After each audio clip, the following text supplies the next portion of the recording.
Chapter 201 Old Man, come live in prison. Puffed. The old man choked on his breath. Tang Lei quickly covered him with the cloth curtain. Don't spray me. This time, the old man struggled to lift the curtain himself. Ancestor, my ancestor. Tang Lei nodded. You should know your ancestor is in my hands, right? Behave yourself, don't even think about taking my tree.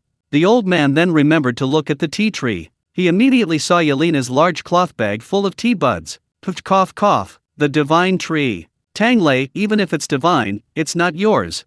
The system chimed in his mind, that's right, that's right. But, the old man cried out in sorrow, the divine tree is rooted here. It's the ancestral stone of my clan. Tang Lei, don't think about it. Ha! Wait! He turned to look at the feet of the red-robed man, and then he realized, this big white rock seems a bit different. He urgently tapped the system, what's going on? The system seemed to freeze for a moment, I just arranged for it to land near the spot. After a few seconds, it spoke again, so it turns out there's a lot of human activity around this big rock. Shamans do have a habit of worshipping rocks, maybe this tribe worships this one. This is quite rare in a sparsely populated place like Siberia.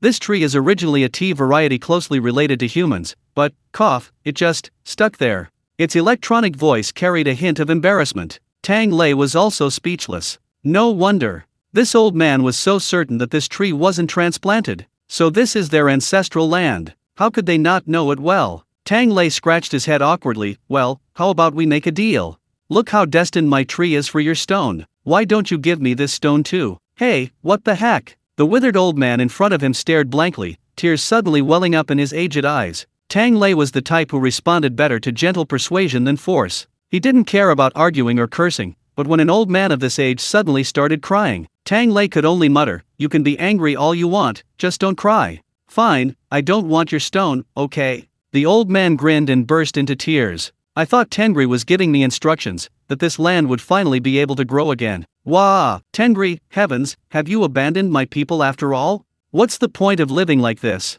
Let me go with you. Tang Lei rubbed his temples, his head aching. Don't be ridiculous. Die for a tree? Think of your family, at their age, shouldn't they be at home enjoying their grandchildren? Wah! The old man wailed. My daughter, she took her family and left long ago. They left nature, went to the city, and never wanted to come back. They said there are flowers there that can't grow in the Siberian winter. They abandoned their ancestors, abandoned this land, and abandoned me too. At this moment, this devout old shaman shed all his mystique. He wept like an ordinary, lonely old man. Tang Lei was stunned. After a long while, he sighed. There's nothing wrong with living in the city. If you'd like, why don't you come along? If you miss it, you can always come back. There's no need to be so stubborn. It's undeniable that the city offers a more comfortable living environment. Civilization and barbarism must eventually reconcile. No, the old shaman shook his head. I am the last shaman, I cannot leave the snowfield. Every first day of the week, I communicate with my ancestors. I listen to their teachings without fail. I am willing to stay here for my entire life. Tang Lei, then you don't have to listen anymore, there's nothing left to listen to. The old shaman paused, and a moment later, an even louder wail echoed through the birch forest. Yelena came over and squatted down beside Tang Lei. Brother Tang, are you comforting him? Why is he crying even louder? Tang Lei was utterly helpless. I was just telling the truth. Yelena blinked. Perhaps, real hurt is the most real hurt in this world. Tang Lei sighed and patted the old shaman, who was sobbing uncontrollably. While I respect your beliefs, I don't think this is how you should listen to your ancestors. Holding a sermon every week, aren't you afraid of arguing? Besides, they are ancestors from hundreds of years ago. Respect is one thing, but are you sure their demands will always keep up with the times? Why don't you mention that when humans were still monkeys, they couldn't even make fire, and countless people froze to death in winter? And now you're going to brave the cold? The old shaman gasped for breath. If this is what the ancestors wanted. Tang Lei, if the ancestors wanted your daughter to freeze to death, would you listen? The old man paused, hesitating. Tang Lei shook his head. You saw it yourself, our great Xia has so many ancestors, and each one is more powerful than yours. The old man's face twitched, looking like he was about to have trouble breathing again. Tang Lei quickly said, if getting our lives to go better just by asking our ancestors to possess us and say a few words, wouldn't we be asking them every day? Do you think we do that? The old shaman hesitated. Well, what about the beliefs of your great Xia? Tang Lei grinned. We worship what we need, we don't worship what's useless, and we don't believe in anything that doesn't say kind words. Our ancestors never interfere, okay? Respect is one thing. You live your own life, you earn everything with your own hands. What good is praying to your ancestors? They're human too. They're a source of spiritual support, not your lifeline. Are you stupid? As he spoke, Tang Lei mentally kowtowed repeatedly. Ancestors. I have absolutely no disrespect. Don't hit me. Even my system-modified brain can't withstand this. Another hit and I'll go crazy. This time, no one slapped him again. The system beeped. Well said. Tang Lei chuckled and continued speaking to the old shaman. Alright, now that your ancestors are gone, figure it out yourself. Maybe they'll release you if they're happy. The old shaman sat blankly on the ground. Rely on myself? How can I rely on myself? I want them all to come back. I want to tell them, this is home. This is our ancestral land. The place we've protected for generations. There is life here. But right now, this frozen ground remains unchanged, and this tree. Tears welled up in his eyes again. The old shaman waved his hand and said nothing more. He wearily picked up his drum and cane, hunched over, and whistled. A moment later, the clatter of hooves sounded. Yelena peeked out, her eyes suddenly lighting up. Brother Tang, it's deer. Several reindeer nimbly darted through the bushes, unafraid of humans, and ran straight to the old shaman. They nuzzled him gently with their heads. They were clearly domesticated. Tang Lei also saw the agile animals and thought they were quite cute. Little yeah, do you like them? Yelena wiped her mouth. Venus meat is delicious too. Deer blood can be used to make wine. Antlers. The deer suddenly trembled, their hooves slipping, and they shrank behind the old shaman. Yelena regretfully looked away. Never mind, they're still quite cute. Tang Lei glanced at her, reasonably suspecting she thought the cooked ones were cuter. The old shaman hadn't heard what they were saying, only sadly patting the deer. Old friend, let's go. There's no hope for us here, nothing at all. Tang Lei listened from the side, understanding dawning on him. So, the old man's patrolling with his companions referred to these deer. His gaze lingered on the reindeer's thick fur and rather broad back. He glanced again at the old shaman preparing to leave, and suddenly spoke. Old man, how about we make a deal? The old shaman looked up weakly. I don't want anything anymore.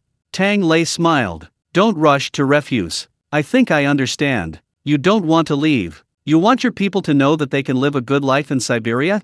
The old man nodded blankly. Yes. Tang Lei nodded. Then, I'll give you a few spots. You find me some plants and bring them to the Siberian prison later. Just say you found them for me in the no man's land. He had been thinking about this ever since he got the crimson rope tree. Seeds and seedlings were easy to handle, but the tree itself wasn't so easy to hide, especially since several spices and seasonings were from perennial trees. If he wanted to plant them in the Siberian prison, he first had to explain their origin. He wouldn't just get this one tree in the future, and he didn't want to hide them all outside. He'd have to take them back sooner or later. Now, he'd unexpectedly discovered a way. Shamans are a bit mystical, and the Russians are quite receptive to that. With him vouching for them, things are much easier. As a reward, I'll show you what a good life can be like without leaving here. The old shaman was taken aback. A good life? In prison? He looked at him with a "are you kidding me" expression. Tang Lei coughed and turned to Yelena. Little yeah, is there anything else to eat? Yelena rummaged around, reluctantly pulling out a sticky rice cake, still slightly warm. This is the last one. I was afraid it would get cold, so I kept it warm on my person for a long time. Tang Lei ruffled her hair. You've been a big help. I'll make you something else later. It'll be even better. He took the sticky rice cake and placed it in the old shaman's hand. Don't look down on prison. You'll see when you come back. Let me tell you, these days, you have to pay to get a spot in prison. Chapter 202. Trust me, you can't eat deer. The still slightly warm sticky rice cake landed in the old shaman's palm. He gripped it blankly, looking up at Tang Lei. Tang Lei handed him a note and waved him away. Try it. If you like it, come find me at the Siberian prison. Tell them the great Xia cook wants you, and they'll understand. With that, he turned and pulled Yelena along the path violently cleared. The old shaman stared blankly at their retreating figures. He only snapped out of his daze when he felt a tugging sensation in his hand. Looking down, he saw his deer eagerly touching his hand. These deer had lived and eaten with him since they were little, and the old man had spoiled them. They were adept at snatching food from human hands. Now, several large eyes were fixed on the sticky rice cake in his hand. The old shaman shook his head. You're all so hungry. Haven't you been fed enough? You think a little bit of noodles is worth fighting over? He tore open the plastic wrap on the red bean bun, intending to break off a piece to feed the deer. But as he broke it open, the soft, white, chewy outer layer was ripped open, revealing a dark red bean paste filling. A sweet aroma wafted out. The old man's hand, as if guided by a magic spell, veered from the deer's mouth to his own. Let me try it for you first, see if you can eat it. The red bean paste entered his mouth, grainy and chewy, sweet but not cloying. He chewed a couple more bites of the soft, chewy dough. The not-so-warm sticky red bean bun was a bit like glutinous rice balls. The old man finished it in one bite, then broke off another piece. The reindeer raised their heads expectantly, then scratched the frozen ground with their hooves impatiently. What's going on? Why is he only putting it in his own mouth? Why isn't he putting it in theirs? The lead reindeer eagerly nudged forward, trying to snatch the last piece, but the old shaman ruthlessly pushed it away. Wait a little longer. It's quite delicious, a flavor I've never tasted before. Ugh, so sticky, my teeth. The old man hurriedly stuffed the last bite down, then covered his mouth, explaining incoherently to his old companion. This isn't suitable for you. Believe me, I've raised deer for so many years, and no deer has ever eaten this kind of thing. The reindeer angrily turned its head, as if to lead the others away. The old man quickly comforted him. Don't worry, my old friend, in a few days, we'll go to the prison to find him. Then there will definitely be something for the deer to eat. He took one last look at the vibrant red-robed tree and his ancestral stone, murmuring, Tengri, heavens, could it be that you have given a hint? Is the hope of this land not in this tree, but in that great Xia man? No one answered his confusion. Only the ancient wind whistled through the birch forest, fluttering the paper clutched in his other hand. The old shaman unfolded the note Tang Lei had given him. 3 days later, find an evergreen tree 200 meters east. Its bark is gray to reddish-brown, and it bears green star anise fruits. Do they have such things in Siberia? But thinking of the ancestral spirit, now nowhere to be found, and looking at the plastic wrap he had just eaten, the old shaman could only pat the reindeer. 3 days later, we need to be there early. Meanwhile, Tang Lei and his companion were already on their way back to the prison. Yelena drove, humming a song, while Tang Lei sat in the passenger seat, resting with his eyes closed. The system in his mind was ecstatic, beeping incessantly. It even unusually showed concern for Tang Lei. Host, you still owe 10,000 points. Are you sure you can earn enough for the star anise tree you need in 3 days? Tang Lei calmly replied, as long as the milk tea is ready. Forget about that loan, get the points and exchange them for a star anise tree first. I need to prepare for the hot pot restaurant. Tang Lei had already confirmed that repeat customers who had used his broth could earn points at a discount. This way, developing repeat customers in the prison and opening the hot pot restaurant could be done simultaneously. He had considered this carefully. The veterans had been gone for almost a month, and the initial planning and preparations for the hot pot restaurant should be taking shape. Tang Lei's main responsibility was ensuring the supply of broth and training chefs capable of leading the hot pot restaurant. Now, Ali was starting to get things on track. The spices used in this broth include some common ingredients found in Western spices, which can be directly sourced. For example, cinnamon and bay leaves. The former is often used in Western desserts, and its flavor is rather unusual. The latter has a more sophisticated name, bay leaf, and is commonly used in perfumes. It's also popular in some esoteric fields, supposedly possessing the power to cure all ailments and bring good luck. Tang Lei doesn't know much about them, but that doesn't stop him from using them in hot pot. As for some herbal spices uncommon in Russia, such as lemongrass, cardamom, and fennel, he can claim they were found by an old shaman and then cultivate them. It's not that Tang Lei doesn't want to consider importing them. On one hand, importing requires customs clearance, the plants and seeds might not pass inspection, and the Russians don't understand or care about these things. On the other hand, the cost of cultivation is low. With such a large area and so much labor, as long as his points can sustain him through the first round, once they're successfully cultivated, the cost will be much lower than importing them, and it can even generate revenue for the prison. Anyway, prisoners have to farm anyway. Besides, if farming is well planned, it can even improve the soil quality. Tang Lei pondered, according to my plan, within 2 months, I'll have all the spices planted and ready, and start the first harvest. Then it depends on Yarif and the others' efficiency. When can they build the stores? First, we'll supply a small amount to one store, then open a chain, preferably in different cities to expand the reach. We also need to consider Alex's sentence. That kid did a good job capturing Roman this time, and with his good attitude towards reform, Commander Anton said he might get a reduced sentence. Don't rush, within 6 months, before I return to Great Xia for the new year, I'll try to get 10 hot pot restaurants sorted out. The system rolled around in his mind. Okay. Tang Lei poked it. Why are you suddenly so excited? The system's voice was ethereal, like it was drunk. My tree is saved. Tang Lei laughed. So happy to have saved a tree? The system snorted. If you've ever experienced being utterly robbed. When your treasures are destroyed and stolen by a bunch of barbarians, who shamelessly claim they're theirs, and you're powerless to do anything about it, don't even mention a tree, I wouldn't give up a single rock. This system has a phobia of that. Host, it suddenly said, you have to work hard. Tang Lei nodded. Yes, I know. He simply said, don't worry, I won't let you get robbed again. We'll get our things back in the future.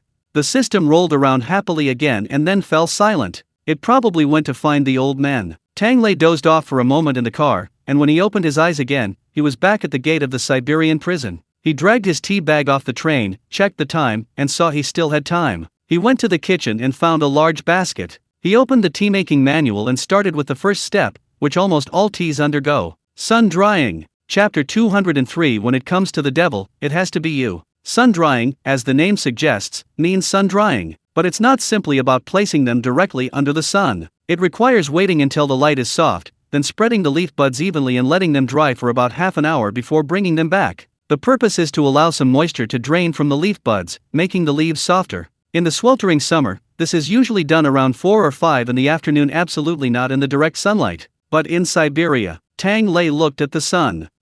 Midday, perfect. Putting everything else aside, this place is really nice for escaping the heat. He lifted the large basket and gave it a gentle shake. The leaf buds spread out, each one separate. This is called opening the green.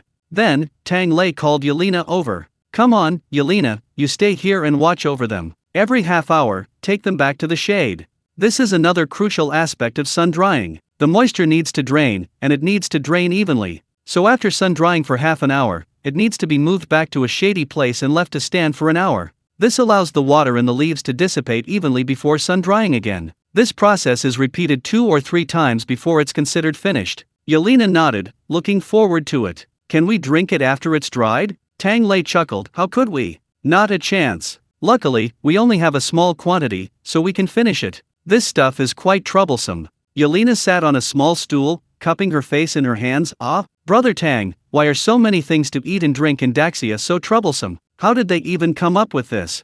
Tang Lei thought to himself that Daxia's troublesome methods go far beyond food and drink. Those truly luxury goods that take years, even a lifetime to produce, are they a joke? But as for how I came up with it, well, it wasn't exactly a thought. It was something I did. The wisdom of labor, I guess. Choose one thing, dedicate your whole life to it. If you can do one thing well in your entire life, that's already quite remarkable. He assigned Yelena to dry tea leaves at the prison gate. He had just returned to the canteen, intending to see if anyone was coming to freeload, and randomly select a few lucky ones to do odd jobs, when he ran into Nikita. Oh, it's you, Tang Lei sighed. Nikita chuckled. Just because I can't help you with chores, are you that disappointed? Tang Lei said sincerely. Besides that, I also felt something was off about you whenever you ran into Ludmila. What if you're plotting something again? Nikita, how could I? Ha. I just didn't expect Yelena to be one of her people. He said meaningfully. With a girl like that, you need to be prepared both mentally and physically. Tang Lei remained unfazed. It's alright, the chives are almost ready to be harvested. But what about you? What are you doing here? It's not even cooking time yet. I'm going to arrange the spicy snacks I promised the prisoners. Spicy food hurts your stomach, or... Nikita paused for 2 seconds. I'm here to talk about serious business. Tang Lei, I'll just let you smell it, or will you leave after you've finished? Nikita coughed reservedly. Then I can stay a bit. As for the serious business, wait a moment, I've had them go call someone. His eyes gradually brightened. The Kirill family, except for Gennady, are all gone. No one can covet him anymore. As the warden, he can't just sneak a little. Just then, 2 childish voices rang out. Uncle, it's right here. Kirill's 2 little bear cubs, one on each side, dragged a bearded prisoner over. Brother Tang, Uncle Nikita, we've got it all done. Nikita and the prisoner exchanged a glance. Isn't Tang considered an uncle too? The little bears shook their heads. The one that looks good and tastes good has to be Brother Tang. Tang Lei was pleased. Your kids are really good at talking. I'll share some with you when I finish cooking. The 2 little bear cubs beamed. Thank you, Brother Tang. Tang Lei, also, you 2 can help me out later. Keep an eye on your Uncle Nikita and don't let him steal any food. The 2 kids nodded readily. Okay, Uncle, you're not a child anymore. You need to have self-control. Nikita, what happened to the younger one being more pleasing to the eye? Tang Lei turned to the bearded prisoner. Oh, you're the one who wanted to grow chili peppers. Yes. The prisoner exclaimed excitedly. I'm Leon, the one who told you last time I wanted to improve chili peppers.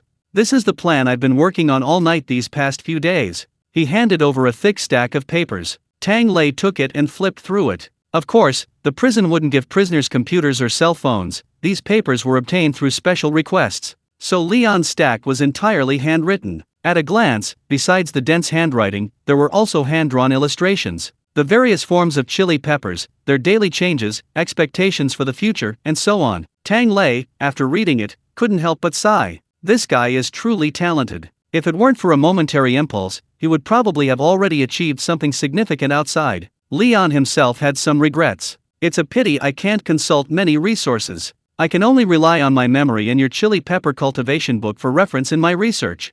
Nikita glanced over as well. It's already quite good. If you do research in prison and achieve results, you can apply to publish a paper, and maybe you can apply for a reduced sentence. Reduced sentence? No.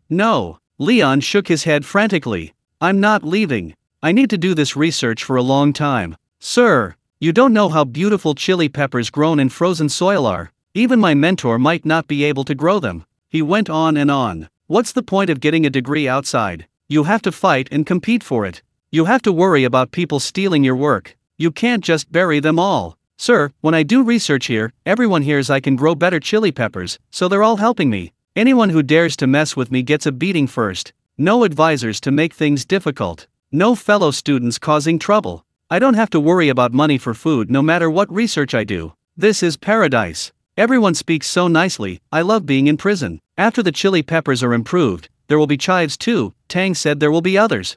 I want to stay here forever. Nikita, wait a minute, this is a prison, isn't it? Tang Lei comforted him. Try to think positively, he's not the first to say that. It's just that the prisoners from District 5 don't have any background. Few are born bad, most are impulsive or desperate. So these people are quite well behaved now, more enthusiastic than when they were working outside. Nikita sighed again. Sector 5 is still the best.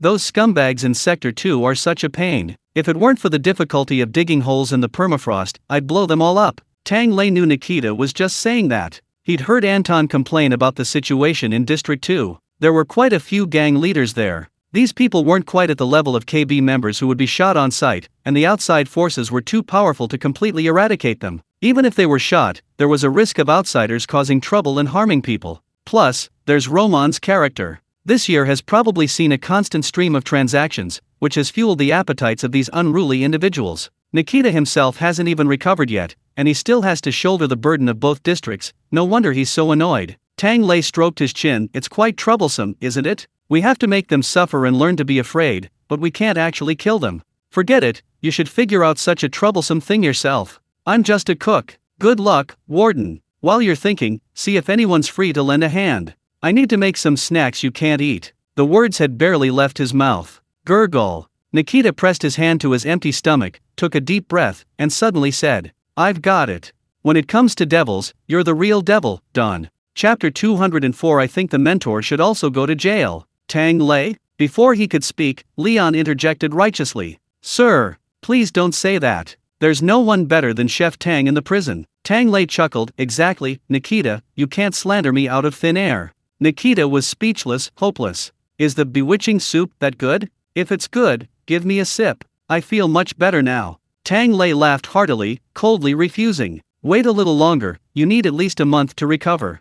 After this round of milk tea, you'll be almost there. Nikita shook her head weakly. I can't stay here any longer. I'll go find 2 more people for you. Go and torment them, don't torment me. Also, I'm bringing a few prisoners later, save me a spot. Tang Lei nodded, beckoning Leon. Come on, brother, I happen to have a few things I want to plant. He pulled out a book, The Complete Guide to Spice Planting Habits, and handed it to Leon. This was also from the system. After Tang Lei discovered the surprising contents of his chili pepper planting book, he consulted the system. It turned out the one he could refer to at any time was the master copy. It contained information on planting everything. You could name it whatever you needed. And these distributed copies, including this spice book, were versions created by the system. Otherwise, the book would be too big to carry around. Leon was stunned and excited when he saw the familiar design. Could it be? Tang Lei nodded. Yes, it's still the Great Xia's planting method.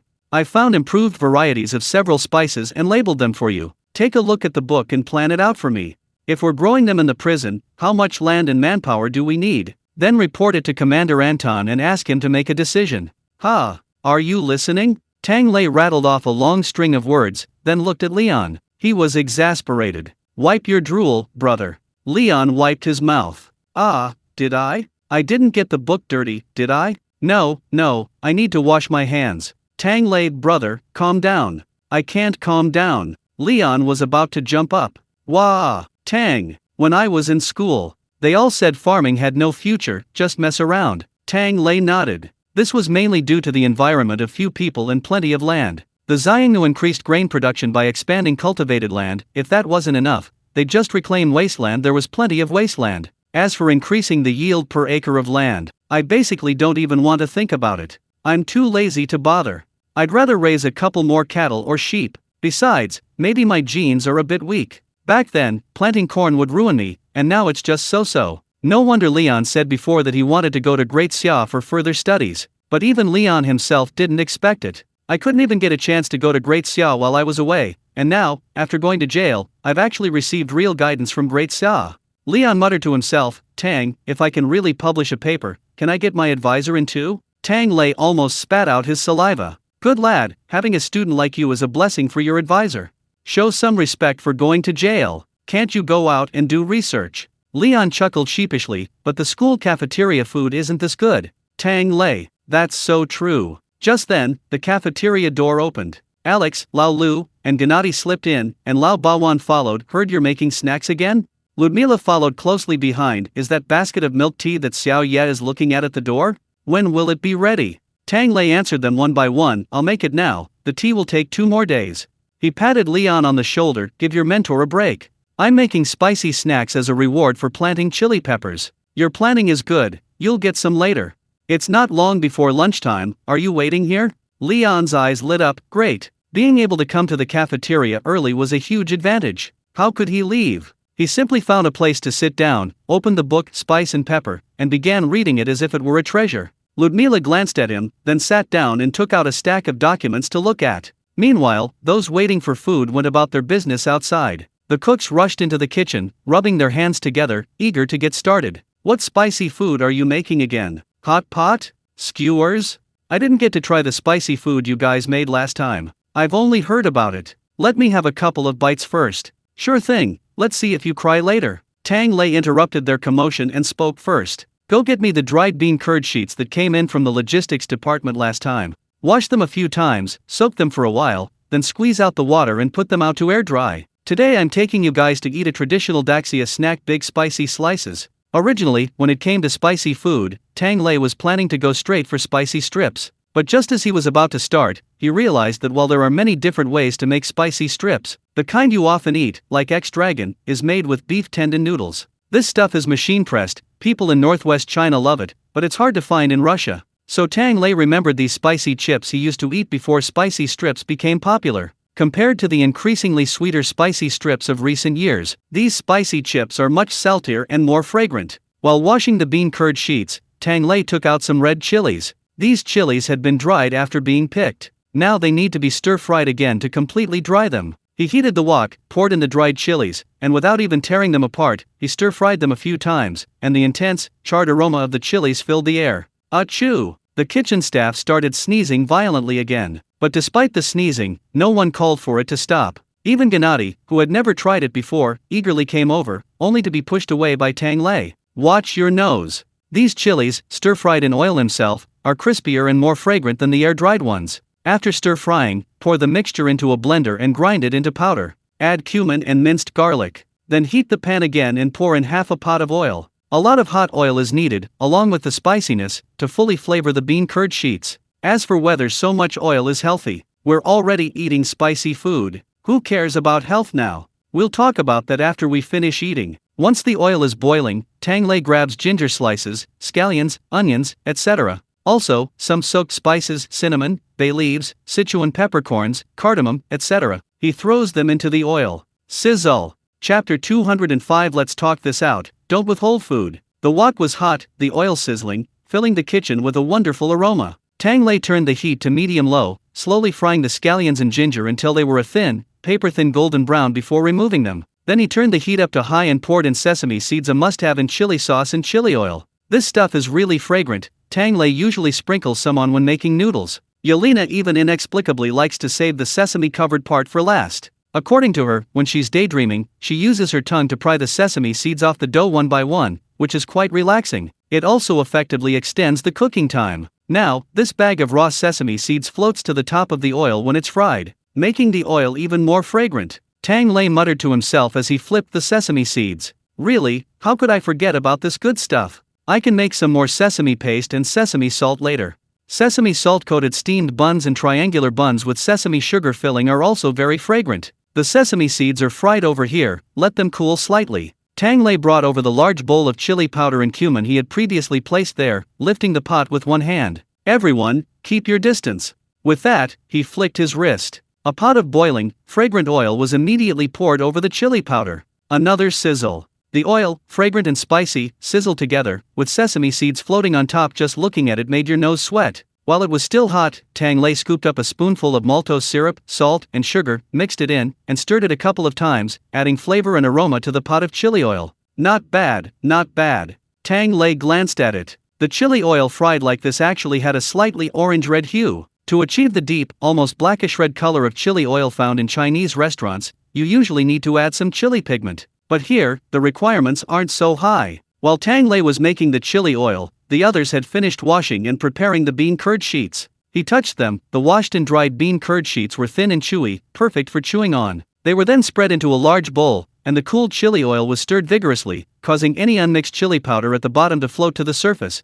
before being poured over the bean curd sheets. Next, it was just a matter of constantly stirring to ensure the chili oil permeated the bean curd sheets. This didn't require much skill, so Tang Lei simply left it to the others and prepared to set up a pot to make more chili oil. Even if you don't eat spicy flakes, chili oil has plenty of uses. It can be used in cucumber salad, noodles, and so on. Just as he set up the pot, Tang Lei suddenly felt something was wrong. Why was there no movement from the others? Turning his head again. Did you mix it properly? You started eating already. At least let it absorb the flavor. How can you be so careless? Old Lu was stealing a piece of bean curd skin from the large bowl, rolling it up, dipping it in chili oil, sweat beading on his nose and forehead. When he heard this and looked up, he quickly stuffed the whole piece into his mouth. Just one last bite. Tang Lei, that's the most unbelievable thing to say in the fifth canteen. Jene, standing nearby, followed suit, stuffing his own food into his mouth. But he hadn't eaten the spicy food with them last time. Now, with his mouth full of bean curd skin, he'd only chewed a couple of times when tears streamed down his face.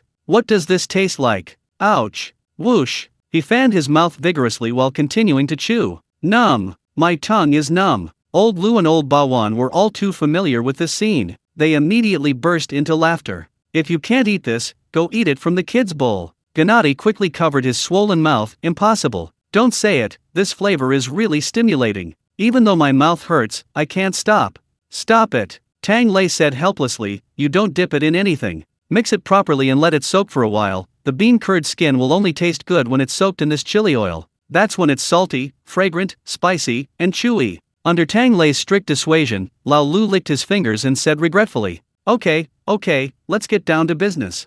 Just as he finished speaking, he heard excited voices coming from outside again. What business? Let us try some? Tang Lei looked up. Well, it was the familiar trio of freeloaders again. Anton and Sergei Maxim. These three had been quite busy lately, handing over responsibilities and filling in any gaps. Seeing them lined up by the window, Tang Lei felt a pang of nostalgia. He pointed to the large basin they were surrounding. Making snacks. A bumper harvest of chilies. This batch will be prioritized for rewards to those who grew the chilies and those who helped capture Roman. If there are any leftovers, can we reward the rest? This stuff can be preserved. Anton nodded. I have a list of the statistics. I'll have my adjutant distribute them later. By the way, I also looked at the prisoner Leon's chili plan. The first batch of 1,000 chilies was very successful. The next batch can be planted soon. Taking advantage of the warmest time of year in Siberia, we might be able to increase the yield. Tang Lei naturally had no objections. Great. The sooner the better. Once the hot pot stalls are set up, the demand for chilies will definitely be huge. Sergei, his large face and increasingly round belly peeking out, leaned closer. Production's up, so maybe you could supply our logistics department with some spicy snacks too? He'd eaten spicy skewers before. While this stuff might not be as popular as desserts among the Russians, it's undeniably stimulating. A stimulant for the body, and a stimulant for the mind. The prison was already cold and deathly still. During the day, they could at least look forward to the 2 meals at the 5th mess hall. But at night, when the prisoners were resting, the guards and staff on duty were having a tough time. Drinking isn't allowed in here, so if you get cold and sleepy in the middle of the night, you can have something spicy and delicious. Who would be confused like that? Anton nodded in agreement. Makes sense. Sergei, you're really smart. Sergei smiled smugly. Of course, so you agreed? Anton, but your logistics department is different from our 5th district, you'll have to pay extra. Sergei. I'm speechless. Hashtag. While the two were arguing outside, Engineer Maxim took the opportunity to sneak into the kitchen and grab a large spicy snack, which he ate with relish. Gennady, who was busy working, looked outside and couldn't resist any longer, sidling up to Tang Lei. Chef Tang, the logistics department is fine, can the first ward also order some? Our first ward wants to order some too. I'll talk to Nikita later. Tang Lei glanced at him, suddenly remembering that he still had a score to settle with this kid. Wait a minute, explain this to me. What's this about offering canned herring to my ancestors? Gennady scratched his head sheepishly. Huh? Isn't that paying the highest respect to the Kirill family? Ha ha, Tang, we haven't even used this for offerings to God. Tang Lei's head throbbed, and he swallowed back the eat shit, through gritted teeth. Put it back right now. Offer it to God. If you leave one, I'll never give your family any more food. Gennady was horrified. What? No way. I'll go throw it away right now. At the same time, another voice rang out from the doorway. What? Let's talk this out. Don't withhold food. Chapter 206 The Gangster Boss's Old Trade? Tang Lei looked up and saw Nikita had returned. This time, however, he was accompanied by several prison guards. As soon as he entered, he looked at Gennady. What did you do? Gennady shrank back. Nothing much, just offered the canned herring to Chef Tang's ancestors as a token of gratitude. Nikita gasped, instantly understanding, without a moment's hesitation. Tang, he's responsible for his own actions, it has nothing to do with our Kirill family. Gennady's mouth dropped open. Cousin, our family ties? Nikita, if I told your own father about this, do you think he'd beat you? Gennady immediately shut his mouth, looking aggrieved. I'll go throw it away right away. He was about to run out when Nikita suddenly raised his hand. Don't throw it away, I have a use for it. Gennady was confused. Cousin, you can't eat? Oh no, I didn't say anything. He finally showed some wit after these past few days of Nikita's beatings. Nikita sighed, and the two teddy bears helped turn the wheelchair, revealing a prisoner behind him. Tang Lei glanced at him. Wow, this guy's never suffered before. The man was dark-skinned and fat, and although he was wearing prison clothes, his face was even rounder than Sergei's. His face was full of fat, and you could tell he was covered in grease. He was brought over by the guards, but he showed no fear, with a smug "What can you do to me?" attitude. Hearing Tang Lei say this, the prisoner even laughed. Sir, I wanted cigarettes and alcohol. Why did you bring me to the mess hall? Tang Lei understood immediately. This must be one of those troublemakers from District 2. Sure enough, Nikita pointed at the prisoner. Let me introduce you, this is Philip from District 2, suspected of plotting assassination, arms smuggling, and operating a casino.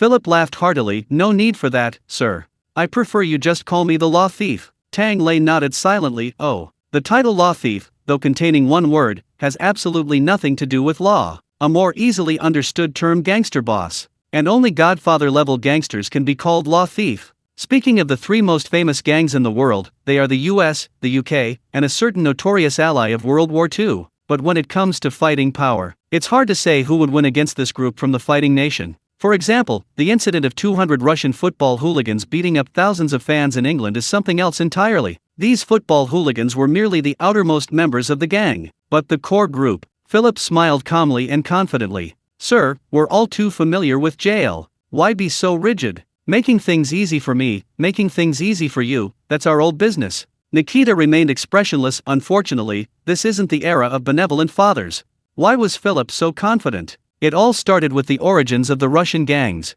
In the early days, the Russians were actually quite tolerant of crime. That was unavoidable. No money, poverty, no food. When you're hungry, you forget about moral boundaries. Even your mentor had his watch stolen in the street and his car driven away. There was even an actor who became famous for playing a bandit, only to be discovered he was a real bandit. Even during filming, this guy didn't stop robbing. Using a prop gun from the crew, taking advantage of location shooting, he'd rob people with the script supervisor and lighting technician, using company funds. They were really ruthless. There was no way to control them. There were too many robbers and too few law enforcement officers. Minor offenses were usually dealt with by issuing a warning or turning a blind eye. Until that benevolent father came to power. This one wasn't going to tolerate it. With a wave of his hand, he sent all those with criminal records to clear the land. Where to? Around the Arctic Circle. As for prison guards, where would they come from? All the able-bodied men were on the battlefield. So he simply let the prisoners fend for themselves, like raising poisonous insects. This control led to the formation of cliques and factions, essentially creating their own self-governing bodies. After the era ended, many of these people were released back into the wild, but having grown accustomed to chaos, they struggled to adapt. So they simply developed into gangs, their leaders known as lawyers and thieves. They had their own rules. The one that Tang Lei remembered most vividly was, absolutely refuse legal work. They weren't actually lying low, but rather, they must make a living through illegal means. Tang Lei clicked his tongue in disbelief. Principled, but worse than nothing. That's why Philip now openly wants to negotiate with Nikita. In his view, managing prisoners is truly his job. This is legitimate work, and he wants payment. Philip calmly replied, Warden Roman, hasn't he done a great job? District 2 has always been peaceful, everything is under control.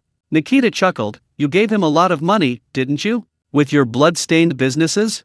Philip grinned, where there's light, there's shadow, sir. You can't avoid it. Just like you can't kill me now. I only have a year left on my sentence. You'll have to let me out then, haha. Nikita waved his hand expressionlessly. 2 guards stepped forward and handcuffed Philip to a chair. Philip found it somewhat comical. What, you've handcuffed me to the mess hall, are you finally going to reconcile with me? No cigarettes or alcohol, but a couple of good dishes, I can manage. Nikita said calmly, I hope you'll still have that confidence later. After handcuffing him, he peeked into the kitchen. Tang, are you done making the snacks? Tang Lei, who hadn't neglected the cooking despite the commotion, nodded in response. Both basins are soaking. I'll have them distribute them after mealtime. Let's get the main meal ready now. Okay, Nikita smiled slightly, my people will help you distribute them later. He patted the 2 little bears, it's your turn. The 2 children, who had been following him around, smiled even at the prisoner, showing no fear whatsoever. They immediately cheered and slipped into the kitchen. Brother Tang, do we get some too? They each received a piece, and old Bhavan warned, be careful, it's spicy. The 2 children waved their hands while stuffing food into their mouths. We're not afraid. Hiss. Tang Lei handed them 2 bottles of iced milk. If it's spicy, drink the milk. Anyway, the little bear was tough and wouldn't get diarrhea. A bite of fragrant and spicy bean curd skin, paired with a sip of slightly sweet iced milk. Sweat beaded on the tips of the 2 children's noses. So exciting. My mouth is so hot. But it smells so good. Delicious. They ran out with the large spicy snack, their mouths covered in sesame oil, eating with gusto. They didn't want to stop eating, no matter how spicy it was. Nikita watched for a while. Your faces are all dirty. Here, wipe them. Uncle will get them for you for a bit. He handed them a napkin with unusual gentleness. The 2 children thought for a moment, figuring that their uncle, being so serious and earnest, probably wouldn't take their food. They both reached out, thank you, uncle. Nikita received the half-eaten spicy snack in return and smiled. Uncle will teach you another lesson. With lightning speed, he suddenly opened his mouth wide. Oh, chapter 207 will teach you a lesson too. A moment later, wah! 2 loud cries echoed throughout the 5th canteen. Tang Lei peeked out. Good heavens! The 3 Karils were all wiping away tears. The 2 younger ones hadn't cried when they left their parents, but now they were heartbroken. Nikita, on the other hand, had red eyes and was struggling to maintain his composure. Cough cough cough cough. Poison. Help. A red streak hung from the corner of his mouth, as if he'd been assassinated. Tang Lei was startled, and upon closer inspection, he was speechless. This was, well, chili oil. Sesame seeds were still on his lips. Nikita reached up and wiped his mouth, trying to cover his tracks. After wiping, he instinctively wiped his eyes, letting out another yelp, tears, and snot streaming down his face. Ouch. Ouch. Ouch. Tang Lei laughed out loud, serves you right for stealing food, and trying to fool the kids. The 2 little bears cried loudly, nodding vigorously. That's right. Uncle went too far. We'll never trust you again. Nikita wiped his mouth, coughing as he spoke. Uncle is just giving you a lesson. All's fair in love and war. It's for your own good, understand? Tang Lei pointed to his red eyes. What a coincidence. Spicy Chips wants to teach you a lesson too. Will you still stuff everything into your mouth next time? Nikita readily complied. I was wrong. His answer was so straightforward that Tang Lei knew he would definitely do it again next time. He could only take the half-eaten food from Nikita's hand and return it to the 2 children, shaking his head. You're such a kind uncle. I think your stomach doesn't want to get better. You even ate millet porridge today. With that, he turned and went back to the kitchen. Nikita, however, wore a triumphant smile. It's all right, millet porridge is fine too. He knew his stuff. These spicy chips were a special spicy treat, unavailable elsewhere, only available now. For this one bite, drinking porridge was worth it. Anyway, besides the main course, he should at least get a couple of bites of vegetables. Just then, Tang Lei peeked out again, seemingly having seen through everything. By the way, today we're not separating rice and vegetables for lunch, we're having noodles with soybean paste and a big rice bun. You, drink your porridge properly. Ha! Nikita was stunned. You can eat like that? He could only turn to his two nephews, trying to throw out a couple more tricks to get them to eat, to teach the kids a lesson. Before he could say 2 words, he felt an incongruous gaze fixed on him. Philip's eyes widened as if he'd seen a ghost, scrutinizing Nikita from head to toe. Nikita raised an eyebrow. What are you looking at? The lawyer looked on in disbelief. Sir, even we gangsters wouldn't steal food from children. Aren't you ashamed? Nikita choked. Are you sure? Philip chuckled. Absolutely. We have our principles. Besides, it's just a bite to eat. You, the warden, have never had anything good to eat?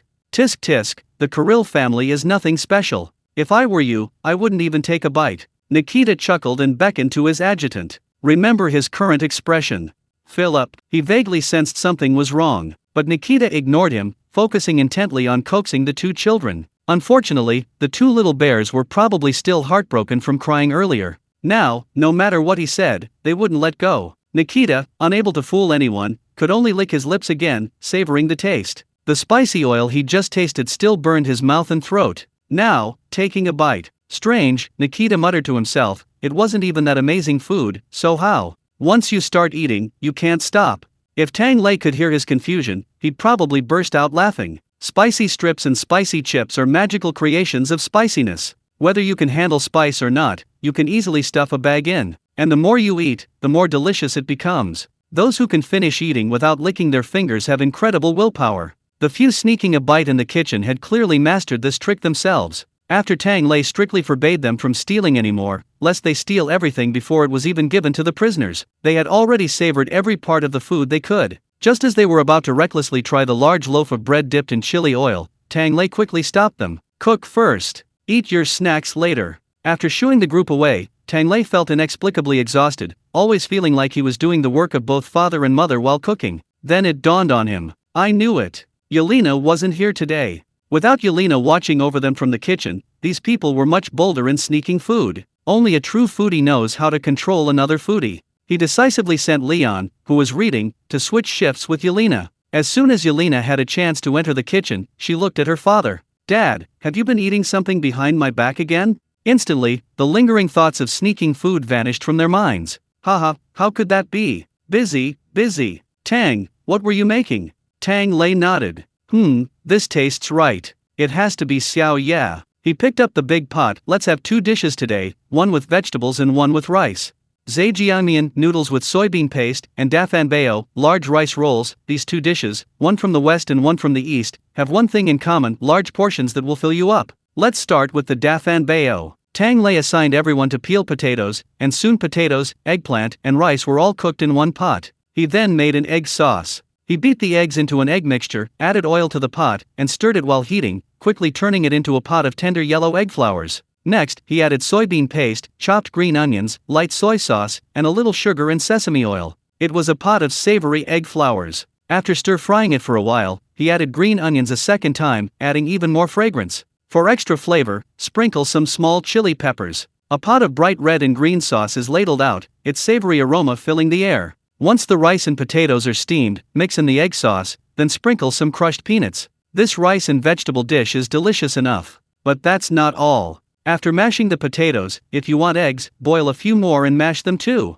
Mix it all together in a big pot. You don't need a bowl when you eat it, just wrap it in these cabbage leaves. These cabbage leaves are the indispensable soul of this big rice wrap. Northeasterners like to eat it this way, firstly because it's simple, and secondly because the vegetables there grow exceptionally well. Logically, the South has more water than the North, and the vegetables should be more vibrant. However, the South is more developed, and the water isn't as clean, often treated with bleach. The vegetables grown there are a bit bitter when eaten raw. The Northeast, on the other hand, has a smaller population, plus vast rivers and fertile black soil. Don't be fooled by the limited variety of vegetables, they all taste pretty good. The older generation calls it having the flavor of vegetables. Tang Lei tried some local vegetables after arriving in Siberia and thought they were alright. They're not grown as much here, and the leaves aren't as juicy as those in northeast China, but at least they're not bitter or earthy. These giant rice rolls are meant to be wrapped in vegetable leaves. The enjoyment comes from that first bite. The leaves are crisp, tender, and sweet, while the rice is savory, fragrant, and soft. Together, they're fragrant, delicious, and filling. In other places, people sometimes just chop the vegetable leaves into tiny pieces.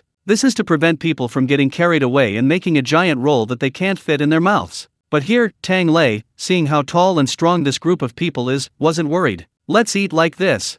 The rice and potatoes are steaming, ready for the next batch anytime. And what about the noodles I made last time? He also had another dish, worried there wouldn't be enough leafy greens. Today's main dish is a combination of rice and vegetables. Give Nikita a good lesson. Chapter 208 Philip's ominous premonition. See if this guy dares to snatch a child again next time. Nikita, standing outside the kitchen, felt a chill run down his spine and sighed. So stingy, it's just one extra bite. The two little bears shouted, it's a huge bite. That's all we have left. They carefully broke the spicy chip into pieces and ate it in small bites. They even moved a little further away from Nikita. But this distance brought them next to Philip. Philip, with his big belly, was still mocking Nikita. As they laughed, a fragrant, spicy aroma wafted over. Philip's smile gradually faded. He seemed a little hungry. When Roman was around, Philip never checked mealtimes when he wanted to eat. Now that he was treated the same as the other prisoners, breakfast was gone too, and he hadn't eaten anything yet. Hungry as he was, Philip, being well fed and clothed, believed he could still resist. However, his gaze unconsciously drifted to the greasy spicy chips in the hands of the two little bears. I've never seen this before. What does it taste like? No, it doesn't matter what it tastes like. What hasn't he eaten outside?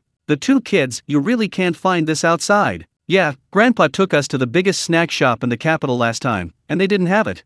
Philip suddenly became curious. At his level, the joy of life was having what others didn't have. Even the Kirill family kids hadn't eaten this. Wait. Philip glanced warily at Nikita. I can't fall for these Kirill's trick. But Nikita didn't even bother to look at him, resting with his eyes closed. The children's voices continued. The prison guard said these ingredients are only available in Uncle Anton's 5th district, and very rarely. You can't get them anywhere else. Even if they had the ingredients, it wouldn't matter. Tang is one of a kind. Everything he makes is delicious, even better than the cooks from our family who've been cooking for Kirill for generations. Just then, a strong aroma wafted from the kitchen, indicating someone was cooking a new dish. Philip frowned at the smell. Wait a minute, wasn't it said that 2nd District had the best treatment? The food in the 2nd dining hall didn't smell this good, did it? Before he could figure it out, a very familiar person ran out of the kitchen. Wait a minute, Tang, I'll go get you some ingredients from 2nd District. Philip's eyes widened. Wait? The head chef of the 2nd dining hall?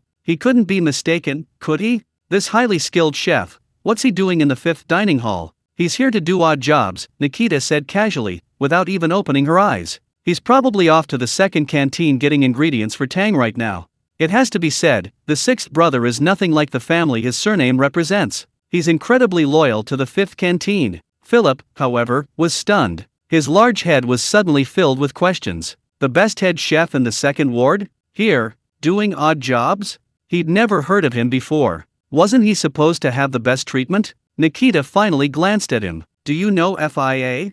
Philip said, oh, I know her. That smart and ruthless woman. It seems she was transferred away by Roman's orders and never returned to the 2nd ward. Is she completely finished? He grinned. Anyway, that woman's definitely up to no good once she's gone out.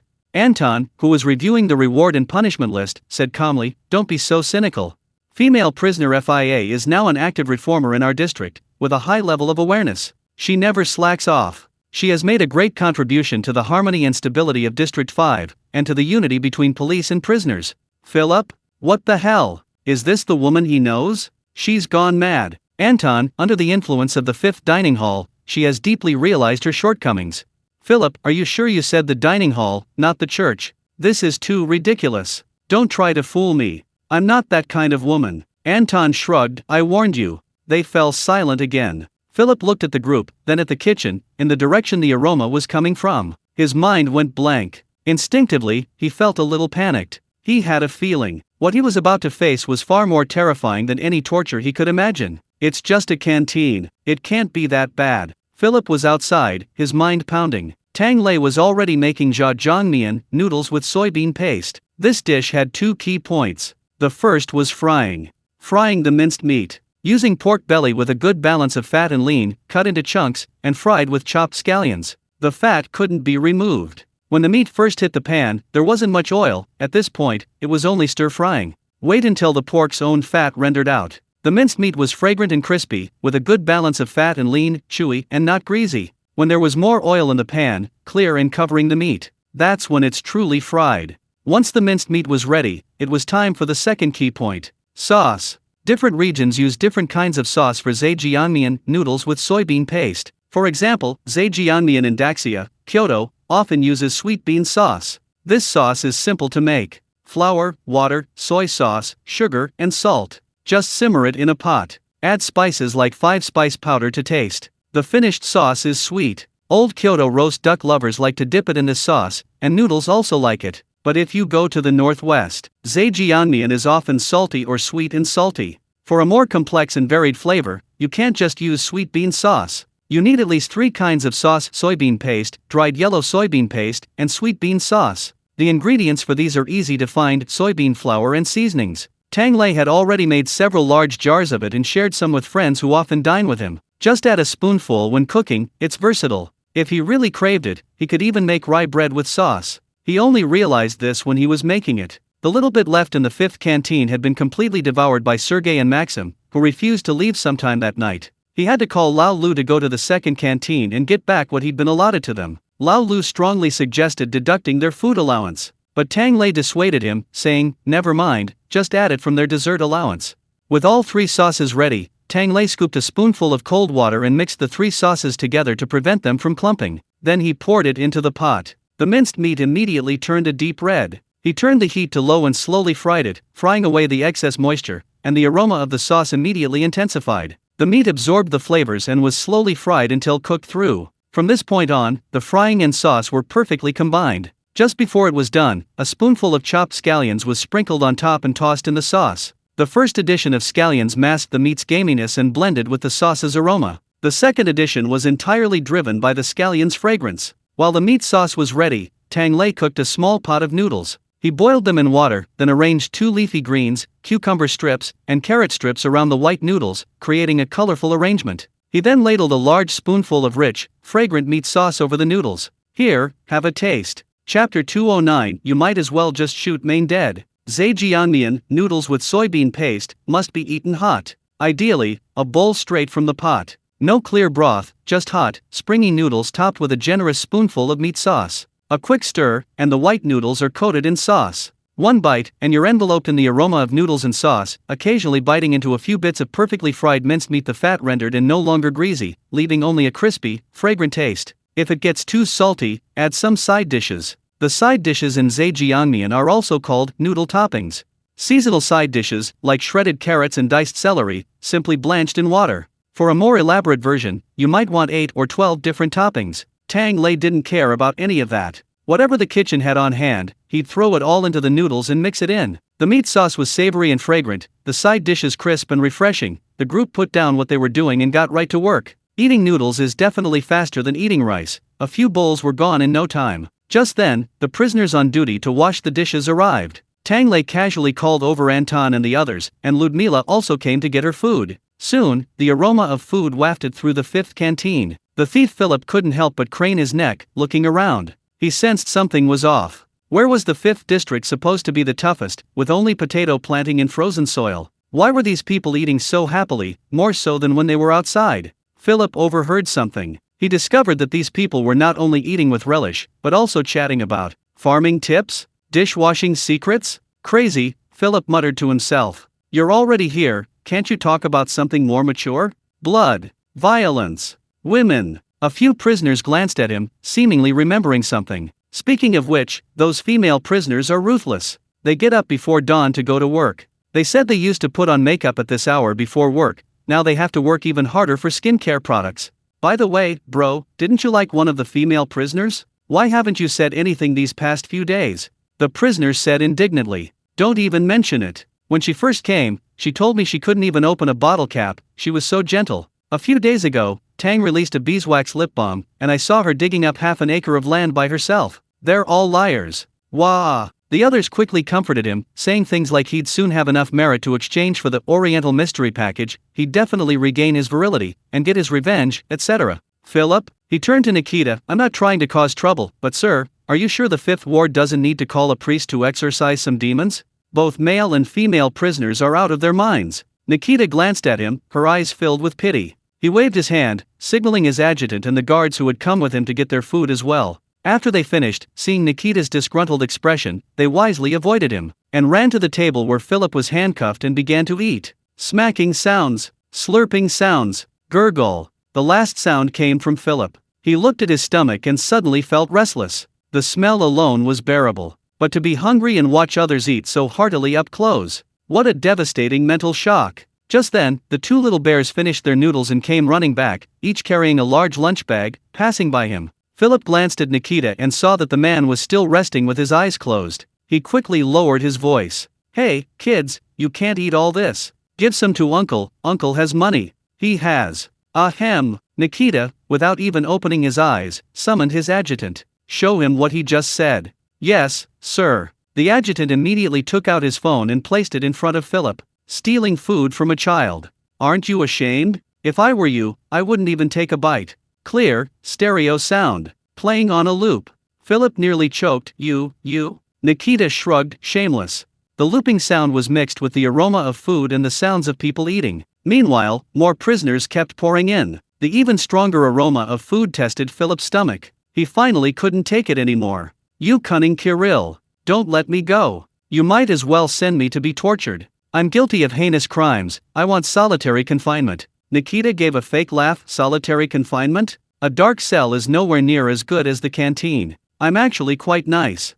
Saying this, he picked up his millet porridge. Seriously, with someone else starving beside him, Nikita found the millet porridge tasted even sweeter. Indeed, beauty is in contrast. Nikita sighed and sped up his eating. After he finished, he waited for the prisoners and guards to finish their meals in a cheerful atmosphere. Those who grew chili peppers and those who had made a great contribution lined up and received their special supply of large spicy chips. They received envious glances from the crowd. Growing chili peppers was the first pilot project. At the time, many prisoners were still observing. Seeing the tangible delicious harvest in their hands, everyone's eyes burned with fervor. Clear the land. Increase manpower. Keep planting. Leon also held up his notebook and increased the yield per plant. Although he hadn't gotten the chance to plant chili peppers the first time, the inmates had already recognized his farming abilities over this period.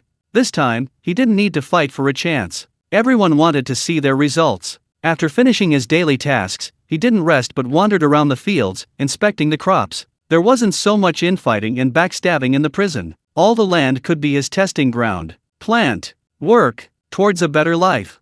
Hurrah! The inmates' voices were incredibly enthusiastic, like a rally. The prison guards were also beaming with joy. All right, it's time. Go back and rest. Work and rest in balance, maintain a regular schedule. This year's land reclamation task was completed ahead of schedule. There's still plenty of good food to grow. The prisoners lined up and left. Only Philip remained, handcuffed to the table. He felt isolated. Damn it, we're all prisoners, what's with all this high-mindedness? Nikita leisurely put down the cleaned bowl. High-mindedness gets you food. Philip choked, glaring at him fiercely. "I said, you're not going to give me anything to eat, are you? You dare starve me to death? I didn't sentence you to death. If you dare, even if you're Kirill." Nikita laughed again. "How could I? I told you, I'm a good person." He pulled out his phone. "Hey, Gennady, are you done working at the first canteen? Bring me the fermented herring cans I told you to remove. Someone here needs to eat." Gennady readily agreed. "Sure thing, bro." "What?" Philip's eyes widened instantly. "You son of a bitch. You've starved me for so long, and you expect me to watch these people eat well. You're just feeding me shit. I won't eat. I'd rather die than eat. Ugh. You might as well just shoot me. I'd rather starve to death. You son of a bitch, Kirill. Ugh. After a series of indescribable swallowing sounds, a furious roar echoed throughout the fifth canteen. "You son of a bitch. You're not even human. You're a devil. A devil. Ugh." Chapter 210 is almost here. Only a little over half left. A furious roar echoed through the fifth canteen. Tang Lei shook his head. "If you want to discipline someone, go back to District 1. Don't ruin my canteen's reputation. Not just physically." He had a feeling that if Nikita did this a few more times, his fifth canteen's reputation would be ruined too. Who knows, in a few days, he might hear things like, "The fifth canteen is now associated with hell again." After seeing Nikita and the others off, Tang Lei rested for a while and then went to check on the tea leaves. After 2 or 3 rounds of sun drying and cooling, the moisture in the buds had begun to evaporate. Tang Lei glanced at the sky again. It couldn't be dried any longer, there was no sun. If the temperature dropped any further, the leaves would freeze solid. He first made a round in the kitchen, deciding on the evening's dishes, intending to hand over the lion's share to Alex, Lao Lu, and Lao Bawan. He'd come over later to check the seasonings and heat. Yelena asked curiously, "Brother Tang, what are you busy with tonight? Are you busy for a long time?" Tang Lei tossed a basket of tea leaves and nodded. Time to move on to the next step. Tooth greening. This step, once started, cannot be stopped and is extremely lengthy. In China, making oolong tea requires working through the night, only stopping at dawn. Because this step is crucial for preserving and enhancing the tea's aroma. And there's no fixed rule. Everything must be adapted to the tea leaves. The tea artisans of Great Xia often say, tooth greening depends on the weather and on the leaves.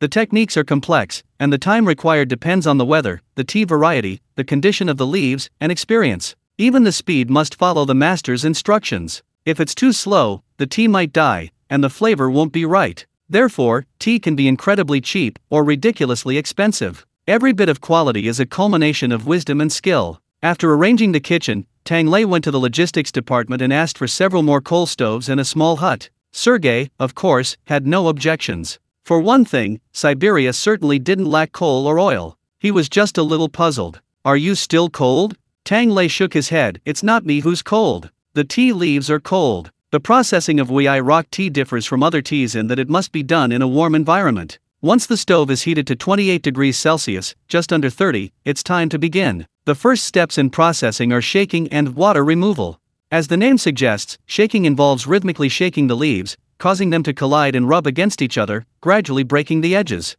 This is commonly referred to as dying and coming back to life. After one round of shaking, let it sit for 45 minutes. This is water removal.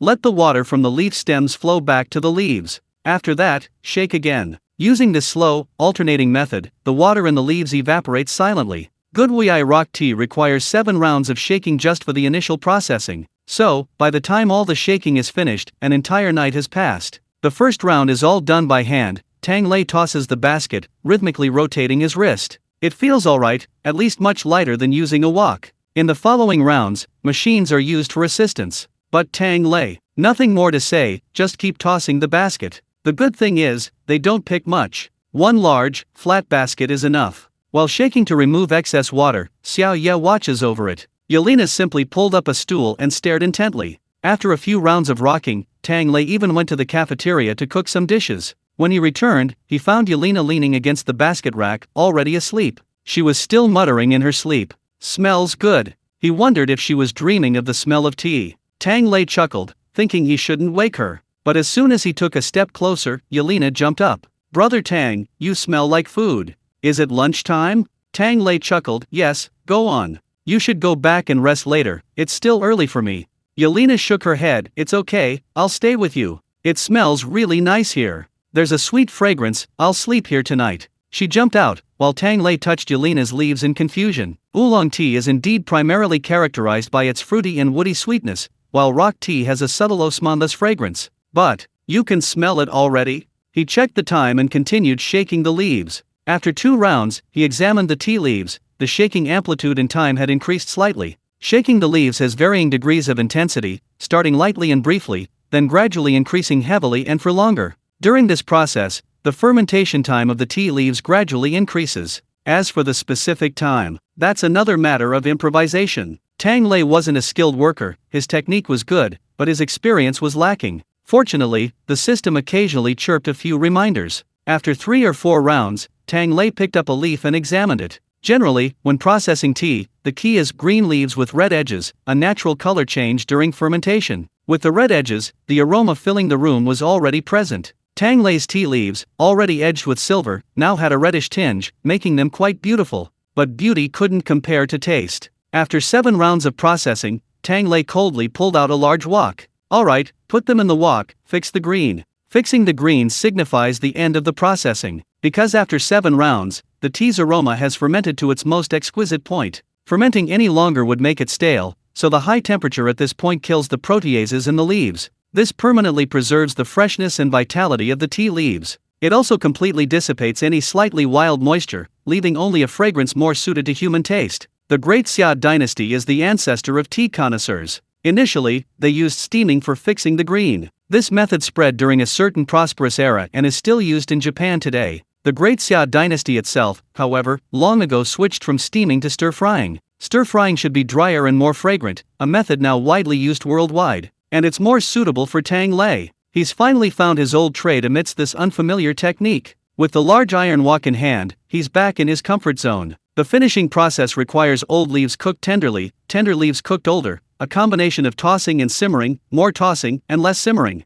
This is no challenge for Tang Lei at all. He can judge the heat at a glance, tossing the wok without stopping, cooking with practiced ease. But, after finishing, he looks around. It's dawn. Yelena wakes up sleepily. "Brother Tang, can we eat now?" Tang Lei sighs. "Not yet." "Ha, how much longer?"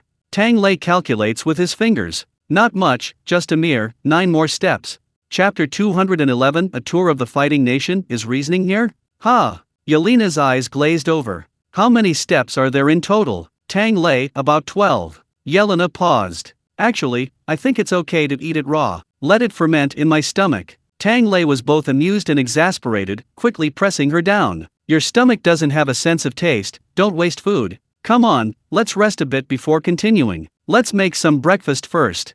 "Yelena, Brother Tang, you didn't sleep all night? Are you sure you can manage?" Tang Lei was already agitated by that word, replying without thinking, "A man can't say no." Yelena nodded, seemingly understanding. "Is it that amazing?" Tang Lei, "Of course. Your brother Tang is in the prime of his life. A whole day and night is no problem." Yelena narrowed her eyes and smiled. "Then I'm relieved. I've got it." She ran off to wash up first, replying to the message at the same time. "Best Captain, you two have been busy all night? Is he all right?" "Xiao, yeah, he's fine. I asked, and Brother Tang said he can handle a whole day and night." "Captain, don't worry." "Best Captain, holy crap? Don't push yourself too hard. If something happens, you won't get any food. You're all adults, be more careful." Yelena scratched her head in confusion. "Snacks? What snacks? Something delicious? I'm hungry, let's eat." "Brother Tang, what are we having today?"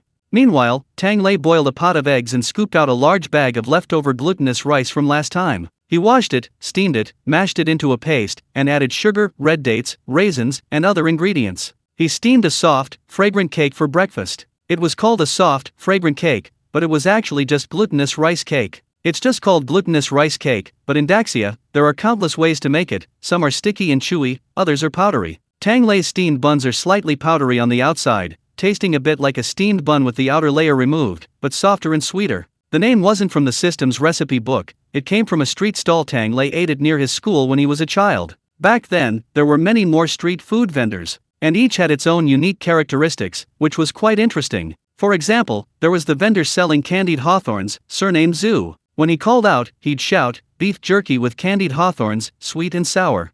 Another example is the vendor selling glutinous rice cakes near the school. Knowing glutinous rice cakes were common, he named them soft and fragrant cakes and hung them on the steamer in his cart. He even wore a white chef's uniform and hat. Walking the streets, he was clean and presentable, making people feel safe eating there. The taste was indeed good, chewy but not sticky, made with high-quality ingredients, and very satisfying to eat while hot. Adding sesame filling, crushed peanuts, and osmantha sugar made it even sweeter. However, later the middle-aged cook became an old man, and street vending was banned, so the pushcart disappeared. Tang Lei searched for a long time using this name before discovering that this thing also had other names: printed cake, square cake, large cake, rice cake. Never mind, Tang Lei tossed the system aside. Even if the King of Heaven himself came today, this is still called soft and fragrant cake. He waved his hand, opened the steamer, and looked out of the kitchen. As expected, early in the morning, the fifth canteen was once again filled with a large group of passers-by. Maxim and Sergei didn't even get out of bed, only emerging from the kitchen break room when they smelled the food. Just as they started eating, the construction crew from the canteen expansion project next door came in, wanting to see the leaders. Ignoring the two leaders, they went to get their own snacks. After the first batch was steamed, Anton arrived with takeout containers. As the second batch was being cooked, Ludmila entered the fifth canteen. She gracefully took several soft, fragrant cakes that she had hidden away from Yelena, her gaze filled with the satisfaction of a loving mother. However, Tang Lei felt that her gaze towards him was strange. With half of the second batch remaining, several Karils, young and old, arrived with the off-duty prison guards and bought up the rest. Nikita watched the two little bears pushing the wheelchair, feeling quite moved. At home, you can't even get them to eat breakfast by calling, but here they've got some nerve. Luckily, he gave the two kids a timely order: no one could eat alone until he arrived. Otherwise, they'd be sent home immediately. That's how they weren't left all alone in the first ward. The two little bears made a face. If Brother Tang could come to our house and be our cook, nobody would sleep in. The group, full and satisfied, patted their bellies, wanting to linger a little longer. But Nikita, who had only eaten a little, chased them away, and they all went about their own business. Those who had nothing to do were drafted by Tang Lei to process tea leaves. The withered tea leaves were wilted and needed to be rolled. This step was to roll the tea leaves into thin strips, essentially shaping the finished product. Since the group had nothing else to do, they sat down together, chatting and rolling the leaves. After kneading, it's dried over high heat again, a process called initial roasting. After roasting, the raw tea is ready. But raw Wei rock tea is still far from being truly delicious. Because Wei rock tea has a crucial characteristic: charcoal roasting. The prison guards who were just helping out watched as Tang Lei finished kneading the tea, drying it, and carefully sorting out any ugly leaves and stems. Then he pulled out a pile of strange-looking charcoal from the kitchen cabinet, and they were all bewildered. Not done yet. Tang Lei smiled. This is already a simplified version. I didn't even have you sort, winnow, or blend it. He handled all of that himself. However, the charcoal roasting step still can't be skipped. This step, as the name suggests, involves roasting the tea leaves with charcoal. But not just any charcoal will do. Charcoal made from sweet-smelling fruitwood is generally preferred. In traditional Fujian tea making, lychee or longan wood is commonly used. After lighting the fire, ash is placed on top to prevent direct flame and smoke exposure. The tea leaves are slowly roasted using only heat. Finally, the still slightly green tea leaves are roasted to the desired black color for drinking. There's a saying in oolong tea making: Southern Fujian emphasizes the greening process, Northern Fujian emphasizes the roasting technique. Good rock tea requires repeated roasting. Tribute tea can be roasted up to 9 times. Even with multiple roastings, the tea leaves will not have a burnt, charcoal-like taste. Instead, they possess a unique, lasting, and rich floral and fruity aroma. With prolonged storage, they develop a unique flavor that fresh tea lacks. This is because in the past, Southern Fujian had a large population, and local tea was consumed locally. Northern Fujian, on the other hand, primarily sold its tea northwards, emphasizing a longer-lasting aroma, thus leading to the development of this charcoal roasting method. Therefore, to drink Fujian tea, especially oolong, one must drink aged tea. A deep red amber is worth 3 times the price, and every household flaunts its year-old amber. This describes the deep red color and rich aroma of aged Wei rock tea. But in Siberia, Tang Lei certainly didn't expect his tea to be slowly roasted 9 times and aged. It would be good enough if it were drinkable. There are only a few types of trees that can grow here, and he even schemed off the system's coffers for the charcoal used for roasting the tea. Fortunately, none of the people present could tell the difference in the charcoal. They just held their faces to the fire, their eyes glazed over. Holy crap, awesome! Tang Lei sighed, deep in thought. Besides ideological awareness, should he also give these Russians a lesson in traditional culture? Wait a minute, he's supposed to be cooking for the Russians. Why does it feel like he's traveling the world preaching? Maybe he should name his cleaver virtue? A stark contrast to the bustling atmosphere of the 5th canteen. This was the 2nd prison ward at this time. It was labor time, and most of the prisoners were out working. Deep within the deserted cells, a small group of prisoners surrounded the burly lawyer Philip, their eyes filled with anxiety. "Boss, are you all right? Say something." Philip opened his mouth. "Ugh, damn Kirill. I will never give in so easily." Chapter 212 Demons and Monsters, Get Out of Here. Before he could finish speaking, he vomited again, spewing bile. His underlings were frantic. "Boss, you've been vomiting since yesterday. You just regained consciousness. Even the most fat can't withstand this much vomiting. What did that devil Kirill do to you? Was it electric shocks? Tear gas? Some new drug?" Philip lay on the bed, swallowing back tears. Could he say he was driven to the brink of collapse by a meal of fermented herring? He couldn't. That damned Kirill. He wouldn't submit to such a ridiculous reason. Impossible. He, a ruthless lawyer, had no shame? Philip could only angrily kick one of his underlings. "You clueless idiot. I've been starving since yesterday, go get me some food." Prisoners ate in the mess hall. Taking food away was strictly forbidden. But Philip and his gang had fared well under Roman's command and didn't take these prohibitions seriously. Just then, one of the henchmen rummaged around and proudly pulled out a can of food. "Boss, fish." "Ugh." Before he could finish, Philip vomited again. "Don't mention fish in front of me. I'll kill you." "Yes, yes, yes." The henchman quickly scrambled away. Not because he'd been kicked, but because he really didn't want to be covered in his boss's vomit again. Washing clothes in prison is difficult too. Another one hesitated, but canned food is the only meat we can bring out. If we don't want it, then we only have rye bread. He pulled a piece of bread from his own little stash, treating it with great care. Now that Roman's gone, we don't have special meals anymore. This bread is something I painstakingly saved up. Boss, take a bite. Philip took a deep breath and took the bread. Humph, that damn Kirill, trying to starve me. Do you think I can't eat, huh? He suddenly clutched his cheek. His underling quickly reminded him, boss, this is dry bread. It's hard. Take your time. Philip. He took a slow, laborious bite, but his mind was filled with fifth canteen, big rice rolls, noodles with soybean paste, hot and soft. Ugh. Covering his sore mouth, Philip felt another wave of bitter tears welling up in his heart. How did he end up like this? No. He had to save himself. Philip took a few more bites of bread, but he couldn't eat anymore. He threw it back to his underling with a dull thud. He sat up cross-legged. You guys, none of you went to work today? The underlings exchanged bewildered glances. Boss, haven't we always skipped work? When Roman was around, we didn't have to go. Now that sickly Kirill's here, he dares to cut our special treatment. Boss, weren't we supposed to teach him a lesson? Philip frowned instinctively. Not working? How can you be so clueless? Seeing others working, don't you? The underlings stared in disbelief. Boss, do you want to hear what you're saying? As soon as the words left his mouth, Philip realized his mistake and quickly made the sign of the cross. What nonsense! The fifth canteen must have corrupted my mind. Demons and monsters, get out!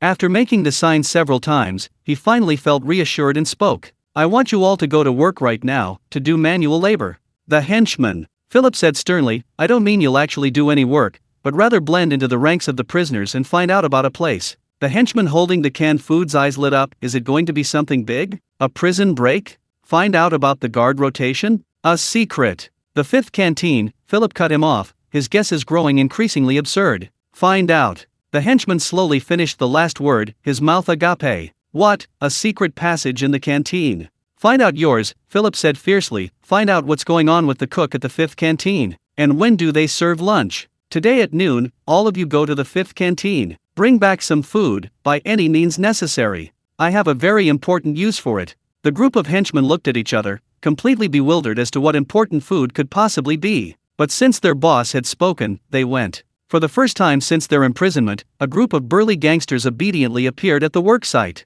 Meanwhile, Philip, still in his cell, picked up the bread again and nibbled on it.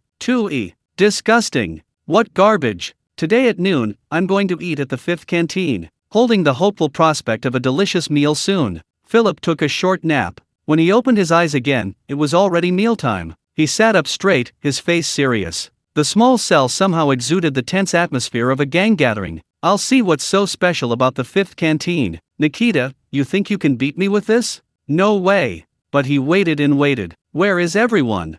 Mealtime was almost over. Then the first henchman walked in, dejected. Boss, I asked about the fifth canteen, but nobody paid any attention to me. Mentioning that name makes it sound like they want to beat me up. What's the meaning of this? I'm not going to steal food. Philip spat, useless. A moment later, the second henchman entered the cell, disheveled, his eyes filled with grief and indignation. Philip was stunned. You got beaten up? Who dared to touch you? The underling shook his head repeatedly. No, boss, I listened to you and went to line up at the fifth canteen. I lined up all afternoon. Damn it. When I got to the front, there was no food left. No food in the canteen? What the hell? I was furious and wanted to fight. Philip closed his eyes, and then they all ganged up and kicked me out of the canteen. It's unbelievable, boss. They were just ordinary prisoners. They were eating. Suddenly they all came and beat me up. Are they really that coordinated? They rallied faster than when we used to fight. This doesn't make sense. Philip's heart sank. You're useless too. Several underlings returned one after another, all covered in dust and looking incredulous.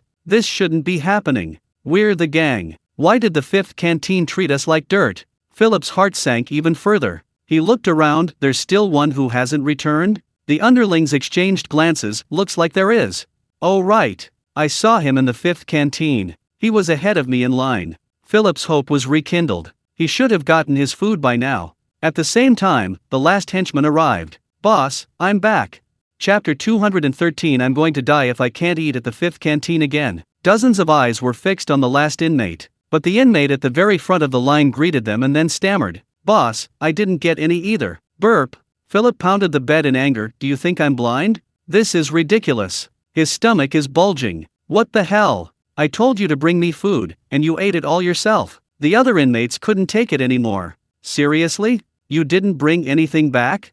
They'd all rushed off to the fifth canteen in the queue, but lacking experience, they hadn't managed to get any. So they hadn't even eaten their own lunch. In the end, the cell's last hope returned empty-handed, his stomach bulging. You ungrateful bastard. Get him. The underling quickly explained, no, I really just wanted to test the poison at first. I saw them eating like starving ghosts. I was worried they might have poisoned you, you know. I was worried about you guys. As for accidentally testing it, he didn't know what happened, he just kept eating. The boss can understand what he did when he was out of his mind, right? You might not believe it, but I was actually sleepwalking there. I'm not legally responsible. Ouch, stop hitting him. You're talking about the law with gangsters? We're done for, he really got poisoned. Come and beat him awake. Amidst the chaotic shouts mixed with intense personal grudges, Philip, unable to bear it any longer, roared. Stop hitting him. I knew you guys were useless. Luckily, I have money. Go buy some. Money makes the world go round.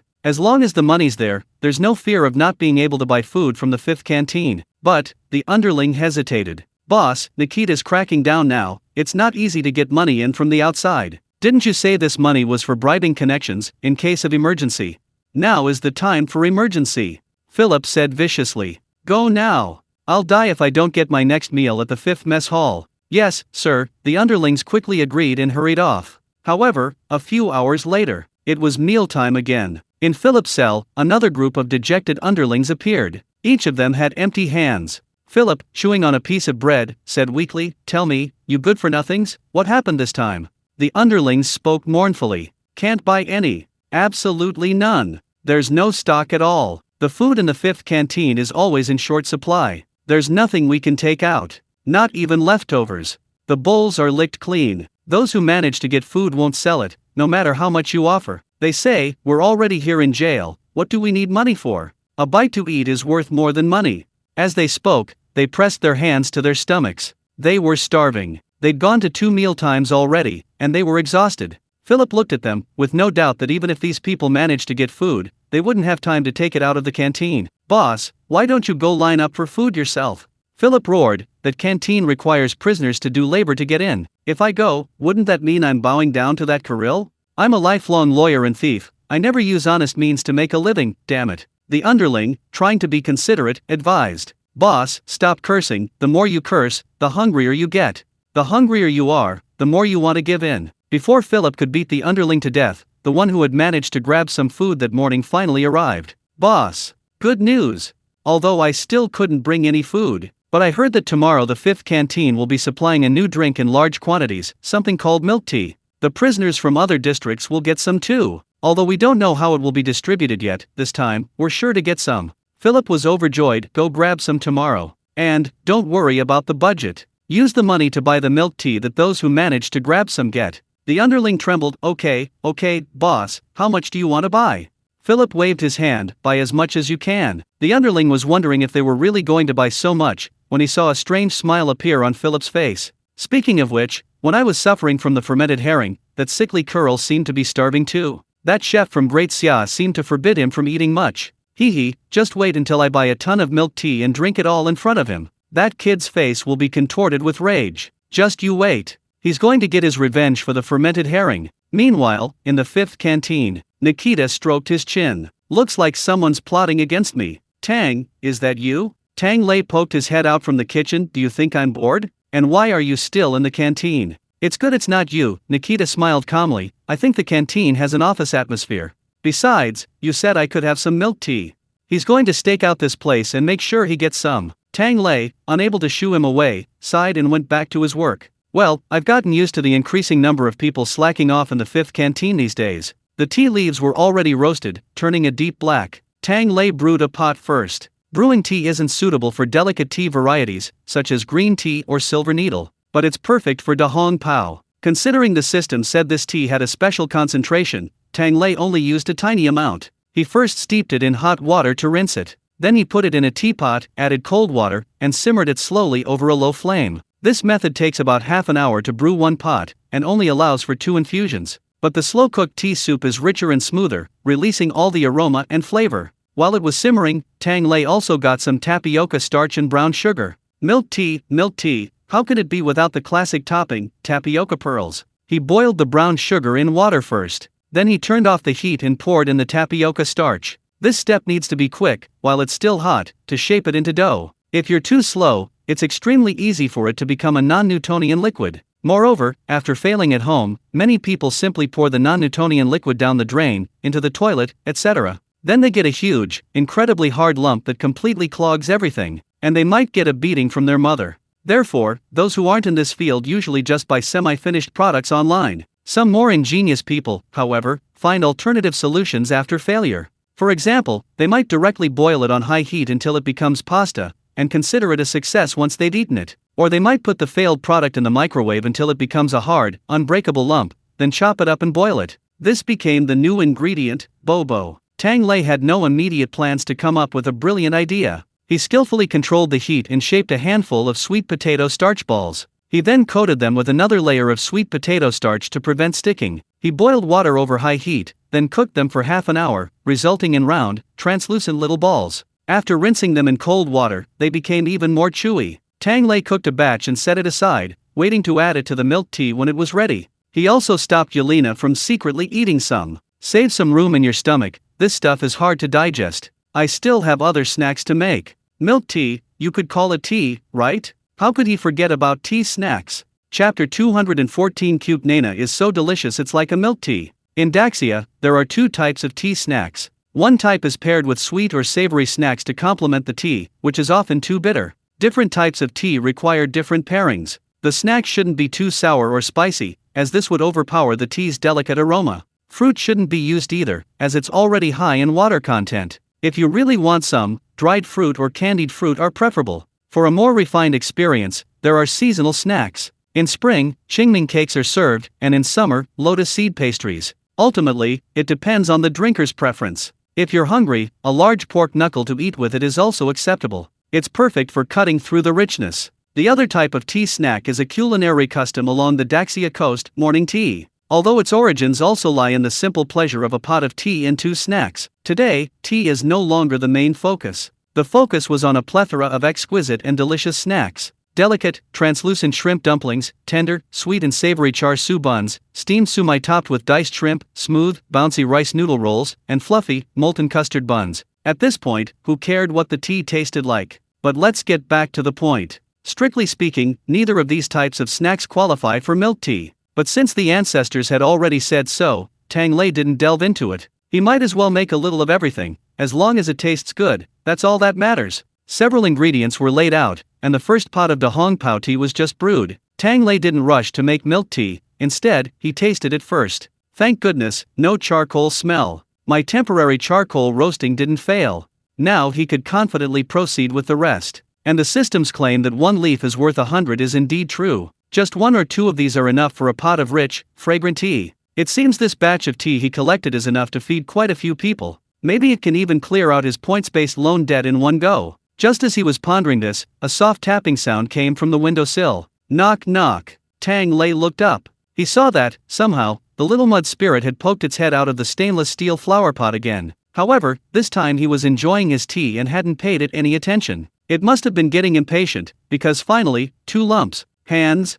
they carefully tapped the pot. Hungry, begging for food. Tang Lei chuckled. Not bad, quite polite. You've finished your meat? You want some of this vegetarian stuff too? He shook the teapot. The little mud spirit stretched its supposed neck as it moved left and right with his hands. It certainly looked very hungry. Tang Lei muttered, "Your mud, you won't dissolve in water, will you?"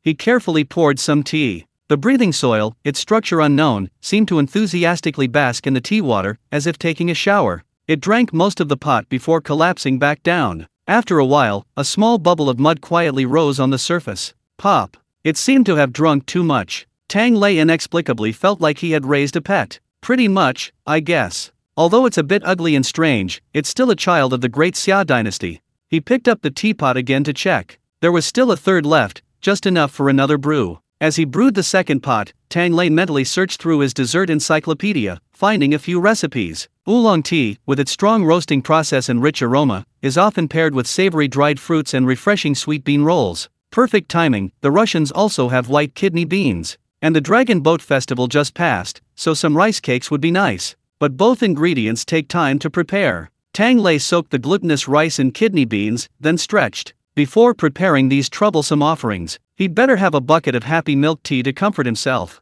Tang Lei originally wanted to just mix milk and tea, but considering the Russian sweet tooth, he changed his approach. First, he pinched a handful of tea leaves, added white sugar and nothing else, then stir-fried them in a pan. He used low heat, stir-frying until the sugar melted and the tea leaves turned a caramel color, then added water and turned up the heat. This stir-frying method releases the tea aroma quickly and makes it sweeter. Once fragrant, he removed the tea leaves and added milk. The milk was in the pot, and after only a few minutes of simmering, Tang Lei smelled a familiar aroma from outside his old school. The aroma of tea, milk, and sweetness. It's been a long time. I haven't had a taste of this since I arrived. Before she finished speaking, Yelena skipped into the kitchen. I smell that aroma, Tang Ji, and it wasn't just her. Even the others in the cafeteria who were still sitting and slacking off working looked up. Can we drink it now? Tang Lei waved his hand. Yes, but wait a bit. He scooped out the tapioca pearls he had cooked earlier. Thinking that it might not be sweet enough for Yelena, he also made some brown sugar syrup. He added the tapioca pearls with a sizzling sound, cooking them over high heat until thick, soaking the little balls in the syrup until they were glistening and flavorful. He then scooped up a cup of milk tea, added a spoonful of brown sugar, inserted a straw, and handed it to Yelena. Try it, drink the balls at the bottom slowly. Don't let them choke on a mouthful. He suddenly had a whimsical idea and dug up some red beans and glutinous rice flour. Thinking about making some other toppings? Sweet red beans? Mochi? Milk foam? Won't this turn into porridge? He'd heard there's something like cute nana in China, so delicious it's like a tea drink? Maybe he should start an event where anyone who can say their full name in the 5th canteen in Daxia language can redeem a cup? Wouldn't that be a bit too cruel to these Russians? Just then, Tang Lei suddenly felt a resentful gaze. He looked up and was startled. Nikita! Who else could it be but Nikita, leaning over the food window? But this guy's in a wheelchair, he shouldn't be this tall. Tang Lei glanced at her. Holy crap, how did you stand up? A medical miracle? Nikita snorted. My legs are fine. I'm just malnourished and weak. As soon as she finished speaking, a childish, urging voice came from somewhere below, out of sight. Uncle, get to the point. We can't hold on much longer. Tang Lei peeked out again. Good heavens! 2 little bears were supporting him on either side. Nikita quickly said, get to the point. Tang, what's wrong? Look at Xiao Ye, she's finished it all. Where's our milk tea? I, the poor patient, have to come and ask for it myself. You've forgotten everything because of her. Hey, hold on tight. He stumbled. Ludmila walked over and precisely grabbed him by the back of the neck. She lifted him back into the wheelchair like a cat. Aren't you afraid of dropping the children? Nikita was puzzled. Huh? Shouldn't you be afraid of dropping myself? What's there to be afraid of? At their age, they'd break their own legs even without my help. Cough cough. He suddenly caught Ludmila's fierce glare and wisely shut his mouth. Ludmila soothingly patted the 2 little bears. Want a drink? Give us 3 cups, so this kid fooler will watch. Chapter 215 on the differences in parents' childcare. Ha! Nikita stared in disbelief. Tang Lei, suppressing a laugh, poured a glass for each of the 3 children, 1 adult and 3 kids. The 2 little bears gulped down a mouthful, their eyes immediately crinkling with joy. Delicious. Then a large spicy chip. A mouthful of salty and spicy, a mouthful of sweet. Ah, this is the taste of happiness. Ludmila also took a sip. She was relatively calm. She finished in 1 gulp, leaving only half the glass. After finishing, she nodded demurely. Not bad. Then she took another gulp. Nikita, sitting in his wheelchair, panicked. Wait, where's mine? Nobody's talking to me? He had difficulty moving around, and it was really difficult for him if no one got him anything. Ludmila glared at him. You just wait. Nikita clutched his chest. I'm so miserable. Cough cough cough. Ludmila, still bullying the kids? Nikita, no bullying at all, this is just building rapport. Madam, trust me, if you don't take advantage of this now, you won't be able to later. What's the point of taking care of kids if you can't play with them? In the kitchen, Yelena brought out another glass, shaking her head. The captain still likes kids so much. The warden is going to be in trouble. Tang Lei was also watching the spectacle. Likes kids? I thought your captain was the cold, strong woman type. Yelena smiled, her eyes narrowing. Being strong can be gentle too. Since the captain took me in, she's taken in a lot more children. They're all orphans who lost their parents in the war. Although she always says she can't be a mother anymore, we're all, in a way, her children.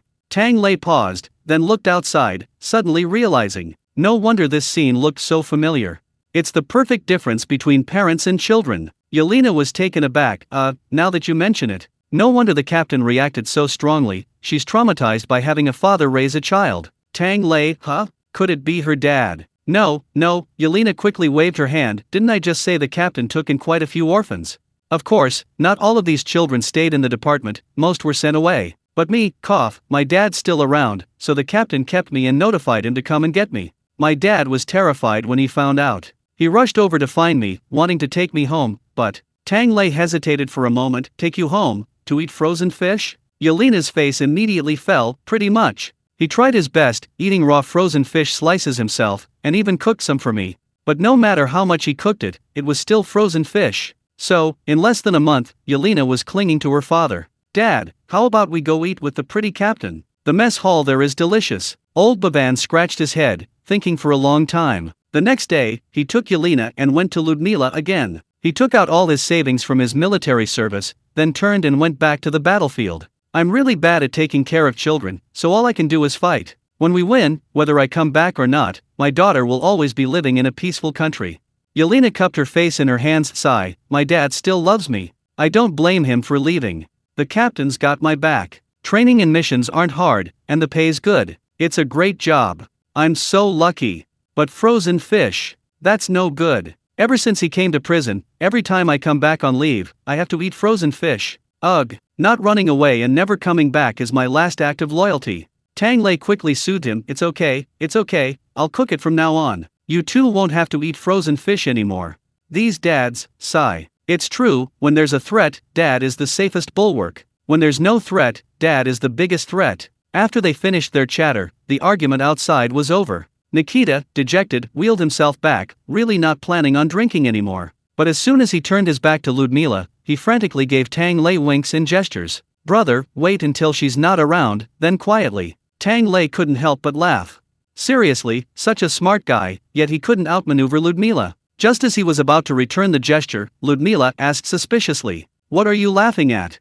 Ahem. Tang Lei quickly forced a smile back to his normal expression. Nothing, I'm just naturally cheerful. He changed the subject. Captain Mila, I heard you enjoy appreciating coffee? Ludmila finished her milk tea in 2 gulps and replied lazily. Appreciating? I wouldn't say, I just don't want to feel sleepy. She pointed to the documents spread out on the table beside her. She had been sitting there motionless all morning, reading, but how much she had actually absorbed was a mystery. Tang Lei nodded knowingly. Sure enough, any work, no matter what it is, makes you drowsy. When this captain drove day and night to see Yelena, she was full of energy. She's only been reading documents for a few days, and she's already getting dark circles under her eyes. He brought out the second pot of brewed Dahong Pao tea and poured himself a cup. Want to try this? It's the tea part of the milk tea. A classic drink from Great Xia. This is the one you said was energizing? Ludmila remembered. It smells quite good, a bit different from coffee. Tang Lei smiled, definitely. Besides here, only Great Xia has this tea variety. From planting to harvesting and processing, no other country tastes like it.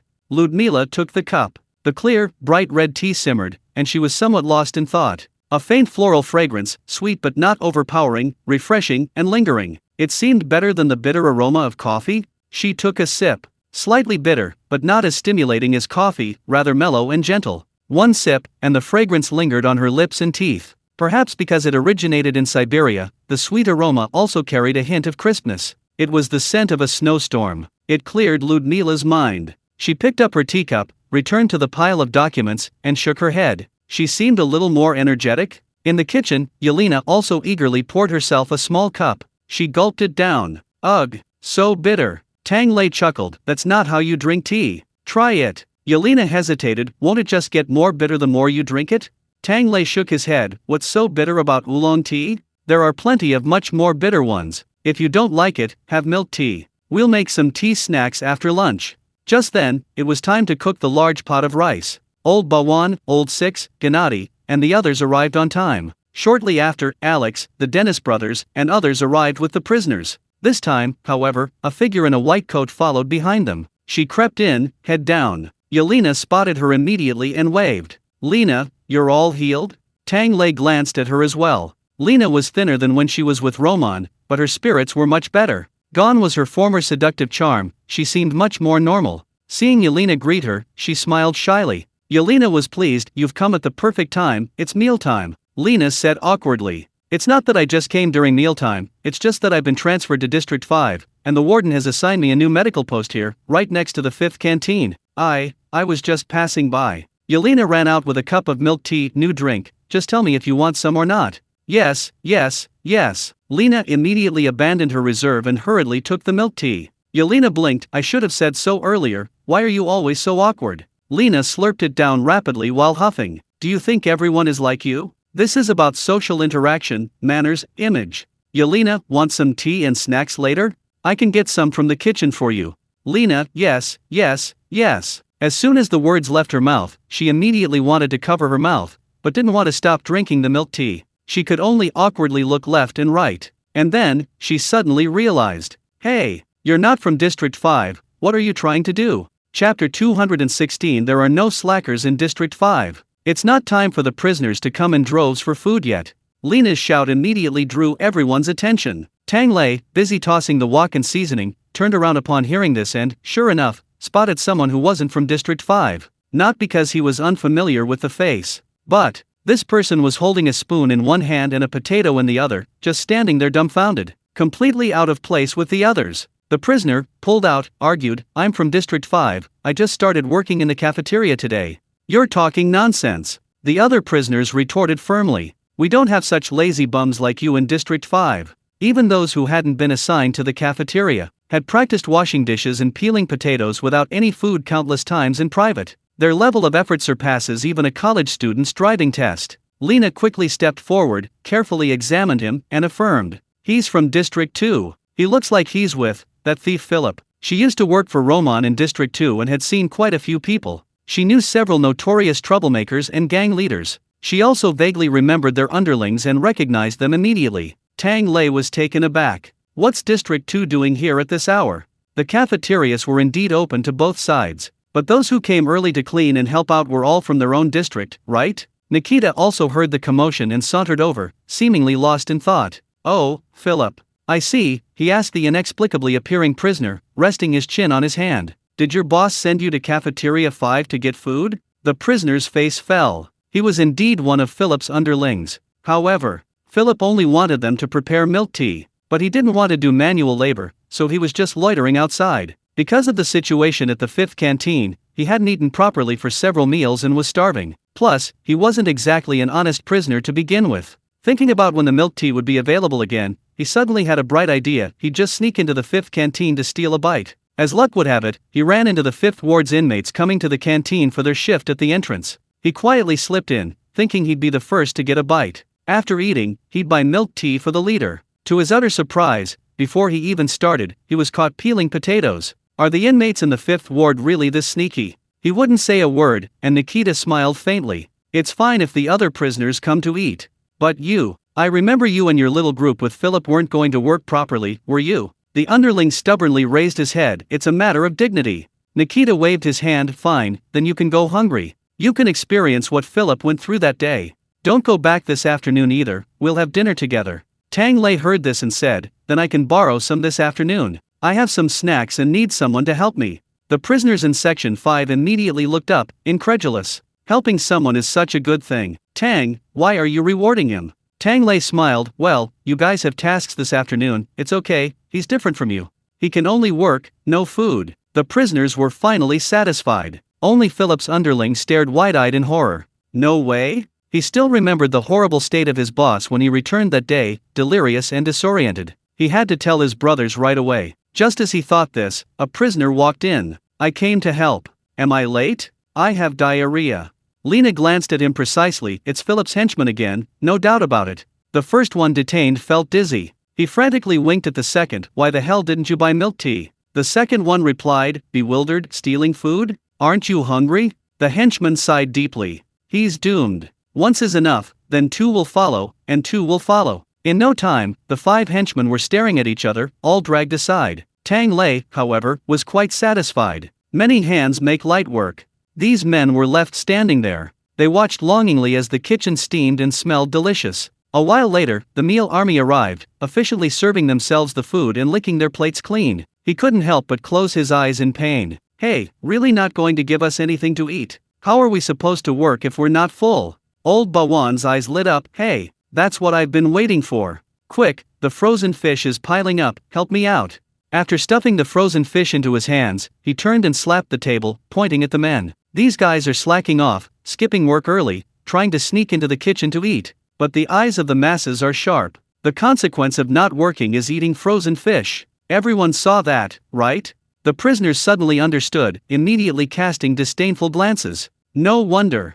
They deserve to eat frozen fish. Really, don't they feel ashamed watching others work? The underlings, each holding a frozen fish, stared in disbelief. No way? Using them as negative examples is one thing. These gangsters are used to it by now. But this is prison. What's with these people acting like labor is the most glorious thing? Are they all in the same place? There's something fishy about this canteen, one of the underlings muttered. Nikita finally filled a small bowl with rice and said quietly upon hearing this, "You guys better eat quickly. If you don't work hard this afternoon, I guarantee you'll feel worse than if you've seen a ghost."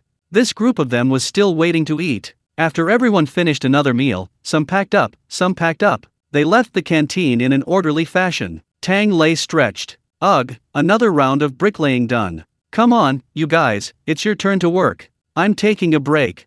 The younger man's eyes darted around. We don't know how. Tang Lei chuckled. Don't worry, if I had the skills, I wouldn't have asked you guys. It's all physical labor. He took out the glutinous rice and white kidney beans he'd soaked that morning. We'll pair them with tea depending on the season. It was just a few days ago, the Dragon Boat Festival. Let's start with some rice cake. Chapter 217. Oh no, Kirill's genes have mutated. Dagao, as the name suggests. It's a type of rice cake meant to be pounded. It's made somewhat like rice cake. Both are primarily made with glutinous rice. The glutinous rice needs to be soaked first. The longer it soaks, the stickier and softer the resulting cake will be. It's ready when it can be easily crumbled by hand. While cooking, Tang Lei had already steamed this pot of glutinous rice. Now he took it down, put it in a large bucket, and added white sugar. The sugar was crushed directly into the rice. It would make it sweeter and more chewy later. Then, he gave each of his eager underlings a wooden mallet. Come on, use all your strength to pound it. Let's start with half an hour.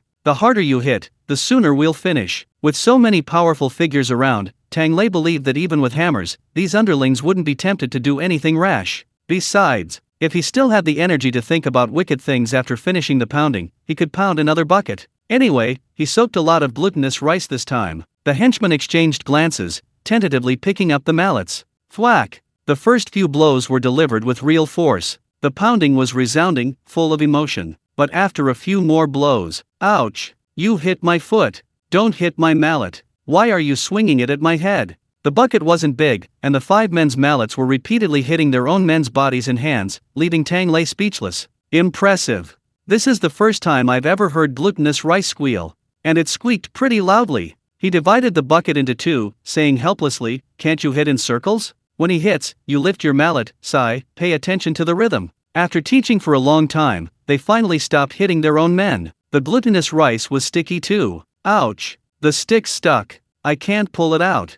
What is this stuff? It's like cement. Are you sure we can eat it? Tang Lei slapped his forehead. Oh, I forgot, we need to wet it a bit. But it's not a big problem. Xiao yeah, go help them pull it out. Okay. Yelena put down her milk tea and quickly freed the mallet, wetting it a bit. Keep going, keep going. The henchmen wiped their sweat. We've been pounding for ages. Still not done? Tang Lei pinched a small handful of glutinous rice to examine it. Not strong enough. It needs to be perfectly smooth, white as jade, and able to be stretched really long. Seriously, Tang Lei looked them over, somewhat disdainfully. You guys were known for your fighting skills. How come you're so slow at pounding rice cakes? Even slower than the ones back home. The once powerful gangsters listened, their eyes welling up with tears. Damn it, putting aside the fact that they haven't done any work since they came in, don't they bear any responsibility for being hungry and being forced to eat frozen fish? The henchman sized up Tang Lei's physique. Is eating in Daxia this difficult? You've been making this stuff all summer? Tang Lei honestly shook his head. No, not at all. This is usually something the sons-in-law do. It's not my turn. Well, judging by performance, of course he'd make it fast and hard. He waved his hand, signaling his henchmen to keep going and try to finish within an hour. He then took out a small bowl and poured in a packet of sesame seeds. Meat cake and rice cake have similar ingredients, but the finished product is different. This one is coated with a filling. First, crush the sesame seeds, mix them with soybean flour, and then stir-fry them in a pan until fragrant. Once they turn slightly yellow and the aroma of soybeans and sesame seeds fills the air, turn off the heat. Tang Lei ladled the mixture out of the pan and spread it on a cutting board to cool, preventing the residual heat from burning the soybean flour and making it bitter. He then went to check on the rice cake making team. After a long and arduous struggle, the bucket of glutinous rice had finally been pounded into a translucent white lump, like paste, but even stickier. Soft, bouncy, and chewy. Looking at his underlings, they all looked like they'd been repeatedly battered by life. Half dead. It seemed they wouldn't be thinking about the fifth canteen for a while. Satisfied, Tang Lei pinched off small pieces of the pounded glutinous rice dough. They rolled them in the sesame and soybean flour spread on the cutting board. The filling was fragrant on the outside and chewy on the inside. Cut into small pieces, it was offered to the few people who worked and lived in the canteen. Anyone else hungry? Want some? As soon as the words were spoken, figures appeared from every nook and cranny, rushing over. We're starving. Tang Lei smiled helplessly, placing the plate by the window. Help yourselves. This is sweet, you can have it with tea. He buried his head in a ball of food. Ludmila took a long stride and was the first to grab a piece. She also gave some to the two little bears. The two children's eyes crinkled with laughter as they surrounded her, praising her. Thank you, beautiful sister. Sister is beautiful and kind. 100 times better than uncle. Nikita, sitting in his wheelchair, waved helplessly. Hey. Ludmila smiled faintly. I'm not old enough to be called sister anymore, I should call her auntie. The two kids' big eyes darted around. But you're still a pretty auntie. Ludmila paused, then glanced at Nikita. Is this kid really yours? Nikita sighed deeply. Genetic mutation, a misfortune for the family. Ludmila chuckled. Maybe the mutation is a blessing in disguise. She picked up another piece and offered it to Nikita. Nikita was flattered. For me? Ludmila, never mind. Nikita took a big bite. Yes, yes, yes. Ludmila clapped her hands, turned, and took the plate away. You've eaten, the rest is mine. Goodbye. Nikita? The two little bears exchanged a glance. Uncle seems to be no match for this auntie. Nikita started patting the wheelchair again. Hey, I'm just having trouble moving around right now. And you too, you're both turning your backs on your uncles. Who's your real uncle anyway? Ludmila returned to her seat with a plate of rice cakes, her brow slightly furrowed. Unlike most people from her fighting nation, she didn't like sweets, she preferred bitter ones. Sweet treats made her feel good. They also made her lower her guard. For her, they were too dangerous. So she only took one bite of the rice cake. Taking the plate away was purely on a whim, a sudden impulse to see her get her comeuppance. Now that she'd come to her senses, she was a little worried. On vacation, a little relaxation shouldn't be a problem, right? Ludmila hesitated for a moment, then remembered Tang Lei's suggestion of pairing it with tea, and poured herself a cup of strong black tea. A sip of tea, a bite of pastry. The rice cake lingered in my mouth for a moment, soft, chewy, and sweet, lingering on my lips and teeth. Before the sweetness faded, a sip of light tea dispelled any cloying aftertaste. The tea melted away the stickiness of the pastries, leaving only a lingering fragrance. Ludmila's mood suddenly improved. She sipped her tea, casually glancing at the documents. Clear-headed, alert yet relaxed. She felt even better than when she was on a tropical vacation. If only I had come here for a vacation next time. A prison vacation, those old men will be staring wide-eyed, won't they? Ludmila unconsciously finished a pot of dahong pao tea, letting out a wistful sigh. With this pot of tea and a plate of pastries, an afternoon could easily slip by without her getting tired. Thinking back to the days when coffee was her lifeline, Ludmila frowned in disdain. The tea and pastries were so much better than the department's super-strong coffee and baked cookies. The layers of bitterness and aroma alone were incomparable to coffee. Unfortunately, she couldn't stay here for long. The irreplaceable cost of being part of the department meant she couldn't simply slip away. If only I could eat and drink when I get back, sigh. Ludmila sighed again. Suddenly, a voice appeared in front of her. Sure. Chapter 218 Meetings are more lively in the fifth canteen. Ludmila looked up and saw Yelena smilingly leaning over. While talking, she reached out. The last piece of rice cake. Sneaking it away right under the captain's nose. Ludmila rolled her eyes, pretending not to see. What can I say? Yelena chewed. Tea. Brother Tang said, if you like it, Captain, he'll bring you a jar. Just brew it with hot water. There's also milk tea, or you can make tea bags. As for snacks, take some with you when you leave. Let me know if you want some later, and I can send them to you anytime. Ludmila paused, her expression complicated. he really is. Although she knew this was just a show of goodwill. But unless there's a grudge, who can refuse such a sincere and thoughtful gesture? So Ludmila's complicated feelings only lasted a moment before she let go of her awkwardness. Alright, I see the benefits of having a cook now. Thank him for me. Yelena nodded with a smile, holding the empty plate of rice cake, and even smacked her lips in the sesame powder that had fallen onto it. Then she picked up the plate and went back to the kitchen. Brother Tang, the captain accepted it and said thank you. Tang Lei waved his hand with a smile. No need to be polite, I'm glad you liked it. He then carried a bucket of steamed glutinous rice and taught his underlings, whose edges had been worn down by life. He also sent Yelena to supervise the process. He then took out another item, soaked white kidney beans. For offering to ancestors, one dessert is nothing. Back home, it would be a feast of 3 sacrificial animals, 3 servings of tea, and 5 servings of wine. Even for everyday meals, there should be 3 different dishes. Tang Lei also planned to prepare 3 desserts. Rice cake for the festival, the second one, to be paired with tea itself. Oolong tea has a strong flavor, which pairs perfectly with the sweet and refreshing taste of kidney bean rolls. Speaking of kidney bean rolls, one must mention the Beijing specialty, pea flour cake. Both are desserts made purely from beans, without any flour. They're not oily or greasy, and are refreshing and cooling in the summer. And we must mention again, a certain old hag, the one who bestowed the name "It's Like Honey."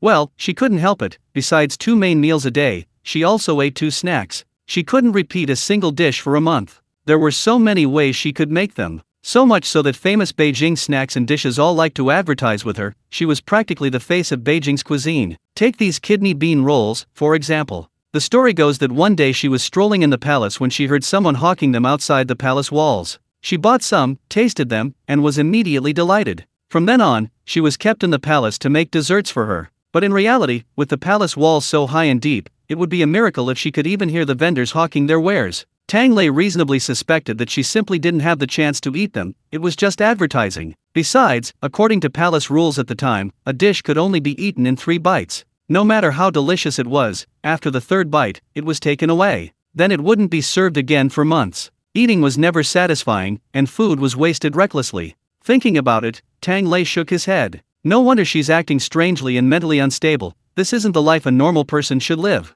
He scooped out the kidney beans and drained them thoroughly. The kidney beans, which had been soaking for half a day, were easily peeled. Leaving the slightly yellow beans, he added water and steamed them over high heat. Once they were soft, he turned off the heat and let them sit for a few more minutes. Adding a spoonful of sugar, it could be mashed into a smooth and sweet bean paste. Tang Lei pressed the bean paste and sifted it again before spreading it evenly on the prepared cotton cloth. He smoothed it into a flat disc, then squeezed 2 lines of red bean paste filling in the center. He rolled it up from both sides, pressing firmly. Then he removed the cloth, and the soft, delicate red bean roll was revealed. He cut it into small pieces and took a bite. The red bean paste was fragrant and sweet. Both ingredients were steamed until incredibly soft and melted in his mouth. Satisfied, Tang Lei set aside some for his ancestors, and was about to call Xiao Ye for the rest. He looked up.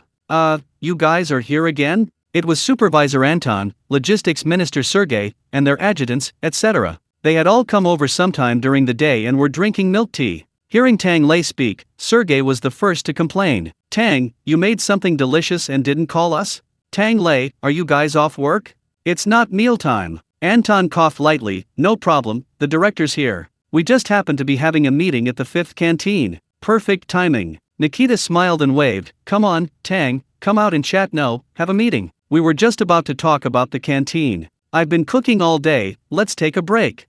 His face clearly said, bring the food too. Tang Lei shook his head, served the green bean rolls, and casually called to the gangsters who were still pounding the dough. Alright, take a break. The men were exhausted. Hearing this, they immediately let go, the mallet still stuck in the glutinous rice dough, and slid to the ground. Just lying there, they stared longingly at Tang Lei at the green bean rolls in his hand. They were working in the kitchen, practically the prime victims. All sorts of aromas filled their noses, but their mouths only tasted of frozen fish. This is killing me. The first one detained finally couldn't hold back any longer. Cook, is this only for those officers? He lowered his voice. Are you selling it or not? We have money. Tang Lei glanced at him. Yes, but I don't take on private jobs for prisoners. If prisoners want to eat, they can just take turns based on their merits. They'll get it even without money. After saying that, he thought for a moment. However, currently this system should only exist in District 5, so you guys. Tang Lei waved his hands sympathetically. Next time, for sure. He carried the plate out. leaving a group of underlings staring at each other blankly. When we get back, let's talk to the boss about whether we can buy a spot in District 5? Ignoring their murmurs, Tang Lei had already gone out to rest. Just as he sat down, he saw Sergei expertly pick up a green bean roll and let out a long sigh. I knew it. Something was missing, the atmosphere wasn't serious enough. This is what I wanted. Without Roman's exploitation, Sergei beamed with pride. Don, thanks to you. The Leff family spent a fortune to settle things with Roman and save those Leff's lives. The logistics department's deficit is covered, and I can pay off my dessert loan. Ha ha ha. Should we get more desserts next week? And milk tea too. We want some. God, this stuff is so delicious. I've already arranged it. One in the morning to wake you up, one at noon to lift your spirits, and another in the evening to replenish your sugar and prevent brain overload and baldness. Hee hee. Tang Lei chuckled, give me a break. 1 cup a day is more than enough. It's just a drink, not a cure-all. Anton also gave Sergei a disdainful look, then turned to Tang Lei. We need to prioritize District 5, Tang. Are the materials sufficient? Do we need to purchase more? Can you supply enough tea? Tang Lei thought for a moment. The tea should be fine. This batch, I estimate, can supply around 10,000 cups. After that, it will probably be less. Normal Dahong Pao tea can only be harvested once a year. The systems might be a little different, but Tang Lei didn't want to exploit it too much. He'd feel bad if he ended up bald. First, ensure the guards in District 5 are taken care of, then the high-performing prisoners. Nikita said, how about this? 5,000 for District 5, and 5,000 for the other districts, how about that? Sergei, don't panic. Your logistics department doesn't have many people, but they'll have enough to drink. It's just that your 3-cup-a-day plan can be thrown in the trash. Anton, I know the 5th canteen is in District 5, but it can also influence the entire prison. Afterwards, prison resources can be tilted towards District 5. Do you understand what I mean? Anton said seriously, I obey all orders, sir, no need to say more.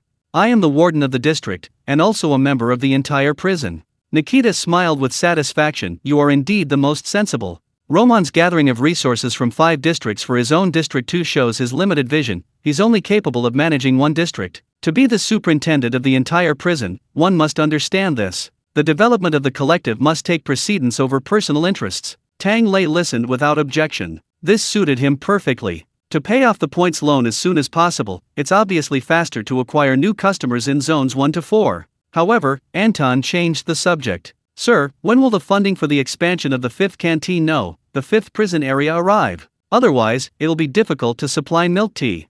Chapter 219 Are you fooling people again? Nikita sighed helplessly. Soon, but Anton, are you sure the 5th prison ward, besides the canteen, doesn't need funding for renovations? Anton waved his hand firmly. That's not important. Fix the canteen first. Tang Lei sensed something was wrong. Wait, how much do you plan to expand the 5th canteen? Anton smiled confidently. I've planned it all out. Let's expand to 5 times the size of this place first. Tang Lei's eyes went black. We're already busy enough. Expand again? I'll kill myself. Anton quickly added, that's another manpower issue. I've thought it through too. It's like this, sir, the 5th prison district has already exceeded its potato planting target for this year. Do we have some autonomy in allocating resources for the lower-level renovation projects? Nikita nodded, complete the target set by the higher UPS, and the rest of the profits are yours. Like the 1st prison district, after completing its tasks ahead of schedule, they're clearing land to continue planting potatoes. Are you planning to do that too? Anton, we will clear land, but we're planning to plant Tang's large-scale plants. They're all edible. Nikita's eyes narrowed slightly. Oh? He looked at Tang Lei. Tang Lei touched his nose. Some improved varieties, still in the experimental stage.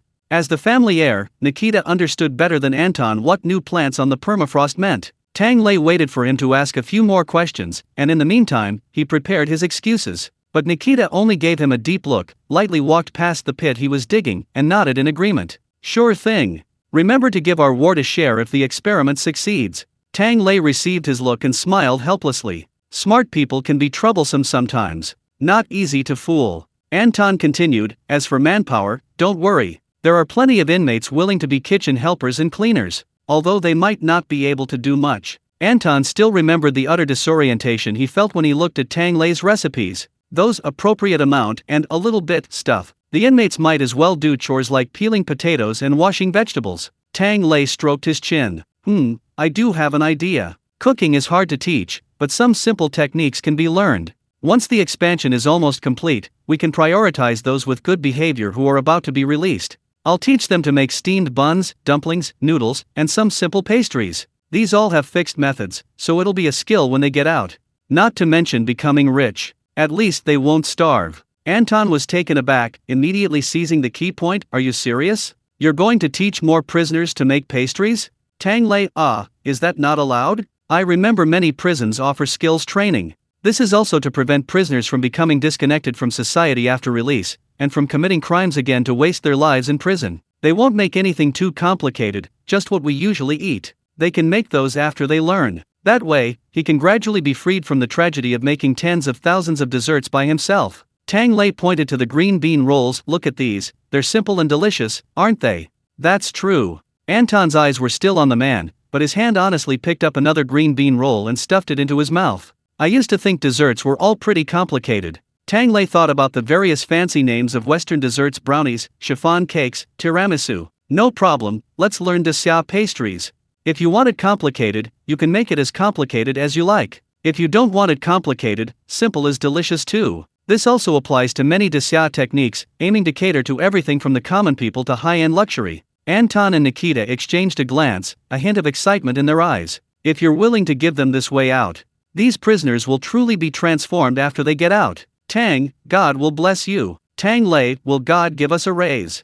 The two wardens' lips twitched. Yes. Tang Lei was satisfied. Thank you, boss, you're so generous. And milk tea, I could consider teaching that too. Tang Lei didn't expect these bears to learn how to make tea. Just knowing how to brew tea and adjust the flavors would be enough. It would be best to develop several new flavors, like those milk tea shops in Daxia, releasing a new product every now and then. That's great. Sergei agreed wholeheartedly. I can try the milk tea that comes with it. I promise I can accept anything, even milk tea with vodka. Thank you, but I can't accept that. Tang Lei calmly rejected it. I'd rather you make salty milk tea. At least the Mongolians and Tibetans have proven that salty milk tea tastes good. But vodka? What heresy! He should be nailed to the door of the 5th canteen as a public spectacle. Sergei immediately lowered his hand. Ahem, just saying. He changed the subject. Speaking of which, the wardens of the 3rd and 4th wards have come to see me several times these past few days, and they brought quite a few gifts. But of course, I won't accept bribes. Especially since the wardens of the 3rd and 4th wards know he likes desserts, and the gifts are mainly fruit, cheese, and sweet dumplings. He wanted to throw them 8 miles away overnight, to avoid Tang Lei seeing and confiscating his desserts. Sergei asked Nikita, Sir, what should I do? It was obvious these two opportunistic district chiefs were getting restless. Nikita had probably intimidated them, so they only dared to bypass him through the relatively neutral logistics department. Nikita smiled slightly. Let them deliver it, send something valuable. I'm curious about their secret stash. It's a windfall subsidy, why not take it? Anyway, this time, the 3rd and 4th wardens didn't suffer a significant loss, so Nikita wasn't planning on involving them anymore. Wait until the milk tea and desserts are promoted throughout the district, and they can only watch, hee. Anton's eyes revealed a faint sympathy and a strong sense of schadenfreude. Serves them right. These two opportunists will surely learn a painful lesson this time. Tang Lei shook his head, looking at their fake smiles. Sure enough, these leaders are all corrupt. Poor, this simple and kind cook, untainted by the mire, sigh. Just then, Anton's adjutant ran over. Sir, an old man has arrived outside, carrying a tree. He says Tang sent him. Tang Lei was taken aback, checking the date. It really was the date he'd arranged with the old shaman. All eyes turned to him. Tang, you've been conning people again? People used to avoid this prison, but ever since you came, people from outside keep coming in looking for you. Tang Lei retorted, I'm not involved in pyramid schemes. I just happened to run into him and asked him to deliver something for me. At most, I gave him a sticky rice cake and told him he could come over for meals later. The group exchanged glances and spoke in unison. They've given us all the food, and you still say it's not a scam. Damn it, once they put a bite in their mouths, who could escape? Chapter 220. The cook can feed anything. Nikita and the others, having nothing else to do, decided to go with Tang Lei to the entrance to watch the commotion. As soon as they stepped outside, there stood the old shaman, as expected. This time, he wasn't wearing his usual brightly colored robes, nor did he bring his drum, although it wouldn't have been of any use anyway. Without his shamanistic rituals, he looked no different from an ordinary old man. Beside him were several large reindeer. The lead reindeer's eyes lit up when it saw Tang Lei, and it nuzzled him. It recognized him. This was the kind man who had fed its master. Yelena peeked out, admiringly examining the reindeer. He's really big. He probably couldn't fit him in a pot. The lead reindeer quickly retreated a meter, nudging its master with a look of indignation in its eyes. A deer's life is a life too. Aren't you going to do anything about it? Unfortunately, no one spoke up for it. Tang Lei had already walked towards the sled pulled by the reindeer. Found the star anise tree so quickly? He mentally tapped the system, bewildered. I haven't even promoted my milk tea yet. He was planning to notify everyone in the afternoon and distribute the food for dinner. After all, the bear wasn't worried about gaining weight. The points hadn't arrived yet. How come the tree arrived early? The system seemed to have just woken up. I already have points credited, so I just put them in the designated location. It beeped for a while, finally finding out, oh, those Karils went back. They got to eat your stinky vegetables and got a discount in points. But how come they have so many points? They won't be calling their whole family to eat there later, will they? Tang Lei thought about how his whole family grew up eating canned herring, and realized that was hard to say. When we get back, let's pickle a few more jars of stinky vegetables. If they suddenly run into Sansuan and Antang, they might not be able to resist and forget to leave some for the jars to refill. After they finish eating, I'll make another killing, no problem. The system praised, host, your heart is quite wicked. Well said, but don't praise me like that next time. Tang Lei examined the star anise tree that had been dug up by the roots. Oval leaves, aggregate fruit, octagonal in shape. He felt a sudden sense of familiarity. Finally, I've seen your true form. Although he had used star anise so many times, and even picked out the sour, numb seeds from each corner and stuffed them into his mouth, this was the first time Tang Lei had ever seen the original tree. The old shaman lowered his voice. This one, is it from the same origin as the tree you called Big Red Robe? Tang Lei nodded slightly. Star anise is a good thing. It can be used to make wine, perfume, medicine, and even for mining. But it seems that only Great Xia is truly skilled at cultivating and using this stuff. 80% of the star anise on the world market comes from Great Xia. Siberia certainly doesn't have any. But in front of Nikita and the others, Tang Lei didn't even blink. Hey, I told you to help me look for it in the no man's land, and I actually found it. Ha ha, perfect for transplanting. Hey, a few young men, help me drag this over to Leon, the prison guard in the 5th ward. Tell him it's a kind of seasoning, like those chili peppers, he'll understand. Several prison guards immediately ran over upon hearing this. It's edible. Why didn't you say so earlier? They quickly unloaded the tree and dragged it away. A herd of reindeer watched helplessly. Tang Lei then introduced the old shaman to Nikita and the others. I met an old man living alone in the deserted area. His daughter threw him away because of his superstitious beliefs. I felt sorry for him, so I asked him to help me out and get something to eat. Old Bawan gave an O, looking at the old shaman with pity. Your daughter looks down on you? Sigh, my daughter also looked down on my frozen fish. Luckily, she still cares about me. She comes back whenever she has time, he. Old shaman? Who asked you? Nikita's gaze lingered on the old shaman's hands and the reindeer, and he chuckled softly. Since you're a guest, come in. It's cold outside. His words were in agreement. However, while people could go inside, the deer couldn't. Seeing their owner about to throw them away for a better meal, the herd of reindeer pawed the ground in frustration. Oh woo-woo. Let's eat our fill and not forget each other.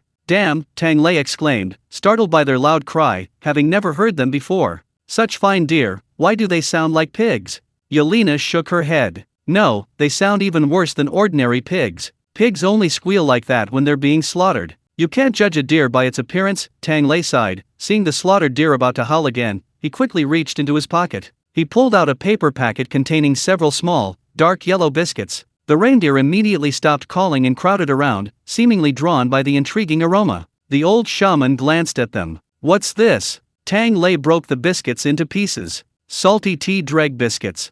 These were the stems and unsightly tea leaves discarded from the Hong Pao tea. Tang Lei didn't want to throw them away, so he crushed them, mixed them with flour, added some salt, and baked them into savory, chewy little biscuits. I remember feeding deer salt? Before he finished speaking, the lead deer had already reached out and snatched a piece, eating it with great relish. Sergei, eager to try, exclaimed, if deer can eat, then humans can eat too. Let me. He was then nudged aside by a large deer. Tang Lei chuckled, don't push. One at a time. Those who shove randomly will end up in the pot. The deer actually listened to him. At his command, they lined up and took turns grabbing the bread. The others exchanged bewildered glances. Nikita, recalling the orderly cues at the 5th canteen, asked the old shaman, Grandpa, are your deer always like this, so organized and disciplined? The old shaman, I'm wondering now, are they really mine? Anton remained calm. It's alright, you'll get used to it after a while. No need to delve into it. That's how cooks are. Anything that breathes can't be fed, right? After the deer were fed the flatbread, they they were finally satisfied and lay down right there at the entrance of the 5th prison area. Eat and then sleep, sigh. Sergei watched with envy. Actually, Tang, you could feed me like a deer too. Tang Lei chuckled, then I have another dish for humans to eat later, aren't you going to eat it? Sergei said slyly, I can switch flexibly between human and animal forms. That depends on what you feed me.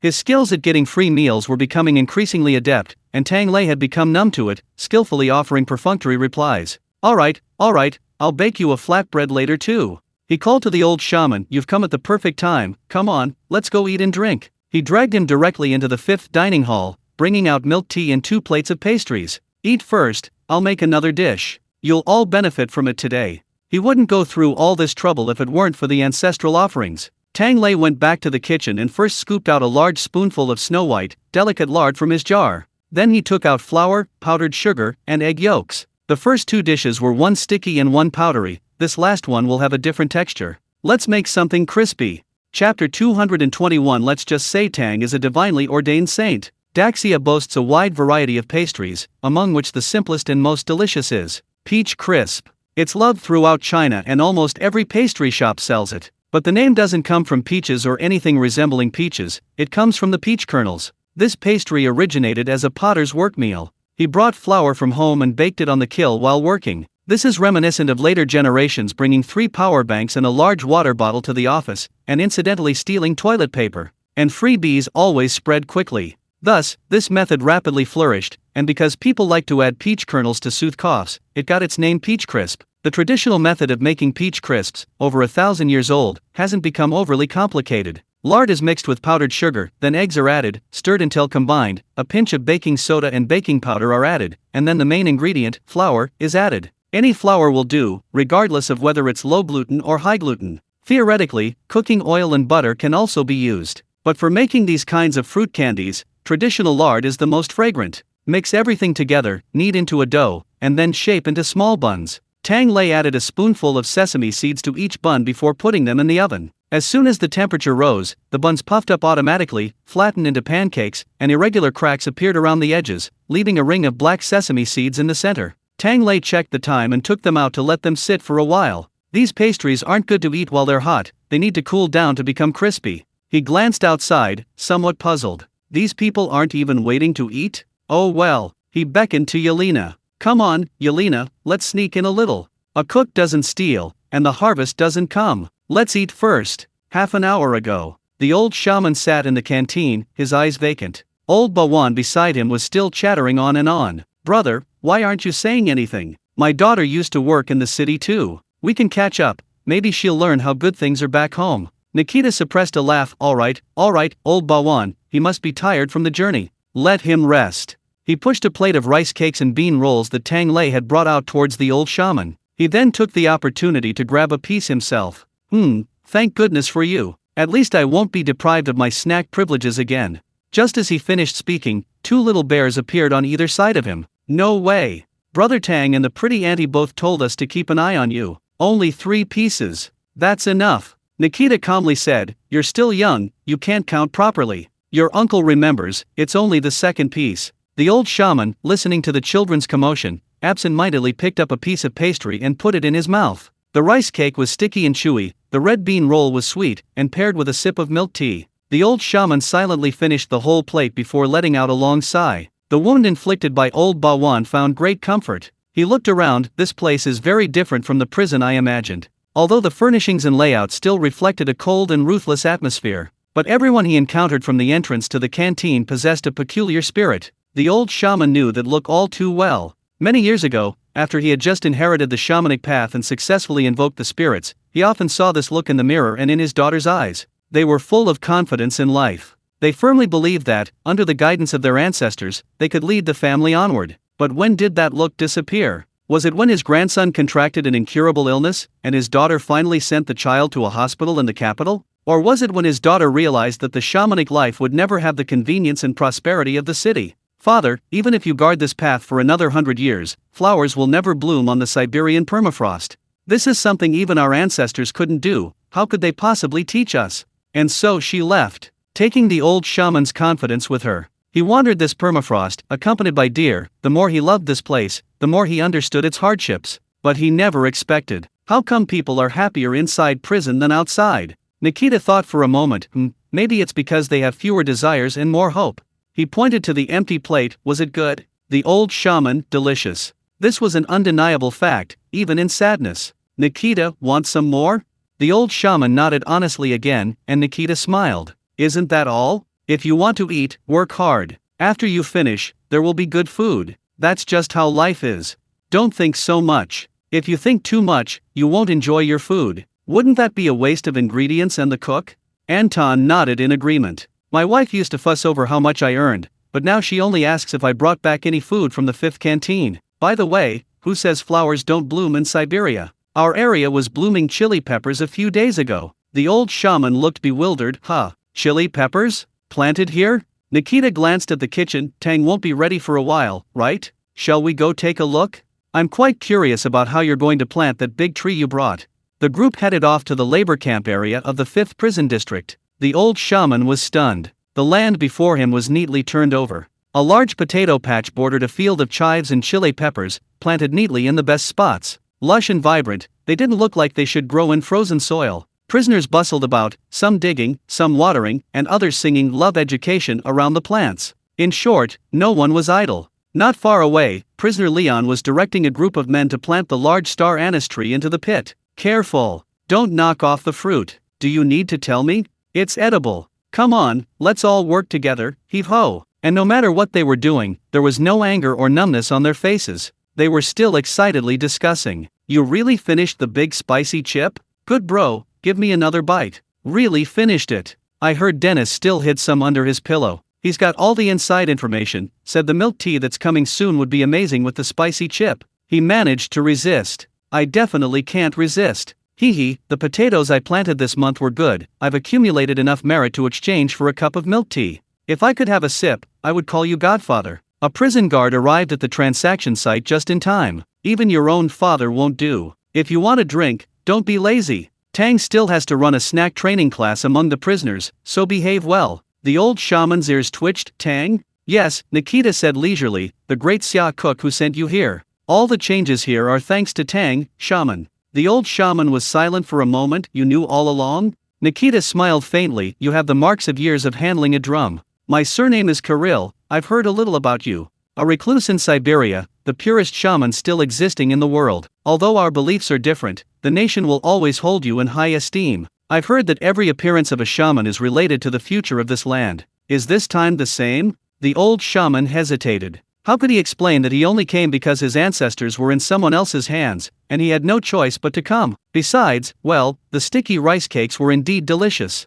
In the end, the old shaman only sighed. Maybe, I can't see clearly either. The object of his worship was gone. What was the point of looking at it? Nikita nodded thoughtfully. The old shaman glanced at him. Why do you have to expose me? I've already told you I'm just a lonely old man struggling to make ends meet. Nikita sighed. It's just that Tang has more and more good stuff. Shaman, for the sake of a long-term feast, please help us out. If anyone questions how a cook like Tang could produce plants that live in the permafrost, just say he's some divinely ordained holy son, and that touching him would harm the nation's fate. I don't want to see these treasures from the permafrost, before they've even matured, stolen by some idiots under the guise of national righteousness, and then have Tang dissected. Then Siberia will truly be in trouble. Chapter 222. Anything else you want to give away? I can. The old shaman was silent for a moment. He's a Daxia person. Isn't it a bit far-fetched to say he's ruining the fate of this fighting nation? Nikita shrugged. Not far-fetched at all. Isn't Daxia always like this? When it comes to the safety of their citizens,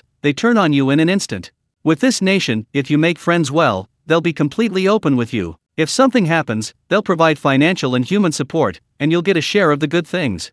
If you try to take things from them head-on, they'll fight tooth and nail to make you open your heart. Such a simple thing, a fool like Lef will never understand. Sigh. I just hope I'm overthinking it. The old shaman also sighed, thinking again of his ancestors who had been taken away. You're right. If such a situation really arises, I'll warn them not to get any funny ideas. That's not someone you can afford to mess with. Anton had just finished a routine inspection in the 5th district and had only just returned, having overheard the end of the story. He scratched his head. Actually, I think most people here have already accepted Tang's relationship with the gods. His wife was even more convinced long ago. It must be a chef sent by the gods to bring these delicacies. What objection could there be? Tang clan. Nikita met his clear eyes and suddenly felt that his previous roundabout talk was utterly pointless. He patted his wheelchair. That's right, enough said, the new pastry should be ready, let's go back. If we're any later, Sergey will empty our pockets. They ran back in a large group, just in time to see Sergey secretly picking up a plate to pour into his pocket. Stop!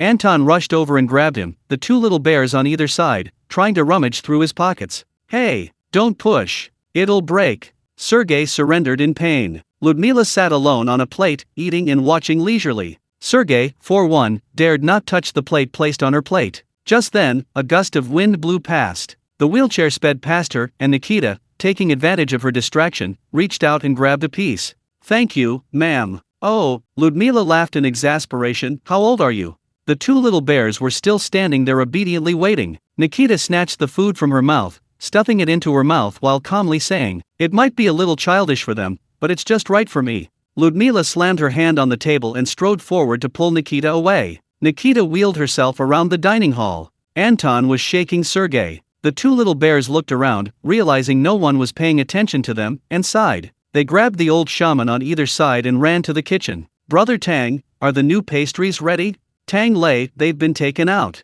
He peeked outside at the chaotic scene and understood. That's fine then. Xiao, yeah, get them another plate.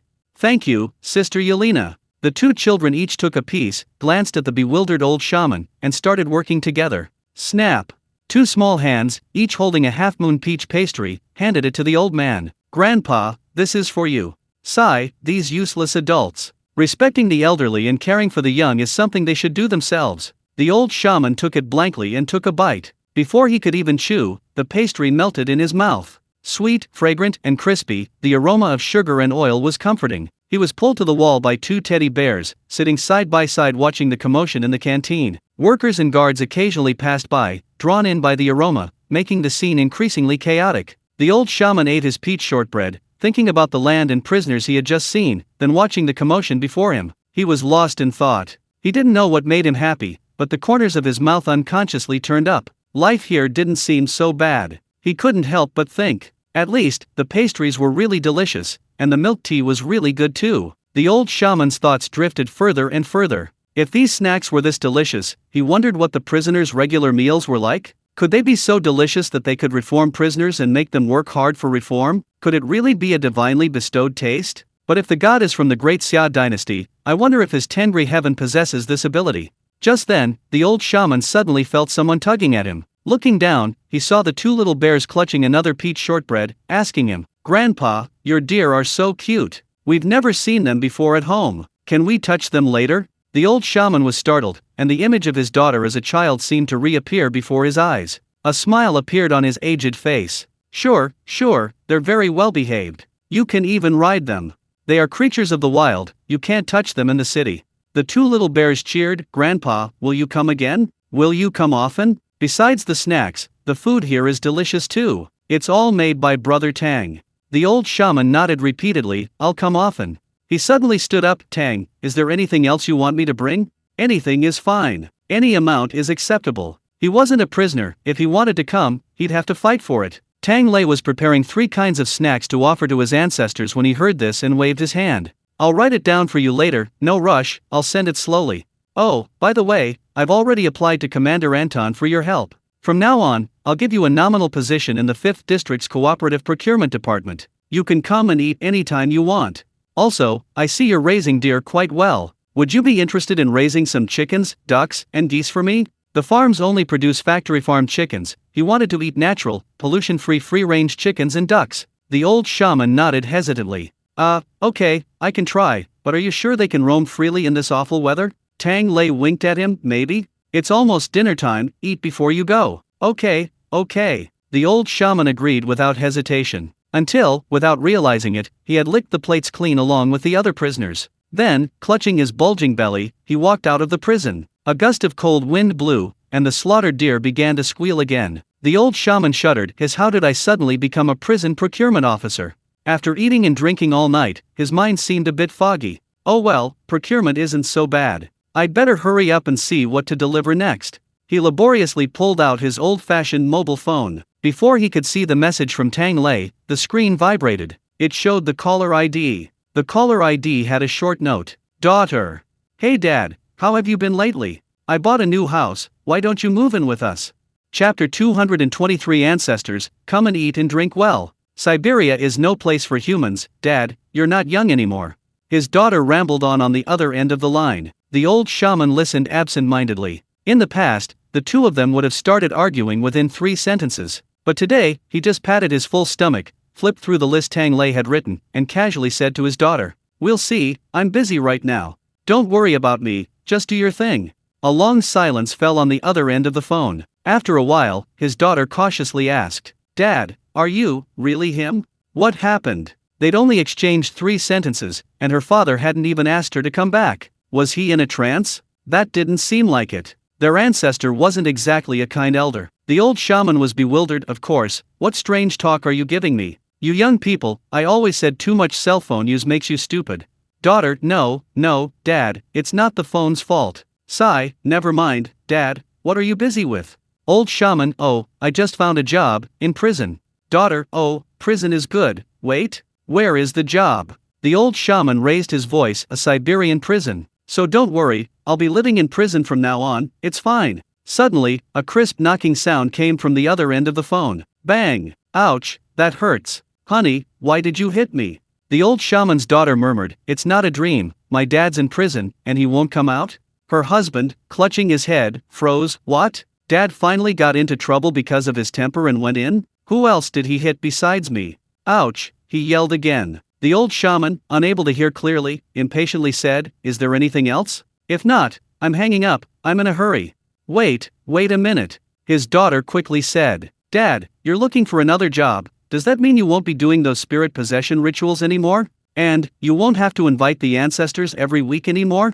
Ah, right, the ancestors. The old shaman slapped his forehead. He was having so much fun eating and drinking that he'd forgotten. He even came to ask Tang Lei about the ancestors this time. Forgive me, I have to go now, I'm busy." With that, he hung up the phone, pulled a large bag from the reindeer, and hurried back to the prison. Meanwhile, in a bustling city thousands of miles away, the woman put down the phone, looking bewildered. She was always the one who couldn't stand the nagging and would hang up with a busy excuse. What was going on today? Being suddenly hung up on by her own father was really hard for her to accept. Her husband was even more bewildered than she was. "Honey, what did Dad do wrong? I need to find a way to get him out of this mess." "Wait, how can he answer the phone when he's already in jail?" The woman snapped out of her daze and snapped, "You should at least think something good about my dad. Something's wrong, something's definitely wrong. The old man's probably been scammed. I have to go back and check. Our son's on vacation, we can go together in a couple of days." Meanwhile, in the kitchen of the 5th canteen, the prisoners had finished cleaning up and left. The first batch of 1,000 cups of milk tea had been handed over to several officers for distribution. The 5th district distributed them based on merit, while the 1st and 2nd districts didn't have the system, so the first batch was a gamble. He obtained it by randomly selecting a prisoner's number. Yelena, Old Bavan, and others went to help. Tang Lei did a final check to make sure there were no mistakes. Only then did he close the kitchen door. A stainless steel basin containing the breath of earth was placed in the center, facing the stove. 3 tea leaves were stuck on top, held by the breath of earth. Then, a bucket of bubble tea was placed on the left, and a bucket of Dahong Pao tea on the right. Peach crisps, red bean rolls, and rice cakes were placed in front. All done. Tang Lei lit the tea leaves and sincerely bowed. "Ancestors, come and eat and drink well." As soon as he finished speaking, everything went black. When he opened his eyes again, he was back on that familiar land. Looking down, under the large tree where the silkworm goddess once stood, there was now a table. On it were prominently displayed milk tea and snacks. Several elderly men sat around the table, and Tang Lei quickly went to pay his respects.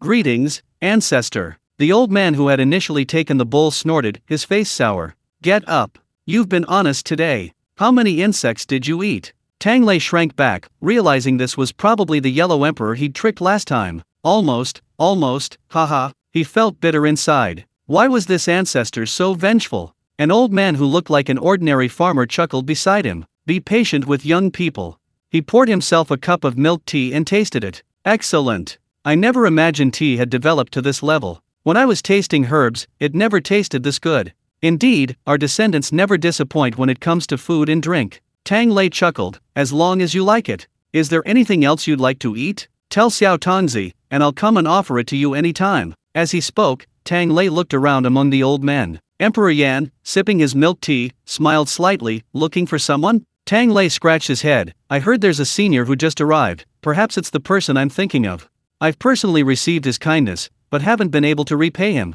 If there's still time, I'd like to invite him to taste the delicacies of his homeland again.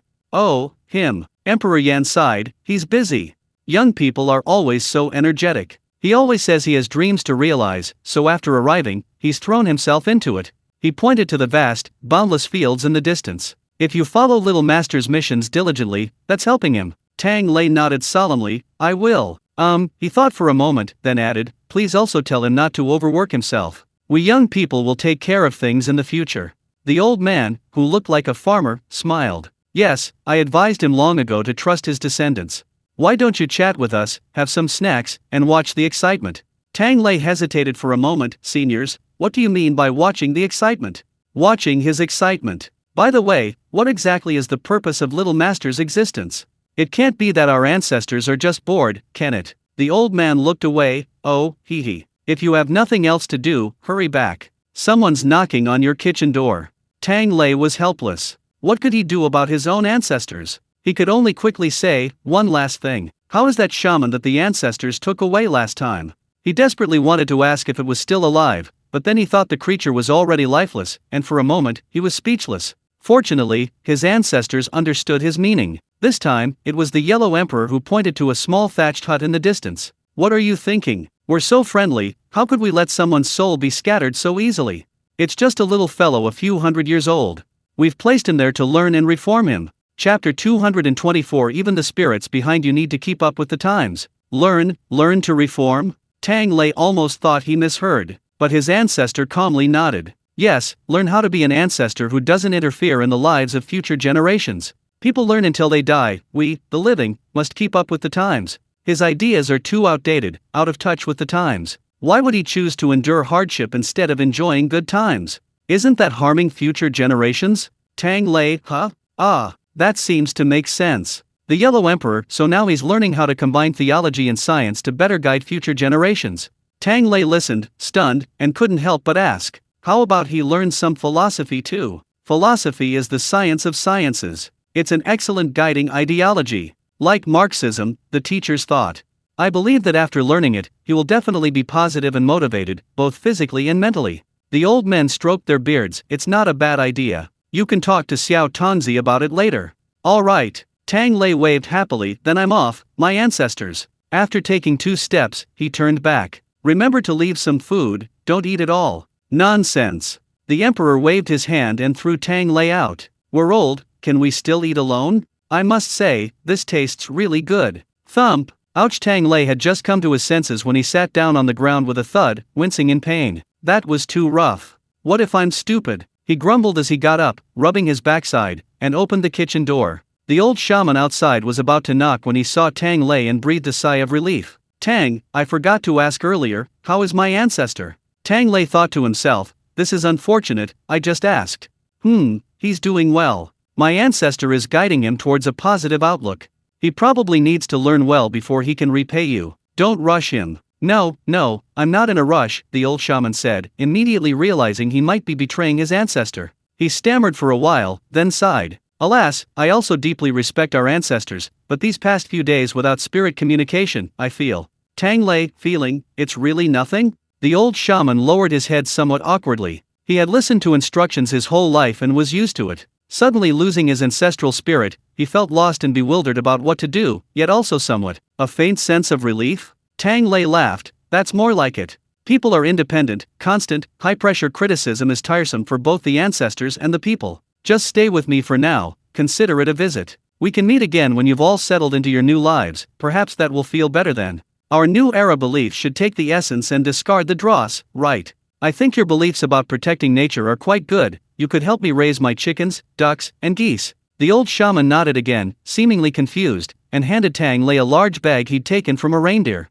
This is linden honey I harvested myself. My ancestral spirits have always liked it. I brought it for you, bring some for my own ancestors when you have time. Tang Lei naturally had no objection. He opened it and glanced inside. Good stuff. Linden honey is one of the 3 treasures of the Russian people and was once widely popular in Bactria, though genuine and fake versions are difficult to distinguish. Siberia, however, boasts some of the world's best virgin linden forests. The honey produced there is pure, organic, and pollution-free. Tang Lei had used it before. The jar the old shaman had collected was also of excellent quality, crystallizing into a fine, white, oily texture. Tang Lei's mouth watered at the sight. You know beekeeping and honey collection? The old shaman shrugged. We're people who live in harmony with nature. Spending so much time in the wilderness, we learn a little bit about everything. If you like, I'll bring some more next time, but it'll be a bit further away. Tang Lei's eyes lit up. Wait, if we go to collect honey, won't there be beehives? The old shaman looked at him strangely.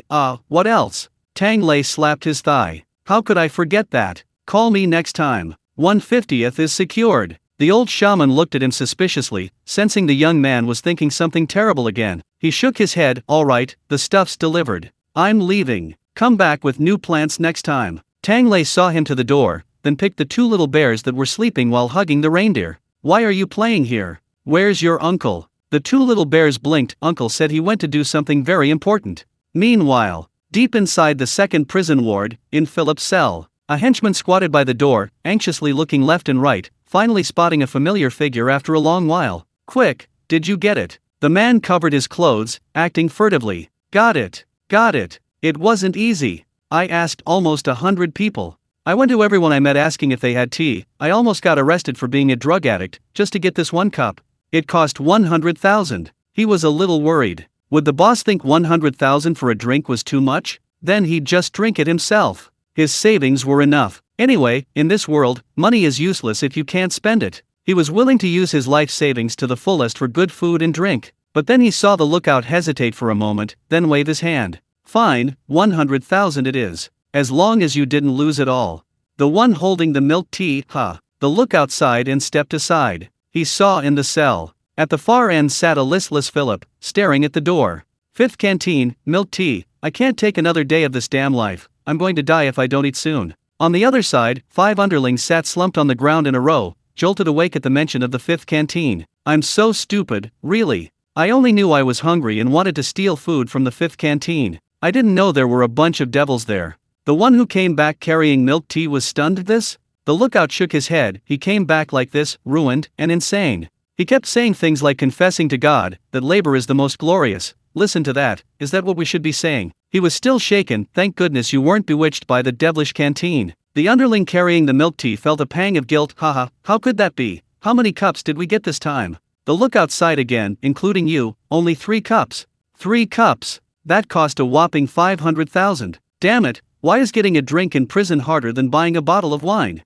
He complained, setting out the 3 cups of milk tea. Boss, here's what you wanted. Philip's lifeless eyes suddenly lit up. From the fifth canteen? The underling nodded vigorously. Genuine.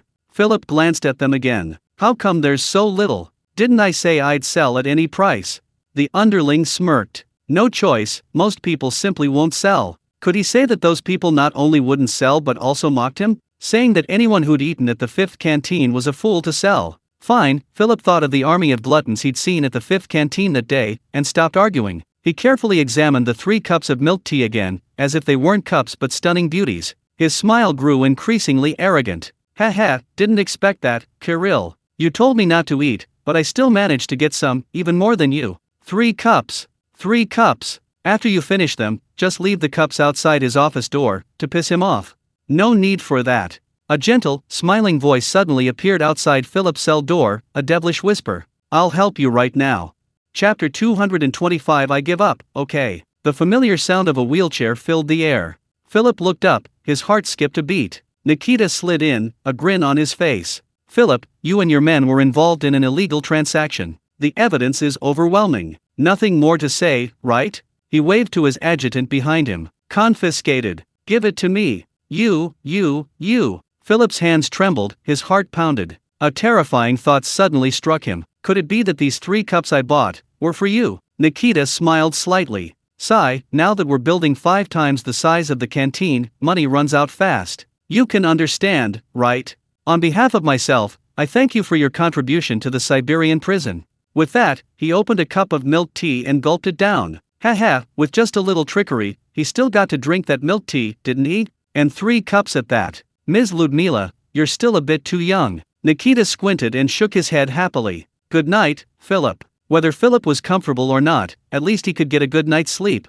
Philip's gaze was vacant. Aren't you going to say anything else? Nikita waved his hand. No need. He was now hoping Philip would continue his reckless behavior. Anyway, no work, no food. Want to find another way? That's great. Nikita even considered whether to loosen his control a little after squeezing this man's pocket change dry and let more money flow in from outside. But then he thought better of it. This money wasn't cleanly earned, so he'd better just stuff a few more mouthfuls of herring. Thump! A muffled sound interrupted his thoughts. Philip suddenly pounced like a tiger, landing face first on the ground. He landed firmly beside Nikita's wheelchair. Nikita paused, startled. Are you going to pray to me? I pray to you. Philip struggled to lift his head, saw Nikita's face, and then struggled even harder to swallow his words. I'm so hungry I have low blood sugar. Damn it, I give up. Okay, just give me back my milk tea. I'll do anything. Labor reform, following the rules. I'll do it all. Okay, I don't want more. Just 1 cup. Otherwise, I'll kill myself in your wheelchair today. Sob sob.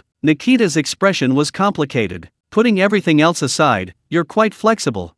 Philip was heartbroken. It's all your fault. Before, he dared to test the waters step by step. Now he didn't dare, not because he was tricked, but because he was tricked without even realizing it. This was on a completely different level. Philip was speechless. Whatever, people always have to smooth out their rough edges. If he doesn't bow his head today, who knows how many more times he'll be taken advantage of in the future. Nikita looked at him for a while, then sighed deeply. I still prefer your defiant self from earlier.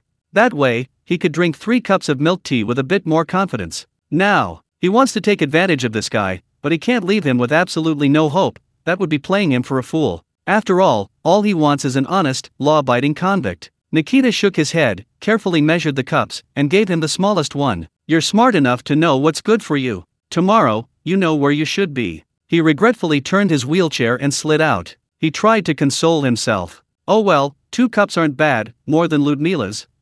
Just as he turned the corner outside the cell, Nikita stopped abruptly. Not far away, a tall woman in black leaned against the wall, watching him with a half-smile. Nikita instinctively stuffed the milk tea behind him. Ludmila rolled her eyes. You use your brain for this? Does General Kirill know? Nikita coughed lightly. I believe if he were here, I wouldn't have had to steal it. Realizing that Ludmila had no intention of taking his milk tea and complaining, Nikita relaxed considerably. Madam, still up so late? You couldn't have come specifically to arrest me, could you? Ludmila smiled faintly. I was indeed looking for you. Seeing Nikita trying to hide the cup again, she said speechlessly. Are you serious? I just came to let you know.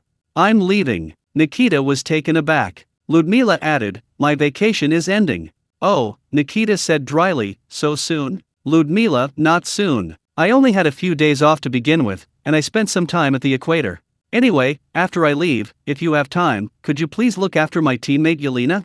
She's always with Tang Lei anyway. You can see her at the 5th canteen. She's very skilled and trustworthy. If you feel there's any danger, you can call her.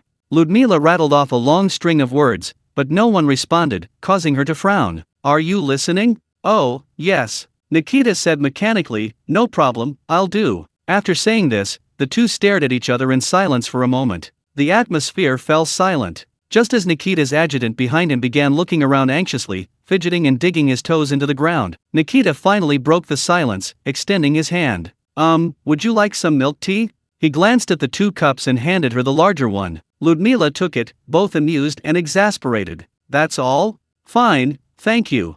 She waved casually and turned to leave. Nikita suddenly spoke up behind her. Wait, let me see you off. Ludmila turned to the side. Chief Warden, why are you seeing me off? Nikita, well, although we haven't seen each other much, this is only our 2nd meeting. We've gotten to know each other a bit. Even if we're not friends, we're still, actually, Ludmila turned completely back, utterly bewildered. I'm not leaving now. What are you going to see me off for? I'll definitely leave after breakfast tomorrow morning. Tang said he's preparing to go tonight. Nikita, is that so? He lowered his head in pain, pressing his temples, feeling like his CPU was overheating. His adjutant behind him started looking around anxiously, scratching his head. Ludmila looked at him. Your adjutant seems to have some urgent business. Yes. The adjutant jumped to his feet and saluted. I need to pee. Could you please help me take the officer back? Thank you, ma'am. He finished speaking and ran off. His back view revealed his anxiety. All right. Ludmila walked behind him, teasingly saying, I didn't expect I'd get to see you off first. Where do you live, Chief Warden? Nikita couldn't help but laugh. It's quite far. Their voices faded into the distance. We're leaving soon, want to go out and see the prison scenery? You call this scenery? Tell me, which way to go? Left exit. Aren't you going to drink your milk tea? Drinking at night is fattening, I need to maintain my figure, but I won't give it back. A farewell gift of milk tea? You're something else. Cough, I was just thinking you wouldn't have any to drink after you leave, so I wanted to have some to cheer myself up. Oh, you didn't know, Tang already prepared tea bags for me, and he'll send me new ones too. What? Madam, then you should give it back. You're hurting the heart of an innocent man. Is that so? Then give up. Chapter 226 Dumplings for mounting and noodles for dismounting. The captain seems to have gone out with the warden? Yelena peered out the kitchen window, watching two figures. Why go out in this cold? Tang Lei glanced outside too, to see the wind, the snow, and the moon. Yelena looked blankly. Is the moon really that pretty? I think the kitchen is prettier. Tang Lei chuckled. I'll make you a mooncake tomorrow, see if it looks good. It looks good. Yelena's eyes crinkled with laughter. Everything you make looks good. Brother Tang, you said you were going to make something for the captain? Tang Lei kneaded dough, smiling. Dumplings. Don't misunderstand, not your weird desserts, but proper dumplings from Great Xia. Dumplings for departure, noodles for departure. When sending someone on a long journey, you always have to eat dumplings.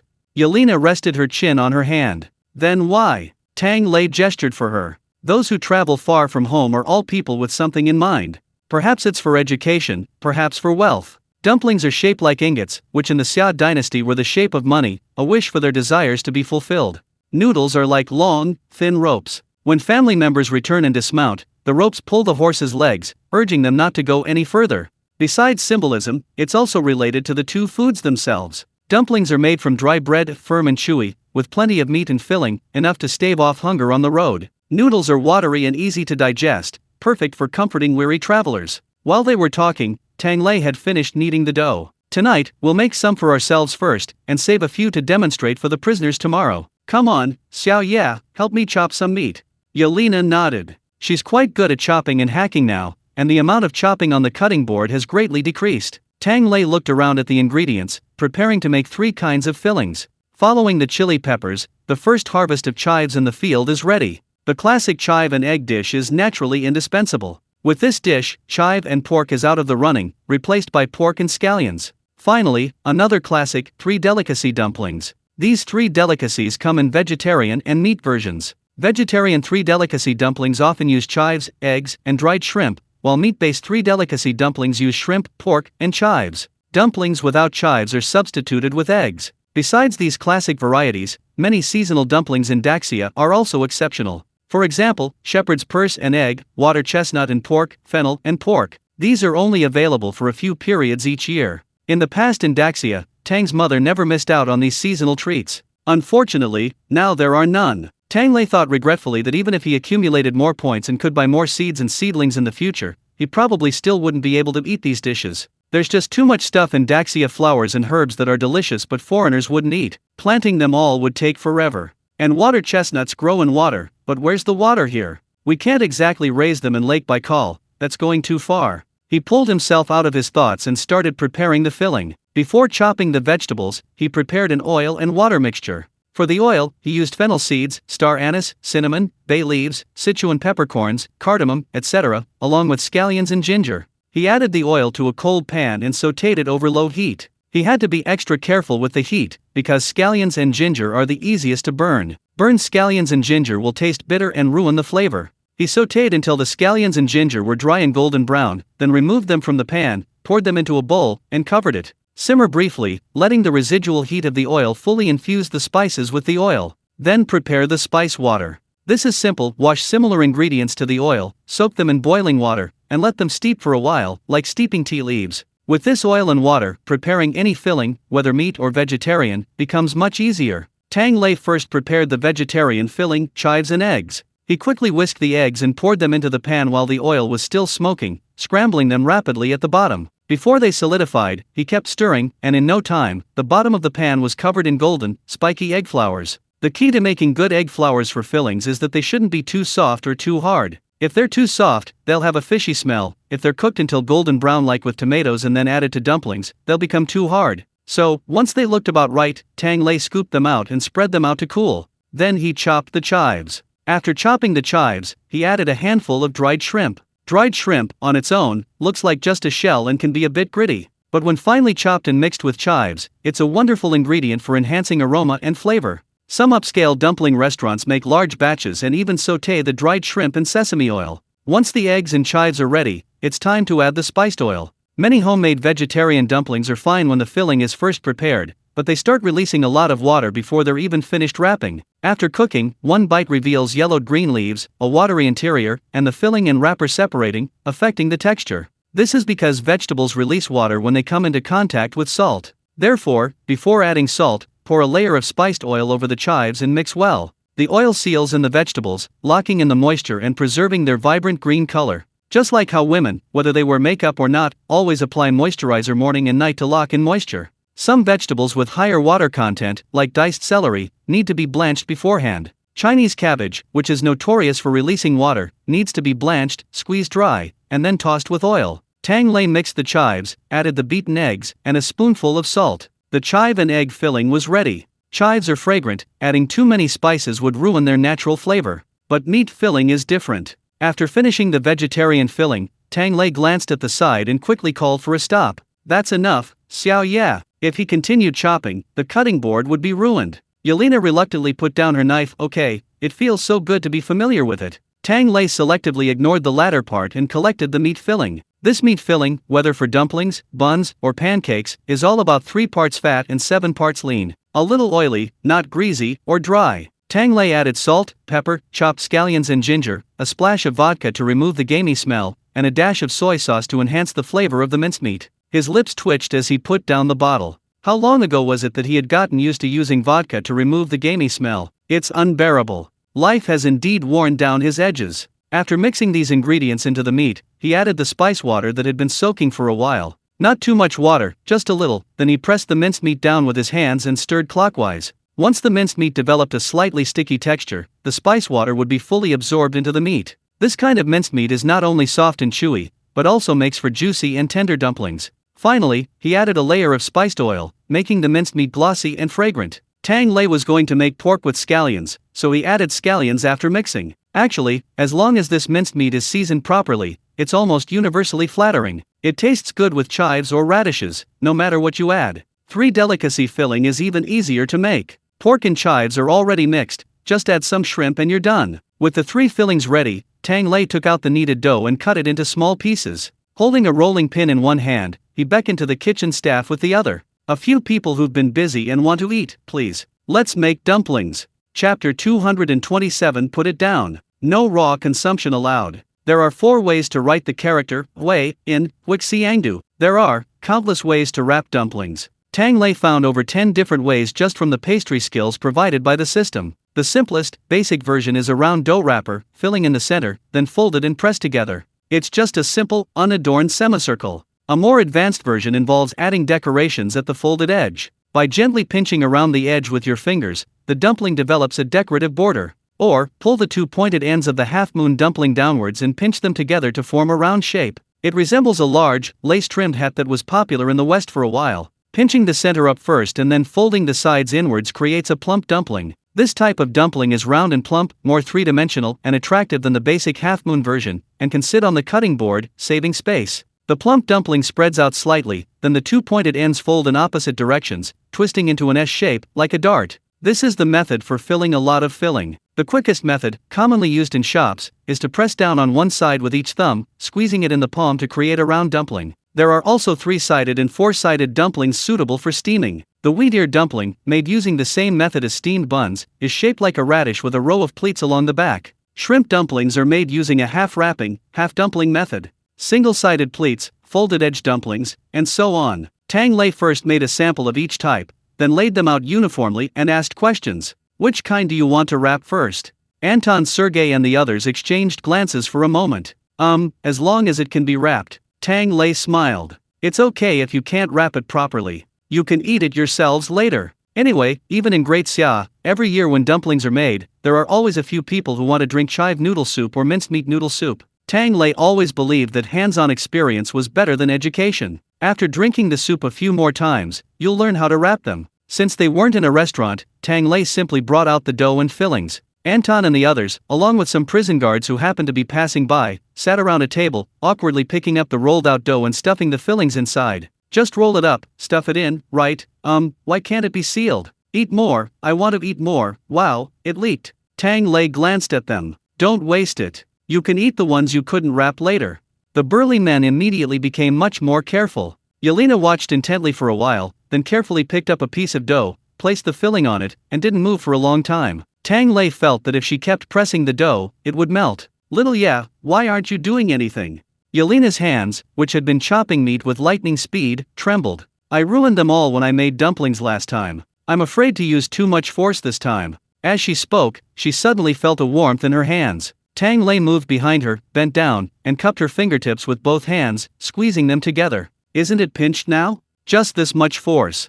Yelena subconsciously looked up. With one sitting and one standing, Tang Lei's shadow enveloped her, like a protector. The air smelled of vegetables. Seeing that she didn't move, Tang Lei took the dumpling from her hands and placed it away, somewhat puzzled. What's wrong? Didn't you learn it? No, I didn't learn it. Yelena didn't even look away, frantically reaching for dumpling wrappers on the table. Then, crunch! The stainless steel bowl used for the filling was crumpled as thin as paper, leaving a dent, and the metal side snapped together. Tang Lei rubbed his nose. It's not that bad. He suddenly realized that Yelena's last time of crushing the bun was already a very restrained consequence. Yelena looked at her hands, then at the bowl, on the verge of tears. Forget it. I'll just keep chopping the filling. She stumbled back to the kitchen, Tang Lei only managing to catch a glimpse of her bright red earlobe. Ha! Tang Lei frantically poked at the system in his mind. Little system, your flirting techniques aren't working. I didn't even get to say my lines, and she ran off. The system rolled around in frustration. You're so clueless. When she can't learn, you should just slam her onto the table and say, woman, from now on, I've got your dumplings covered. Tang Lei. He scratched his head, picked up the innocently ruined stainless steel bowl, and shook it. Slam her? Are you sure? Did you buy me insurance? The system shut its mouth. Several people busy making dumplings glanced at her with lingering fear. Old Bavan, your daughter, is she all right? Old Bavan, having some cooking experience, was already able to make a crescent-shaped dumpling. Hearing this, he glanced at her. Oh, she's fine. Don't worry, she won't get hurt from this. Everyone, wait, don't you think that force is a little off? Old Baban proudly puffed out his chest. She's been smart, strong, and capable since she was little, and I raised her well. What's wrong with that? The people from District 5 immediately rolled their eyes. I don't believe you for a second. Frozen fish, you have the nerve to say you raised her well. Let's isolate her. We'll make dumplings ourselves. Gennady suddenly raised his hand. I finished making them, haha. Tang Lei looked at it and exclaimed, what's this weird shape? It looks like a flat little box. Gennady chuckled, made using the apple pie method. No problem, as long as it doesn't fall apart. Any homework? Let me copy. Look at mine, A group of people noisily argued, but Tang Lei smiled and shook his head, too lazy to care. Whatever. Anyway, they'll all cook eventually. He could just try to make more himself and salvage the aesthetic. However, looking at everyone, Tang Lei suddenly remembered making dumplings together during Chinese New Year. Dad chopped the filling, Tang Lei rolled out the dough, and Mom filled the dumplings. They chatted and watched TV while making them. Although the programs had been quite boring for years, the family sat together and slowly watched the whole thing. Let's make dumplings.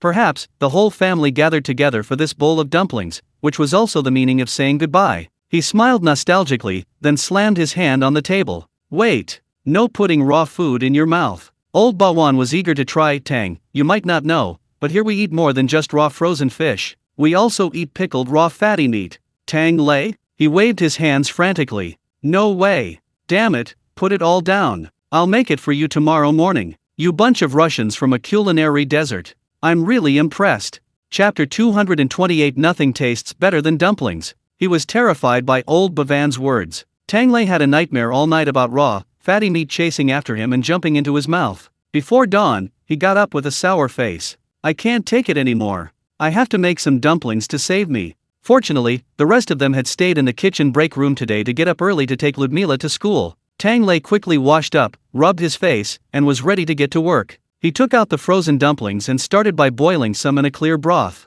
Because the dough was made from raw bread, it couldn't be thawed before cooking, otherwise, it would clump together. Tang Lei first boiled a pot of water, and seeing bubbles rising from the bottom, he added a spoonful of salt. A little salt helps the frost on the dumpling wrappers melt faster, and also makes the wrappers firmer. After adding the salt, he could start adding the dumplings, but it wasn't a simple matter of tossing them in, he had to stir them slowly in one direction while they cooked. To prevent them from sticking to the bottom of the pot, a couple more stirs and it'll be another pot of noodle soup. While adding the dumplings, Tang Lei took the opportunity to admire the results of everyone's work from the previous night. Then he gasped in shock at how ugly they were. Damn it, how did they turn out like this?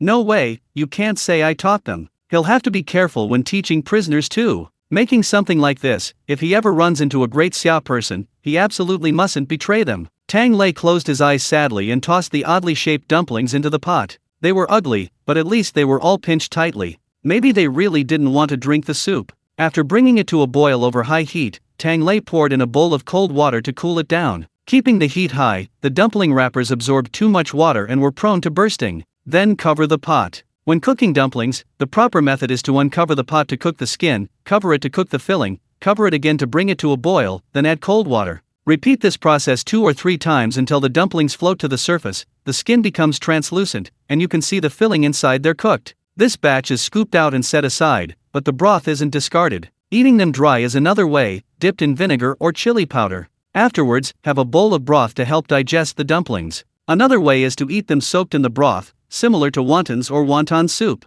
This is also a delicious dish in northwest China. Sour soup dumplings. The sour soup, of course, uses vinegar. But ordinary vinegar is fine for cooking vegetables, but when mixed directly into the broth, it can be a bit harsh, causing a sore throat. Therefore, the vinegar needs to be seasoned. First, add a pinch of sugar to the vinegar to neutralize it, then add a spoonful of soy sauce to enhance the savory flavor. You can also dip dumplings or crabs in soy sauce and vinegar, but the ratio depends on individual tastes. When Tang Lei eats at home, everyone has their own small dipping dish. Some people prefer pure vinegar, others add lots of soy sauce, and still others insist on adding sesame oil. These 3 flavors can clash. Back to the sour soup vinegar. After seasoning, you can start heating it. This simply involves heating it to allow the sourness to evaporate, making it less pungent. Add a little oil to the pot, and as usual, fry the scallions, ginger, and spices briefly, then add the vinegar. Once it boils, the vinegar aroma becomes mellow and rich. Now you can add the sour soup. Add a little salt and Sichuan peppercorn powder to the bottom of the bowl, and the essential ingredient, minced scallions and garlic. Finally, a spoonful of white sesame seeds. Tang Lei scooped up another large spoonful of chili oil. Then he poured in some fragrant vinegar. The red chili oil and sesame seeds immediately floated to the surface. A spoonful of piping hot dumpling soup was added, and with a slurp, dumplings were added. A large bowl of sour, spicy, and savory dumplings floated on the red broth. After finishing, Tang Lei tossed the pot aside and sat down, bowl in hand. Hey, dumplings soaking in soup can't stay too long, he'd eat them first. He'd cooked his own homemade pork and scallion dumplings. One bite, and you'd find thin wrappers, generous fillings, and tender, flavorful meat, paired with a big gulp of the sour and spicy soup. Ah, so satisfying. No wonder this sour and spicy flavor is suitable for both hot and cold weather. Eating it cold is warming and comforting. Eating it hot is refreshing and appetizing. You'll break a sweat while eating it, it's so comfortable. If only you added some seaweed and dried shrimp. So delicious it'll make your tongue fall off. Tang Lei squinted as he ate. Seriously, nothing tastes better than dumplings. Cough cough. Xiao yeah, why are you up? Tang Lei looked out the window. It was still barely dawn. Yelena hadn't even opened her eyes, just sniffing around like a puppy, before she found her way to the table. It smells so good. Tang Lei found it amusing and poked at a dumpling. He wiggled it to the left, and Yelena turned to the left. He wiggled it to the right. Oh woo-oo! Little Ya opened her mouth and attacked swiftly. She snatched the dumpling away, and Tang Lei quickly withdrew his hand, thinking he almost ate her too. Yelena chewed and chewed, then suddenly opened her eyes. Delicious. Hey, Tang Ge, it's you. Tang Lei chuckled. Awake? Who else but me could do this?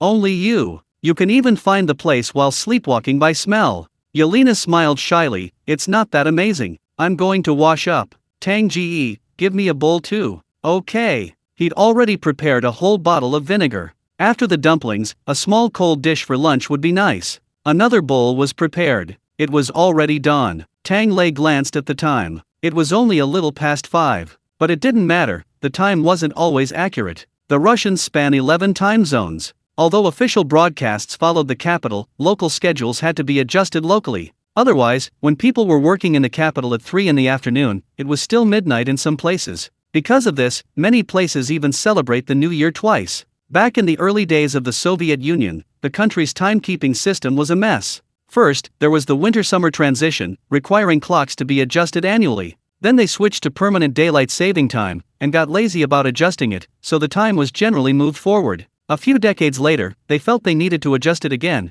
but couldn't do it like everyone else, so they implemented the Soviet-style winter-summer time system. A few years later, a change of regime led to more adjustments, sometimes permanent, sometimes not. But the country is just too vast. No matter how they adjusted it, they couldn't make everyone in the country work and take exams simultaneously. As a result, the National College Entrance Examination was frequently leaked, like a sieve, extremely difficult to manage. Even the answers weren't expensive. They could just be put online for points, and some even dared to offer them for free. In Siberia, summer follows official time, dawn breaks at 4 a.m., dusk at 9 p.m., with over 10 hours of daylight. Tang Lei was a little unaccustomed to it when he first arrived. Now he's completely used to it. He simply eats when he's hungry and sleeps when he's tired, maintaining a very regular routine. Similarly, a group of persistent freeloaders had also developed a routine. Tang Lei finished preparing another bowl of sour soup dumplings, and people began to gradually arrive in the kitchen break room and outside the fifth canteen. Anton arrived on time with a takeout box. "Tang, we're here to freeload, no, to help out."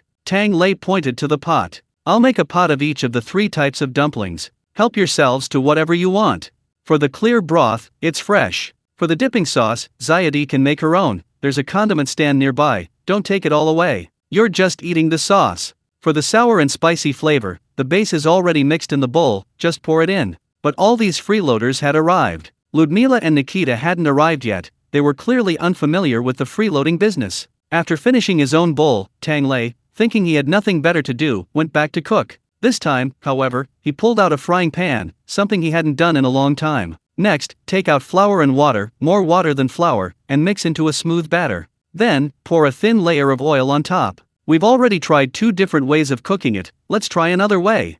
Chapter 229 Leek and Egg, Eat More. When talking about breakfast, you can't leave out pot stickers, pan-fried dumplings, and pan-fried buns. These are almost always available near the school gates in the central part of Daxia district. Compared to the chewy texture of boiled dumplings, pan-fried ones are crispy on the outside and tender on the inside. Especially the bottom, fried to a golden brown, with a thin, crispy ice flour pattern, they're incredibly fragrant. But this ice flour pattern doesn't just appear on the dumplings themselves. It requires melting a bowl of oily batter, heating it in a pan, and then pouring a spoonful over it. Then, the still frozen dumplings are placed on top. Then, the lid is put on, and once the water has evaporated, the dumplings are done. At this point, they're picked out one by one, and naturally, a golden, crispy ice flour pattern forms on the bottom. Tang Lei glanced at them and sprinkled some black sesame seeds on top. He also wondered if he should make some pan-fried dumplings later.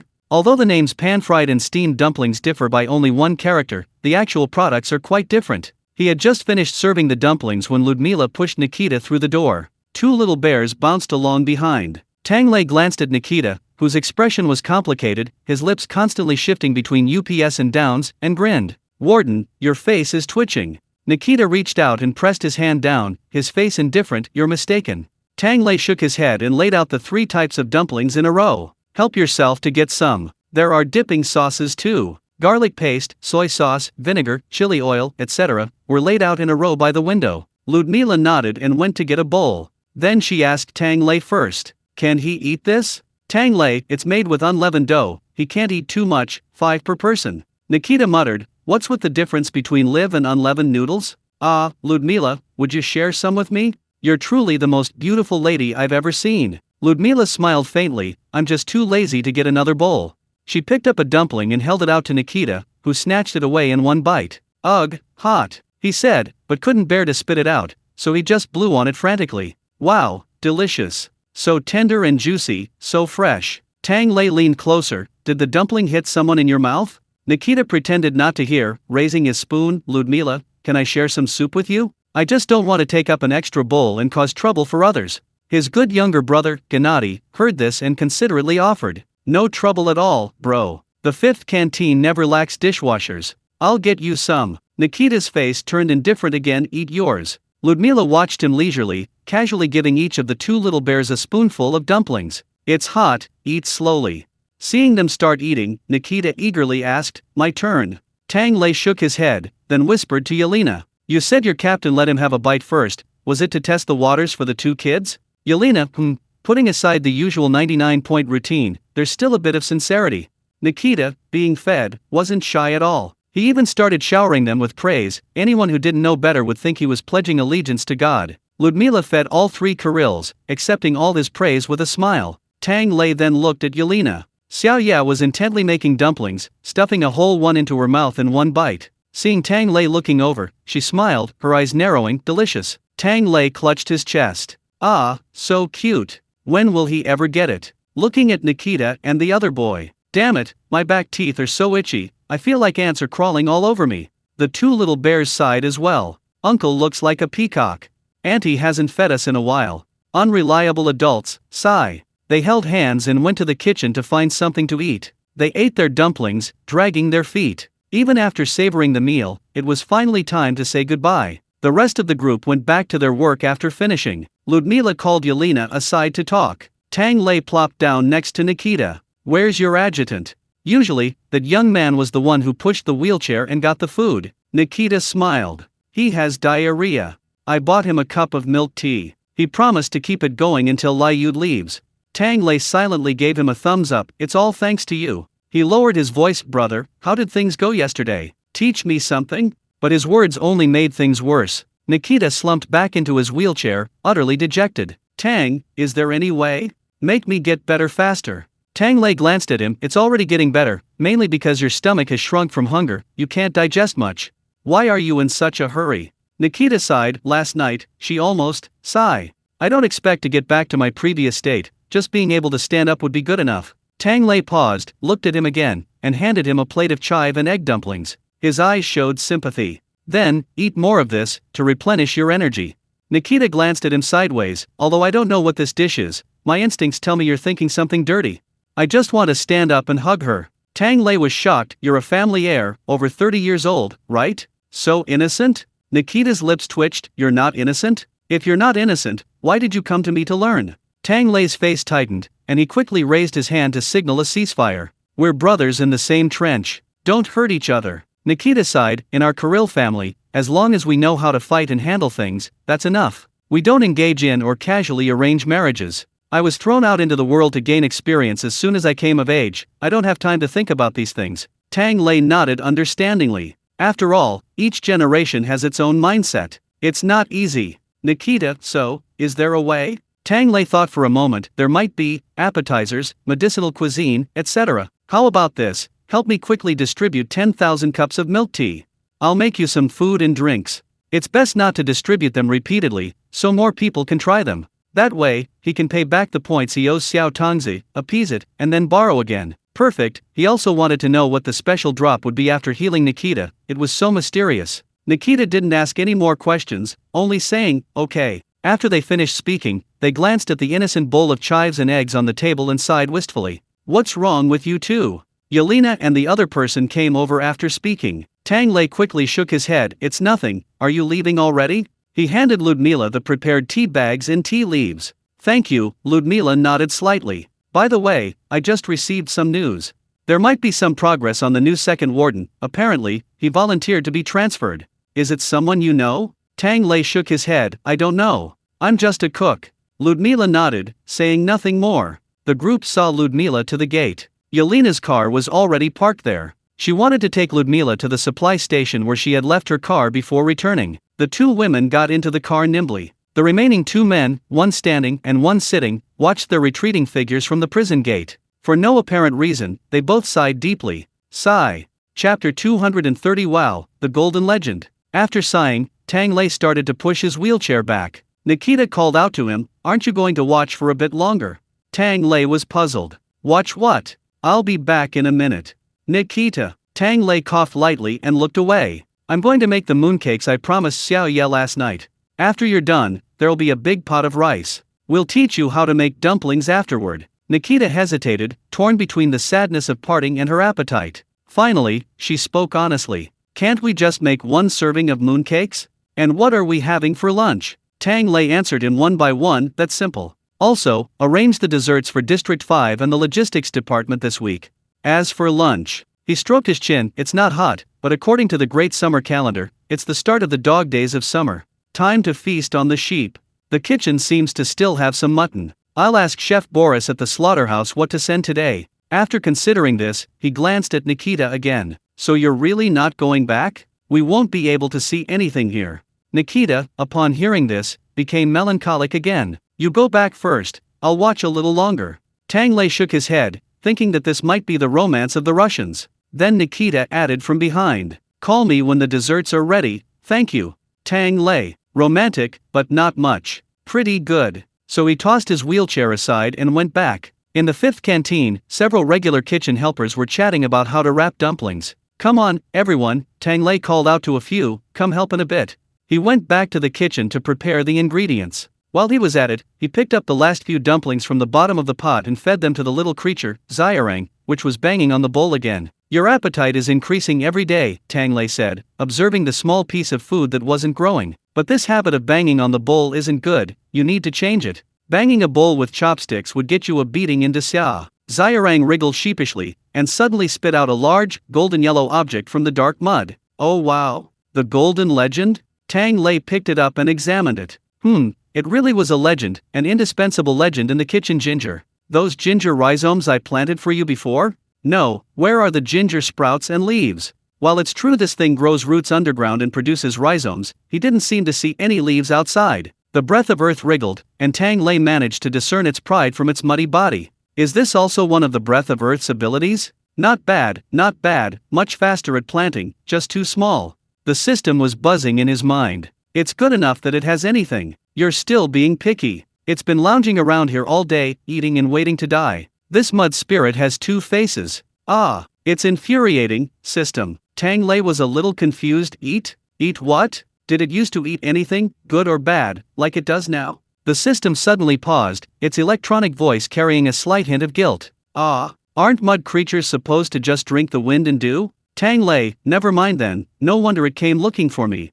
This one really came because it was starving. Didn't you think about how you need to use fertilizer when you're farming? Ordinary land can't be overcultivated, it needs to be left fallow or fertilized as needed. Most crops aren't even suitable for continuous cropping, they need to be alternated, like soybeans. This is because continuous cultivation damages the soil, leading to severe yield reduction. This precious soil is probably like a thoroughbred horse versus an ordinary horse. It's productive, but it's also edible, especially since it's currently undergoing repair after being damaged. No wonder this guy came after the stinky feast at Kirill's house. That fertilizer was mainly about smelling bad, so that's what awakened it. But once it arrived, it wasn't picky, it'll eat meat, vegetables, raw and cooked food, fragrant and foul-smelling food. Tang Lei silently patted the breath of the earth. You suffered under Little System's roof, you poor thing. But you're not finished repairing yet, so planting ginger for me isn't a problem? This ginger was a super fast version with shortened planting time, and judging by its golden legendary style, it wasn't ordinary. The breath of the earth gently curled his hand. The system snorted, a spoiled brat, probably afraid you'll say it's freeloading. Even the breath of the earth wouldn't normally grow this fast, it wouldn't have enough nutrients, it just hurt itself. Tang Lei felt a pang of heartache. Don't do it anymore, okay? Respect the laws of nature, take it slow, take care of yourself first. I'll pour you a portion for breakfast, lunch, and dinner later. The breath of the earth immediately gurgled twice in the flower pot, indicating its complete agreement. Tang Lei smiled, picked up the piece of ginger, and then looked a little worried. What are you going to do with this? Just this one piece isn't even enough for one big pot of vegetables. Eating it like this felt a bit wasteful. Tang Lei pondered for a while, then suddenly remembered someone. That old officer friend of Commander Anton, the one who got a lung injury in the war, the one I gave him the ginger milk pudding recipe. What was his name again? Foreigners' names are really hard to remember. Last time when he was pursuing Xiao Ye, this uncle helped without hesitation. He might as well give it to Anton later and have him send this precious item over. Little system, won't sending this ginger cause any problems? The system slowly replied, respect science, okay? It's not a panacea. At most, good seeds and good soil will result in beneficial crops. Tang Lei paused, that sounds familiar. It seemed like the same thing he said when he asked Shening Emperor about the spiritual spring space in Jack's beans. Then I'm relieved. Tang Lei wrapped up the golden legendary item. By the way, I can also ask how their hot pot restaurant preparations are going. After placing the ginger, Tang Lei continued preparing the mooncakes according to plan. First, he took out the red beans he had soaked the night before and cooked the red bean paste. Mooncakes are a snack from the ethnic minorities of northeast China. They share the same origin as South Korea hundreds of years ago, so the Koreans firmly believe this is their traditional food. But as for the Koreans, Tang Lei always just listened and didn't take it seriously. If it really is, that's good too, better than considering kimchi as a national treasure, which is reassuring. The red beans were cooked for half an hour, until they could be easily mashed by hand. Then he added granulated sugar and mashed the beans together to make the red bean paste. Next, he made the moon cake skin. This skin had to be made with rice flour, also known as rice flour, combined with glutinous rice flour. Northerners eat japonica rice, while southerners eat indica rice. The rice flour for mooncakes is japonica rice. Siberia has no northernmost point, only further north. Some of the local cuisine is similar to that of northeast China, which Tang Lei found very convenient. This pastry requires a fully scalded dough. Tang Lei mixed rice flour and glutinous rice flour in a 4:1 ratio, then poured boiling water over it. But while pouring the water, he absolutely couldn't use his hands to knead the dough. He had to stir it with chopsticks as he poured, until the flour was completely scalded into large clumps. He then opened the window and left it outside to cool for a while. Then he could start kneading the dough. He kneaded it until smooth and fine, then tore it into pieces, steamed it, and then shaped it back into a snow-white, sticky, and elastic ball. After kneading, Tang Lei called out, "Someone come here. Bring me a cup lid." Chapter 231. This sheep is doomed today. I told you so. Here it comes. The two searched everywhere for the lid. What do you need this for?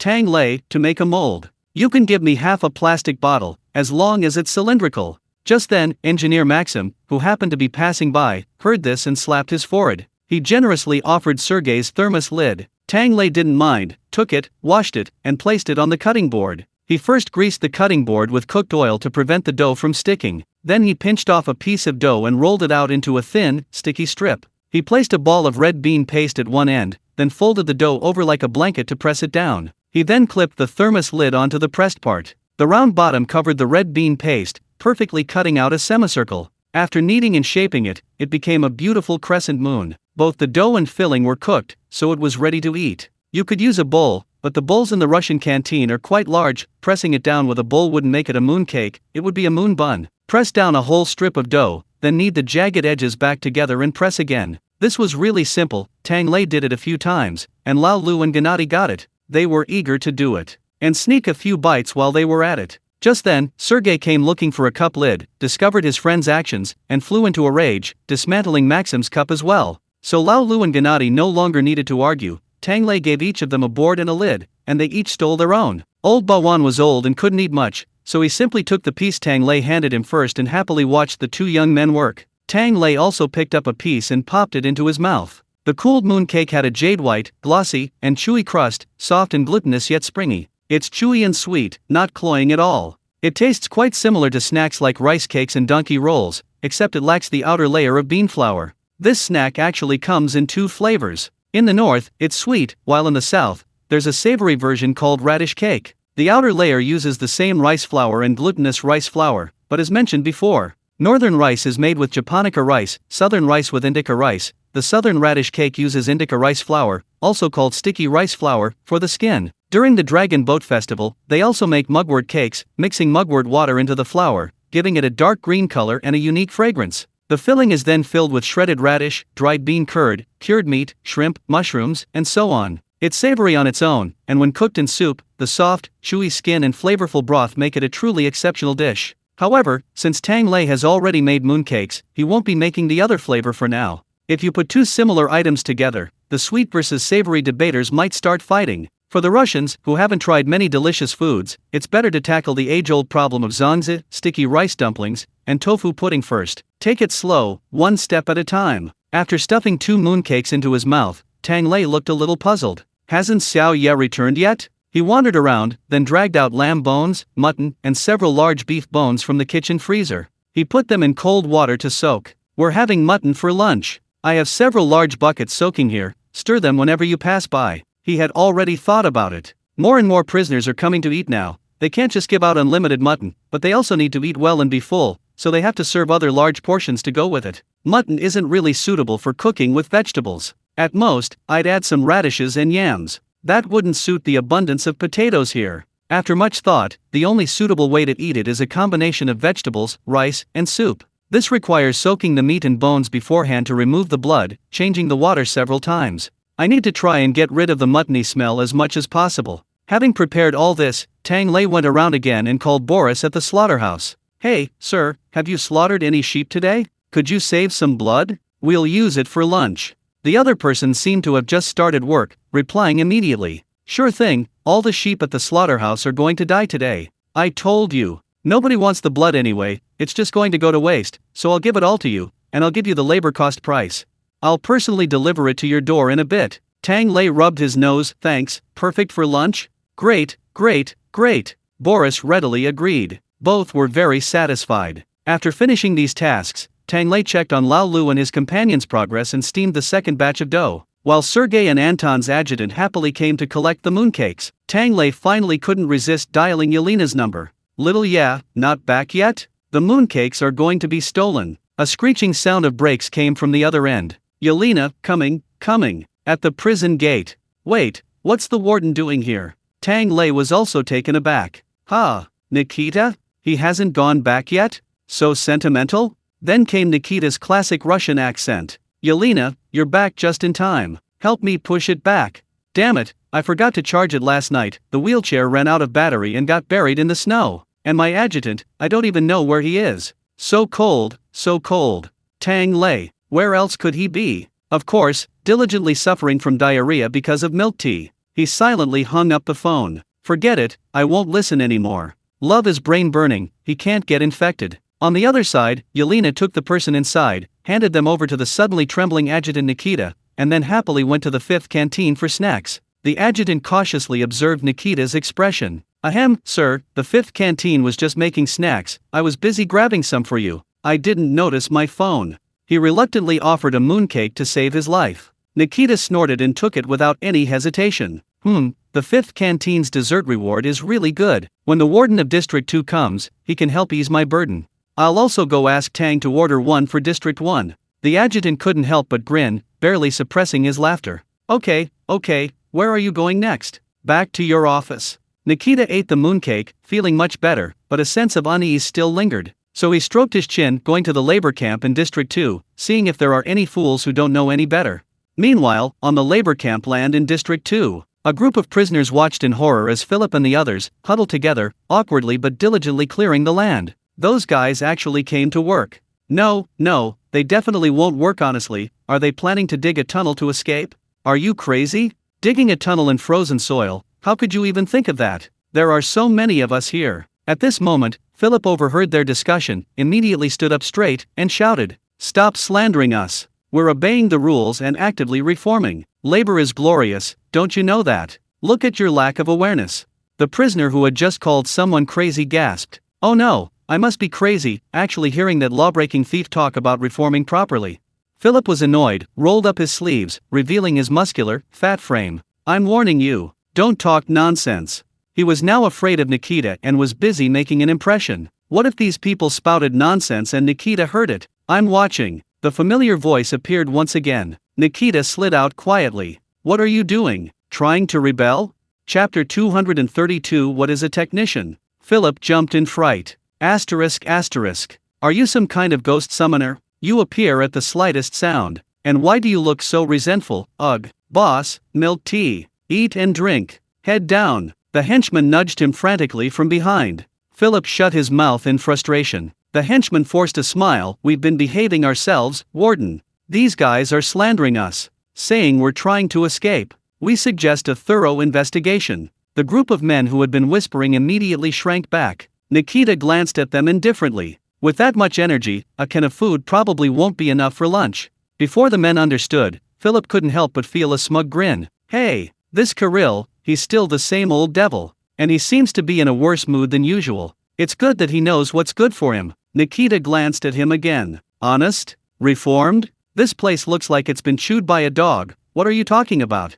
Philip, feeling wronged, said, "We've never done this before." "Fine, whatever you say, we'll try to improve, okay." The inmates in Section 2 gasped again, exchanging glances. When did this ringleader, this lawyer thief, become so docile? Nikita snorted, "You can eat after you've reformed." He waved his hand and went to inspect other areas. Philip breathed a sigh of relief and was about to continue working. Suddenly, a thin man leaned close beside him, speaking in a sarcastic tone. "Philip, how many bones did that Kirill give you to be a dog like that? A dignified lawyer, and you've lost all shame." Philip scoffed. Yuri, you're already a nobody here, what face do you think you still have? The man called Yuri's face darkened. At least, I'd rather die than be a spineless coward like you. Philip's henchmen were also enraged and stepped forward, but Philip pushed them down with one hand. A glint of excitement flashed in Yuri's eyes as he continued. That Kirill is nothing but a sickly pretty boy. Philip interrupted him directly. If you want to die, go ahead, don't use me as a weapon. Even if God came today, we are still active workers, upright warriors of this nation. Get lost. They outnumbered him, and Yuri cursed a couple of times before leaving. One of the underlings frowned slightly. Boss, this guy approached us earlier, wanting to team up against Kirill. He's gone mad because we didn't cooperate? We're both thieves, shouldn't we remind him? Philip scoffed. I'm a much more honest arms dealer than that high guy. That stuff is something you absolutely shouldn't touch, we're not on the same side. Besides, that treacherous little man approached us earlier just to use me as a shield, to test Kirill. Now, let him try it himself. I've already suffered, he'll surely be skinned alive. Several underlings who had the chance to wield a gavel in the 5th canteen trembled, still shaken. Boss is right. Hopefully he'll get screwed even worse than us. Philip stroked his chin. You've reminded me. I suddenly feel like he could try some of the devil's tricks. The underling, boss, are you going to become the person you hate the most? Philip reminded him, think about the milk tea we each sipped last night. With our skill level, if we want the special food from the 5th canteen, we'll have to do something amazing. The underlings immediately nodded in unison. Boss is right. Quick, what do we do? I'm going right now. God will understand. Philip grinned. Send a few of you, quietly follow Yuri. Charge towards the 5th canteen and the chefs at Desya. In the 5th canteen, Tang Lei sneezed. Someone's got their eye on me again? Old Six, isn't that normal? It'll be lunchtime in an hour or two, he should be hungry. Tang Lei. He had to admit, Old Six was absolutely right. Okay, let's start making today's. He took out his large pot of braised meat broth. Yelena poked at the mutton curiously. Mutton soup today? Tang Lei smiled. There's broth, but it's more than just broth. I've been eating Northwest cuisine lately, let's have something you absolutely must try when you're in the Northwest.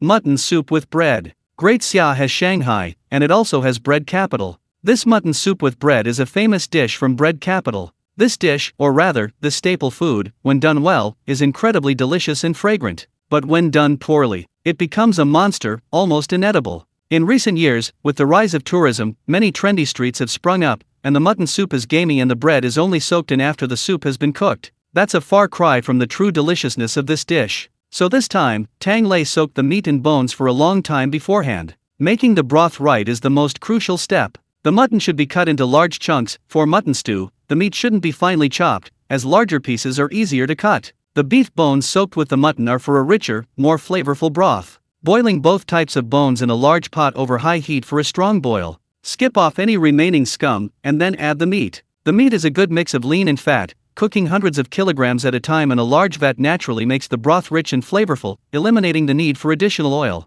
Don't worry about it being greasy. The key to this dish is its rich, oily flavor. A mutton stew without being greasy is definitely not authentic. After adding the meat, add a packet of all-purpose spices. Fennel seeds, nutmeg, Sichuan peppercorns, bay leaves, etc. Wash the spices in a clean cheesecloth bag and toss it into the broth. The broth flavor differs slightly between Vietnam and Huaibei. In Vietnam, people prefer a stronger fennel flavor, while in Huaibei, the aroma of Sichuan peppercorns is more prominent. Tang Lei didn't pay much attention to this, mainly because he didn't have much choice, since the spices were limited. Ugh, points, hurry up and plant them. It's so frustrating. He placed the spice packet on top, weighed it down, and then started bringing it to a boil over high heat, then simmered it over low heat. Some century-old restaurants make large batches at once, and there's a specific method to simmering this large pot of soup. The bottom layer has to be bones, then a layer of wooden planks and a layer of meat, ensuring even heat and slow simmering. And you can't use cast iron, you have to use a cast iron pot. Cast iron will turn the soup and meat black after prolonged cooking, making it look unappetizing. The mutton soup is being prepared here. Meanwhile, Tang Lei started mixing flour again. Since coming here, there's never enough flour. Her kneading skills were becoming increasingly proficient.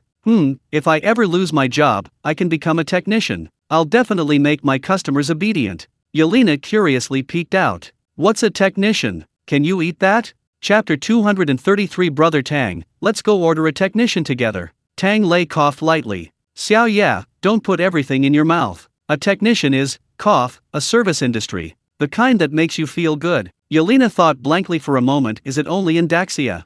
Tang Lei guiltily looked away. Maybe. I don't know. I've only heard of it.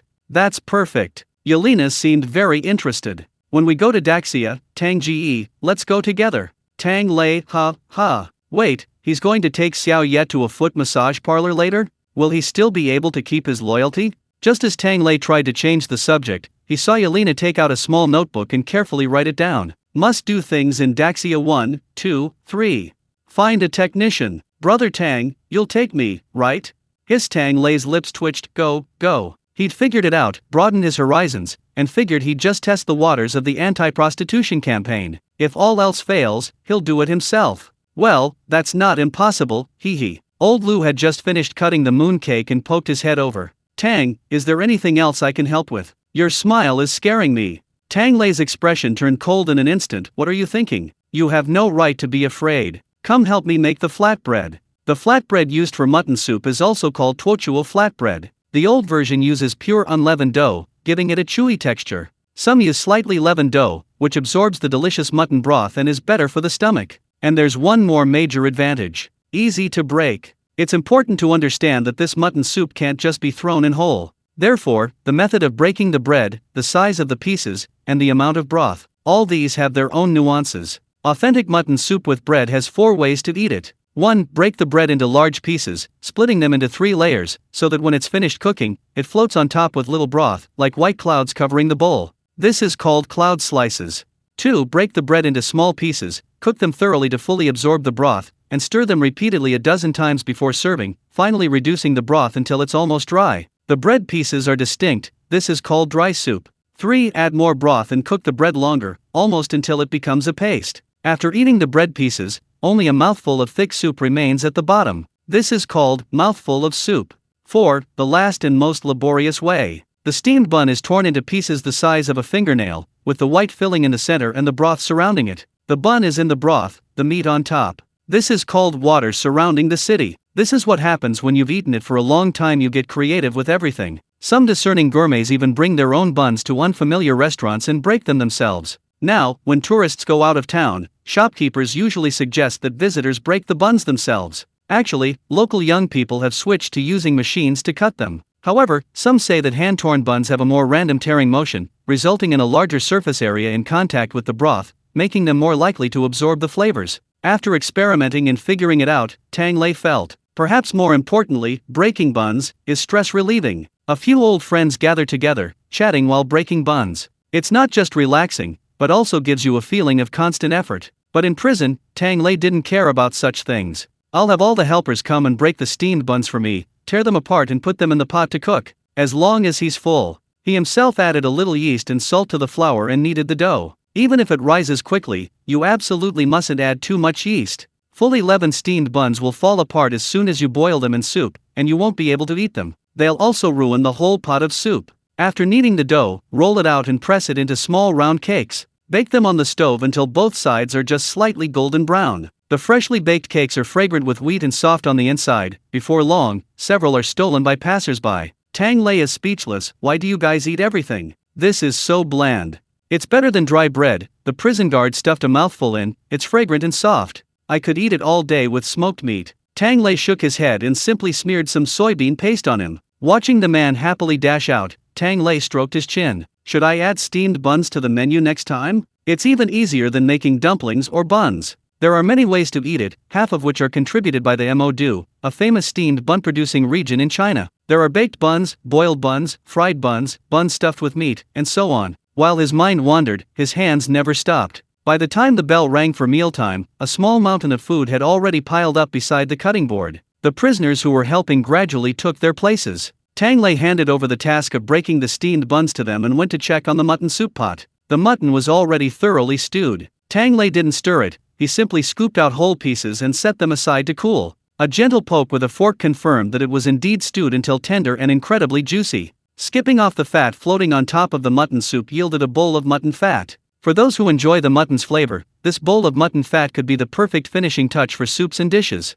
For those who don't like it, they could add some scallions and ginger to make a flavorful oil. Generally speaking, animal fat should be used sparingly. Making it is quite a hassle. Tang Lei scooped a spoonful of the rich, white broth, tasted it, and nodded. The Russians have excellent sheep-raising techniques. They have specially bred breeds for both wool and mutton. The common characteristics are large size and thick wool, which fits the stereotype of the Russians. However, in terms of meat tenderness, it might be slightly inferior to the various types of sheep and Daxia specifically used for soup. Daxia has 4 famous types of mutton soup, each with its own characteristics. The Haler sheep of the Mongolian ethnic group has the best lamb in Daxia. The meat is excellent for both hot pot and soup, naturally free of any gamey smell. The Jianyang mutton soup from Shuzhou uses a special large-eared sheep, one of the 10 treasures of Sichuan, which is a cross between Nubian sheep brought back by a certain lady during her diplomatic mission and local sheep. The soup contains not only mutton but also offal and bones. Topped with the indispensable chili powder, crisp and tender pea shoots are quickly blanched.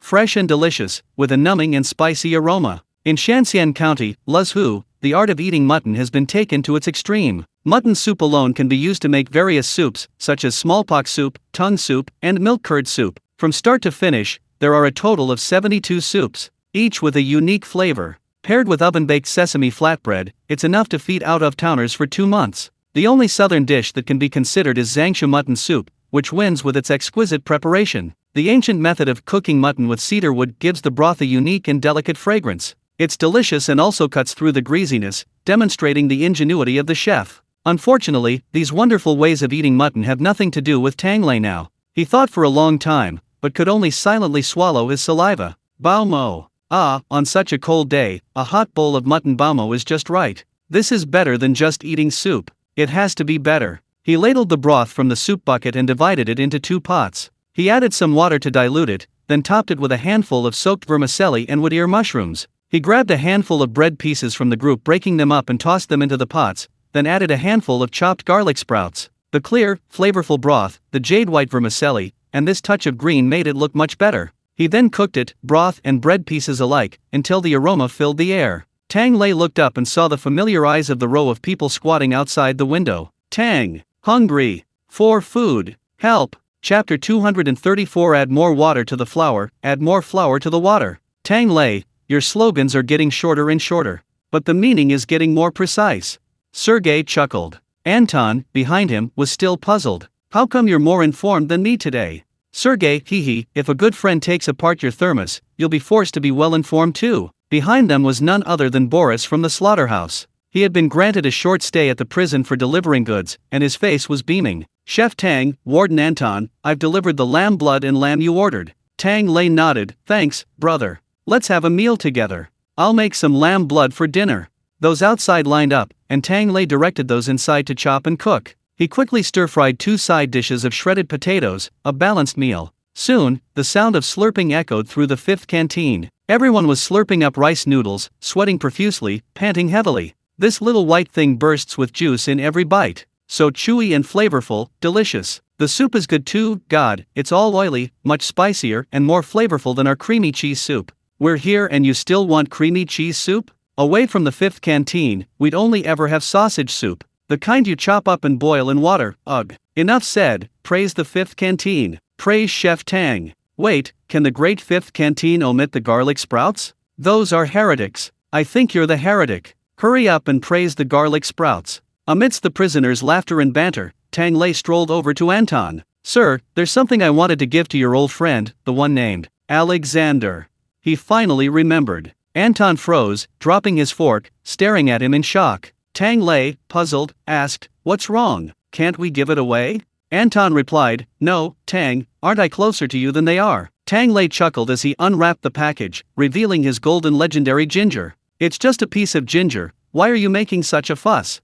Nikita, who was nearby, had also gotten a bowl of mutton soup and was sipping it with the 2 little bears. Hearing the commotion, he came over and glanced at it. "Oh, another one of your great Xia specialties?" Tang Lei touched his nose.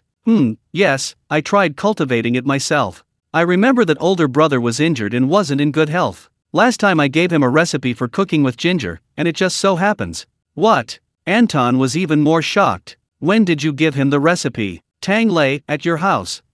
He suddenly remembered. That morning when he made it, Anton hadn't gotten up yet. And he was unlucky enough to run into Yelena's accident, so he had dragged her to prison as soon as she came out. It was such a strange twist of fate, I really didn't know. Anton's face showed a heavy heartache. "In my house, using the kitchen, eating, they wouldn't give me. Here, Tang Lei said helplessly, I'll just make it again later. Okay, Anton immediately suppressed his sorrow, took the piece of ginger, and nodded. I'll deliver it, don't worry. Thank you for still thinking of him, Tang. He'll be very surprised. Tang Lei smiled. It was nothing. He also made a promise to everyone around him that ginger milk curd would be included in the dessert plan soon. Finally, he slipped away. Back in the kitchen, Tang Lei cooked himself a bowl, and, since he had nothing better to do, taught Yelena how to make a water-surrounded city, a type of steamed bun. Although Yelena practically crushed the bread into crumbs, she still soaked it in the water and ate it. After he finished eating, the prisoners outside had almost finished eating as well. As usual, those who needed to wash the dishes did so, and after everything was cleaned up, the bell rang. A large number of prisoners got up and lined up to leave, glancing enviously at the fifth canteen. Today, 200 of the best-performing prisoners received their first opportunity to learn how to make pastries. Their afternoon work assignment was changed to making pastries in the fifth canteen. Tang Lei glanced around. The prisoners were all sitting upright, their eyes gleaming with excitement. More importantly, they weren't dirty. Clearly, their beards and hair had been groomed beforehand. This was rare in a prison. Anton's adjutant was also very satisfied, as he had personally selected and notified these 200 men. I told them beforehand that the mess hall was a clean place, and if they wanted food, they should put in the effort. It seems they've done a good job. Absolutely. We have to put in the effort here too. The prisoners nodded vigorously, extending their hands. Knowing we were going to cook, we even applied for nail trimming. Everyone's hands have been washed more than 10 times. Tang Lei smiled with satisfaction. Very good. While he didn't mind teaching the prisoners, he absolutely didn't want those who slacked off or just wanted to freeload. He would only help those who could improve and change. Those who couldn't change, well, let them eat frozen fish until they could change. After inspecting the flour, Tang Lei dragged out several sacks. 1 bowl per person, then line up and take turns filling your bowls with flour. And 1 bucket of water per person, placed next to you. We'll start by kneading dough. Pile the flour into small mounds, add a cup of water in the middle, then shovel the flour into the water to feel the consistency. As for why he didn't just specify how much water to use, a short while later. Report. I used the same amount of water as him, why is mine stickier than his? Report. I can't knead it together. Tang Lei calmly replied. Don't panic, add more flour if there's too much water, add more water if there's too much flour. You're adding it little by little. If you just pour it all out like that, how long are you going to finish? After a chaotic flurry of activity, finally everyone had a barely smooth dough ball in front of them. The only drawback was the significant size difference. Tang Lei looked around and thought, oh well, don't be too demanding. He wanted to start by teaching them how to make dumplings, partly because dumplings use unleavened dough, requiring no fermentation or time. That would make it even more difficult for the prisoners. He even paid special attention to them. Sure enough, among the prisoners, the one who worked as a bricklayer building the wall for the boss was indeed a master at kneading dough. He kneaded it quickly and well. Several female prisoners also made dumplings very quickly. Tang Lei asked them and discovered that they had mostly been cooks at home. They knew how to bake bread to some extent, and therefore knew how to knead dough. However, because she cooked too much, killing chickens and fish all day, and her husband was drunk, she got so angry that she accidentally gutted him like a fish with a knife. Tang Lei could only say, okay, girl. No wonder you Russians are like that. The dough was ready. Tang Lei clapped her hands, and brought out several large bowls of filling. Because there's so much filling and so many ways to make it, we'll talk about it in detail another day. Today, let's learn how to wrap dumplings in countless ways.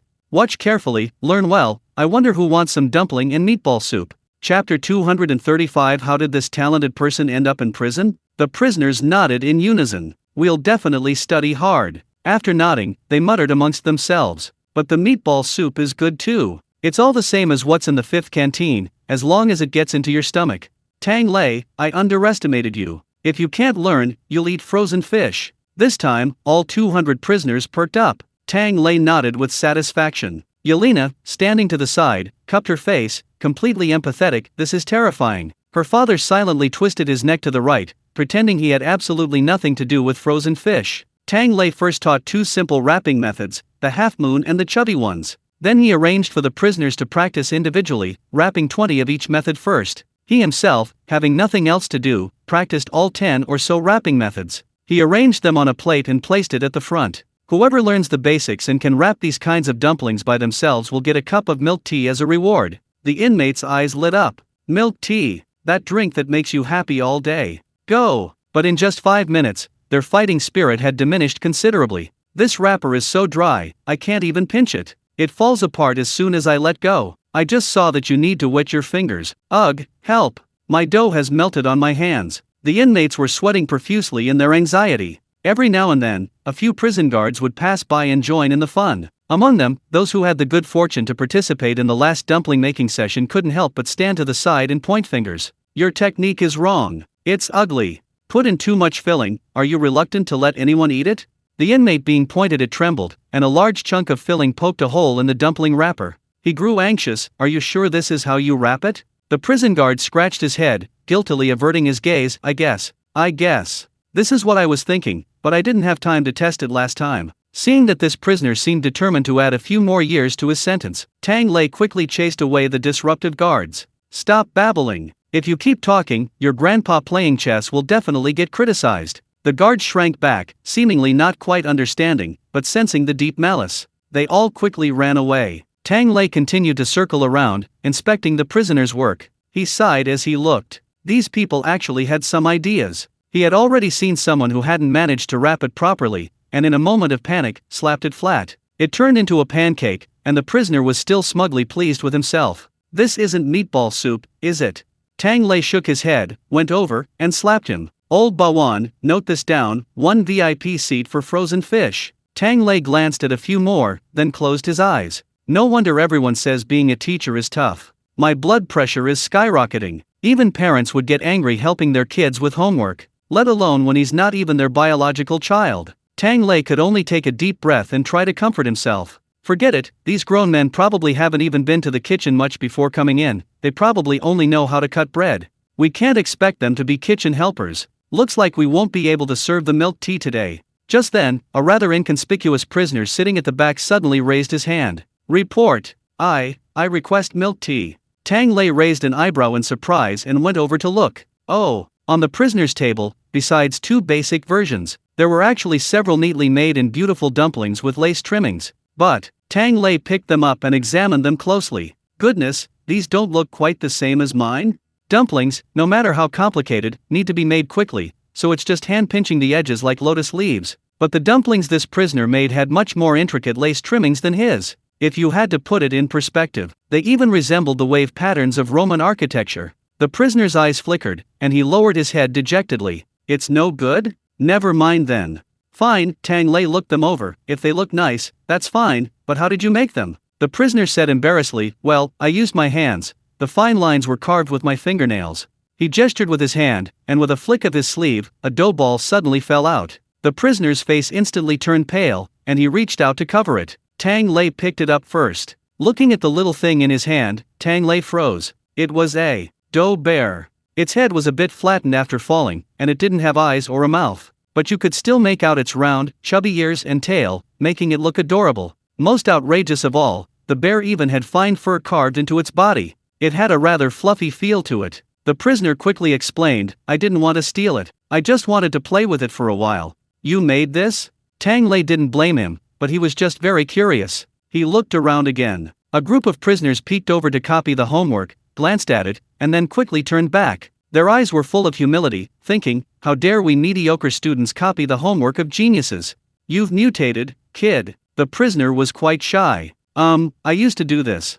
Tang Lei, snacks. Prisoner, sculptures. He whispered, at the Ripin Academy. Tang Lei's hand trembled, he almost dropped the little bear-shaped pasta again, quickly placing it back on the table. The Ripin Academy, one of the world's 4 great art academies. Damn, isn't that the ultimate dream for art students? Don't let the fierce image of the Russians fool you. In reality, the Russians are truly wild. They've built reservoirs with nuclear weapons. When a nuclear leak occurred, they even suggested that the Chinese should just blow up the island with a hydrogen bomb. They even very warmly and enthusiastically expressed that the Russians and China were happy to help. But to say they're crude, that's not necessarily true. The Russians' artistic aesthetics have always been reliable. Not only at the top-tier Ripin Academy, but also in literature and architecture, they are highly distinctive, and significantly different from the Chinese. This isn't Tang Lei trying to disparage any particular country. These 2 cultures are truly a perfect match. The literature of ordinary people often indulges in melancholy and sentimentality.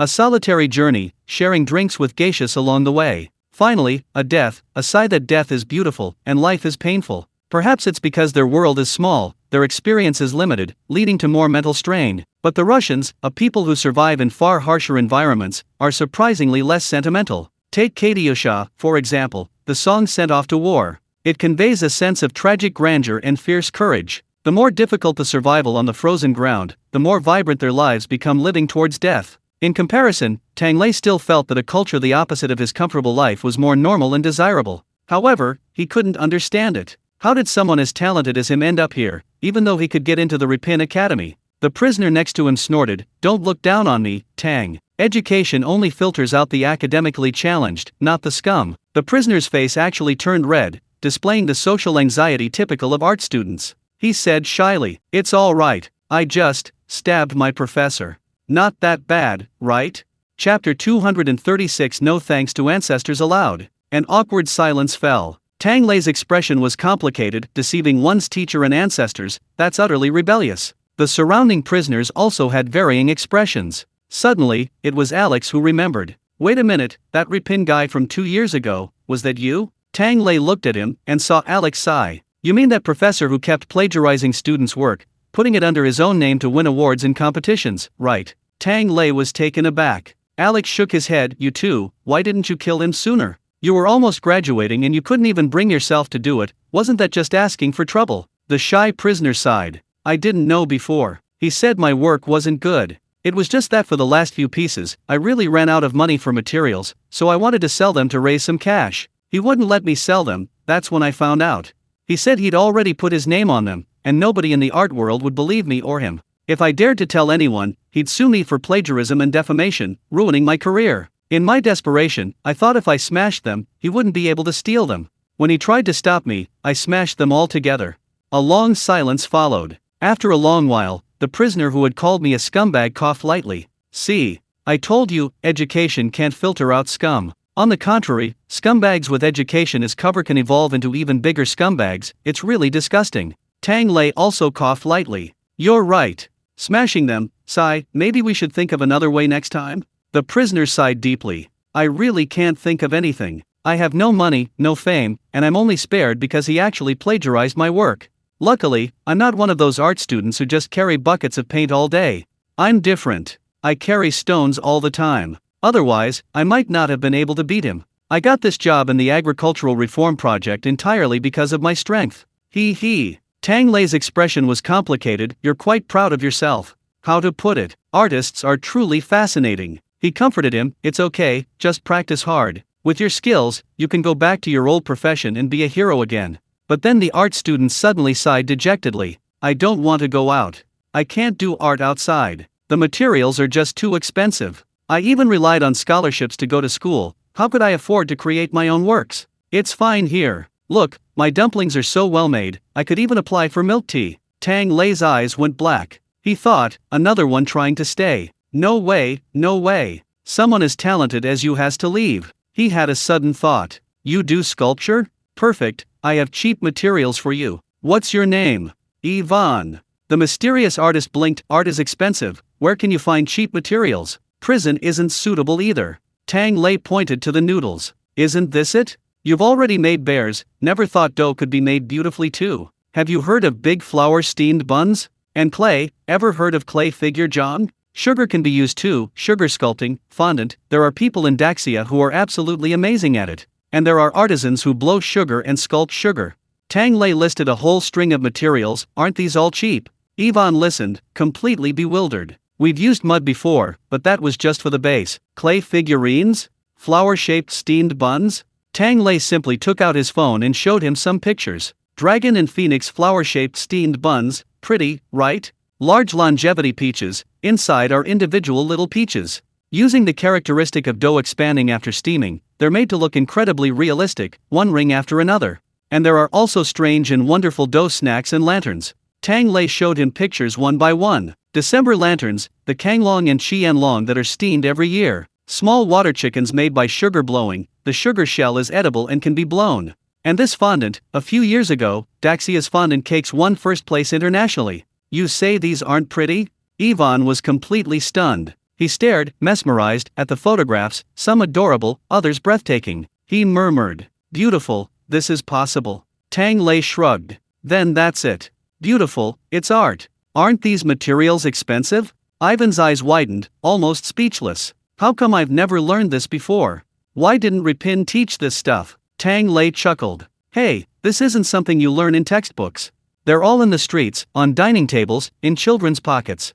Ivan stared at him, bewildered. Then, may I ask, whose works are these? If I ever get the chance to go abroad, I'll definitely visit them. I'll dedicate my whole life to learning. Tang Lei scratched his head. The one who makes fondant, I can tell you. But the ones before that, although they're masters, I really don't know who they are. In Daxia, they're just called craftsmen. No noble appearance, no fancy titles. They don't use luxurious materials. These people simply use everyday things they eat and use to do their craft. They're not in textbooks. They're among the people.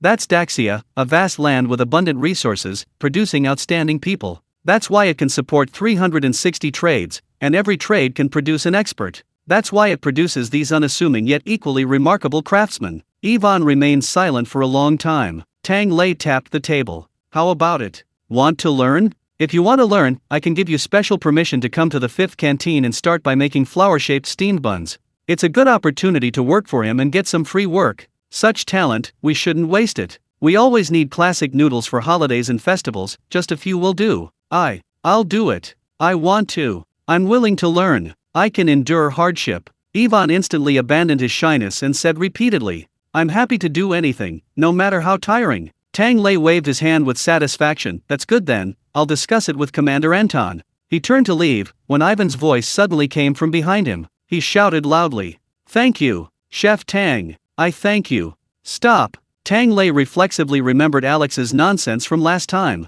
He immediately called a halt. He didn't want to get his head smacked by his ancestors in the middle of the night again. These culturally illiterate Russians. No thanks related to my ancestors. Ivan looked bewildered. Huh? Isn't this what Alex said last time? Tang Lei glared at him, then looked at Alex. You little brat? Still spreading fake news? Alex coughed nervously twice. Ivan, look at what you're saying. I even considered you a good brother, sharing with you. I just forgot to update the information. No problem, no problem. Come on, I've discovered we can collaborate. Chapter 237 Get out of prison and go benefit society. How do we cooperate?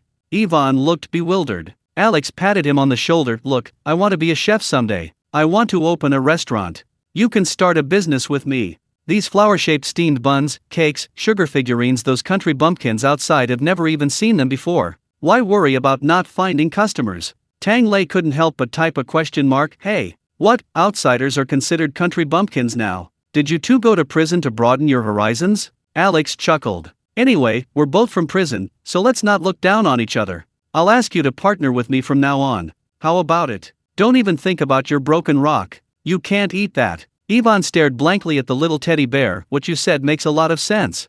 But, he said earnestly, nothing beats here, right? We have Tang's delicious food, desserts, and milk tea here. Do we really want to leave? Alex paused. I guess so. The other prisoners chimed in. That makes sense.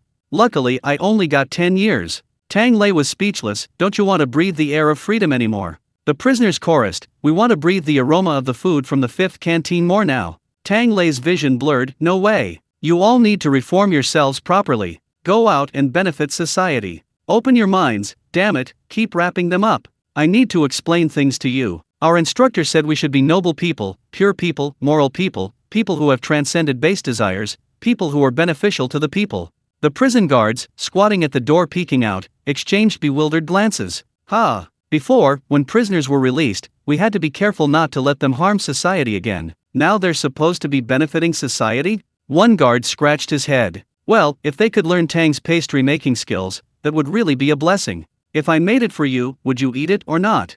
Of course I'd eat it. What are you talking about? Why do you care if they're prisoners or not? The rumble of a wheelchair filled the air. Several prison guards immediately stood at attention. Good morning, sir. Nikita glanced into the 5th canteen and smiled faintly. If they could truly repent and reform, they wouldn't be prisoners anymore. They would be just like you and me, part of this fighting nation. He glanced into the 5th canteen again and muttered, is this what they call reasoning in Great Xia? No wonder it's that country still under the red flag. Terrifying. I'd better hurry. With that, Nikita waved his hand, and the wheelchair continued forward. leaving only one sentence behind. Remember to call me if there's anything good to eat. If you forget, I'll transfer you to another section. Yes, yes. No, no. Several prison guards quickly replied. Looking in Nikita's direction, they were somewhat puzzled. The warden didn't take the opportunity to stay at the 5th canteen this time? Unbelievable. Is something important? Actually, there was something, but it wasn't anything major. It was just that the 3rd and 4th wardens finally couldn't wait any longer and wanted to meet with him. Nikita had been reminded by his cousin Gennady, who wanted to apply for a canteen in the 5th prison section a while ago. He rejected his brother's application and told him to work properly in the 1st canteen. He'd also rented a dormitory room in Zone 5. Back in his private office in Zone 1, it felt a little unfamiliar. From a distance, Nikita saw the 2 wardens from Zones 3 and 4 already waiting at the door. He chuckled and patted the 2 young boys beside him. Watch carefully and learn well. Whether you can keep eating depends on how much you can learn. The 2 boys nodded vigorously, yes, uncle, although they didn't quite understand what they were supposed to learn. But as long as they could eat, they'd learn anything. Nikita nodded with satisfaction, his wheelchair slowly sliding behind the desk. He beckoned. Please come in, you two. What do you want?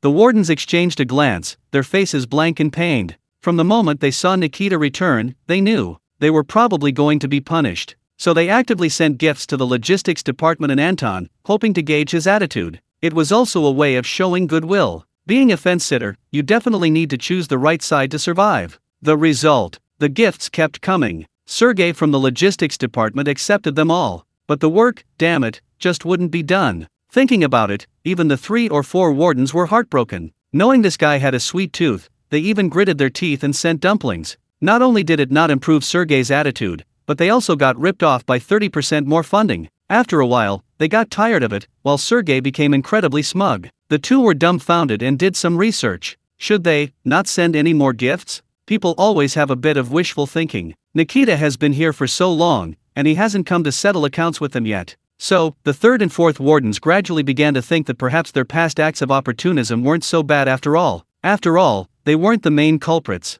The more they thought about it, the more this made sense, so they simply went about their business as usual and let it go. Nikita didn't bother them, pretending nothing had happened, and even came up with a few reasons to complain. To explain that they were forced to follow Roman back then. So pathetic, so pathetic. They thought the matter was over, but the 3rd and 4th wardens never expected this. When they woke up, everything suddenly became strange. First, a small-scale prisoner riot broke out in the 3rd and 4th wards. They held an emergency meeting, strictly ordering their subordinates to immediately investigate what happened and severely punish the prisoners. Before the first group even finished their meeting, the second wave arrived. Warden, another disturbance has started, and it's not a huge one. They're just refusing to do labor, howling and screaming, crawling around in the shadows. According to regulations, the worst that can happen is solitary confinement. Then put them in. The 3rd warden waved his hand impatiently. Do I have to tell you that? But.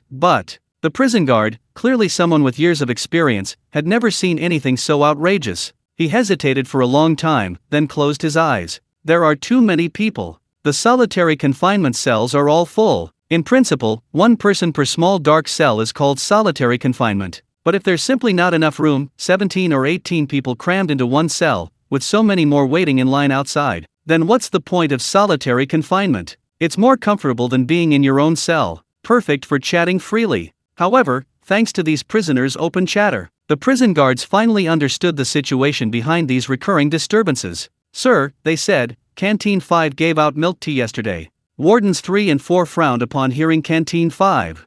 I told you not to mention Canteen 5 here. Damn it, what does milk tea have to do with us? It really has nothing to do with us, the guard honestly replied. But this time, it seems Canteen 5, the logistics department, and even the medical department all got their share of the milk tea, only we 3 and 4 didn't get any. Ha! Wardens 3 and 4 froze, a thought instantly flashing through their minds. Damn it, they seem to be isolated. The guards, having listened to the prisoners' chatter for half an hour, had already figured out the situation. I heard that District 5 is being incredibly generous this time, distributing over 5,000 cups of milk tea to the other districts, available by inmate number, no conditions. I heard that many inmates in Districts 3 and 4, who were in close proximity to other districts during their rehabilitation, got a few sips. They say the milk tea is absolutely delicious. Sweet and fragrant, it makes their backs and legs feel better, and even labor isn't painful. I heard they now call this happy water. Enough! The warden of Districts 3 and 4 cried out in anguish, stop hearing all this. It's just a drink, how pathetic. What does that have to do with their troublemaking? Districts 3 and 4 won't have any more trouble. The guard earnestly reiterated, that's right. So they don't want to stay in Districts 3 and 4 anymore. Remember Mrs. Fiya from District 2? She and the other female inmates gave their testimonies, saying they were transferred to District 5 because of troublemaking. Now they're living the high life in District 5. Isn't it? Our inmates are already copying her?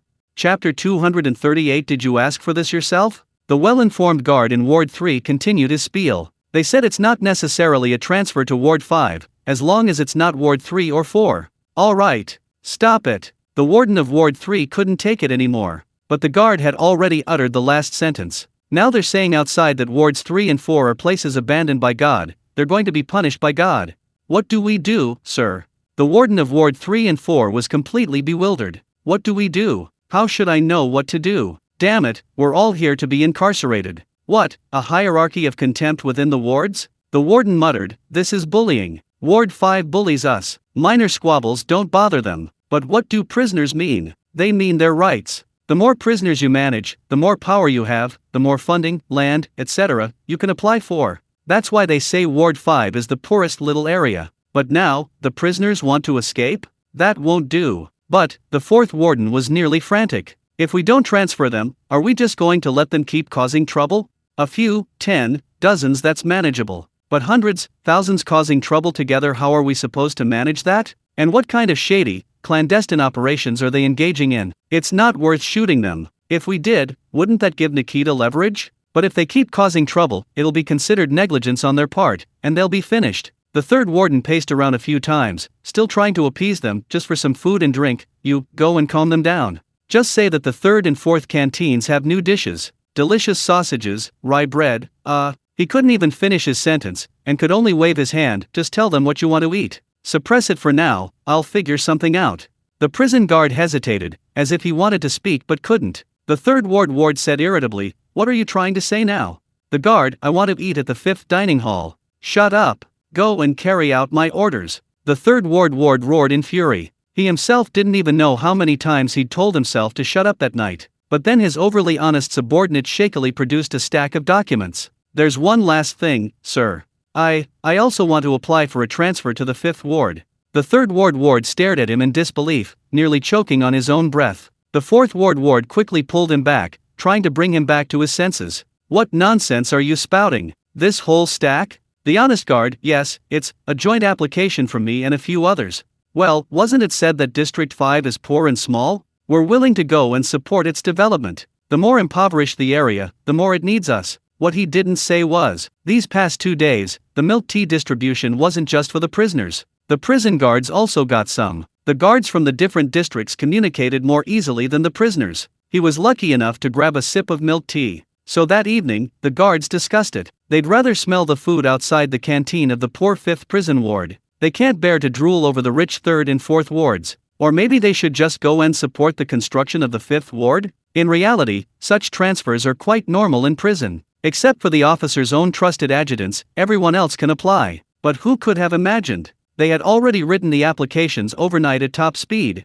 but he still couldn't keep up with the speed at which the prisoners were causing trouble. Although the junior guard was timid, his innate honesty got the better of him, and in the end, he couldn't resist and pulled out the transfer request documents. Mainly, he was afraid that if he didn't leave now, he'd be even more trapped later. He looked at the pale and flushed faces of the 3rd and 4th wardens and tried to smooth things over in a low voice. Mainly, we're not very useful in the 3rd and 4th sections, right? We're just the lowest ranking. We can be replaced anywhere. Just as he finished speaking, the door opened again. The adjutant of the 3rd warden slipped in, head down, holding a familiar-looking document. Sir, Saab, do you remember my brother? He's in District 5, and he got a limp a few days ago. I want to apply to be transferred to District 5 to take care of him. I really can't bear to leave you. For all these years of friendship, please grant my request. I've already packed my bedding, I'm ready to hand over the duties any time, because my brother can't live without me. Saab. He wiped away his tears in anguish, then suddenly noticed a stack of papers in the junior guard's hand, and a groan escaped his lips. No way, you guys, How come you're even faster than him? A deathly silence fell over the 3rd ward's office. The 2 guards exchanged a glance, then quickly looked at their superior. Sir, are you all right? Quick! First aid. CPR. I'll do it. Get out. The third ward's eyes, which had rolled back, snapped back to normal just as a mouth was about to touch his face. He slammed his fist on the ground. Asterisk asterisk. Why are you running? I'll go get it. Fourth brother, let's go together. Let's go find the warden now. Half an hour later, in the first ward office, Nikita rested his chin on his hand, as if suddenly enlightened. So that's how it is. The prisoners have been causing trouble one after another, and the guards have been requesting transfers one after another. It's really tough, tisk tisk. A faint smile still lingered on his lips, his eyes full of sympathy. But the third and fourth wardens shuddered, a chill running down their spines, feeling like they were being subtly insulted. They shrank back like quails. It's our incompetence. Sir, what do you say we do? Nikita, this is your district's problem. Although I'm in charge of the entire prison, these kinds of small matters. The third and fourth wardens exchanged a glance, their eyes numb. Whatever you say. We obey unconditionally. Nikita narrowed his eyes and smiled. You said it yourselves. I'm easy to talk to, I never pressure anyone, haha. There is a solution. But from now on, what are you to do, understand? Chapter 239 The Kirill Family's Gift? That day. What an unforgettable time the two wardens of wards 3 and 4 spent in Nikita's office. Outsiders could not know. The prison guards only saw. When the two wardens emerged, they both looked utterly drained, weak, pitiful, and helpless. So much so that the guards were whispering and pointing. See? This is what happens when you don't get to eat at the 5th canteen. So pitiful, I feel sorry for them, so I'm going to rush to the 5th canteen to comfort my kind self when I change shifts. The 3 and 4 wardens, left without anyone to comfort them, felt as if they had been stabbed in the back again. They angrily glared at the guards, quickened their pace, and fled. A short while later, Nikita emerged with 2 little bears. Triumphant and cheerful, he headed straight for the 5th canteen. Tang, I'm back. You did me a huge favor today. Tang Lei had just finished putting away the dumplings the 200 inmates had made and was about to cook them when he heard the voice and peeked out. It's not time to leave work yet. Why are you here again? Finished my business, here for a meeting, Nikita said matter-of-factly. The meeting's over just in time for dinner, won't delay your meal. Tang Lei gave him a complicated look. No need to be so eager, mainly because you can't eat much anyway. Nikita, how can someone with a body temperature of 37 degrees Celsius say something as cold as a frozen fish? Tang Lei coughed lightly, changing the subject. Alright, what did you say just now? What did I do for you? Oh, Nikita's mood improved again. Just now, the third and fourth wardens spoke with me.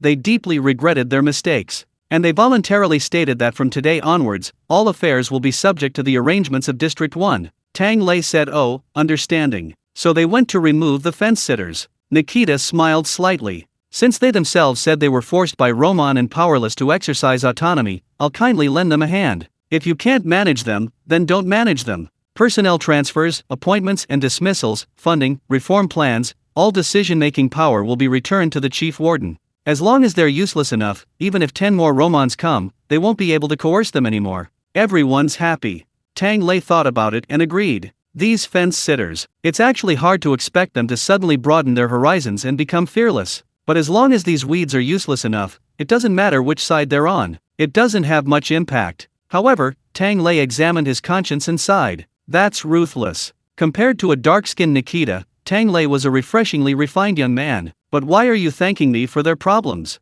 I'm just a cook. Nikita, it's all thanks to your milk tea. The only request from the third and fourth wards this time is that they receive the same milk tea as their wards. Tang Lei was taken aback. Nikita said enthusiastically. Hey, Tang, you specifically requested that the milk tea be distributed to those who haven't eaten at the 5th canteen much. That's brilliant. Many of these people live close to the 3rd and 4th wards and don't know much about the 5th canteen. How can they handle that? The best part is that you even had the 5th ward inmates give testimonials, teaching them how to cause a minor disturbance and put pressure on the 3rd and 4th wards. I spent days figuring out a gradual approach, but I never expected your milk tea to cause such a massive collapse in districts 3 and 4. A bloodless victory. Truly ruthless. Tang Lei. No, I didn't. Don't talk nonsense. Humph. Nikita waved her hand, a don't worry, I understand expression on her face. It's alright, I know you great Xia people like to be humble and low-key, but I won't ignore your contribution. Taking advantage of this opportunity, I've also approved a reward for you. For some reason, Tang Lei felt a sense of unease. What are you planning? Nikita smiled. Besides taking back the crucial management rights to District 1, I also cut the useless funds in Districts 3 and 4. They made a lot of money following Roman before, and they'll have to give it all back this time. Perfect timing to build you a cafeteria 5 times bigger. Oh, 5 times might not be enough, how about 10 times bigger? Tang Lei's vision went black. You call this a reward? I think you want me dead. What, you want him to feed the entire prison with his canteen? No way. 5 times. No more. Wouldn't it be better to give me a bonus instead? You terrifying exploitative class. Get that idea back right now. If you dare to fix it, I'll go on strike. I know you foreigners fall for this. Nikita coughed lightly. Actually, it's alright, this is more common further west. You really don't want it. Tang Lei glanced at him. Sir, it's almost lunchtime. Please don't joke with the cook like this before you've eaten your fill. Nikita immediately became serious. I didn't say anything.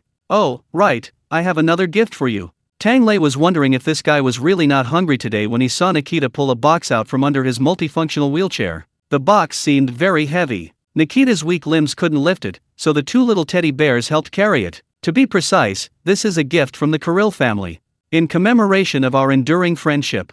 Tang Lei was taken aback. Although he had met several generations of the Kirill family, both young and middle-aged, perhaps because those people were always busy eating or on their way to eat, he hadn't felt that Kirill was any different from his other diners. Very down-to-earth. Until Nikita solemnly dragged out this beautifully carved large box. Only then did he realize that he had indeed gained the friendship of a large family. Tang Lei took it, somewhat excited. Thank you, no need to be so polite, it's just a few meals.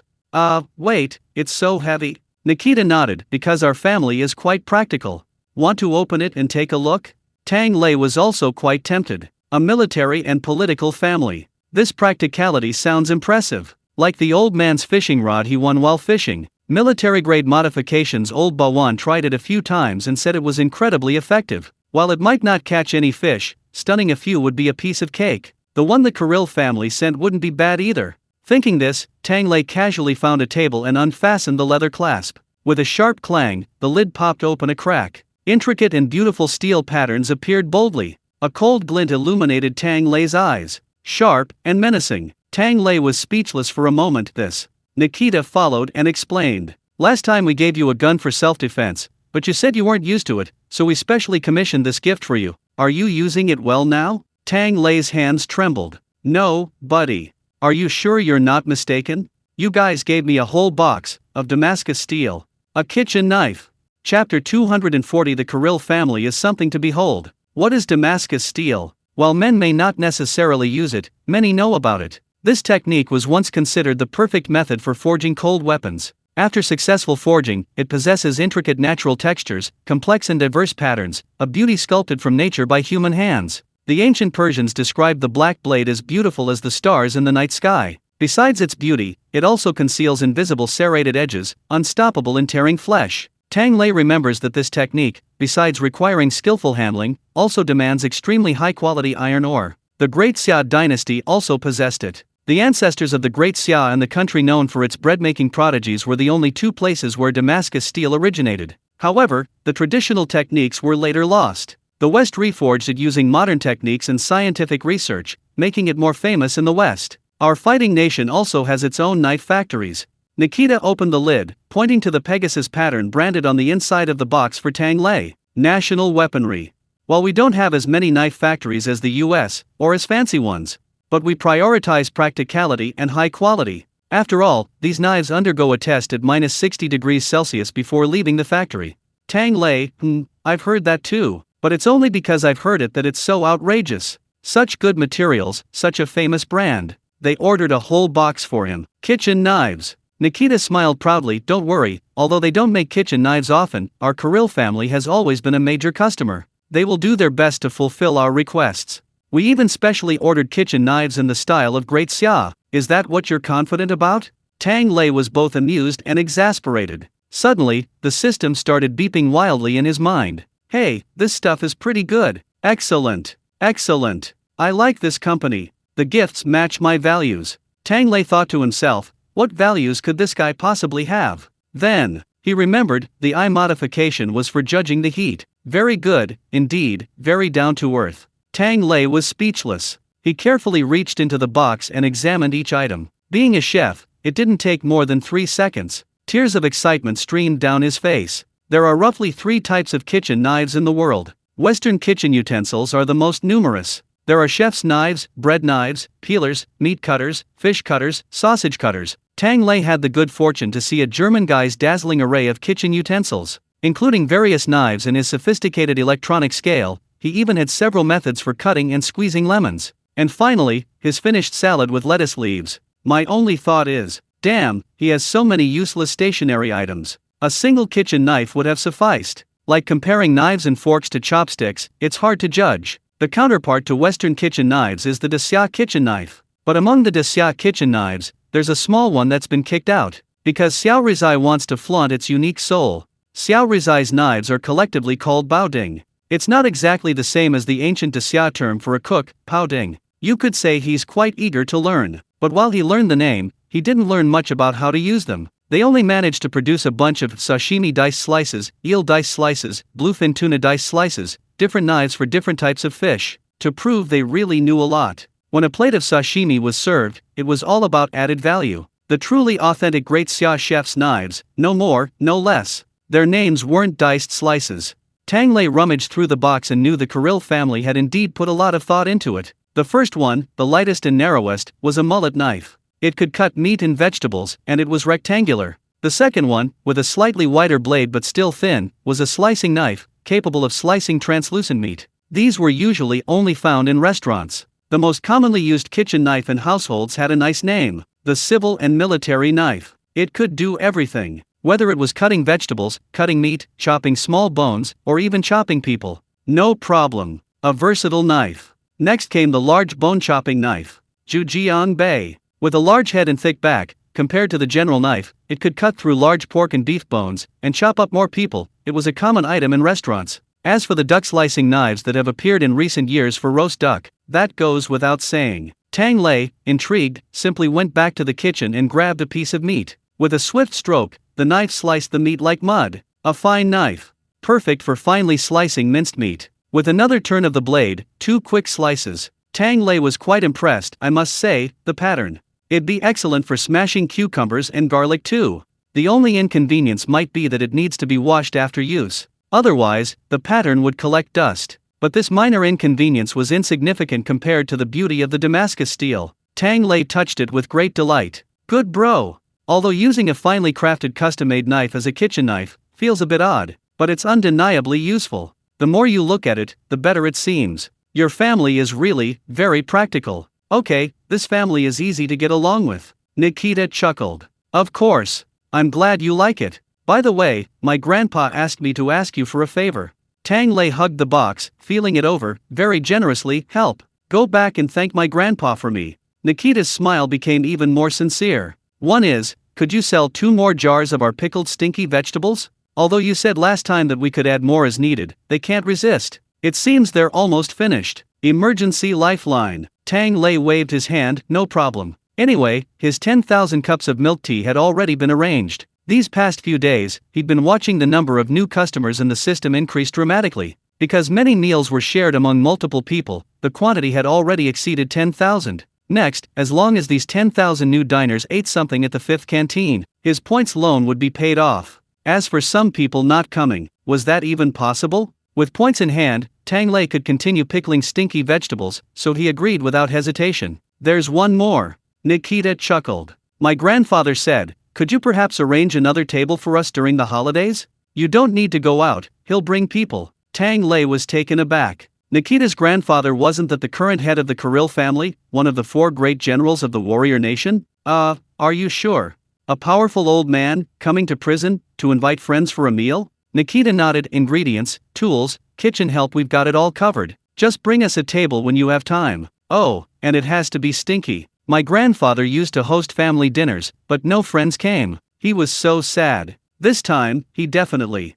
Excuse me, Tang Lei seemed to understand something. Your grandfather used to serve canned herring? Nikita coughed lightly, explaining tactfully, we have several modified dishes with herring. Tang Lei, well, if the old man isn't sad, then his friends are. So, our family has decided that we must take this opportunity to make them understand. Stinky food, how wonderful. Tang, you'll help the kid, right? Chapter 241. Don't regret it, there will be many more to regret later. Tang Lei looked at his earnest little eyes. He nodded helplessly. At the same time, the system popped up. Work is here. Work is here. Congratulations, host, you have triggered the fifth task, building connections. The Lonely Gourmet, General Kirill's Banquet. Complete the banquet and break the century-long stalemate in which the Kirill family has never invited a guest to their family banquet. Reward, 1 lottery draw, 1 chance to choose from the shop.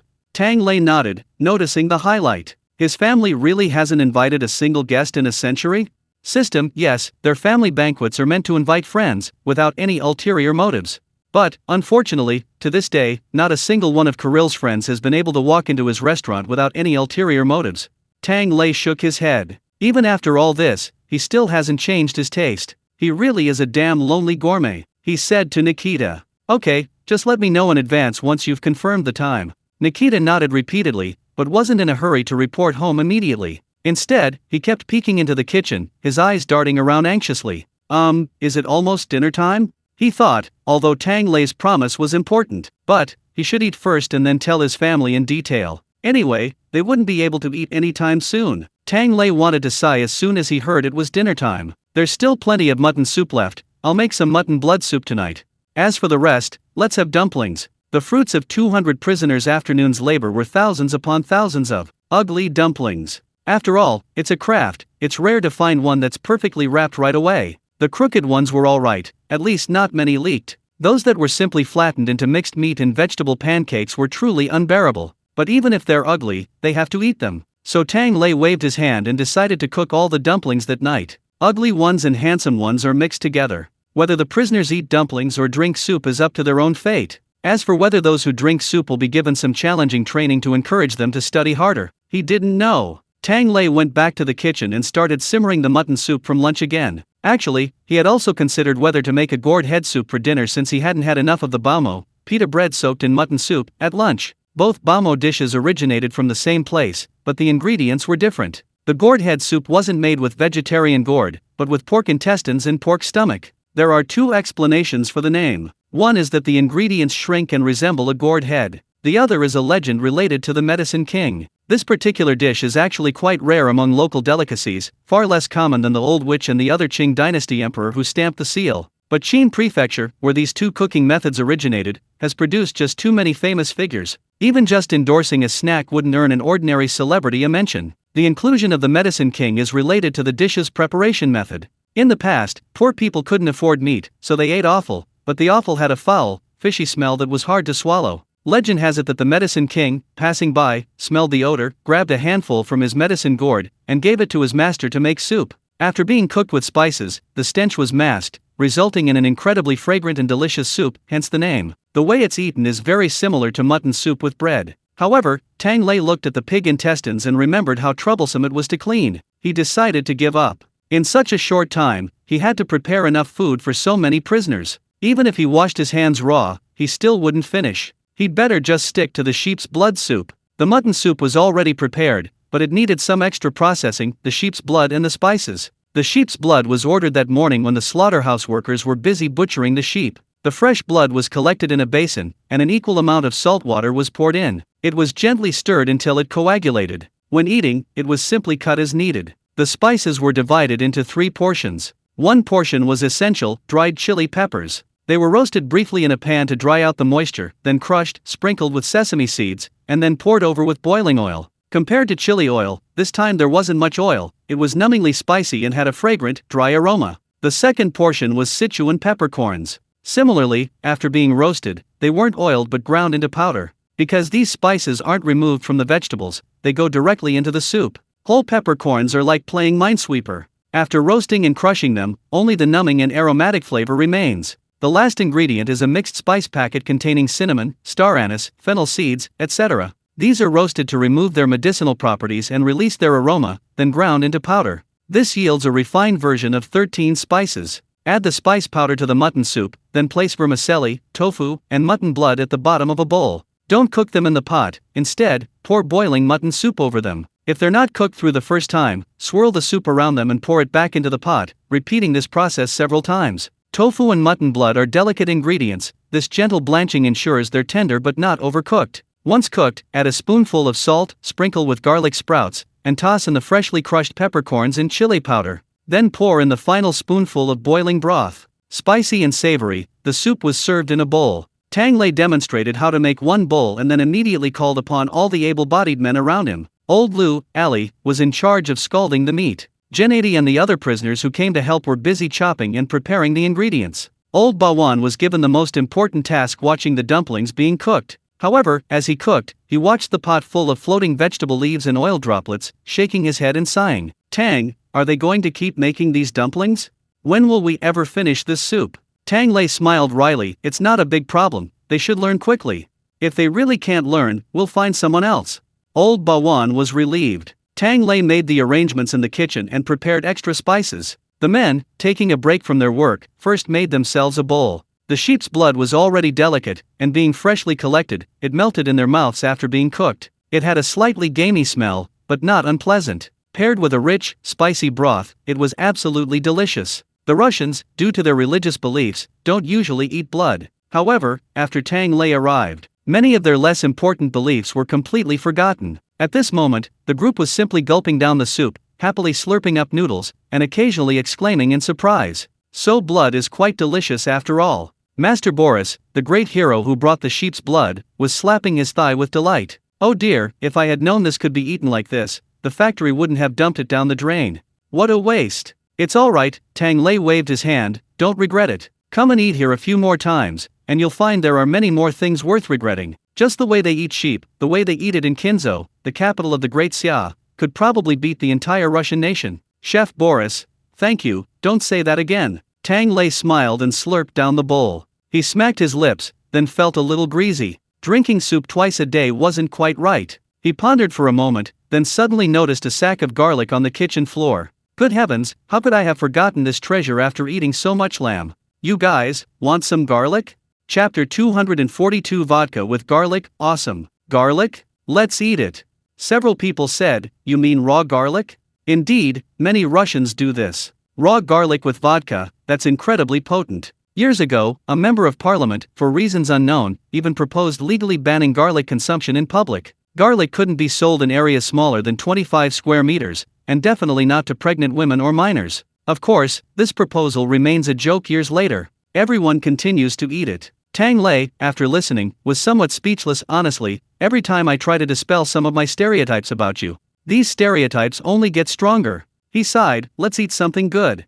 After we finished eating, we remembered, how can mutton soup be without this sweet garlic? Garlic made with sugar? The group of Russians perked up at the mention of sugar. Tang Lei pushed them back down. "It's just pickled garlic and a small side dish. Forget it, you can wait and eat." Outside, some prisoners had almost finished their meals. Tang Lei just managed to drag a few strong men in. "Come help peel them." There are several ways to pickle garlic. Some places break the cloves apart, others pickle the whole head. Tang Lei decided to put the whole thing in. Being too meticulous wasn't suitable. He cut off the hard, dry root of the garlic head and peeled off 2 layers of the outer skin. He didn't peel it all off, leaving 1 or 2 layers, and then he could start pickling. Pickling garlic used to be a hassle. Garlic is spicy and burns the heart. Before eating it, you have to soak it in water vigorously. Soaking it for several days is necessary to extract the spiciness. Tang Lei used a quick pickling method, no fermentation, just vinegar. He first poured a bucket of water, added salt, and soaked the garlic in it for a day. He changed the water and added salt again during this time. While the garlic was soaking, Tang Lei prepared a pickling sauce.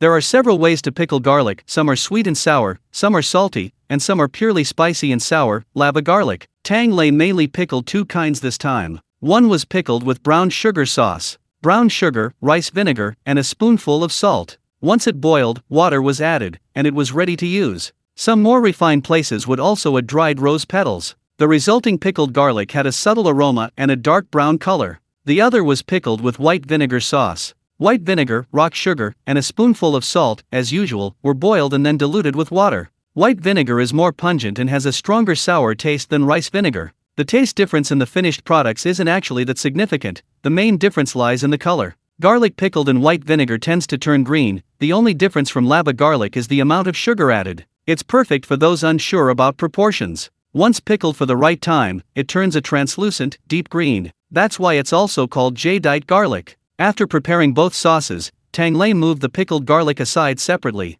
to prevent anyone passing by from eating it raw. While moving it, he noticed the vat of braising liquid from when he braised the beef. It was the very vat Sergei had offered to guard for him. He hadn't had time to bother with these for several days after eating the beef. Fortunately, the temperature here is low, so the braising liquid won't spoil even after being boiled once a day. I made so many steamed buns today, let's have rujiyamo, Chinese hamburger, tomorrow morning. This is a classic snack from near the school gate. Tongguan rujiyamo, meat sandwich. I haven't had it in ages. I immediately cut a few pieces of meat, blanched them, and threw them into the braising liquid. Let's braise it overnight. Tomorrow we'll have fragrant pork belly. Having ready-made braising liquid is so convenient. Maybe we should add a few eggs too. Sigh, there's so much delicious food, I can't eat it all. It's so frustrating. Behind him, a group of people still waiting to eat garlic. Listen to what you're saying. Who are you implying? Tang Lei finished his work. A familiar prisoner, full and satisfied, ran over excitedly.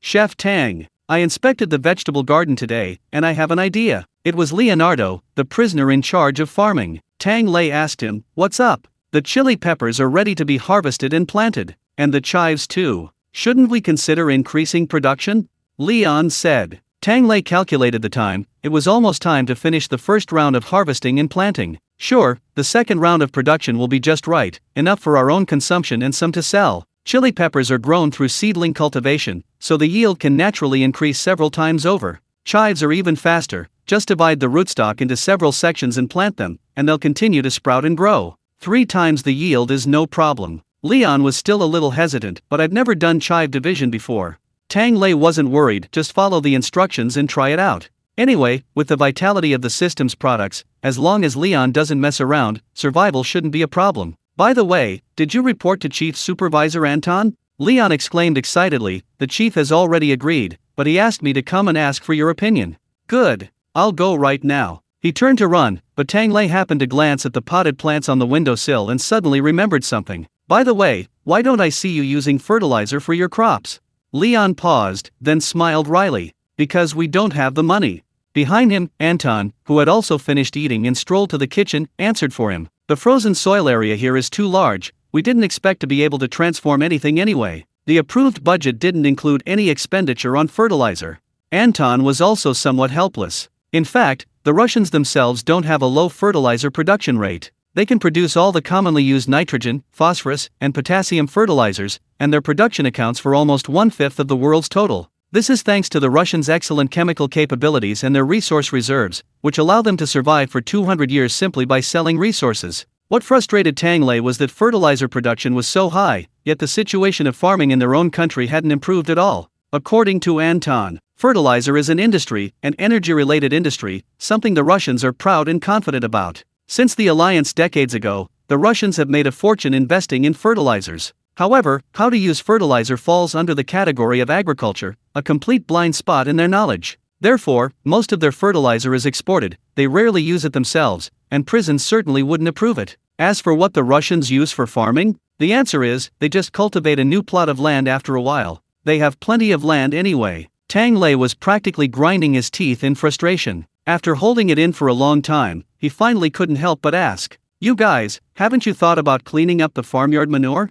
The group stared at each other, wide-eyed. "What's that?" Tang Lei glanced at the kitchen, then softened his tone. "It's human and animal excrement. Fallen leaves, decaying branches, and stuff like that." He gestured. "For example, digging a septic tank, connecting it with pipes to ferment the waste. Or you can just have people scoop it out. Anyway, they lacked everything here except labor. The Great Xia dynasty was extremely familiar with these things. For agriculture, the Great Xia had developed a sophisticated fertilizer system hundreds of years ago. Besides the essential septic tanks in residential areas, each city also appointed dedicated scavengers. This was even a lucrative job back then. The scavenging sites and septic tanks could fetch dozens of taels of silver, especially in areas frequented by the wealthy. The more oily the excrement, the more valuable it became. As for the filth and stench, they didn't care. Without the stench of excrement, how could the fragrance of grains be present? This high utilization of excrement effectively prevented the situation in the West where excrement and urine were everywhere, and Versailles Palace became a giant latrine. Later, with increased fertilizer imports, farmyard manure became less efficient and was integrated into many emerging agricultural systems. For example, mulberry dike fish pond systems. Even today, some rural areas still have manure pits where fish are raised together. Whether it's disgusting or not is a concern when food and drink are plentiful. In a place like Siberia, you use whatever you can. Anton stroked his chin. That makes sense. Although he didn't understand, he was the leader, so he waved to Leon. Got it? Propose a plan. From now on, besides internal organs and hooves being useful, excrement can't be wasted either. Chapter 243 Kirill, has your family started a cult? Anton's voice grew louder. Sergei, who was sneaking into the kitchen, was startled by the noise. Anton, you've gone so far as to eat. Anton's face turned ashen. He grabbed a clove of garlic and stuffed it into Sergei's mouth. Unable to break free, Sergei simply opened his mouth and started gnawing on it. Crunch, crunch, another bottle of vodka. Tang Lei, in the blink of an eye, lost control of the ingredients again. Damn it, I just brewed this. Get out of here, all of you. There's no food left in the kitchen. Go, go, go. Nikita, outside, shrank back and patted the two little bears. Looks like today isn't a good day to sneak into the kitchen, let's go. The three Kirills took off running, Tang Lei's roar still audible from afar. Amidst this background noise, Nikita calmly made a phone call. Hey, Dad. Meanwhile, in an old house on the eastern outskirts of the Russian capital, two elderly men, two sitting and one standing, were talking. The reason for 2.5 was that although all three were quite old, the one standing at the lower end was clearly a generation younger. If Tang Lei were here, his feelings would probably be quite complicated, because he recognized 2.5 of these three. The youngest, with gray hair, had a calm expression tinged with a hint of restraint. It was Colonel Alexander, an old comrade-in-arms of Warden Anton. He stood surrounded by the two elderly men, reporting somewhat bewilderedly. Yes, General, I am Alexander, the one requesting transfer to the Siberian prison. He was still wondering. Now, even a thankless assignment like being transferred to the Siberian prison required the approval of two high-ranking generals? The old man on the right, thin and wearing a military overcoat, had shrewd, bright eyes. You're one of the soldiers I've led, but this decision still surprises me. Are you really sure? Alexander nodded solemnly, pondering whether his superior had any lingering concerns. Then the old man said, All right, I'm currently on patrol and can't leave. After you get there, help me build a small house by Lake Baikal. I'll pay for it. Alexander, yes, build a, he froze. What kind of house? A sentry post? A strategic base? Young man, don't always think about fighting, the old man coughed. It's for living. It doesn't need to be big, just enough to hold my fishing rod. Oh, and stock up on plenty of bait, so I can scatter it whenever I have time. To cultivate the fish's taste for it. Forget it, Vladimir, the old man sitting to his left shook his head, advising. He was tall and somewhat resembled Nikita, only much more robust. Others use bait to create a feeding ground, you're handing out relief food to the fish. With that meager pension, can you please not go to Lake Baikal for poverty alleviation? If you want to help, I'll find you a fish pond. Shut up. Vladimir snapped. It's because the bait is no good. I caught a meter-long mandarin fish there last time. Kirill, you old geezer, you've never seen one in your life.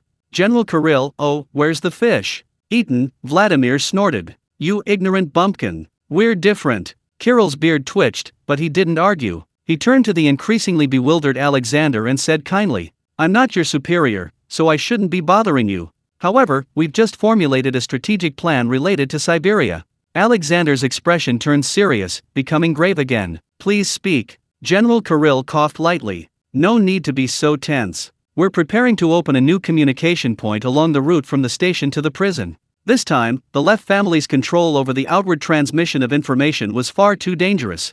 Alexander blinked. Was it really that dangerous? Wasn't it Leff who suffered the most? I heard even one of their heirs was implicated. General Kirill seemed oblivious to his confusion and continued. To prevent such a terrible thing from happening again, we've decided to open up the route, making future travel much easier. I know it's tough there, and nobody wants to go, so this time my family is leading the way, stationed in Siberia. We'll cooperate with your work later.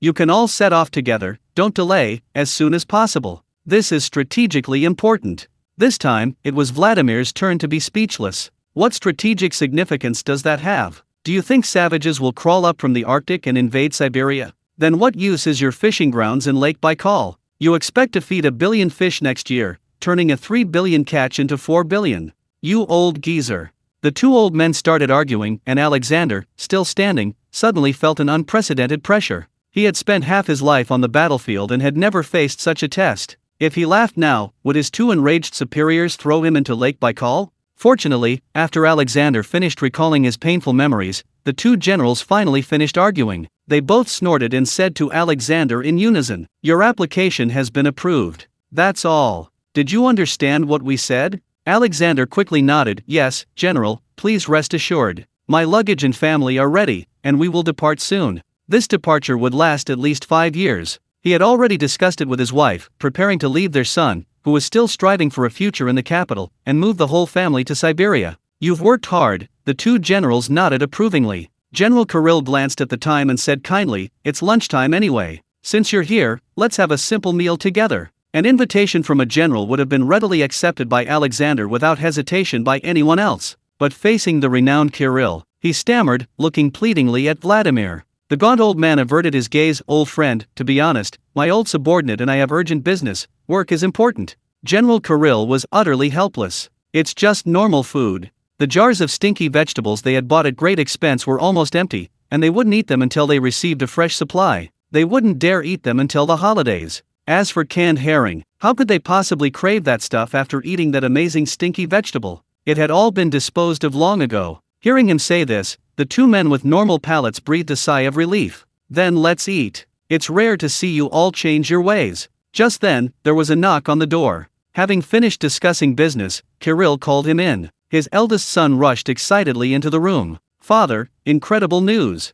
He agreed. Our lives will soon be saved. General Kirill was also overjoyed. He agreed. Vladimir was bewildered. What? Saved lives? What kind of cult has your family fallen into? Kirill, beaming, didn't argue. You don't understand. We're different now. Son, don't make the usual dishes today. Bring up those jars again. Eat. Old buddy, haven't I been good to you? I'm treating you to my precious new dishes. Vladimir, wait. New dishes, smell good. Kirill, stinking is smelling good, no problem. Vladimir immediately stood up with a speed completely out of character for an elderly person, pulling Alexander, who was trying to move towards the door, along with him. Thank you, old man, farewell. Chapter 244. The feng shui of Siberia is nourishing. Hey, don't go. That's prejudice against stinky. Kirill couldn't stop them and quickly spoke up just before they ran out the door. Hey, Vladimir, let me handle the New Year's dinner this year. I've found a great place. The Russian New Year is January 1st, and a few days later, there's Christmas. 2 holidays in a row, quite a long break. These old generals often fight, but when they're not discussing serious matters, their relationship is fairly good. They get together for a dinner every year, taking turns hosting. This year it was Vladimir's turn to choose the venue. However, this guy has never been much of a fuss about food and drink, so Kirill thought it would be fine to just say so in advance. But before he could finish speaking, Vladimir flatly refused. No way, I've found a great place to eat too. I swear to God, your place is nowhere near as good as mine. Me too. Not only is the food delicious, but you'd never guess. Then tell me where it is. I won't. If I tell you, you'll all go and steal some. I found it first. The two old men started arguing again. Alexander, completely exasperated, stammered. How about, we both go? The two old men exchanged a glance.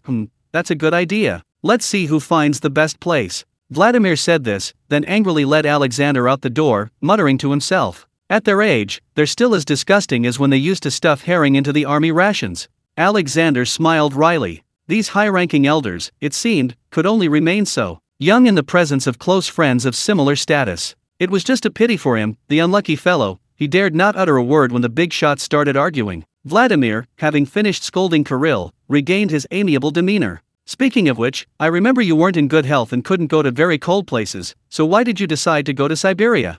Alexander subconsciously clutched his chest. His lungs, which had once ached faintly, were now almost completely healed. I think I'm almost fully recovered, it should be fine, Alexander replied. Besides, last time I met a very interesting person from Daxia, and I told my wife about it. She was very interested. So we've been studying Daxia culture for a while. Oh, Vladimir raised an eyebrow. What have you discovered? Alexander asked solemnly. We've discovered that the feng shui theories of the great Xia are quite reasonable. And by the way, I've calculated. The feng shui of Siberia is nourishing. It will definitely improve my health day by day. Vladimir stared at him in shock, his first thought being that his old subordinate had also fallen for a cult. But quickly, he remembered the squirrel fish he'd eaten in Siberia, and the table full of delicious-looking dishes.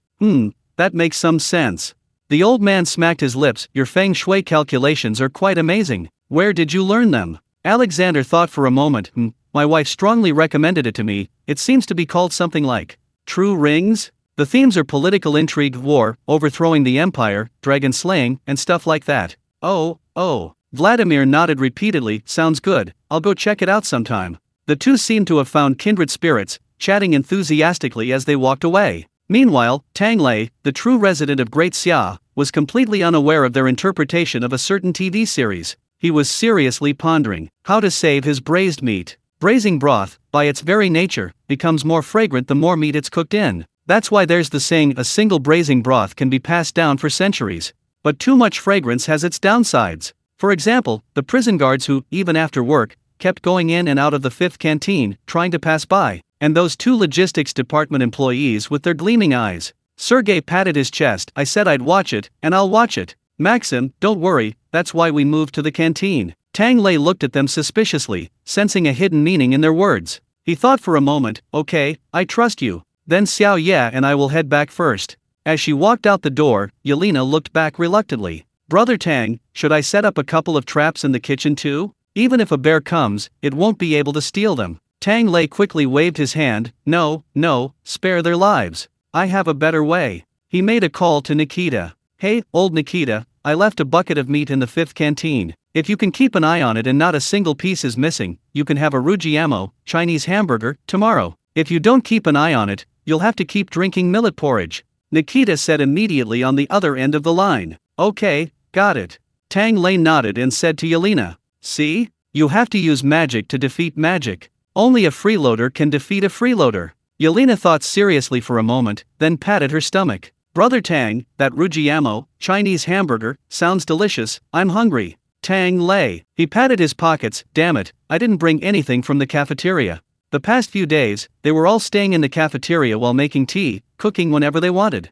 These past few days, finally having some free time to go home and sleep, he felt strange. I brought some. Yelena chuckled, pulling out a bag filled with leftover steamed buns from the day. Luckily, I had a feeling I'd be hungry. I grabbed two when I left. Brother Tang, want some? Tang Lei took them and felt them. They'd been sitting out all day, and were a bit dry and hard. How about we fry some buns at home to chew on? This kind of thing is available wherever people like to eat noodles. Before microwaves, heating up buns was a hassle, so leftovers would be fried or baked. There were even places that made special bun-shaped snacks to chew on. Stir-fry soybeans with a little Sichuan pepper, corn leaf and salt, no oil needed, directly in a pan over low heat until cooked. In some places, they even bury them in fine soil or sand while stir-frying, making them even more fragrant and less likely to burn. The result is crispy and crunchy, can be sweet or savory, and left unattended in front of the TV, it can be devoured in an afternoon. The steamed bun cubes Yelena brought back now, though not the more easily crispy kind, are just as crunchy after being pan-fried. While Tang Lei was heating up the pan after returning home, he asked Yelena to break the steamed bun cubes into smaller pieces, while he cracked an egg. He scrambled the egg mixture, mixed it lightly with the steamed bun cubes, and then fried them in oil. After frying them until golden brown on both sides, he sprinkled them with salt, pepper, and cumin. The aroma woke up old Bawan next door, who was already resting. Late night snack, extra treat, wanna come? Eat. The three of them, holding plates, chatted while gazing at the moon. A scene of serene tranquility. Suddenly, from a nearby Siberian prison, a piercing scream echoed. Help! I was wrong, I'll never steal food again. Chapter 245. All night long. Something happened at the prison? It seems to be the nearest district, District 5. Old Baban heard the scream from afar and was startled. Without a word, he turned and went inside to grab a hunting rifle. Tang Lei quickly stopped him. Calm down, it sounds like someone's just stealing food. Stealing food? Old Baban jumped up nimbly. How can I calm down? We have to go now.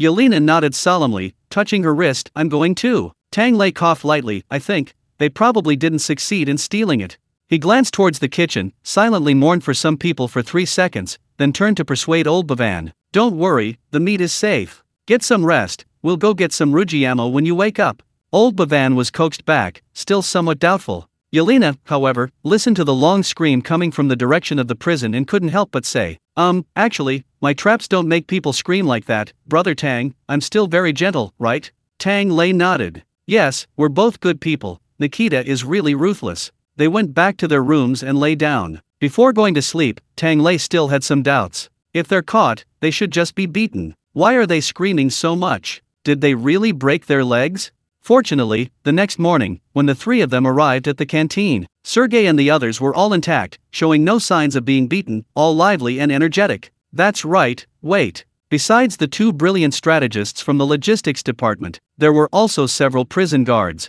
but it's hard to say whether their lively and energetic state was due to Nikita's sudden change of heart, because this group of people was now cleverly hung upside down, hanging above the braised meat vat, a circle around the vat, a position where they wouldn't drip saliva but could always smell the aroma. They had a conscience, but not many. A group of people, all with dark circles under their eyes, looked utterly grief-stricken when they saw Tang Lei. Tang, help, the warden, he's a devil. We just came to check the meat bins, and stepped on something and got hung up. Hanged up all night. All night? You mean you're checking with your mouth? The rumbling of wheels filled the air as Nikita strolled in leisurely from outside. He smiled at Tang Lei. Well, are you satisfied with what you saw? Tang Lei gave Nikita a thumbs up. 6. No wonder they screamed so pitifully last night. Presumably, no one will dare to steal food from the 5th canteen for a long time. Tang Lei called Xiao Ya, and with a wry smile, they helped the group down. Learn a lesson, don't be reckless next time. What's the point of me if you steal everything? Yes, the group nodded vigorously, craning their necks and staring intently at the braising pot. So, are you making it this morning? Just give us something to eat. I've been smelling it all night, it's awful, boo-hoo. Tang Lei shook his head. It's hopeless, just wait outside. He scooped the pork belly out of the pot and examined it. It had been braising for half the night, then soaking for the other half. The meat was now incredibly tender, soaked in the broth. From the glistening skin to the lean meat, it was a pleasing dark reddish brown. Tang Lei had deliberately avoided choosing all lean meat. Even in Daxia, a completely lean rujiamo, Chinese hamburger, would cost an extra 1 or 2 pieces. But the truly delicious version needs to be 40% fat and 60% lean. Put it in a steamed bun, and it's neither greasy nor dry. Perfect. After confirming the meat was okay, he started mixing the flour, grabbing some help to knead the dough. It's so inconvenient not having semi-finished products to sell. Now, most rujiamo, Chinese hamburger, in China are made with pre-made buns imported directly. Especially the old Tongguan rujiamo. That bun is difficult to make. It has to be pressed into thin sheets by a machine, then rolled in a tub with fine blades. The rolled dough strands are wrapped around the bun, smeared with lard, and then baked. The outer layer becomes incredibly crispy, crumbling with every bite, crispy and fragrant. But Tang Lei didn't have that kind of equipment. He couldn't possibly carve the crispy crust strands himself with a knife. He could only use the most traditional old-fashioned style, rujiamo, Chinese hamburger. Compared to the traditional Tongguan style, this version emphasizes the aroma of the dough rather than the rich oil. The bread used is called beijimo. These breads are all handmade, and at first glance, they look ordinary compared to the intricately woven breads of the traditional Tongguan style. But a skilled chef can make 2 without even needing meat. The dough is simply flour and yeast. Tang Lei added a spoonful of lard, which will make it easier to brown and crisp when baked. After the dough has risen for a while, Tang Lei added a small spoonful of sugar, which speeds up the rising process even more. Once it has risen slightly, it's ready to be made. However, this bread isn't simply rolled out flat, it's first rolled into a sheet and then folded inwards. It's then shaped into a small bowl before being baked. The purpose of making the bowl isn't just to eat the bowl itself, but to create patterns and a hollow interior. A small, bowl-shaped piece of dough was placed on the oven surface, gently pressed down in the center. It was baked briefly, not yet fully cooked and set, before being flipped over. At this point, the bottom of the bowl had a ring of golden brown patterns, with a small, burnt center. It was flipped over and given a firm slap, flattening it into a smooth flatbread. Thus, the flatbread baked this way had a ring of brown on one side and a uniform pattern on the other. There were also a few cracks along the edge. Yelena, watching curiously, asked, "Brother Tang, this flatbread is cracked. Is it okay?" Tang Lei smiled and broke it open through a crack. The cracks mean it's hollow inside, perfect for stuffing meat in. The outer crust is crispy and not heavy, making it easy to eat. This is called steel ring, tiger back, chrysanthemum heart. 2 layers of golden brown, crispy skin. He took out 2 pieces of meat, chopped them up, and stuffed them, lean and fatty, into the flatbread. Finally, he ladled a spoonful of rich, fragrant meat sauce over it. "Here, have a taste." He quickly stacked up all the freshly baked flatbreads in the pan and arranged them around the room first. Yelena took a bite. The freshly baked flatbreads were piping hot, their aroma a blend of crispy exterior and wheat fragrance, soft on the inside. They soaked up the savory meat sauce, and paired with tender, flavorful braised pork. Delicious. A group of people who had been hanging around all morning, just looking for food, were also munching away. It wasn't for nothing that we were hung up all night, hee. Tang Lei, seeing that they seemed to have forgotten the pain of their ordeal, couldn't help but feel helpless. "Well, if you don't steal, you can still get food if you come at mealtimes. Unexpectedly, several prison guards suddenly tensed up, speaking furtively. That's not necessarily true. Tang Lei, the prisoners can't come, it's just you few prison guards who come in the mornings, there aren't usually this many. Before the words were even finished, several unfamiliar prison guards strolled in. Excuse me, I heard they provide breakfast here. Asterisk asterisk. What? You guys are eating already? So early? Aren't you on duty? The guard holding the rujiamo, Chinese hamburger, immediately retorted. You guys from other sections, what business is it of whether we in Section 5 are on duty or not? Go back to your own sections to eat. The unfamiliar guard forced a smile. Come on, we're not prisoners, why are we divided into sections? We prison guards are like family. We're all brothers. Brother, have a bite. Tang Lei paused, looking at Nikita. Nikita sighed, don't look at me like that, this is the aftermath of giving out milk tea.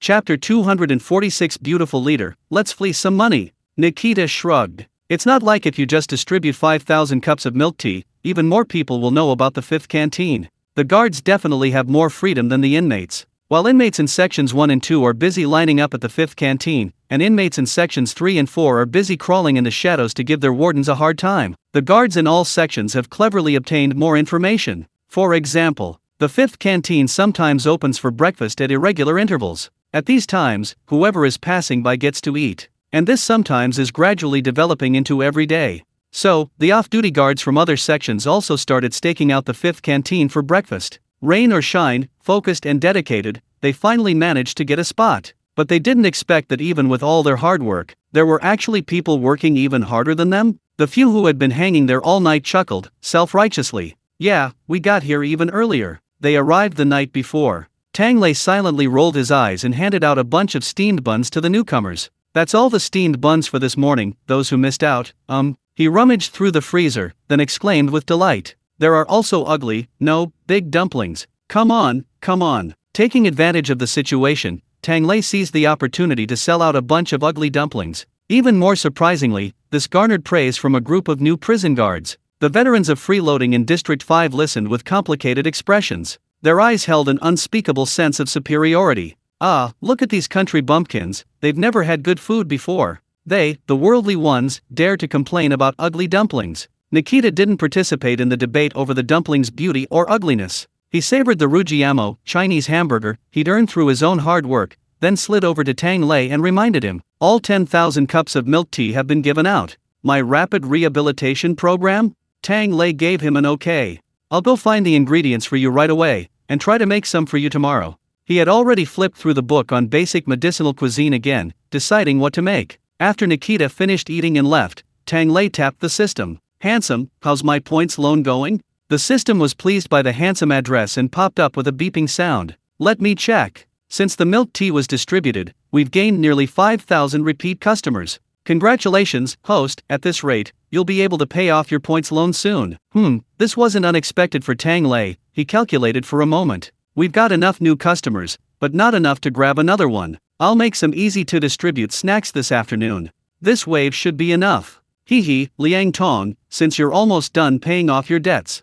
Tang Lei rubbed 3 fingers together, hinting, give me a loan. Liang Tong was gradually losing herself. Sure, wait, you have to pay it off first. At most, just tell me what you need, and I'll prepare it for you. Tang Lei then spoke without hesitation. I want the kinds of hot pot spices listed on that last order. I want seedlings of all of them, 100 of each. And a hawthorn tree. A fruiting one. The system screamed, you actually dared to ask for them. Tang Lei chuckled. Pretty commander, I believe in you. You can become the best commander in Great Xia, no, in the world. System, well, it's not like we can't find a way. It muttered, anyway, with the old shaman and the 5,000 you returned, I've saved up enough points, it's not so scarce anymore. But, this is the last time. Tang Lei nodded, MHM.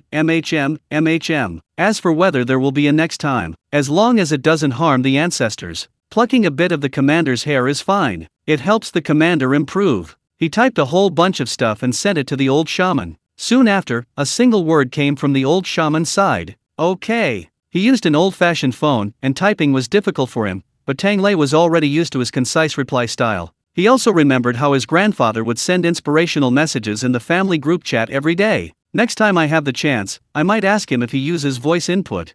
Thinking this, Tang Lei wandered around the kitchen again. Old Bawan was checking on the vegetable garden and taking a walk to digest his food. Yelena had gone to exercise. Tang Lei was alone, and it wasn't time to cook yet. He was unusually bored and couldn't resist taking out the large cleaver case Nikita had given him last night. Cold weapons, a man's romance. Those cleavers. Patterned cleavers at that. How could that not be a chef's romance? He touched the cleavers, wiped his mouth, and chuckled for a while. He took out several knives and played with them. He even found a few smaller knives at the very bottom. Considering Nikita's words about self-defense, Tang Lei guessed he just wanted them to play with. Looking at these knives, he suddenly remembered something he had kept for a long time. Hey, perfect timing, Xiao Yes not here. Let's test the knife. Tang Lei rummaged through drawers and cupboards, finally pulling out a long cloth bundle. Unwrapping it, a faint, fishy smell wafted out. These were the 2 cow horns he'd removed when they ate the beef. Simmental cow horns aren't very large, they can't be used to make anything too intricate.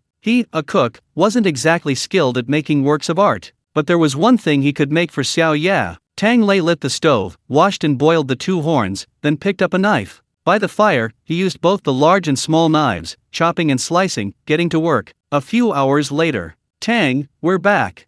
Old Bavan and Yelena ran back. The father and son had both had a good morning's exercise and were panting. But no matter how tired they were, they wouldn't miss a meal. What are you doing today? Hey, Tang, where are you? The 2 men, not seeing him, were looking for him. Tang Lei climbed up from under the stove, covered in soot, but his eyes were smiling. Just had nothing to do, so I made 2 gifts. He first handed Old Bavan something slightly longer than his palm. Old Bavan, I heard you used to enjoy drinking, but now you're older and can't drink much, so I made this for you. Old Bavan scratched his head. Ah, indeed, what is this? A cow horn. A cow horn cup. Tang Lei smiled. A pointed cow horn, jet black and glossy, with a translucent edge unique to horn. The cup was engraved with intricate patterns. A badge was engraved on the black surface with white markings. This is the badge from my old unit? Tang, you? Tang Lei smiled. I heard about it from Xiao Ya. This cup isn't much. Drinking this from now on won't harm your health. The ox horn itself is all natural, good for your health. As for the badge, it's a toast to your years of service to the motherland. So, do you like it? Chapter 247 Lake Baikal. It's not impossible to develop it. Old Bavan stroked the badge on the horn-shaped mug with delight. He was so happy he didn't know what to say. I love it. You're amazing, Tang, you can even make this. Are you sure it's for me? Or should I hang it somewhere as a souvenir? Tang Lei grinned. If you don't use something, it's worthless. Look, if you ever have a drink with your old buddies and reminisce. Old Bavan's eyes lit up. That's right. Hey, I'll go chat with Anton later.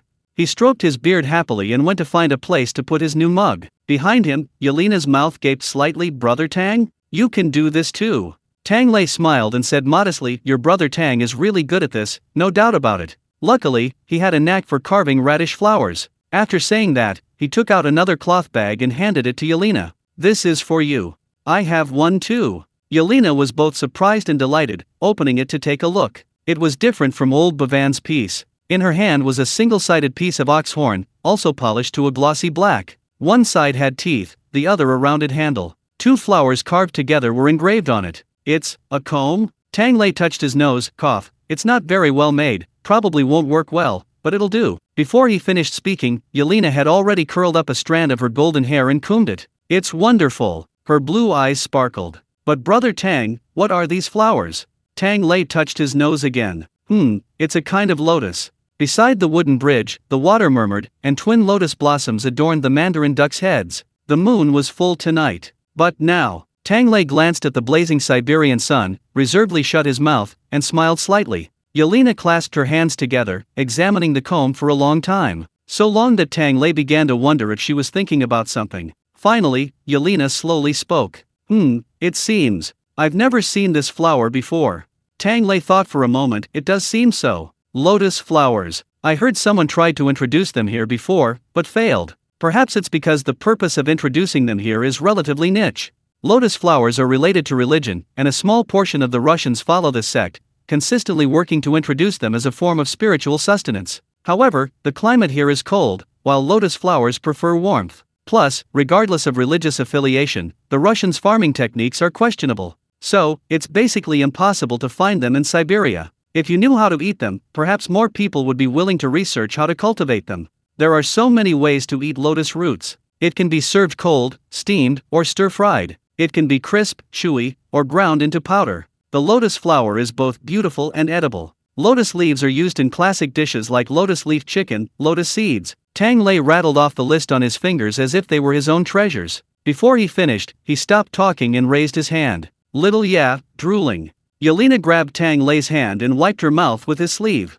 Hey, hee, brother Tang, this is good stuff. Can it be grown? Tang Lei, It's not like we really have to go all the way to Lake Baikal to grow it. That place is too deep. After wiping her mouth, Yelena simply grabbed his hand and wouldn't let go, shaking it left and right. I want to see it. I want to eat it. I want to. Tang Lei's eyes followed her movements, his mind wandering. It's not impossible. Yay! Yelena cheered, tossing Tang Lei's hand away. Where to plant it? What kind of environment does it need? I'll go find it. Tang Lei helplessly rubbed his nose, feeling like he was going to rub it until it was swollen. It needs water, not too deep. Let's see if there's any shallow water nearby. But, Yelena, if you can grow it, would you like to look at this twin lotus with me?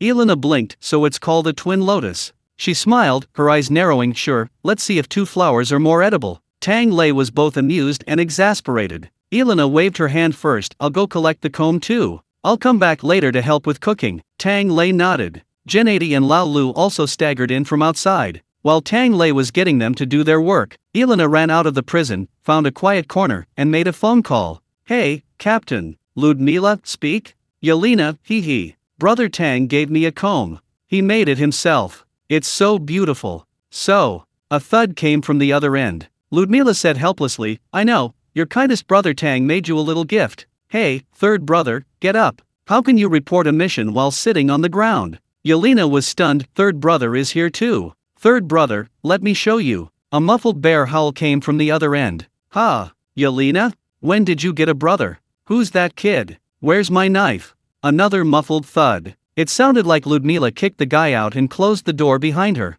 Yelena asked worriedly, third brother? Never mind him, Ludmila said succinctly, he's playing the victim while stealing the peach shortbread I brought. Those little brats. I knew half my pastries were gone in just a few days. Yelena understood, then I'll send you more in a couple of days. Brother Tang is making new desserts this afternoon. Okay, Ludmila nodded in satisfaction. So, what do you want? If it's just showing off, I'll dock your allowance. Yelena smiled sheepishly. Yeah, Brother Tang gave me something, so I want to give him something too. And his parents warmly invited me to visit Daxia, so I should bring back a gift, Captain. What should I bring? It's too remote here, you can't buy much. Captain, if you have time, could you help me look around in the capital? Ludmila casually replied, that's all? Just bring back some local specialties. I'll have someone check out the gift shops for you. What do they have that's typical of the Russians? Maybe a big nesting doll. I'll check this out this afternoon. Yelena was relieved. Thank you, Captain. I'm going back to get you some good food. The two exchanged a knowing smile and went about their business. Tang Lei was unaware of what Yelena was plotting. He simply emptied the braised meat, making braised pork with potatoes. He also braised some seaweed and tofu puffs. He fried a few batches of tiger skin eggs, frying them until crispy and fragrant, and tossed some into the braised meat pot as well. A hodgepodge stew is ready in one pot, and that completes the big meat dish for lunch. Next, I'll stir-fry some potatoes and green beans. That'll also be a tiger skin dish. The green beans need to be stir-fried until soft and the skin peels off before serving. If the food were even slightly undercooked, the entire prison would be in the infirmary. While it wouldn't be fatal, vomiting and diarrhea are still quite unbearable. After cooking the two dishes, Tang Lei figured the meat wouldn't be easy to digest. He also made a hot and sour soup. Tofu strips with egg flowers, thickened with cornstarch, a large, steaming bowl of tangy and appetizing soup. Before they even called for dinner, a long line had already formed outside. Several officers, wheelchairs and all, were squeezed to the very front. Tang Lei ate while sighing helplessly. The prisoners are one thing, but you lot, is it appropriate to leave work so early every day? Sergei smiled and squeezed to the front. Since I started eating at the 5th canteen, my efficiency has skyrocketed. I finish cooking half an hour before mealtime. Never working overtime. Is that so? Nikita rubbed his dark circles, expressionless. You look like you can work for another half hour, so how about? Ah! Sergei yelled, frantically changing the subject. Third and fourth brothers, what brings you here? Not far away, the two officers from the 3rd and 4th ward squeezed through the crowd to the front of the group of regular freeloaders. They grinned sheepishly. Well, we've already surrendered. Now we're like brothers. Can I cut in line? Chapter 248. Is this all the quality you've got? And you call yourself a warden? Don't you have any manners? Sergei's temper flared instantly. Even if you talked to me about funding, I wouldn't have yelled at you. And you tried to cut in line. He pointed behind him. The prisoners, standing at attention in neat rows, all cast disdainful glances their way. Their faces seemed to say, "Is this your manners? Even worse than us prisoners." The wardens of the 3rd and 4th wards were utterly aggrieved. "We've all surrendered. Nobody even bothered to tell us when the 5th mess hall opens. That's outrageous." If they hadn't tried to find an adjutant to do some work but couldn't catch him, they wouldn't even know their own guards were all working at the 5th mess hall. The 3rd warden grew increasingly aggrieved as he spoke. "And milk tea. I agreed to everything, and I haven't even had any." Nikita coughed lightly. "We said it was limited supply, just a little bit. Next time, come earlier."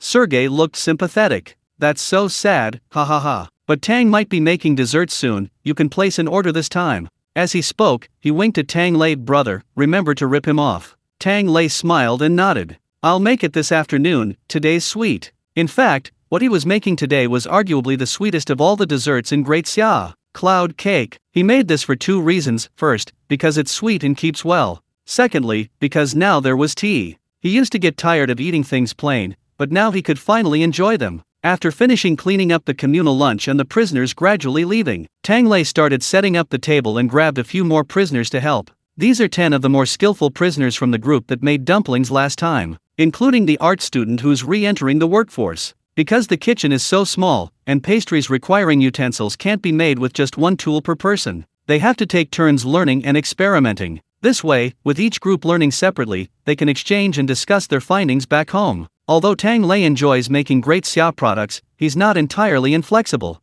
Maybe these Russians will come up with some new ideas while working on them? As long as they don't put vodka in the desserts, he's more lenient. Once the canteen expansion is complete, we'll allocate a space, set up more workstations, and provide some ingredients. It'll be easier for them to learn. The prisoners nodded repeatedly. Sergey stroked his chin. Are they really going to turn this into a cooking school? Goodness!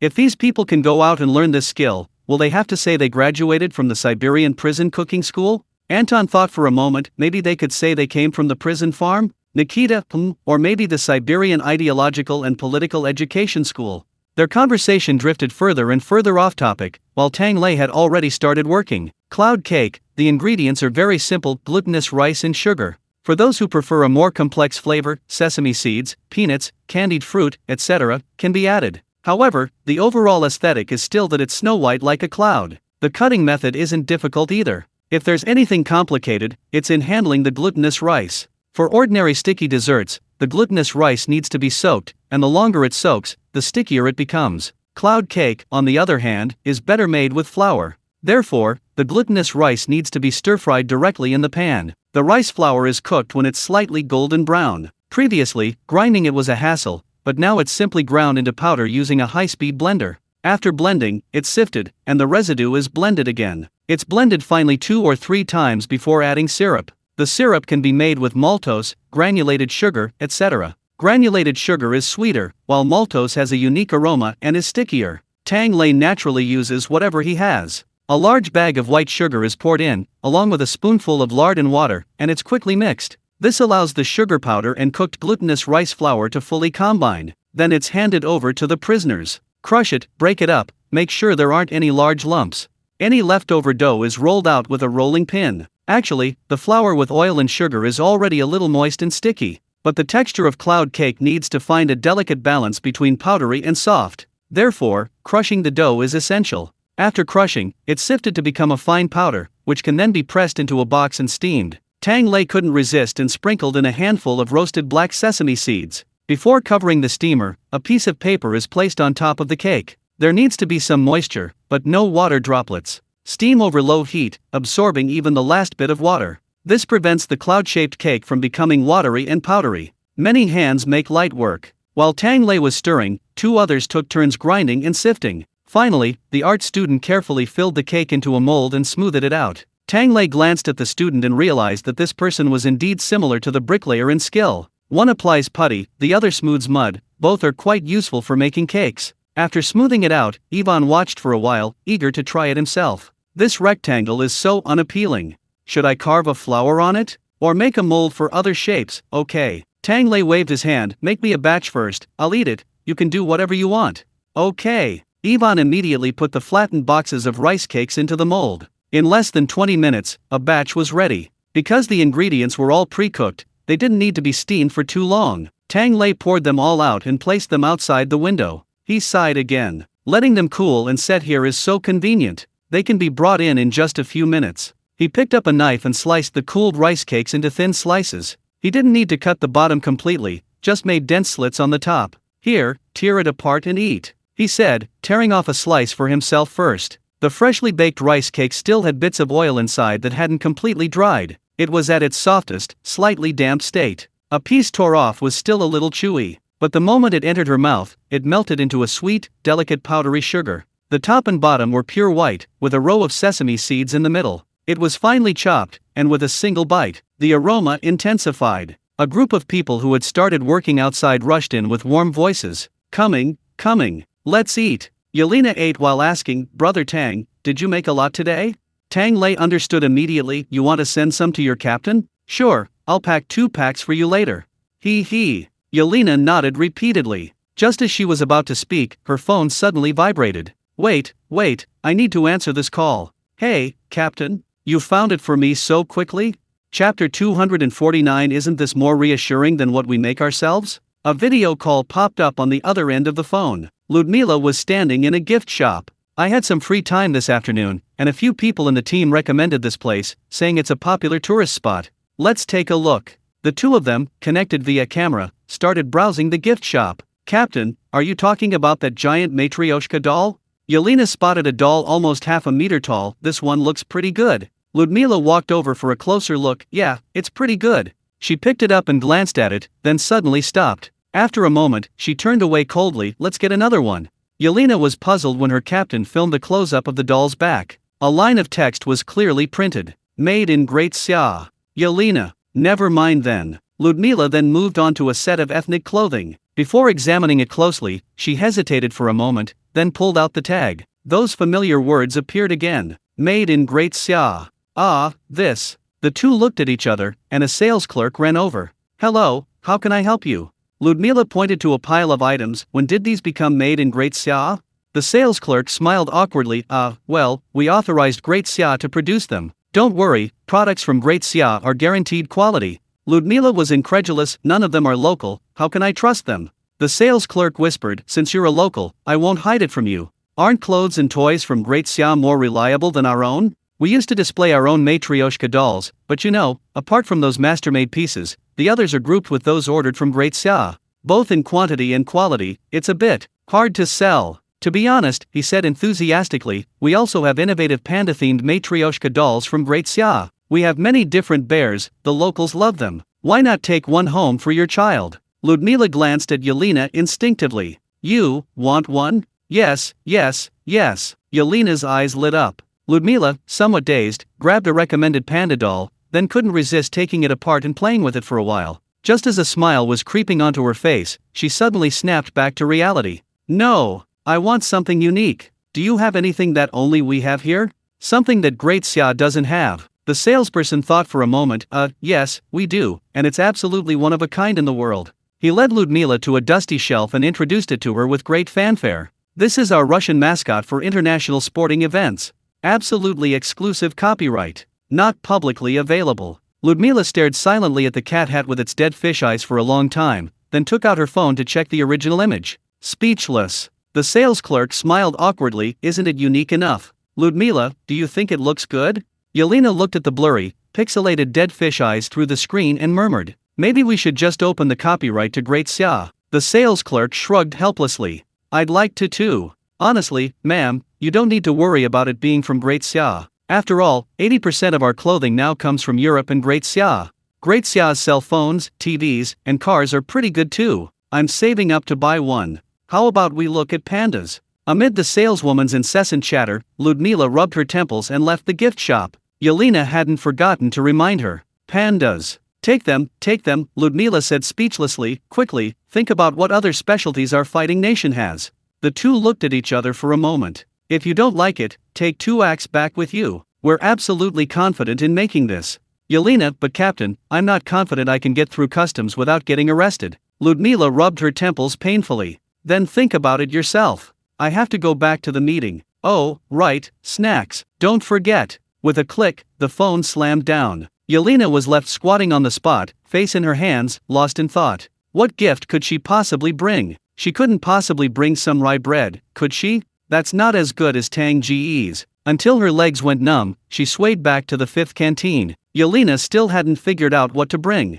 In the fifth canteen, Tang Lei was brewing a pot of tea, eating some cloud cake while watching several department heads argue. We finally got some extra, give it to our district. My logistics department works so hard, give it to me. Tang Lei watched the commotion and sighed. It really takes a lot of people. It's rare to have some leftover after supplying the officers who placed weekly dessert orders. Seeing the officers about to fight tooth and nail, Nikita finally spoke up. Stop fighting, you all have enough to eat. The reward system in the 5th District's canteen has been quite effective lately. The prisoners' attitude towards reform is very positive. I suggest we try it in the other districts. Take some of the leftover cloud cakes from the 1st District and give them to the prisoners as rewards. Don't forget, this is for supervision and reform, not for snacks. The group finally gave up, suppressing their urge to hoard the cakes under Nikita's pressure, and went back to distribute them. 2nd District. Nikita's adjutant was compiling statistics in a small notebook. Are all the results for this week's land reclamation here? Let me see. 1st place. Philip? He looked up in surprise. The lawyer, whose edges had been smoothed out by Nikita, puffed out his chest and held his head high. That's right. Sir, it's me. The adjutant was skeptical. How can you have so many more than the others? Philip grinned. I'm just very proactive. The adjutant frowned slightly, hesitated for a moment, then handed him a paper packet. Then, this reward is yours.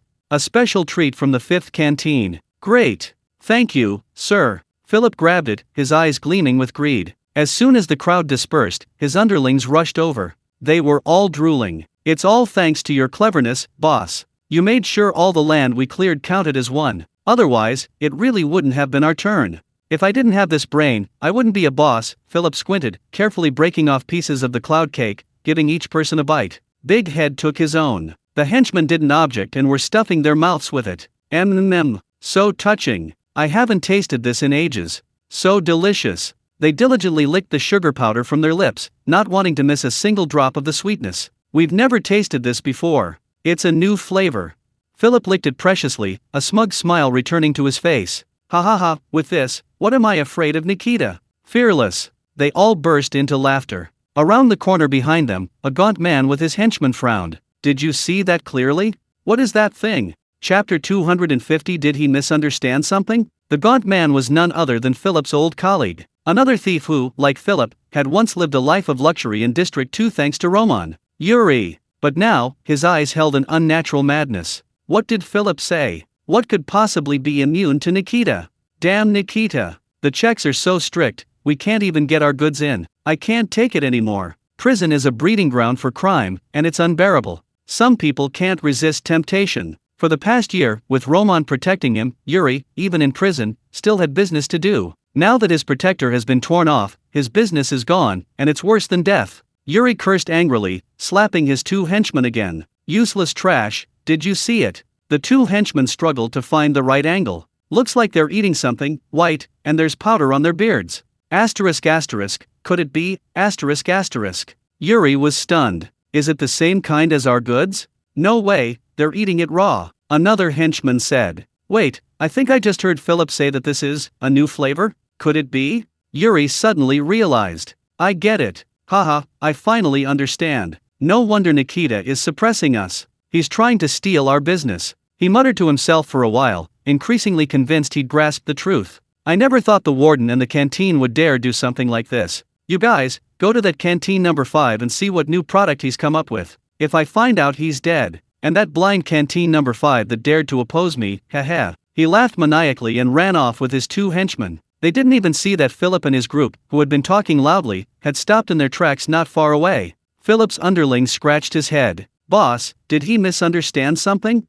Philip himself looked equally bewildered. I don't know, he's already running away? Won't he listen anymore? I haven't even started spouting nonsense to fool him yet. But whatever, he's not going to do anything good anyway. Philip waved his hand. Building credit by clearing land with a bunch of people can't last. It'll get exposed after a few times. So, follow Yuri, understand? The group of underlings savored the last bit of sweetness in their mouths, rubbing their hands together, eager to get started. Understood. they only realized it today. Yuri, how adorable. He's practically a walking dessert and milk tea. Philip nodded in satisfaction, then sneered. Yuri, you've been a good-for-nothing your whole life. You absolutely have to shine for me one last time. A big one. He stuffed the last bite of cloud cake into his mouth and licked his mustache fiercely. Meanwhile, Tang Lei's mind beeped. Returning customer +1, points +1. Congratulations, host, you've paid off the previous batch of points loans. 10,000 points. Main quest 4 unlocked gain returning customers, 100,000 points. Tang Lei choked on his tea. Last time it was 10,000, this time 100,000? Do you just keep adding zeros to the end of quests? The system innocently replied, that's why the reward is increased. Reward, 2 lottery draw chances. There's also a second upgrade to the system shop, opening up the shop's unified management function. Tang Lei was stunned. Unified management? You mean other systems? The Great Xia's? The system beeped twice, the function is under construction, you'll know when it's available. Tang Lei had a bad feeling, you mean the one that creates new folders is under construction? The system seemed not to hear, just a reminder, although the host has paid off the 10,000 points loan. The new spice seedlings and hawthorn trees are still under loan. You can't rest yet. Tang Lei slumped back numbly. I don't care. I want the loan. Oh, right, there are also a few jars of rotten vegetables from Kirill's family. I'll prepare them later, can you put them into pickle for me? Mainly, the weather outside is too cold, pickling is going to be a nightmare. And, his 5th canteen still wants to live a fragrant life. Remember to hide the jars in your spatial storage. Don't open them. If my ancestors beat me again, I'll default on your loan. The system remained silent, as if dead. Tang Lei ignored it and busied himself arranging the jars. A flash of light, and the jars vanished without a trace. Tang Lei smiled and checked the time. He was about to go relax for a while longer, when he heard a jingling sound outside the 5th canteen. Tang, I brought you what you asked for. The old shaman, draped in animal skins, walked in from outside the canteen. A small deer was being led by him, its bells jingling incessantly. You're here! You're here so fast! Tang Lei stood up to greet him, somewhat surprised. I think I just told you about it yesterday. The old shaman hummed in response, casually glancing around the canteen. Have you eaten? Tang Lei grinned. Don't worry, I'm in the cafeteria, you'll get plenty of food. He made the old shaman a bowl of ugly dumplings and broke off a large piece of cloud cake for him. I just made them this afternoon. The old shaman took a sip of soup, ate the hot dumplings, and sighed with relief. Then he asked, aren't those 2 kids here? Tang Lei thought for a moment. You mean the 2 from the Kirill family? Their parents took them to study.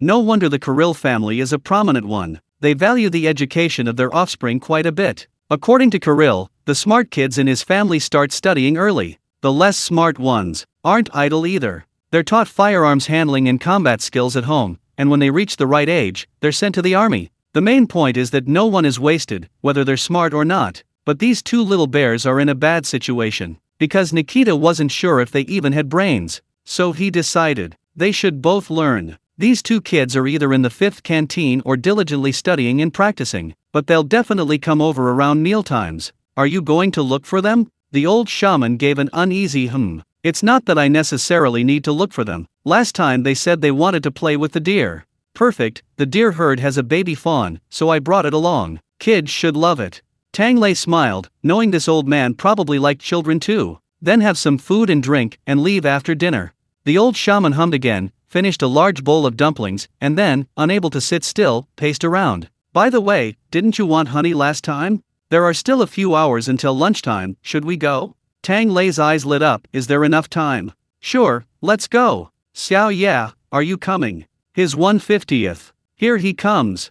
Chapter 251 Two-legged creatures are still more dangerous. Yelena, still pondering what gift to buy, paused for a moment before jumping up at the words. Go away. I'm driving. Tang Lei asked, somewhat puzzled, little yeah, you seem preoccupied today. Yelena instinctively shook her head, no. She didn't want to tell Tang Ji about taking AK to meet his parents. Tang Lei, really? But you ate slower than usual today. Was the food bad? How could that be? Let's hurry, I'm waiting for dinner.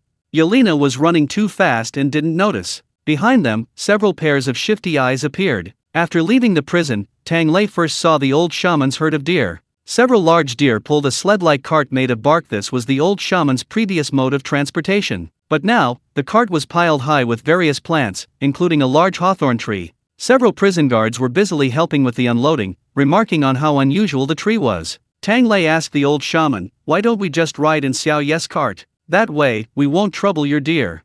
The old shaman had no objection, and the three of them got into the cart, heading south. The old shaman frowned, took out his old-fashioned cell phone, glanced at it, and then put it back. "A call?" Tang Lei asked casually. "It's my daughter," the old shaman said, somewhat displeased. "She used to get impatient when I called her, but now that I'm doing fine, she calls every day to ask if I've been scammed. She even wants me to move to her place to see a doctor. She even doubts my mental state. Really, I don't even want to talk to her." Tang Lei was also somewhat puzzled. "Your mental state is much better than before."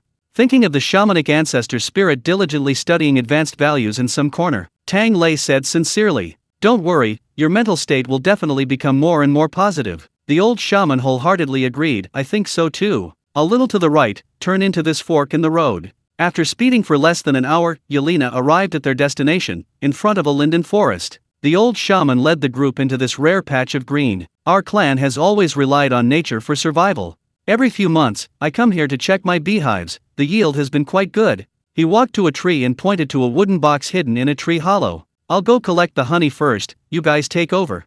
With that, he didn't wear any protection and directly reached in to collect the honey. Tang Lei had never seen anyone collecting honey before, but he had heard of being stung, so he couldn't help but ask him, "No need for protective gear?" The old shaman waved his hand. "No need, it's just a little bee. Tisk." He suddenly paused. At the same time, Tang Lei rushed forward and pulled him back, frowning as he looked at the beehive. "This one looks mutated. It looks so fierce. This bee, it gives off the vibe of a street thug." "Because it's not a bee," the old shaman frowned. "When did a nest of golden-ringed wasps appear here?" Tang Lei was taken aback. "There are still those things here.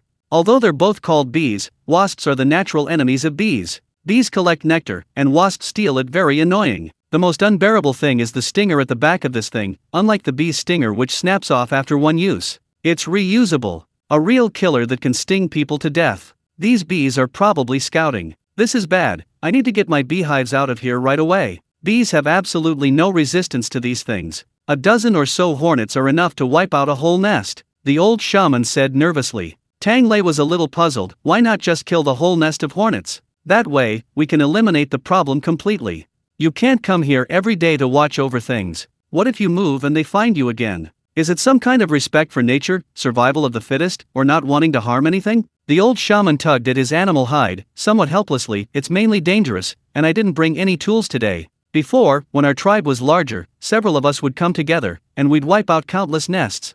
Now none of you have experience, and with my old arms and legs, forget it." "I see." Tang Lei stroked his chin, thinking about his 1/50th, and hesitated. "But according to this suggestion, wasp pupae should be larger and have higher protein content than bee pupae, so they should taste better." The words had barely left her lips when Yelena snapped back to reality. "Tastier? What tastes better?" Tang Lei pointed to the wasp outside the beehive. "That one, it's..." Snap!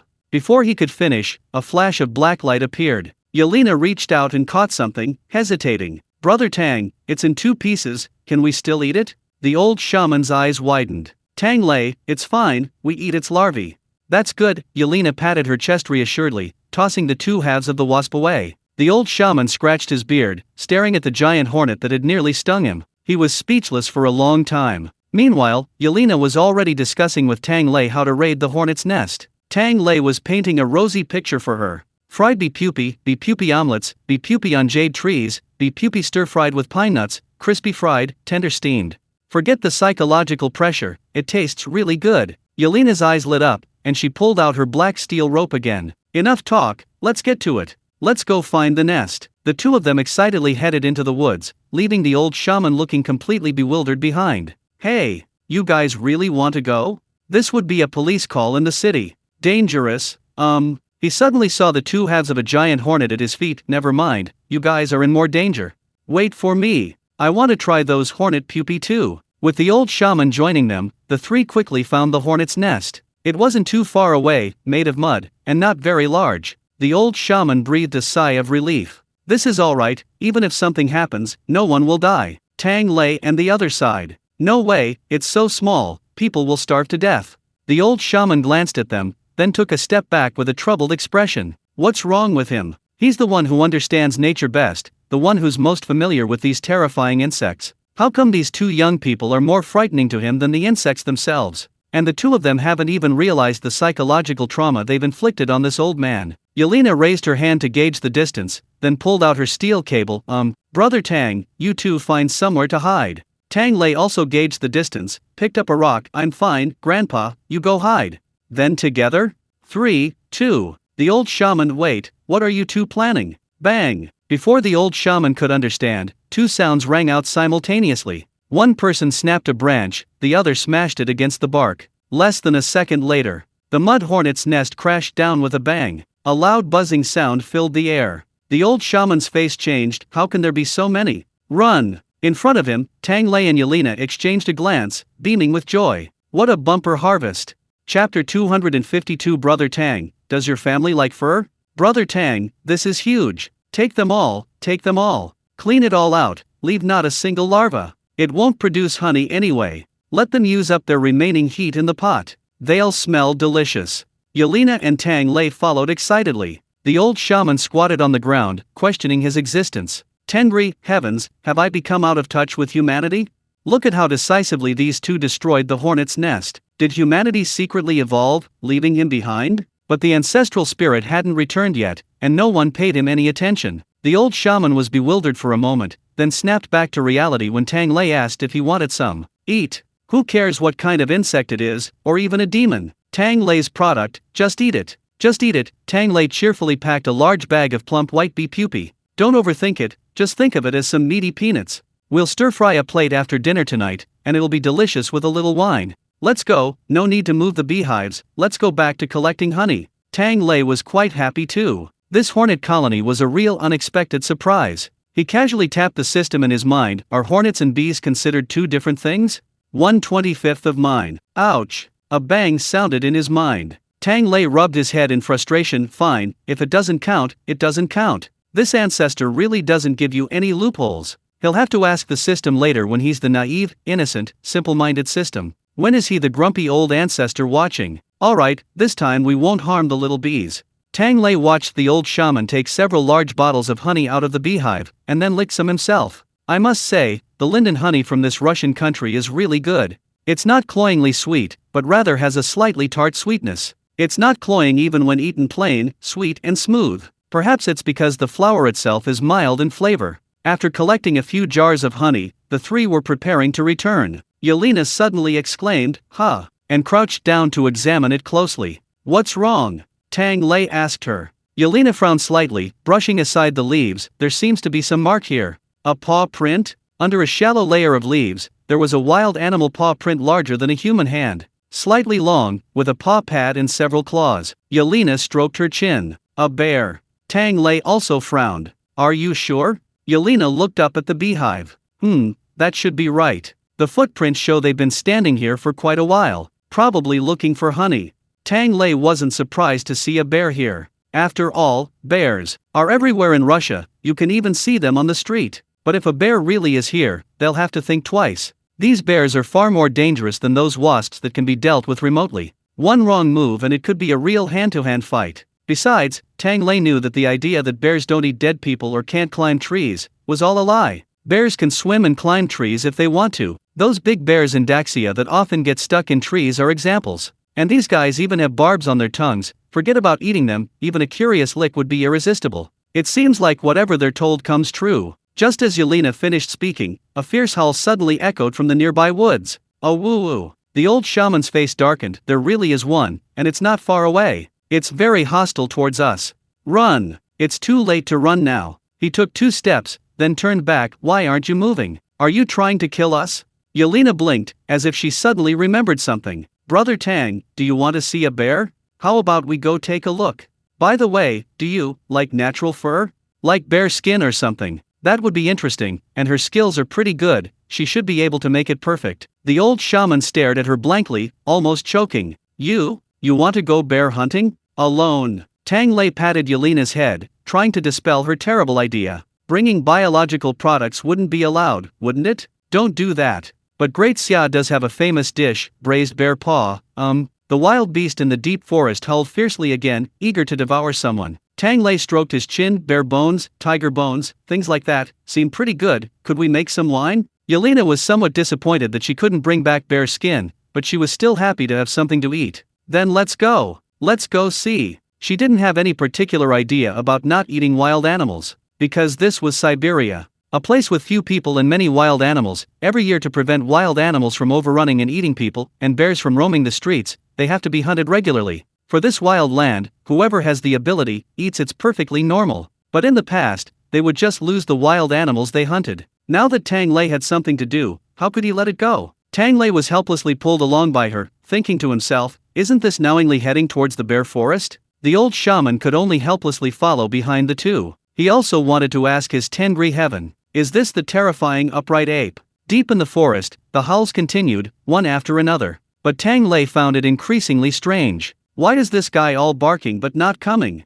At a bear's speed, it should have pounced on them long ago from this distance, right? Yelena listened intently, also puzzled. It's getting closer, but the sound is getting softer, like it's weak. As she spoke, she parted a large patch of branches and stopped. They both understood why they could only hear the sound but not see the bear. Because this bear was dying. It lay curled up on the frozen ground, a dark, lifeless mass. It couldn't lift its head. Weak moans were still coming from its nose. Tang Lei slowly walked forward and noticed that the bear was covered in wounds, especially its face, which was swollen like a steamed bun. A bizarre guess suddenly popped into Tang Lei's mind. This thing couldn't be. Chapter 253 for me? Reserve food? This poor bear. Could it have been trying to collect honey, but ended up in the wrong nest and got smashed by wasps? The old shaman cautiously took a closer look. It really does seem so. Its head is all swollen from the stings. Are bears really that clumsy?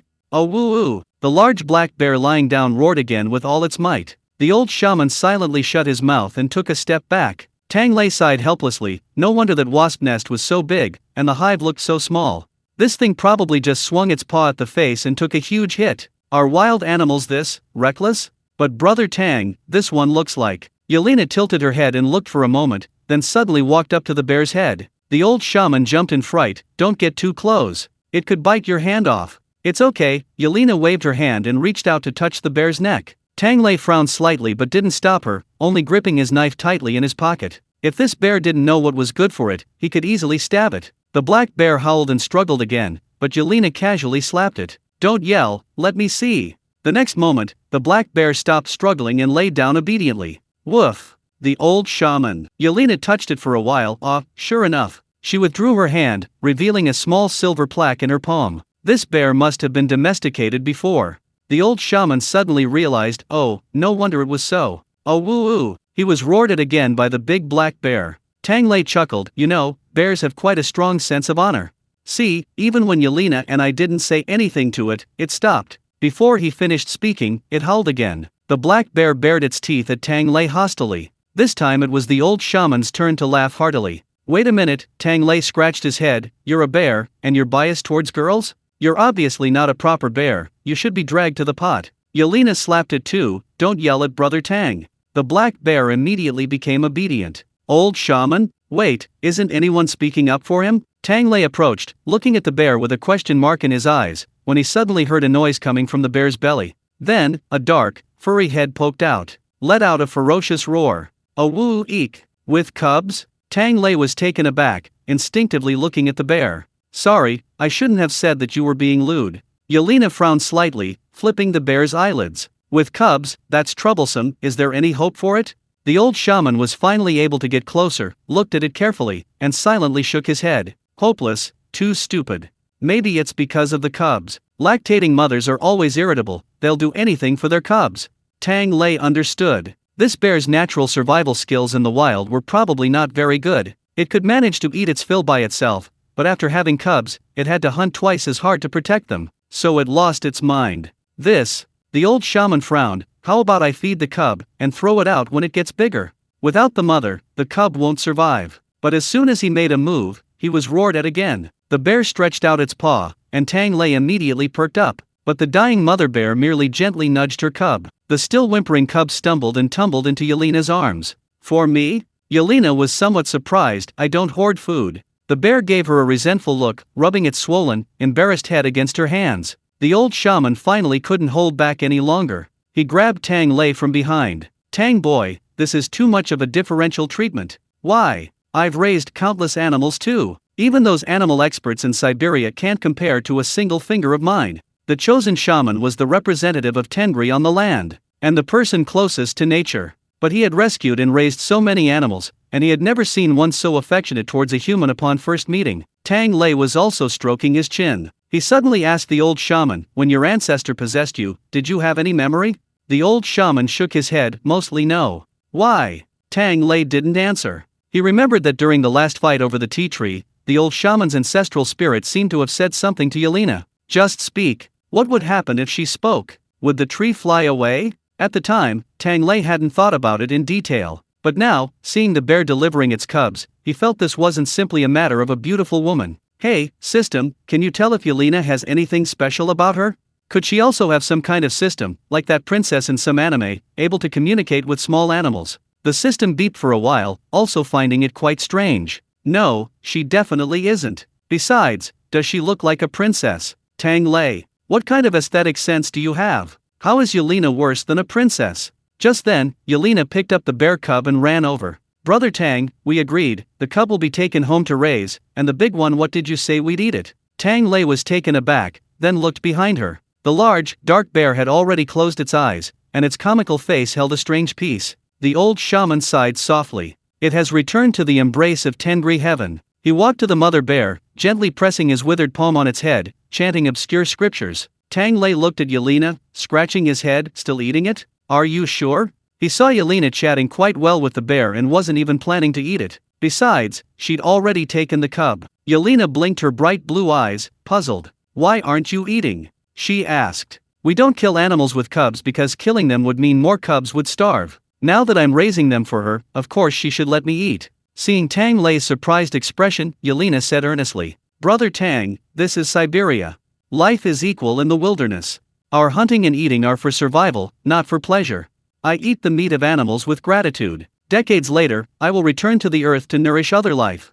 Don't waste it, it's the greatest respect. Tang Lei looked into her clear eyes, speechless for a moment. Actually, he hadn't gone out much since arriving in Siberia. Only now did Tang Lei realize this. This was the law of the wilderness. For survival, not for pleasure. Competition, but also respect for other life. The system hummed in his mind again, look at this ferocious princess, is she like the one in cartoons? Others communicate, she wants to eat. That's fine, Tang Lei said sincerely, isn't this much better than a naive girl being chased into the forest and starving to death by hunters? He patted Yelena, you're right, so to show respect. Don't waste it, go back and cook a big meal.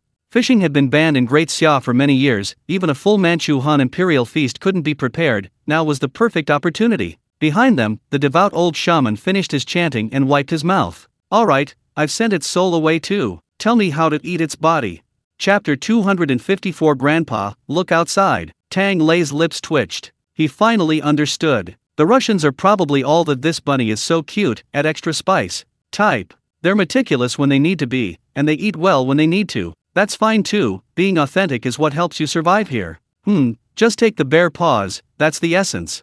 Take out the bear gallbladder too, this unlucky fellow. As he spoke, Tang Lei patted the little black bear. See? Be smarter next time. Don't be as naive as your mother. Sigh, I heard kids' intelligence comes from their mothers. Looks like bear education has to start from a young age. The little bear cub whimpered, it was unclear whether it understood. After dealing with the big bear, the group carried the cub, honey, and bee pupae, returning home laden with their spoils. Tang Lei didn't need to drive, he just petted the bears along the way. Seriously, they were fluffy and soft, the feel was really nice. Tang Lei used to be disliked by everyone at home, for some reason. But now, holding the little bear cub was giving him a real treat. Hee hee, you little bear cub, you were born to be kissed bald by your dad, hee hee. He was getting so worked up by the cub's whimpering and howling. The old shaman, listening from behind, frowned. Are all young people like this these days? Tang Lei laughed heartily, hugging the bear cub and showering it with affection. It's all right, old shaman. Don't be scared, I'm not normal. The old shaman silently shrank back into the shadows, wondering if he should follow the deer next time. His phone rang again in his pocket. He took it out, glanced at it, frowned, and hung up. Tang Lei, taking a moment from his busy schedule, asked him, is it your daughter again? It's her, the old shaman snorted. As they spoke, Yelena stepped on the gas, and Tang Lei could already see the towering prison gates in the distance. And, at the gate, several figures carrying large and small bags. One of the women seemed to be making a phone call? Tang Lei hissed softly. Old shaman, is something wrong with your daughter? Isn't she really going to answer?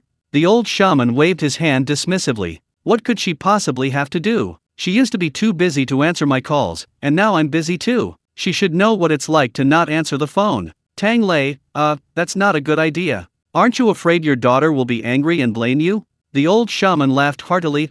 What can she do even if she's angry?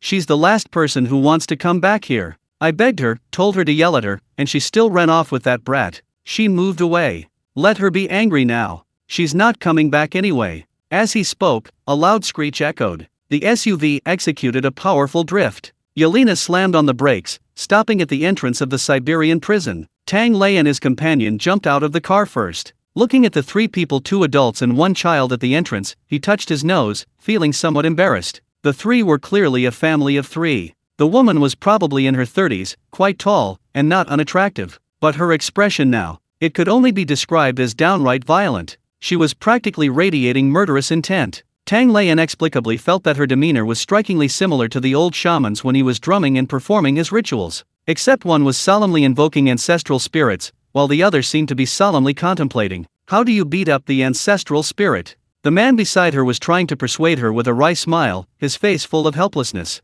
Beside them, a brown-haired child wrapped in a thick fur coat was curiously watching the herd of deer the old shaman had left at the door. As soon as Tang Lei got out of the car, he heard the woman stomping her feet and cursing. My deer are all here. He must be here too. That old man is deliberately ignoring me. Seeing Tang Lei, the good-natured man quickly came forward. Brother, hello, are you a staff member at this prison? Can I ask someone? Tang Lei understood perfectly well. He silently opened the car door, helped the old shaman in the back seat, and offered a final, heartfelt reminder. Grandpa, look at your daughter. The old shaman was bending down, tidying up his honey jars, still chuckling happily. Oh, ignore her, let's eat and see how she gets angry. I want to see if she can come back to catch me. Father, you're here. A cold, sharp female voice suddenly rang out. The old shaman looked up in shock, the honey bottle in his hand clattering, caught quickly by Tang Lei. But as soon as he caught it, he pulled Yelena back a step. Yelena, hey? Brother Tang, I haven't locked the car yet.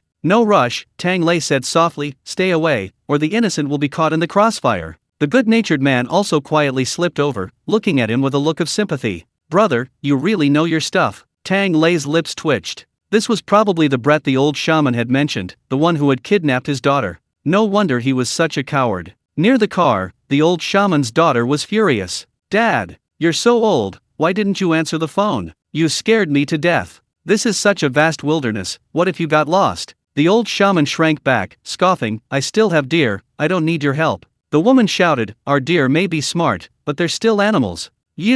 Besides, the old shaman's voice rose, roaring. You've gone so far, what could you do even if you answered the phone if something really happened to me? Even if I die, I'll return to Tengri's embrace. I'll have no regrets. The woman paused, her anger choking in her throat. After a long while, she softened her voice. Dad, don't talk about death. You can't, don't you think about me, and your grandson? Don't talk about Tengri, before the gods, can't you think of me? Think of your family. The old shaman also paused, and the two remained silent for a long time. Then you should respect God too. Respect what? Does God make you run around all the time at your age? What good is God then? Come with me to the city, there are the best hospitals and sanatoriums. Don't talk about Tengri. The two started arguing again. Not far away, Tang Lei shook his head and said to Yelena, what an awkward family. Little don't learn from them. This family is like a sawed-off gourd. All this arguing, it could all be said in one sentence.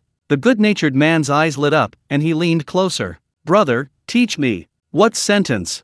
Chapter 255 Straightforwardness has always been the bane of arrogance. Tang Lei shrugged. Straightforwardness always trumps pride. These two, arguing back and forth, it all boils down to one thing. I worry about you, I love you. Unfortunately, there are always many things in this world that can't be said aloud. They're always hidden in their back-and-forth arguments. Tang Lei pointed helplessly at the old shaman. Look at this stubborn old man, he talks about his daughter all the time, could he really be angry with her?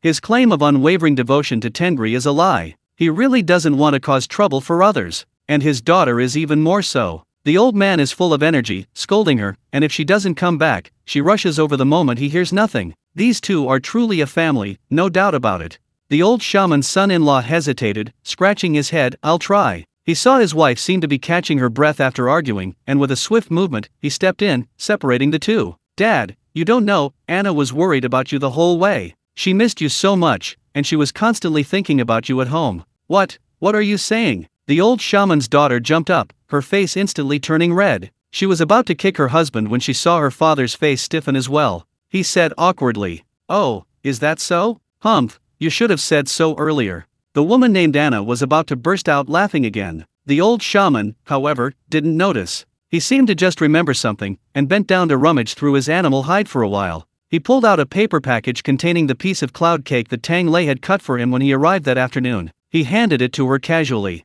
"Well, it's delicious, eat it or not." Anna paused, then took it angrily. "Eat. I rushed here to find you, I'm starving, and you're ignoring me. This is delicious." The woman took a bite and quickly called to her son. "Sasha, come here, your grandpa has something good for you." The little brown-haired boy who had been staring blankly at the deer timidly approached. He took a small piece of pastry from his mother and popped it into his mouth. After chewing a couple of times, his eyes lit up. However, the child seemed quite timid and remained silent. The old shaman's family, however, seemed unfazed, though their faces showed a hint of helplessness. The neglected son-in-law seized the opportunity to speak up for himself. "Honey, I want one too." "Thank you, Dad." The old shaman glared at him but ultimately didn't get angry. The family was finally back to normal. Yelena also managed to lock the car. The old shaman's son-in-law took a moment to give Tang Lei a grateful look. "Thanks, brother." Tang Lei smiled and called out, "Gentlemen, wanna eat?" At this, everyone turned around in unison, even more enthusiastically than before the fight. "Yes," the old shaman said first. A hint of doubt flashed in his daughter's eyes, and she followed suit. "Can we too?" She said that, but her face was full of inquiry and wariness. Tang Lei understood immediately. That expression was like suspecting his elderly relative had joined a pyramid scheme. He helplessly rubbed his nose. "We are a legitimate prison. Family members of staff can come to eat, but they need to register and submit an application." The group naturally had no objections. Upon arriving at the security office, the gatekeeper was already used to it. They simply confirmed solemnly, "Are you sure you won't stay here long?" Anna was bewildered. "Who stays in prison for no reason? Want to go to jail?" "No," she said calmly, "we're just here to see father for a moment, and we'll leave once we're sure it's safe. Things are quite busy at home." The guard's face immediately lit up with a smile, and he readily let them through. "Great. Register your names and go in." Anna registered first, while the old shaman and his son-in-law introduced themselves to each other behind. "This is Tang, the head chef of the 5th prison ward in Siberia. I got this job because of his introduction." Hello, I'm Sibi, Anna's husband, a businessman." Tang Lei thought to himself, no wonder. The old shaman's son-in-law was indeed the kind of person who knew how to get things done, and he had a good temper too. Given the father and son's fiery tempers, he needed someone like that. After registering their names, Tang Lei carried the little black bear back to the kitchen and checked the time. "Have a seat, they'll be here soon." Sure enough, just as Tang Lei finished soaking the vermicelli, the prisoners who had come to help poured in. They also brought two familiar yet not entirely unfamiliar faces. "Hi," the two head chefs from districts 3 and 4, a man and a woman, followed Lao Lu and Gennady. Their faces wore awkward yet expectant smiles. The officer said we came to help, and also to learn a bit." "Eat after you've helped?" Tang Lei remembered Nikita telling him to order the head chefs from districts 3 and 4 around as he pleased, and smiled. "Sure. Actually, there's not much to learn, it's just that I'm short-handed." "Thanks." After he said this, the awkwardness on the two head chefs' faces lessened a bit, and they both shook their heads. "You're too kind, Chef Tang, no need to be modest. We also grabbed some snacks and milk tea, haha. Many of my assistants wanted some too. Could we exchange some snacks?" Tang Lei smiled, "No problem, let's exchange." He'd only met these two once during the assessment. There was no real animosity, and he didn't intend to make things difficult or put on airs. They were all working together, giving each other a way out was best. Sure enough, their smiles brightened considerably. After washing their hands, they picked up their cooking utensils. "Chef Tang, let's get started. What are you having for tonight?" Tang Lei rummaged through the freezer. "Let's start with pork stew with vermicelli. That's a large portion and very filling." He took out the pork belly and heated the pan. Once the pan was hot, he placed the pork skin against the bottom and singed it. He singed off any stray pig hairs. Then he cut it into thick slices and stir-fried them in oil.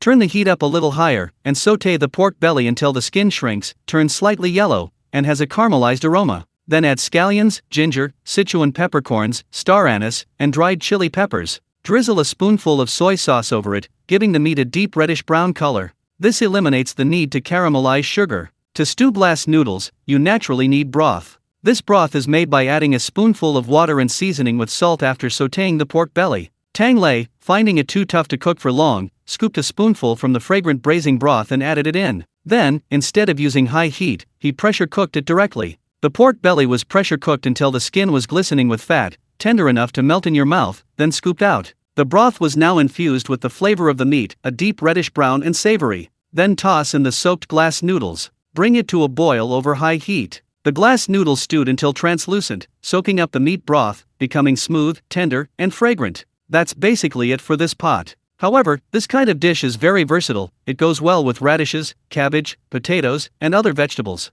Tang Lei then threw in a handful of cabbage stalks and leaves, cooking them together. These cook very quickly. If you like them crisp, just add them to the pot and cook for 3 or 4 minutes after the water boils, and they'll be crisp, tender, and juicy. If there are elderly people in the pot, cook them longer until they're soft and absorb the flavor. Once it boils, he carried a large, full bowl to the window and poured it into a rice bowl. First dish, done. Chapter 256. A lonely old man? Who? Several helpers quickly freed their hands to ladle out bowls. Tang Lei casually reminded them, don't just pick the meat. The essence of this dish is in the glass noodles. This huge pot of meat was all in the broth, the real treat being the chewy, smooth, and savory glass noodles. A big mouthful with rice is even better than meat. Alright, here's a big spoonful of glass noodles. Hey, Chef Tang, the spoon isn't very convenient. Tang Lei looked at it and chuckled. The glass noodles were slippery, making it quite a challenge to use a knife and fork. Before, he usually made glass noodles in soup or something similar, and he could always scoop them out of the bowl.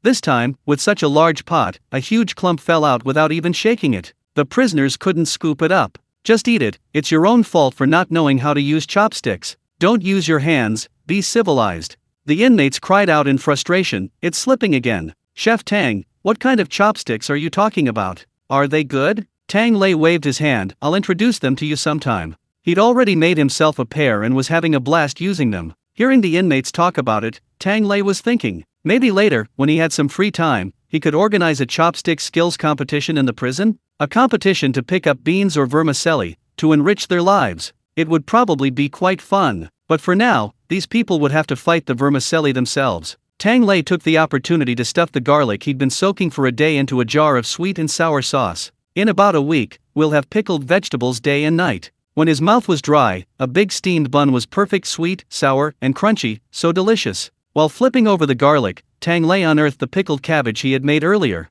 Good heavens, I almost forgot about you. He had started pickling it a few days ago, intending to make pickled cabbage fish. But since he hadn't received any fish, he had forgotten about it. Now, many people in Daxia who make pickled cabbage fish think it's difficult to make pickled cabbage and just buy pre-packaged seasoning packets. Actually, it's easier to pickle than many other salted vegetables. He blanched the greens in boiling water to bring out their vibrant color. Then he let them cool and dropped them into the brine, weighing them down. That's it. In about 2 or 3 days, it fermented automatically into pickled cabbage. He wasn't picky about the type of vegetables, mustard greens, cabbage, baby bok choy, anything would do. Tang Lei just picked whatever he could find in the kitchen to pickle. He had a whole jar full of it. The only difficulty was probably sterilizing it before and after. Otherwise, one mistake and he'd be in the hospital. Almost every household in northeast China has its own pickled vegetable recipe. But even the most experienced picklers can make mistakes in sterilization. However, perhaps because the overall mortality rate is much lower than in a certain mushroom-producing state,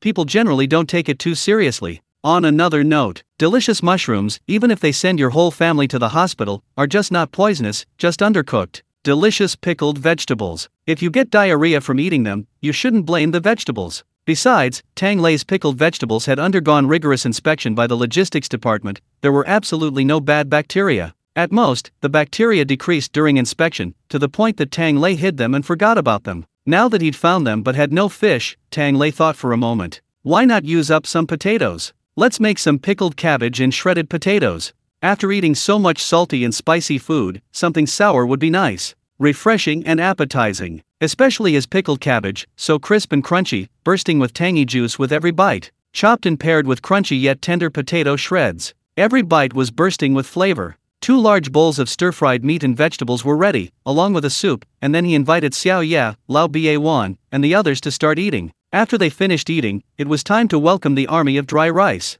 The group was busy in the kitchen. Outside, the old shaman's family of 4 sat together. At first, Anna wanted to ask her father more carefully what he meant by coming to prison. But after a couple of sentences, she realized. Her father's eyes were wandering, he was listening absent-mindedly, mumbling ahs, his eyes constantly glancing towards the kitchen. How to put it? There was affection, but not much. Anna was a little dissatisfied and was about to express her displeasure. Suddenly, she heard a whoosh from the food window. The food's served. A fragrant aroma suddenly wafted out the window. The old shaman sat up straight, muttering to himself, looks like some dishes I've never seen before.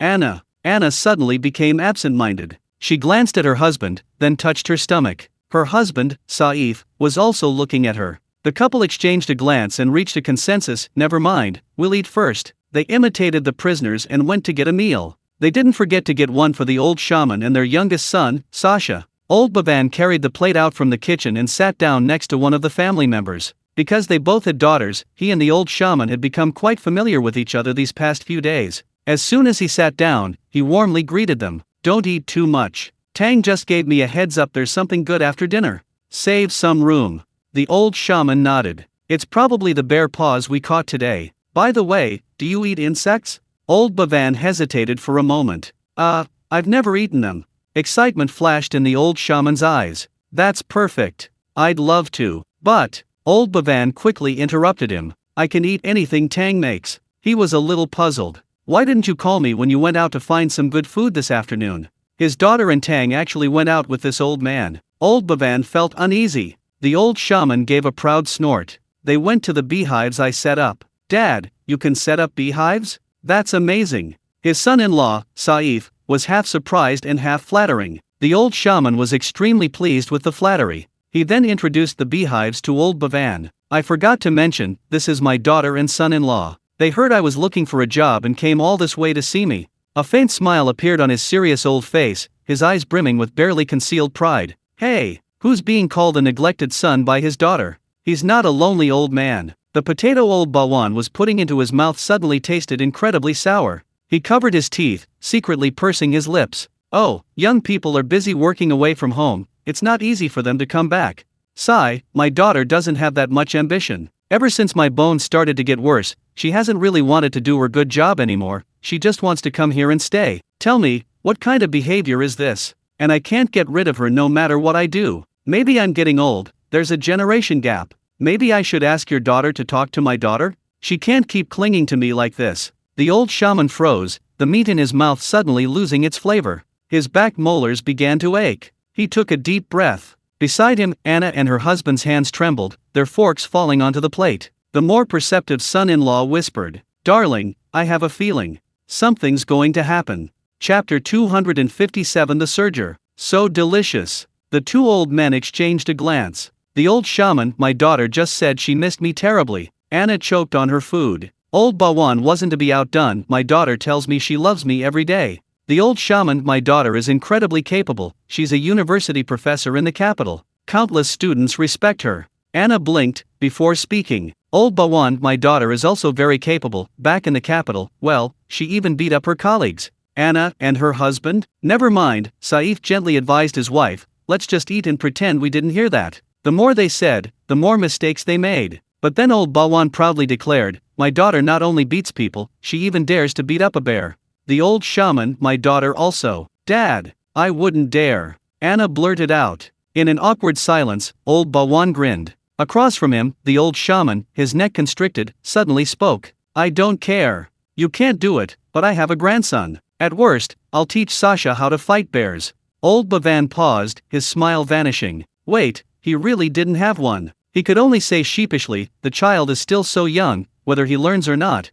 Well, he does have one. What's so great about it? My daughter has plenty of admirers. If she puts in the effort, maybe next year I'll be holding my grandson. Meanwhile, in the kitchen, Tang Lei suddenly felt a chill on his neck. Strange, he muttered to himself, why do I feel like some kind of flag has been planted on me? He shook his head, seeing that things were almost done, and pulled out the large cloth bag containing the bee pupae. Only Alex, Lao Lu, and a few others remained in the kitchen. Seeing the new ingredients, they all gathered around to look. Lao Lu even reached out to grab some. The next second, he yelled and jumped up. Tang Lei's swarm of bee pupae, to preserve their original state. Most of them were still stuffed into the original honeycomb, brought back with the nest intact. So now, as soon as the bag was opened, Lao Lu saw them. Inside the bag were several pieces of brown honeycomb, densely packed with tiny cells. Each cell was crammed with white, fleshy worms. Each one was plump and robust. Their heads even had a hint of yellow. They were constantly wriggling. Glug! Asterisk asterisk. Lao Lu got goosebumps, clutching his hand, on the verge of tears. He looked like he was considering whether he could even keep his hand. Tang, what are you doing bringing this stuff here? It's so dirty. Tang Lei's lips twitched. This is pure, natural, high protein. You. Old Six was dumbfounded. You don't mean you want to eat it, do you? No way, brother. If you're craving it, I'll get you some better stuff. I'll even share some of my budget with you. What made you want to eat this stuff? Tang Lei chuckled inwardly. Unfortunately, it wasn't about money. It was about his ancestors. The entire beehive was opened, and a large basin was filled with plump, white bee pupae, wriggling even more vigorously. The burly men rubbed their brows and stood a little further away, leaving Tang Lei alone facing a basin of bubbling insects, his eyes already dead. No matter how well you brainwashed Xiao Ye, no matter how calm you are when you're digging through the beehive, the first time facing eating insects directly, the thought of this stuff going into your mouth, the psychological impact was still too great. Tang Lei could only try to convince himself. It's okay, they'll gurgle. Are they fresh? They're all high in protein. I can't die here, Tang Lei. Don't forget there's still 49 out of 50. At least these in front of him were still relatively fresh and tender. He remembered the 100 insect feast in mushroom state. There were hairy ones, many legs, ugh. His goosebumps were rising. Why the hell did he have to be so stupid as to eat silkworm pupae? Come to think of it, silkworm pupae are actually quite delicious, more docile than the gurgling insects, and they smell wonderful when stir-fried, but... A bang sounded in his mind again. Tang Lei quickly shut his mind. I wasn't thinking anything. Fortunately, Yelena ran over at that moment, cheerfully turning over a group of bee pupae. So cute. Tang Lei, Xiao Ye, are you sure? Yelena, absolutely. What's not cute if it's edible? Tang Lei was deeply moved. Well said, Xiao Ye. I'll take you to eat something delicious when we go to Xia. With someone by his side, Tang Lei suddenly felt immense comfort. He could finally accept this group of gushing creatures. He cracked a few eggs, coated them in flour and egg mixture. With a sizzle, he put oil in the pan. Seeing the insects stop moving, the hairs on the heads of the burly men finally calmed down, and they all crowded around. They look alright when they're still. They really look like peanuts. Tang Lei glanced at them. Want to come and eat later? Ahem, I have something to do. The group turned and ran. Tang Lei had already dumped a basin of bee pupae onto the ground. A fragrant aroma suddenly wafted up. Those who were about to run away immediately stopped in their tracks as they stepped out of the fifth canteen. Want to stay a little longer? Too late. Tang Lei, having also smelled the aroma, immediately said coldly, no more. Come earlier next time. As the oil heated up, Tang Lei finally understood why this stuff was more expensive than meat in Daxia. It smelled so good. The pure aroma of caramelized oil directly attacked the primal craving for oil. Even a quick fry resulted in a beautiful golden brown. After frying, he scooped them out and dipped them in cumin. Putting aside his initial aversion to this species, he popped 2 into his mouth. Crispy on the outside, tender on the inside, bursting with flavor in every bite, sweet and savory. Purely natural bee pupae, with a flavor somewhat like egg yolk. This nest might have been fed with honey, as it also had a subtle honey sweetness. A little more heat, and the bursting flavor would be gone, leaving only a small, salty, crispy, and caramelized piece. Crunchy and crisp, with no fishy smell, much more fragrant than peanuts. After squeezing out 2 more, Tang Lei's attitude began to change slightly. It does seem quite delicious. Perhaps the 100 insect feast would taste good too?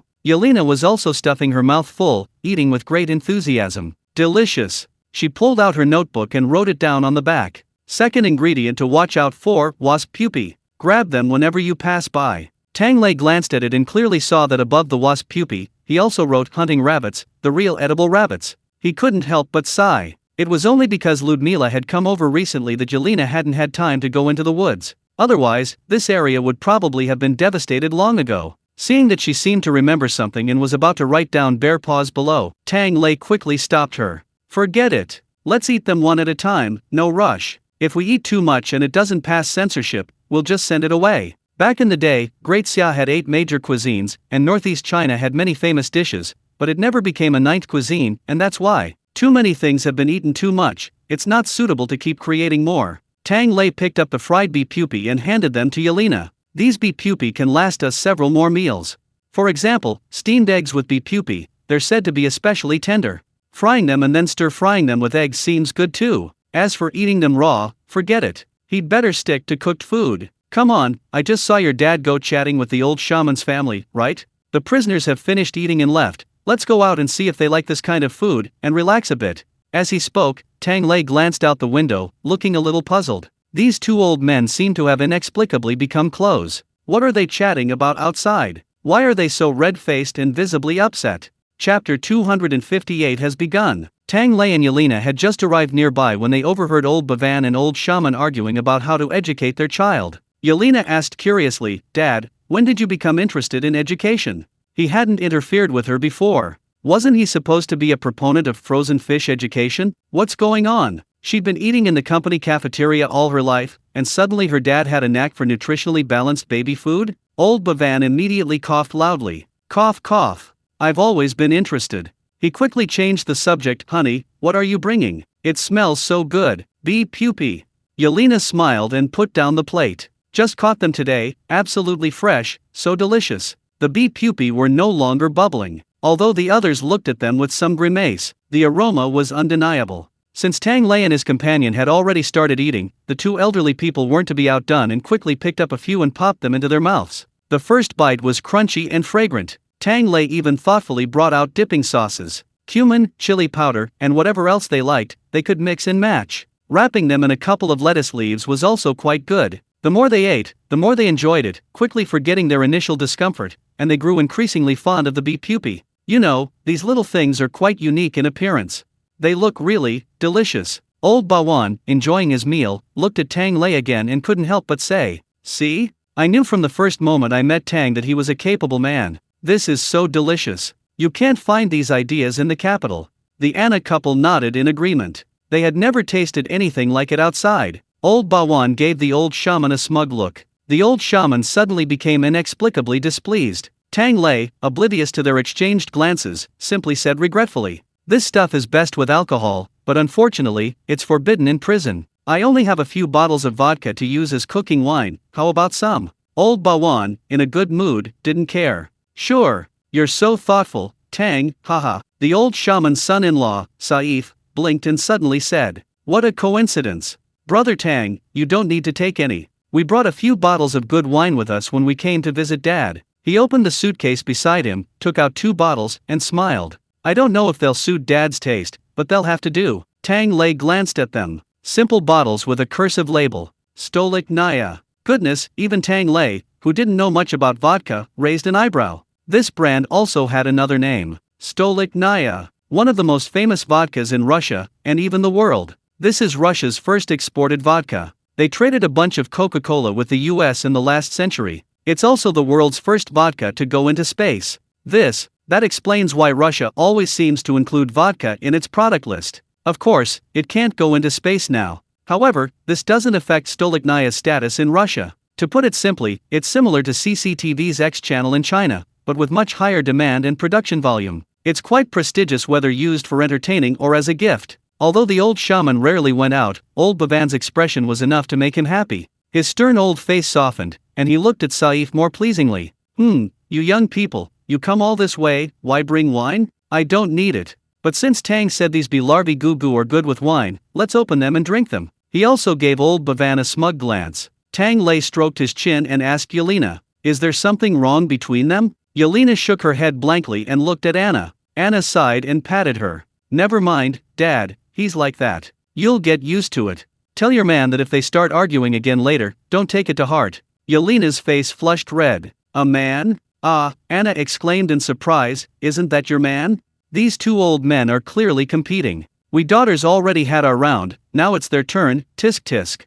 Yelena stammered, "He's a man, but, mine?" Tang Lei was also taken aback, about to speak. "Anna, yes, Saif is quite the smooth talker, your man has to be careful." Yelena hadn't even reacted before she said seriously, "No need to be careful, brother Tang is the best." Tang Lei swallowed his words, a smile involuntarily creeping onto his face. "Oh dear. Little Ye is a bit slow, seems a bit clueless." but being direct is really satisfying. Anna's lips twitched.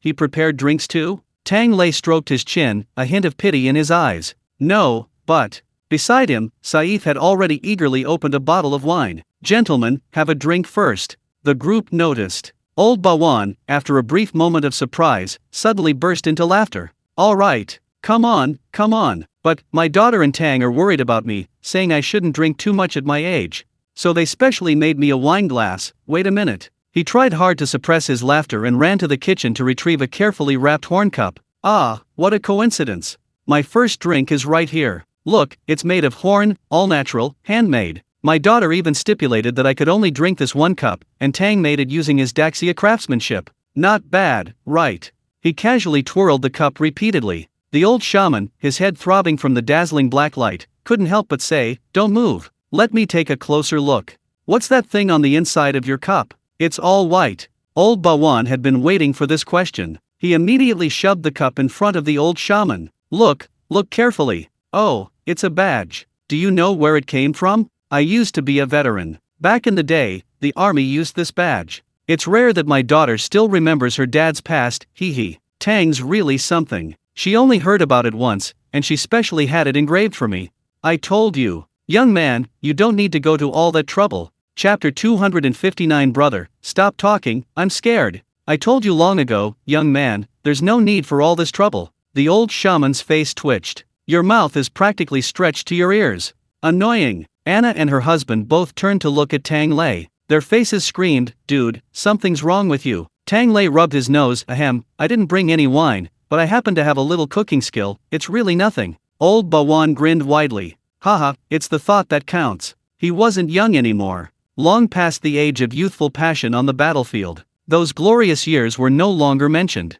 But what father doesn't want to be a hero in his child's heart forever? Now, his daughter remembers his military badge, his story, and even tells it to Tang. What does this mean? It means his daughter considers her father a source of pride. The moment he saw the badge, old Bavan felt incredibly content. What's more, Tang made it himself and even remembered he shouldn't drink too much. The feeling of being remembered made old Bavan feel lightheaded with joy. But now, facing the old shaman's family, he suddenly felt a little. Tang is too good to him. Even his own son-in-law wouldn't do this. Meanwhile, Saif across from him was starting to panic. Because the old shaman's gaze had silently turned to him, as if asking, "And you?" This contrast is too painful. Old Bawan's daughter isn't even married yet. But Tang is an incredibly good cook and a smooth talker. And this son-in-law has already stolen his daughter away. Couldn't he at least get him something thoughtful? Anna nudged her father. "Dad, he's from Great Xia. This is a national specialty. Don't you know our family has been playing with tree bark and animal hides for 8 generations?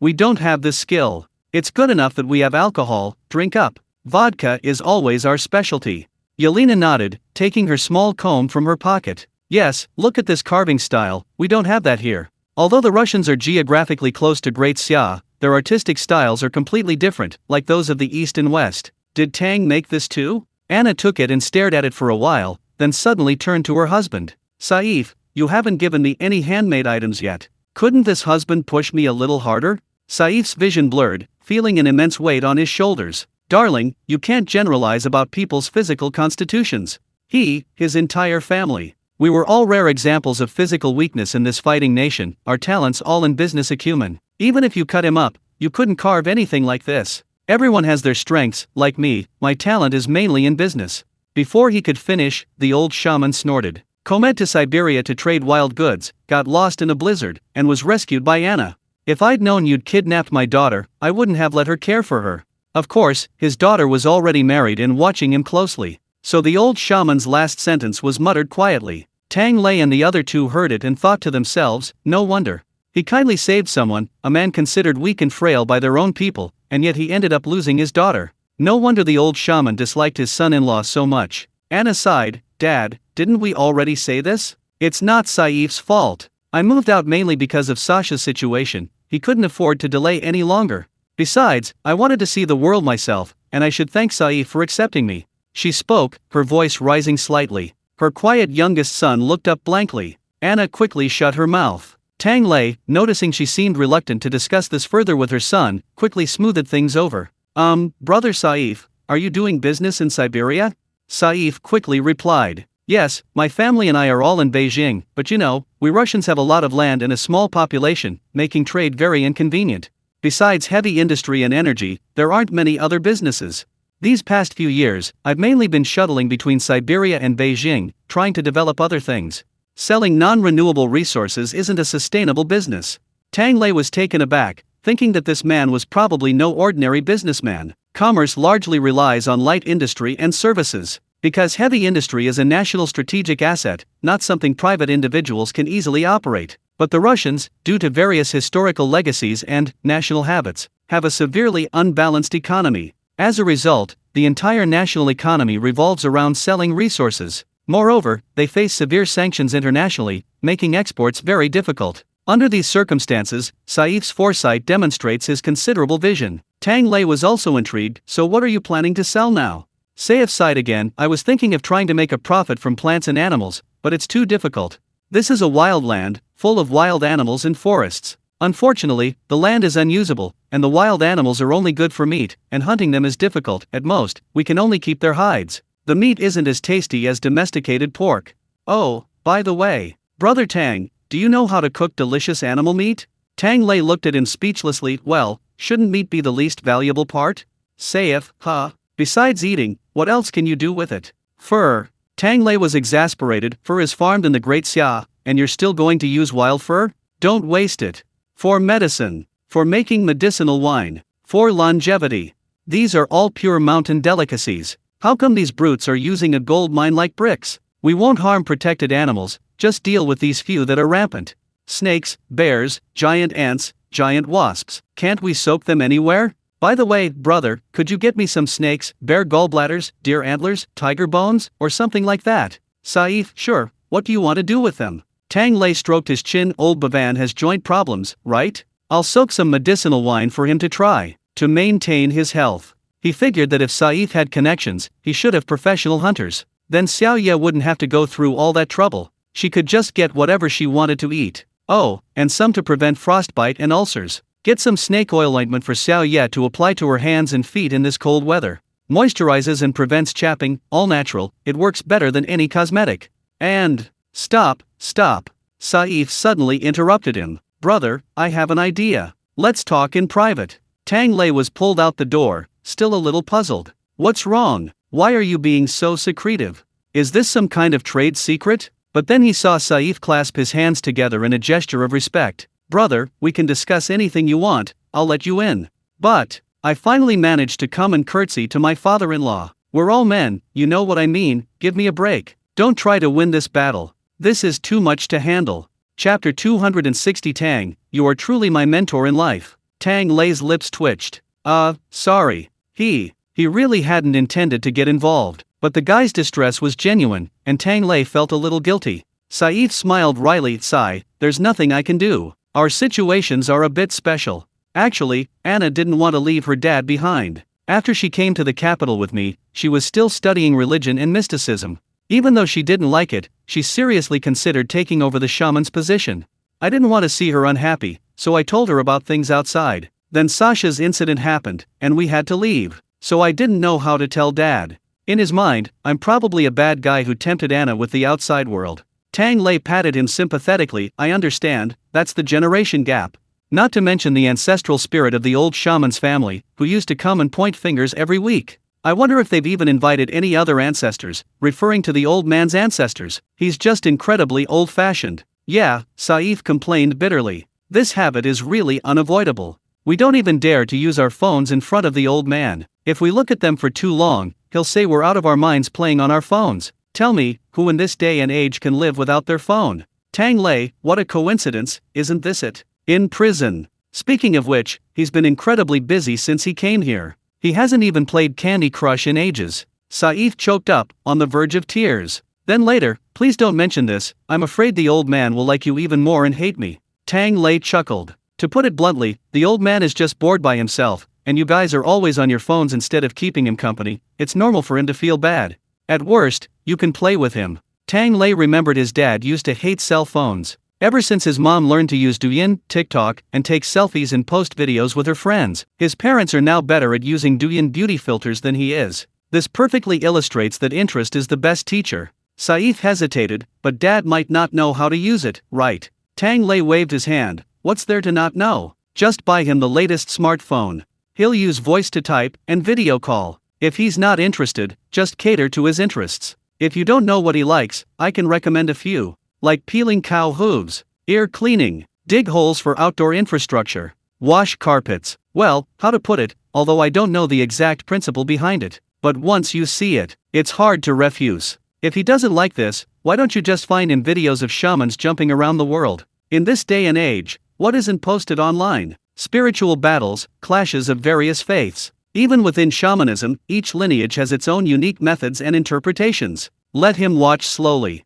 Tang Lei thought about his extremely trendy system, which even had a VIP system in its Points Mall, and the group of ancestors within that system. He had a feeling that even the ancestral spirits of old shamans would be quite interested in watching videos of shamans jumping rope around the world. Before him, Saif's mouth was agape. After a long while, he solemnly patted Tang Lei. You're really something. Tang, you're truly my life mentor. Tang Lei finally managed to convince the man and breathed a sigh of relief. Right, so let's go. Can we go back and eat now? In a little while, his bee larvae would be gone. Saif chuckled and readily agreed, and the two returned to the fifth canteen together. Saif fled in a panic when he left. When he returned, he stood tall and proud, exuding confidence. Anna asked him curiously what was wrong. Saif grinned widely and whispered something to her. Tang Lei ignored them and went straight to the bee larvae basin. Sure enough, only a thin layer remained. He quickly grabbed a handful and stuffed it into his mouth, then looked at the others. Old Bawan and Old Shaman were both beaming with joy. Yelena was reaching for the bottle, eager to try. Stop! Tang Lei quickly stopped her. Wait, Yelena, don't drink anymore. Keep an eye on Old Man Bavan first. We still need to take the two old men home later. He still remembered the time Yelena publicly tested him. He wasn't a pervert. If he was going to test someone like that, he'd do it at home while sober. If it happened again, Tang Lei was afraid he'd force himself on her. Having stopped Yelena and made arrangements for the two old men, to avoid saying anything that might implicate Saif, Tang Lei could only reluctantly grab a handful of bee larvae and take them into the kitchen. He needed to prepare another rare and expensive dish before leaving. Bear paws. The most complete and highest level menu in modern Chinese history was undoubtedly the Manchu Han Imperial Feast, and bear paws were naturally on the list. The menu had already been announced: steamed lamb, steamed bear paw, steamed deer tail, roast duck. In Daxia, bear paw is mainly steamed. Abroad, it's popular to braise it. But actually, the methods are quite similar. Because bear paw has a very strong flavor, no matter how it's cooked, the biggest challenge is removing the odor. This is why Tang Lei served bee pupae first, without preparing the bear paw. It's too time-consuming. Daxia has been eating bear paw for thousands of years, but preparing it has always been notoriously time-consuming. During a time of war, a king, on his deathbed, requested bear paw. Everyone immediately understood. You're stalling for time. Hurry up. This shows how slow this dish is. Now, Tang Lei uses the most streamlined method from decades ago. Even then, the bear paw still needs to be thoroughly cleaned and the skin and fur removed. Add a chicken and a duck, all chopped, washed, and blanched. Then, put them in a pot with scallions, ginger, garlic, and other spices, and simmer for most of the night. This is to use the freshness of the chicken and duck to remove the odor of the bear paw and bring out its pure meaty aroma. While preparing it, Tang Lei even made a point of distinguishing the front, back, left, and right sides of the bear paw. In the more luxurious way of eating bear paws in Daxia, only the right paw is used. Because bears don't have left paws. They usually use their right paw to scoop honey, and over time, the muscles in that paw are more developed. In layman's terms, the difference in taste between a bear's left and right paws is roughly like the difference between a factory-farmed chicken and a free-range chicken. However, since it's a rare treat now, Tang Lei just observed.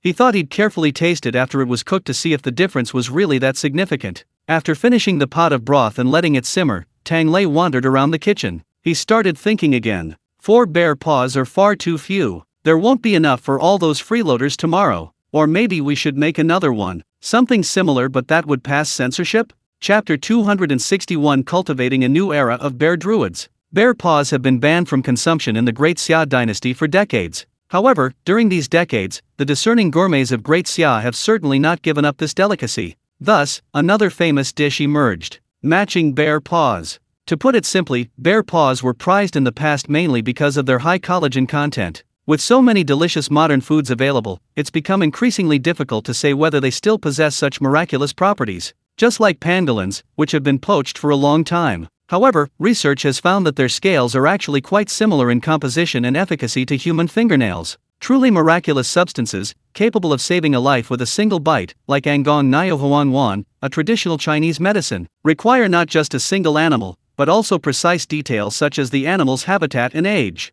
In ancient Great Siam medicine, the same rhinoceros from a different region can have different effects. Those who forcibly poach and resell these products may end up with nothing but a rose gold bracelet. So, if you can't worry about medicine, you can certainly worry about good food. If you can't eat bear, there are always the hard-working cows and pigs. Take this bear paw dish, for example. There are several different ways to make it. Some focus on the flavor, cooking it with cow hooves, since cowhide is thick and tough. Using ingredients that would make even a shoe sole delicious, stew it. The result is tender, flavorful, and just as good as bear paw. Other methods focus on the shape. Using winter melon, pig skin, etc., you can create a bear paw shape. Stuffing it with various fillings, it's incredibly lifelike when served. Tang Lei thought it was already late, and it wouldn't be good to call the slaughterhouse for cow hooves again. What if someone were to wield a knife and kill the cow too? That wouldn't be appropriate. Mainly, preparing a whole cow would take too long, and he was tired of that. He decided to use the second method. Tang Lei pondered, why don't I sell both the mock bear paw and the real bear paw tomorrow after I finish cooking the large pot of food, when I have some free time? I can see which one tastes better.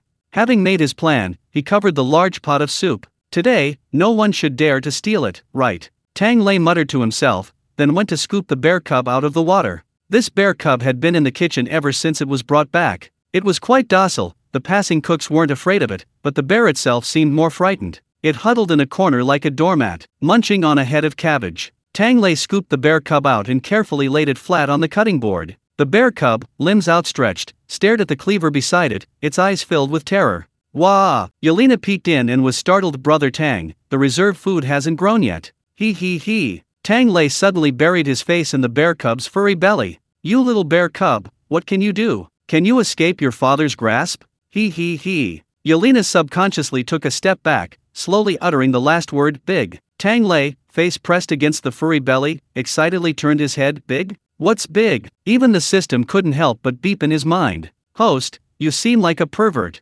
Tang Lei, you don't know anything. He straightened up casually, and then ruffled the bear cub's hair again, explaining, after all, it's wild, you have to raise a family member from a young age. That's how Seongda was trained. Yelena, Seongda? Tang Lei said earnestly, that's right, not fierce, not noisy, doesn't destroy the house, lets you pet, hug, and kiss. That's a good bear for the new era. Come on, Yelena, do you want to pet it a couple of times? Yelena blinked, that makes sense. Me too. The bear cub, eek. The system frantically sent 6 dots in Tang Lei's mind. In the flower pot on the windowsill, the breath of the earth silently withdrew its curious head. Tang Lei was completely unaware of this. Just as the two were preparing to pet the bear a little longer, the 5th prison warden, and Dong, arrived. This warden was obviously about to leave work and had already changed into his regular clothes. He had also packed up the last bunch of bee larvae outside to take back to his wife and daughter. Tang Lei saw him, coughed lightly, and said seriously, Commander Anton, what's the matter? Anton looked suspiciously into the kitchen. I think I just heard some kind of devilish laughter. Tang Lei smiled. Nonsense, sir, you must have misheard. Alright, Anton pulled his head back and got down to business. Tang, didn't the old shaman bring back a huge bunch of saplings and a large, fruit-bearing tree today? The land we cleared and reserved beforehand isn't enough. We've been urgently clearing land all afternoon, afraid the saplings will die if we delay. I've specially approved working tonight, in shifts, but at the earliest, it might not be finished until tomorrow morning. Tang Lei thought about the quantity the old shaman brought. That's true, I didn't mention it beforehand. He had actually overlooked the quantity. Thanks for your hard work, brothers. Here's what we'll do, tell them to work hard, and if they do a good job, I'll provide breakfast for the prisoners in District 5 tomorrow morning. Anton smiled. Thanks. If you need any help, just let me know. He hadn't been too keen on treating prisoners like human beings at first. But these enthusiastic farmers from District 5 had even volunteered to work through the night clearing land. Anton felt that this meal was indeed deserved, and he'd have to come early tomorrow to grab some food. After saying this, Anton went back. Tang Lei, however, turned around and went back to the 5th canteen. Brother Tang, is there anything else we need to prepare? Yelena saw the 2 old men still chatting outside, and since she had nothing else to do, she slipped over to help Tang Lei. Make something to eat? What to eat? When to eat? She casually rubbed her lower abdomen, her eyes filled with pain. She was already full, and eating at night would affect her figure. But if Brother Tang made it now, she could. Tang Lei watched her struggle briefly for a second before succumbing to the temptation of food, and found it somewhat amusing. Don't worry, this is for tomorrow. We won't eat tonight. He had a lot of breakfast to prepare tomorrow morning, so he didn't want to bother with those complicated things like pancakes or noodles. The prisoners have been working all night, they're probably starving. How about something heavy on oil and salt, filling, perfect for manual labor? As he spoke, Tang Lei dragged out a bag of flour and kneaded a large dough ball. Yelena followed closely beside him. Didn't you say you weren't going to eat noodles or pancakes? Tang Lei smiled. This dough isn't for steaming or boiling, it's for washing. Washing? Won't that wash it all away? As everyone knows, flour is a mixture of water and starch. Too much water and it turns into soup. Tang Lei waved his finger. Wait and see. He kneaded the dough and let it rest for a while. Then he took out the biggest basin in the cafeteria. He poured in cold water to cover the dough, and then started kneading. Like washing clothes, he turned it over and over. The water turned into a white flour paste, which he then poured into a bucket and stored away. The remaining dough was then washed again with another basin of water. Yelena watched anxiously as the dough dwindled. Brother Tang, it's almost gone. Tang Lei, however, felt the texture and breathed a sigh of relief. Almost done. He poured in another basin of clean water. Sure enough, this time the water was clear, the dough was slightly yellow, and there wasn't a trace of white paste left. All done. Here, Yelena, let me show you. The essence of the dough, another delicious thing in Daxia. Gluten. Chapter 262. If you can move, there's no need to persuade you. There are so many ways to eat gluten. Raw, oiled, fried, stir-fried, boiled, or cold-dressed. And Tang Lei is planning to make it tomorrow morning. It'll be a must-have in everything. But right now, Tang Lei is tired after washing such a big basin of gluten. He put the flour slurry aside and soaked the gluten in cold water. He's going back to rest. He gave the little bear cub a potato on his way out. As soon as he stepped out of the kitchen, Tang Lei tripped over something. Looking down, he saw it was the old shaman's grandson, Sasha. The brown-haired boy looked at Tang Lei timidly, having been squatting by the door for who knows how long. Tang Lei blinked. What's wrong? Not full. Sasha hesitated for a moment, then stammered and pointed into the kitchen. Bear, can I eat potatoes? Tang Lei scratched his head. Omnivorous, I guess they eat everything, but I'm not sure. If you want to know, just come and see tomorrow morning.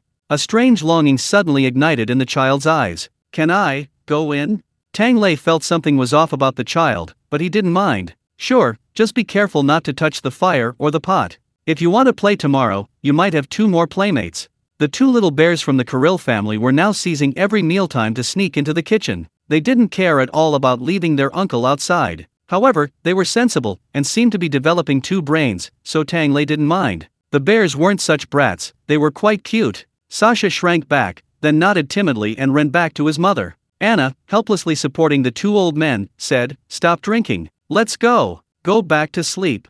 The old shaman, his eyes glazed with drunkenness, slurred. "I'm not leaving. I want to stay in prison." Old Bawan echoed, "That's right. People in prison talk so nicely, it's like coming home." Tang Lei's lips twitched as he listened. Anna, somewhat embarrassed, said, "Dad, wake up. You can't stay overnight in prison." The old shaman said, "I'm a staff member, I'm part of the prison." Anna said, "But Saif and I aren't." The old shaman said, "Then you can leave." Anna. The old shaman said, "I want to stay here and drink with Brother Bawan." "Let's keep drinking." Anna was dumbfounded. She looked at Saif blankly. Is this really the father I've been waiting for to come back to? She felt that her status in the family had plummeted since her return. Saif patted his wife reassuringly. "It's alright, I have a lower status in the family." The couple, along with their child, were still bewildered when Yelena arrived. She rolled up her sleeves and calmly comforted Anna and her family. "It's alright, I have a way." Anna was surprised. "You can persuade my stubborn old man?"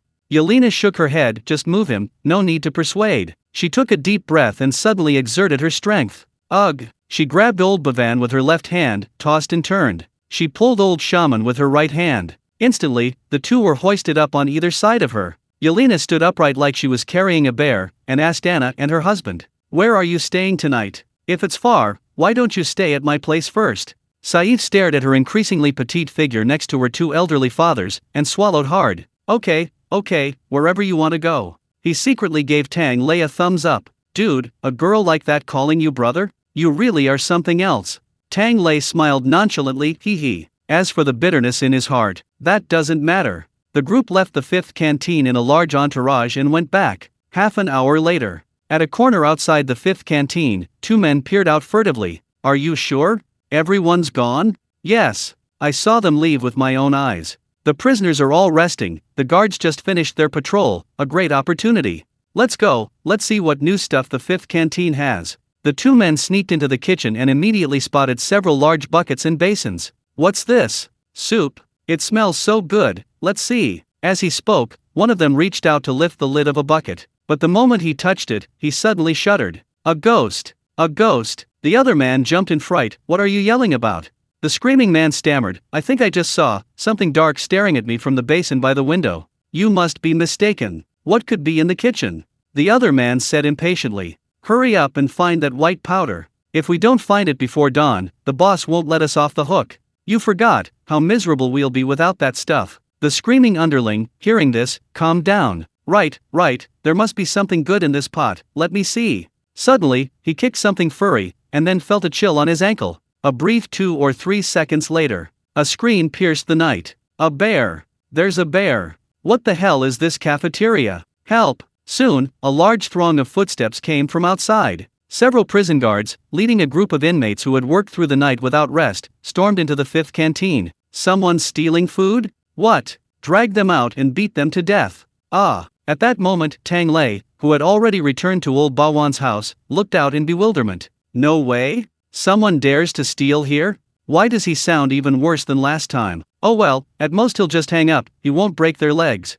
He'd better get some rest, he had big work to do tomorrow morning. Pondering the menus for tomorrow, the day after, and the day after that, Tang Lei drifted off to sleep. Early the next morning, the group arrived at the fifth canteen. Upon opening the door, they were stunned. Holy crap, they really broke their legs. Inside the fifth canteen, there were two unfamiliar, skinny men in handcuffs. Both men had thick bandages wrapped around their legs, and their faces were deathly pale. Two prison guards, yawning, watched from the side. Upon seeing Tang Lei, they quickly said, "Two more food thieves. We've checked everything. Nothing's missing in the kitchen. Oh, and by the way, this time our inspection was completely clean, mainly because that little bear cub was protecting the pot. Don't let his usual timid demeanor fool you, he's still a wild animal, and the guards don't want to risk a leg if he bares his teeth." The two guards then added, somewhat puzzled, but these two audacious ones are actually from Zone 2. Zone 2 doesn't have much contact with Canteen 5, recently, it's mostly Zone 3 and 4 who've been trying to steal food, but these two prisoners are adamant about stealing, so there's not much they can do. Tang Lei glanced at the two men, his brows furrowing slightly. He felt there was something off about their appearances. An instinctive aversion lingered within him. He waved his hand dismissively, just deal with them as they come. Why are you handcuffing them? The prison guard chuckled. Hey, we're waiting to eat. Chef Tang, I heard you had a big breakfast this morning, shall we eat first and then go? Tang Lei smiled, sure. Here, have a hearty soup this morning. Chapter 263. This must be a new type of drug. If you're looking for a flavorful and filling breakfast, Yuzhou Hulatang, a type of spicy soup, is a must. It's delicious and inexpensive. Even now, it only costs a few yuan a bowl. It's also simple to make. Tang Lei washed a huge basin of gluten last night, the most troublesome part. It's still soft, bouncy, and chewy to the touch. The next thing to prepare is the soup ingredients. In the past, different regions in Daxia had their own ways of eating it, even between neighboring villages, the soup ingredients would differ. For example, some would add beef chunks, others lamb slices, etc. However, with the rise of online shopping in Daxia, some people started selling Hulatang seasoning packets directly. The ingredients have gradually become more similar. Tang Lei doesn't insist on any meat, he just uses a few classic ingredients. Wood ear mushrooms, kelp, vermicelli, and bean curd sheets. Soak what needs to be soaked, wash what needs to be washed. He had specially prepared the wood ear mushrooms well in advance. No choice, this was another kitchen culprit that could easily send the whole family to their doom. With these ingredients ready, Tang Lei retrieved yesterday's bear paw. Then he set it aside and started by ladling out the broth. The broth for hula tang, a type of spicy soup, is generally best made with bone broth or beef broth. Tang Lei was doing this mainly to avoid waste. The broth had been simmering overnight and was now a thick, milky white. Adding 2 pieces of pork fat enhanced the savory aroma. Then Tang Lei used soy sauce in one hand to add color and flavor. With the other hand, he generously poured in his homemade 13 spice powder, mixed with salt. Hula tang is all about the peppery aroma. Tang Lei's packet of powder contained white and black pepper, as well as Sichuan peppercorns, star anise, and other spices. The aroma was so enticing it made people sneeze. He quietly held it a little further away from himself and tossed it into the pot. Unbeknownst to Tang Lei, the two limping prisoners handcuffed outside were also staring intently at him, exchanging glances. Pink. White. He's holding it so far away. One of the limping prisoners nudged his accomplice, gesturing to the guards nearby, their mouths watering as they stared at the kitchen. Look at how eager this guy is. That must be some new kind of psychotropic drug. The other limping prisoner hesitated for a moment. If we steal this and give it to the boss, he won't blame us, right? But how do we steal it? At this moment, Tang Lei was unaware that someone was eyeing his seasonings. He was carefully pouring peanuts into the pot. These take longer to cook, so they had to be added first. Then came the gluten. Tang Lei called over a few guards, and together with Xiao Ye and others, they tore the gluten into thin slices, shredded it, and added it to the pot. Once the gluten floated to the surface, the seaweed, wood ear mushrooms, and other ingredients were ready to be added. Then he picked up the flour slurry that had been left to settle overnight. He poured off the top layer of clear water and added the bottom layer of flour to the pot, stirring the broth. The broth gradually thickened. Tang Lei scooped a spoonful to taste it and was very satisfied. Perfect. No need to take it out of the pot yet, just keep it warm in this bucket and tell them to come and drink it while it's hot. This soup is best enjoyed piping hot. Once it cools down, it solidifies, and even reheating it won't restore its slightly thick texture. In some places, this thinner version of spicy soup is called slipped. Without that flavor, it loses its soul. If you serve it a bowl of savory, slightly spicy soup while it's still hot, you don't even need a spoon, you can just slurp it down. Interspersed among the filling are a few tender, crisp peanuts and chewy, broth-soaked gluten. For those who like it spicy, add a spoonful of chili oil. For those who don't, drizzle with vinegar. One bowl is enough to instantly wake you up. If you add a few long, large fried dough sticks, the crispy, light kind, dip them in the hot and sour soup, let them soak up the broth, and pop them into your mouth. It's absolutely divine. If you don't have fried dough sticks, fried dough cakes or shortbread will do. Tang Lei rummaged around and finally produced a few steamed buns. Well, I really can't save any more food, damn it. This is all, first come, first served. Before he finished speaking, outside the fifth canteen, from all the corners and other places, those who were prepared to eat rushed out.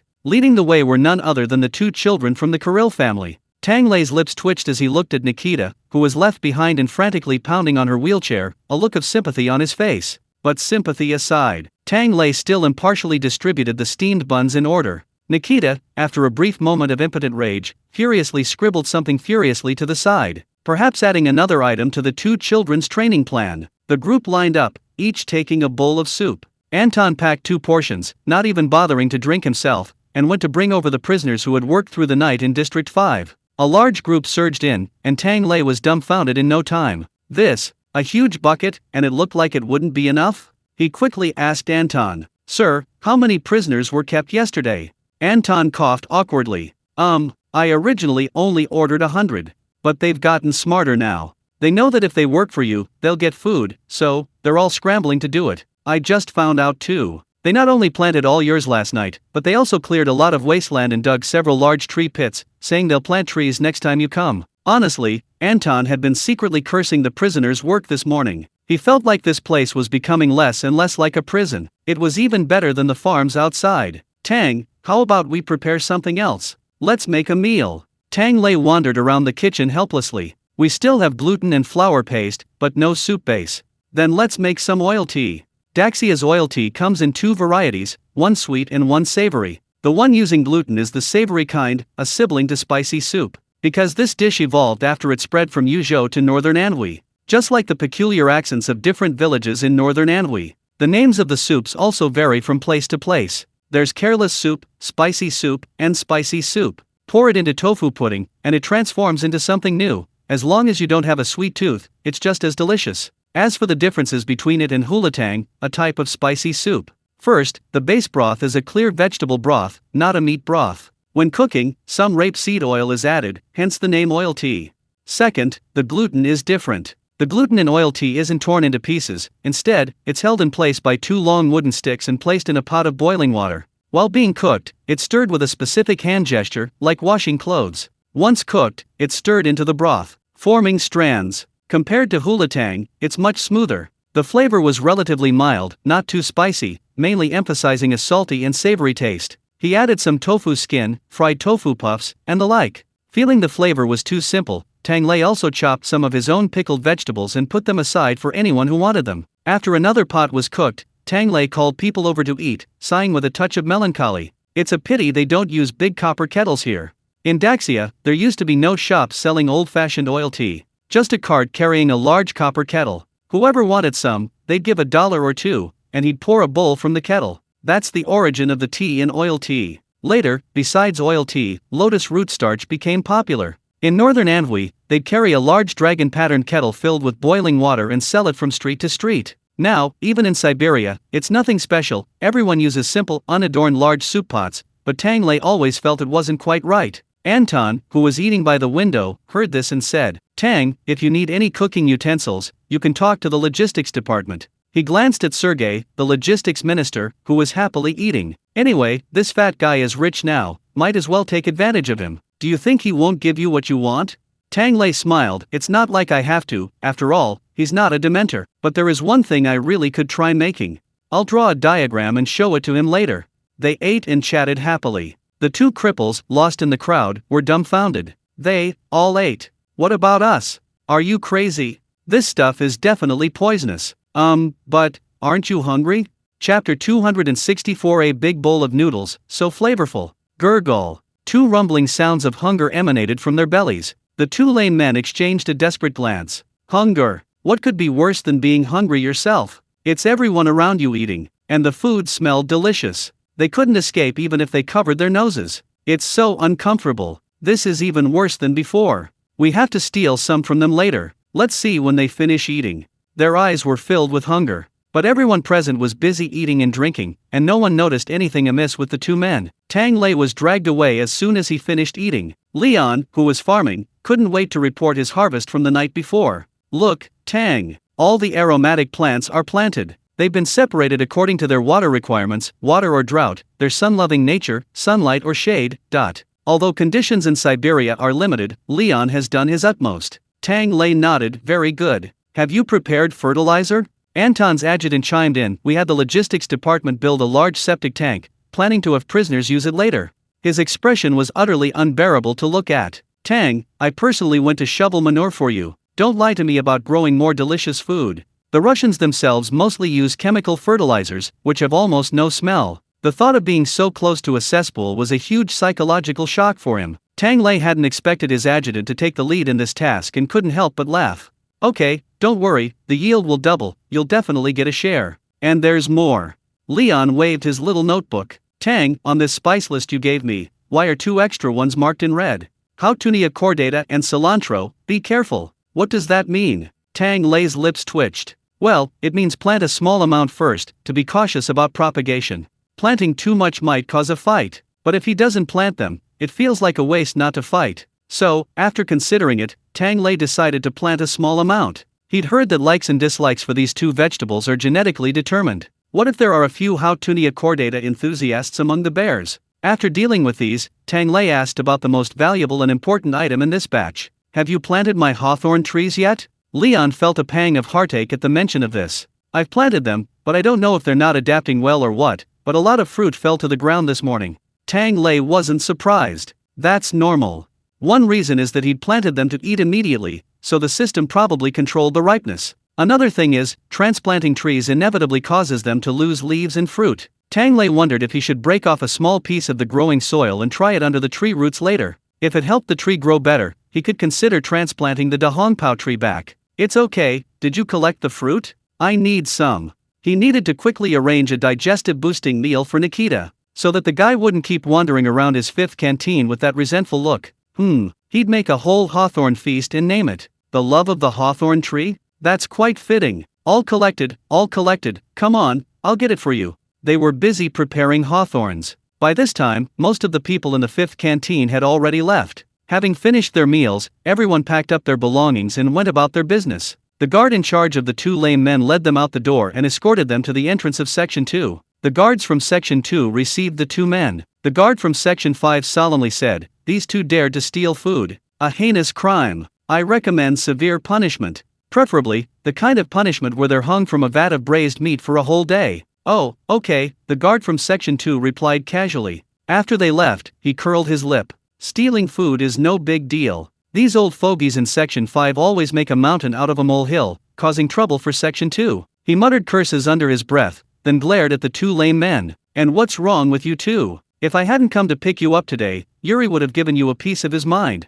His words made it seem as if he were extremely familiar with the thief Yuri. The two cripples relaxed, grinning. We've found a big surprise for the boss this time. They gestured with their hands. The prison guard raised an eyebrow. What, new stuff? The crippled brothers grinned. You'll see in a minute. They received no punishment and limped back to the entrance of the 5th canteen, peering inside. How's it going? Is anyone still in the kitchen? Where's that bear cub? Looks like he's not here. Quick! The two struggled into the kitchen and ransacked the place. One of them held up a cloth bag. Found it. It's here. They excitedly untied the bag, their eagerness bordering on madness. One of their hands trembled slightly. Brother, looks like it's time for the boss's smoke again. The other man struggled to control his convulsions. Wait until we get back, please, boss, give us some more. But the boss says business is tough these days, and he's giving us less and less. We've done a great service.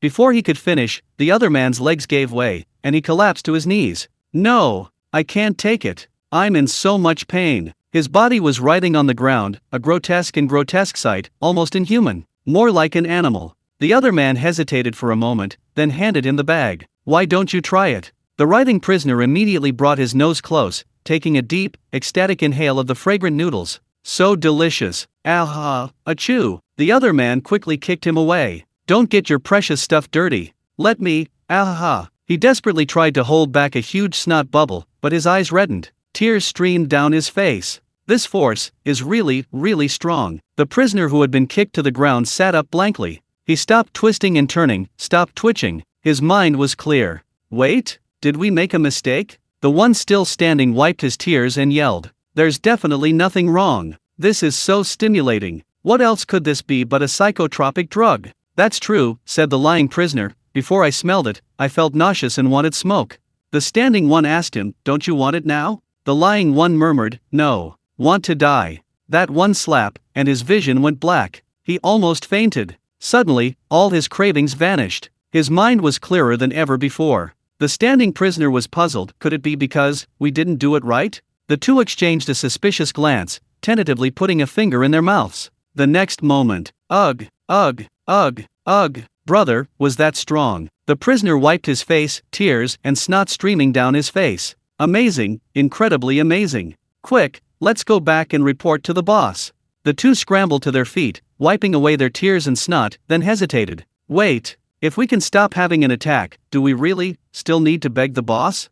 Chapter 265. His smile was so genuine, he must be a good person. After a brief silence, the one crying more bitterly rubbed his nose. You don't listen to the boss? You want to die. Once you're hooked on this stuff, and here at that, there's no going back. The two cripples sighed, clutched their small cloth bags, and limped away again. As soon as they stepped outside, they ran into several prison guards walking in their direction and quickly tried to hide. But just as they turned the corner, they bumped into several other acquaintances. Philip's henchman was strolling over, giving them a once-over. The two cripples knew their boss had a pretty bad run-in with Philip last time, so they remained silent, watching the two men warily. But then Philip's henchman grinned. Hiding from the guards, we'll help you. Go! The two cripples were stunned. You guys. Philip's henchman's eyes were sincere. After all, we're all prisoners, and our boss is practically in the same line of work, so we're bound to keep going against the guards. Good brothers, go on. The two cripples were incredibly moved, nodding repeatedly. We didn't expect you guys to be so nice. We misunderstood you. They took off running. Behind them, two of Philip's henchmen twitched their lips. This scene looks so familiar, buddy. It's like when they spent a whopping $500,000 on milk tea. The other person's smile was just as genuine. Damn it, I can't think about it anymore, it'll trigger my nerves. Sigh, I've become the kind of person I hate most. It's so satisfying to scam people. Go back and report to the boss, the fish has taken the bait. Meanwhile, the two cripples had already run back to Zone 2. Yuri, of course, wasn't going to the labor camp. He was lying on his bed, cursing. Damn Kirill. A bunch of useless trash, my business. Just then, a prison guard brought two men over. Boss, we're back from the 5th mess hall. Yuri immediately jumped up, about to ask if they got the stuff, but then froze. Asterisk. He hadn't seen them all day. His two underlings were limping, their eyes swollen, looking like ghosts. A sense of foreboding flashed through Yuri's mind. Fortunately, although his underlings were ugly, they were capable. Yuri took the bag, opened it, and frowned slightly. This is what you found? Are you sure it's psychotropic drugs? It looks impure. The limping underling quickly nodded, absolutely genuine. We watched him put it in. Actually, they were quite far away at the time and couldn't see very clearly. They only thought it was mostly white. Later, when they got their hands on it, they found the package was a mixed bag, with white, gray, and yellow parts. However, the mixed aroma was overwhelming, and it was truly stimulating, so they didn't think anything of it, and just stammered. Maybe, it's a work in progress. Yuri was skeptical, and waved to his underlings who were waiting beside him. All of you, try it. People like him who deal in psychotropic drugs wouldn't use them themselves, because they know better than anyone that this stuff is off limits. But Yuri extremely enjoys watching people use drugs. It always gives him a sense of the thrill of controlling other people's lives. Looking at his several reluctant underlings who had no choice but to accept the bags, a twisted smile appeared on Yuri's face. He loved seeing those expressions. Even if these people were resentful of him, as long as he held those goods, these people would have no choice but to be his dogs. Go try it out and tell me what it feels like? Yuri pondered that if the new product the fifth canteen in Kirill had colluded to produce was effective, he might be able to negotiate a collaboration. Achoo, achoo, achoo. Before he could finish his thought, a series of strange noises interrupted Yuri's grand plan. I'm going to die. What is that smell? Help, achoo. A group of burly men, snot and tears streaming down their faces, rolled around on the ground. It was more dramatic than a seizure. Yuri was stunned. The effect was so strong, it was too blatant. He looked suspiciously at the two cripples. The crippled brothers had no choice but to resort to their inaccurate excuse again. Boss, I saw them eating it directly. Yeah, even if you just throw it in the pot, they still eat it directly, that's right. Upon hearing this, Yuri grabbed a handful of powder and shoved it into the mouth of his underling who hadn't even smelled it yet. The next moment, ouch, it's so spicy. Ugh, ugh, an even more terrifying scream rang out. The entire cell was filled with wails, echoing throughout section 2. Stop yelling, you idiots. Yuri just wanted to see the effect, not attract Nikita's attention. Upon hearing this, he quickly scolded him. However, this time, none of his usually obedient underlings paid him any attention. Everyone was rolling around, scrambling around, wiping their eyes, pinching their noses, gagging. Their faces were contorted in agony. Yuri was left standing alone in the middle, completely bewildered. That strength, is that much? Meanwhile, Tang Lei happily carried a bag of hawthorns back to the fifth canteen. He bumped into 3 little bear cubs outside. 2 little Kirills, one carrying a bear cub, the other holding Sasha's hand. They greeted Tang Lei excitedly. Brother Tang, we were just looking for you. We made new friends. Tang Lei looked at the 2 bear cubs, one with its head down and the other looking dejected. He felt this way of making friends was questionable. He said helplessly, don't bully Sasha. Compared to the 2 Kirill children, Sasha looked much thinner, and, for his age, too quiet. The scene before him was a perfect picture of a socially awkward child sandwiched between 2 timid ones. His little eyes were filled with utter terror. The 2 Kirills stuck out their tongues. No, Sasha is amazing. We came to play with the little bear, and he even knew how to feed a bear. He also knew what the shaman's deer like to eat, but he seemed afraid to go out alone, so we took him to see the deer.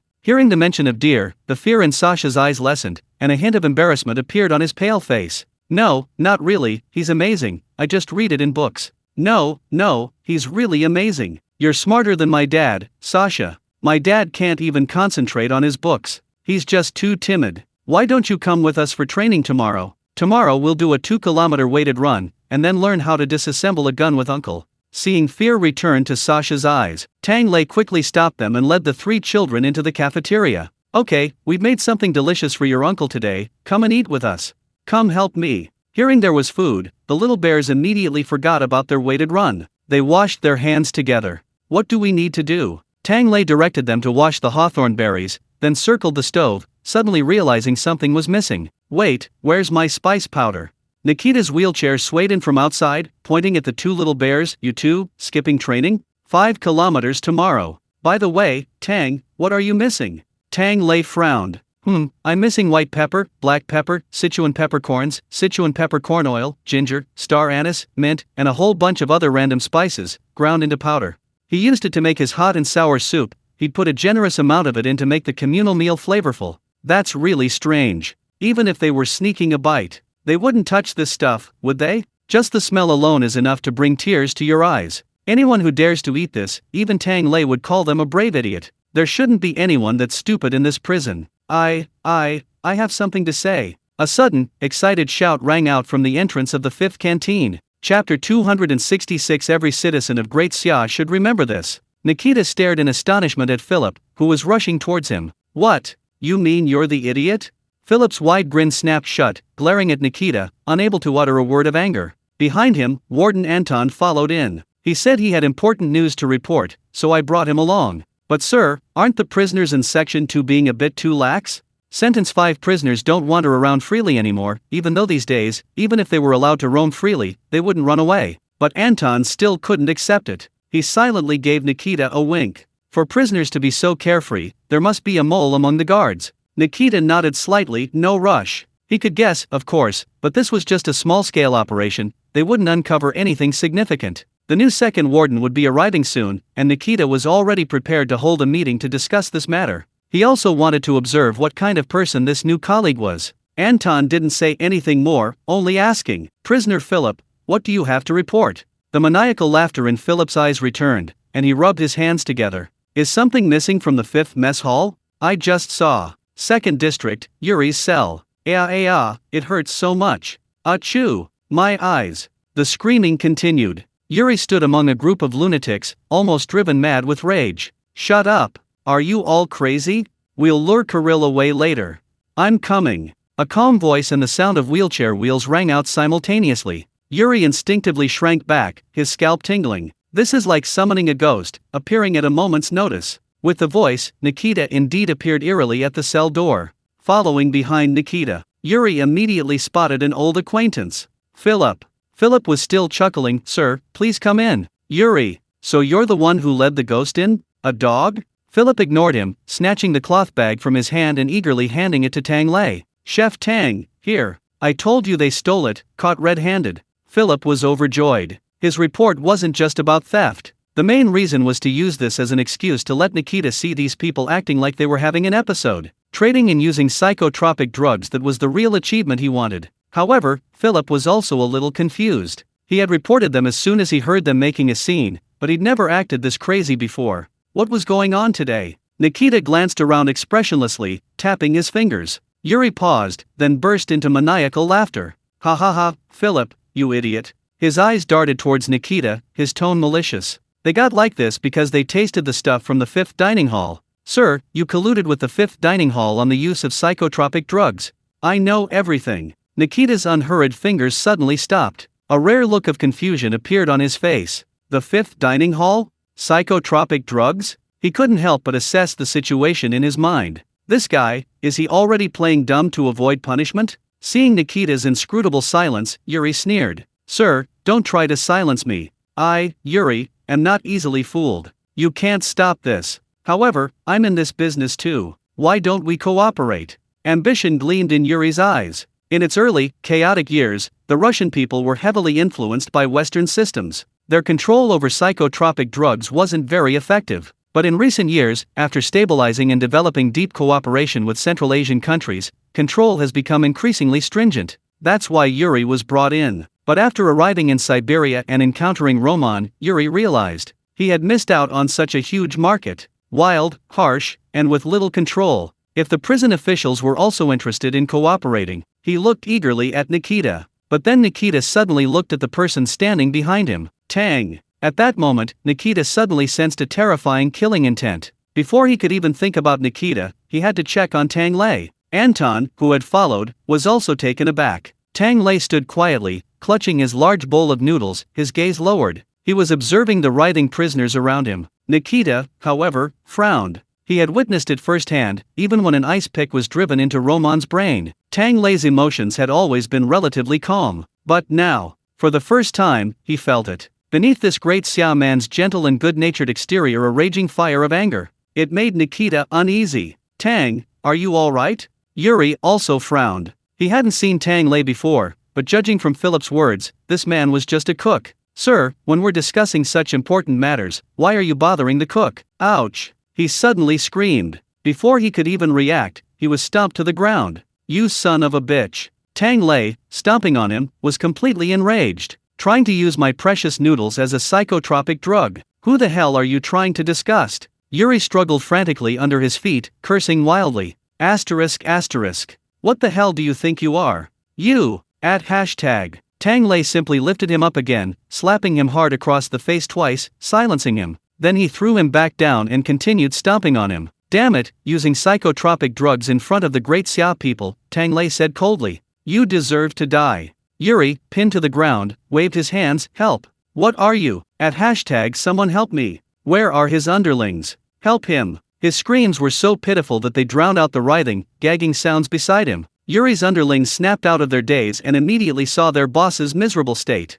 The man stopped convulsing, or perhaps he didn't dare to anymore. They ignored their leader, shrinking back and trembling. What was going on? Why was their leader being beaten like a piece of beef on a chopping board? Wouldn't he be turned into meatballs soon? Ugh, I'm hungry. The lame brother who had brought back the cloth bag first huddled in the corner, tears welling in his eyes. Is this cook really that terrifying? They were the main culprits in the canteen theft. Would they be the next meatballs? Nikita, Anton, and Philip silently watched Tang Lei's actions, exchanging glances and swallowing hard. Philip spoke first. I've never messed with a cook, not even one of you. Anton was also surprised. I've never seen Tang Sheng so magnanimous before. Nikita pondered. I've heard that. Most of the time, Great Xia is quite mild-mannered and humane. Only when it comes to the strictness of prohibiting psychotropic drugs. Seems to be the strongest in the world?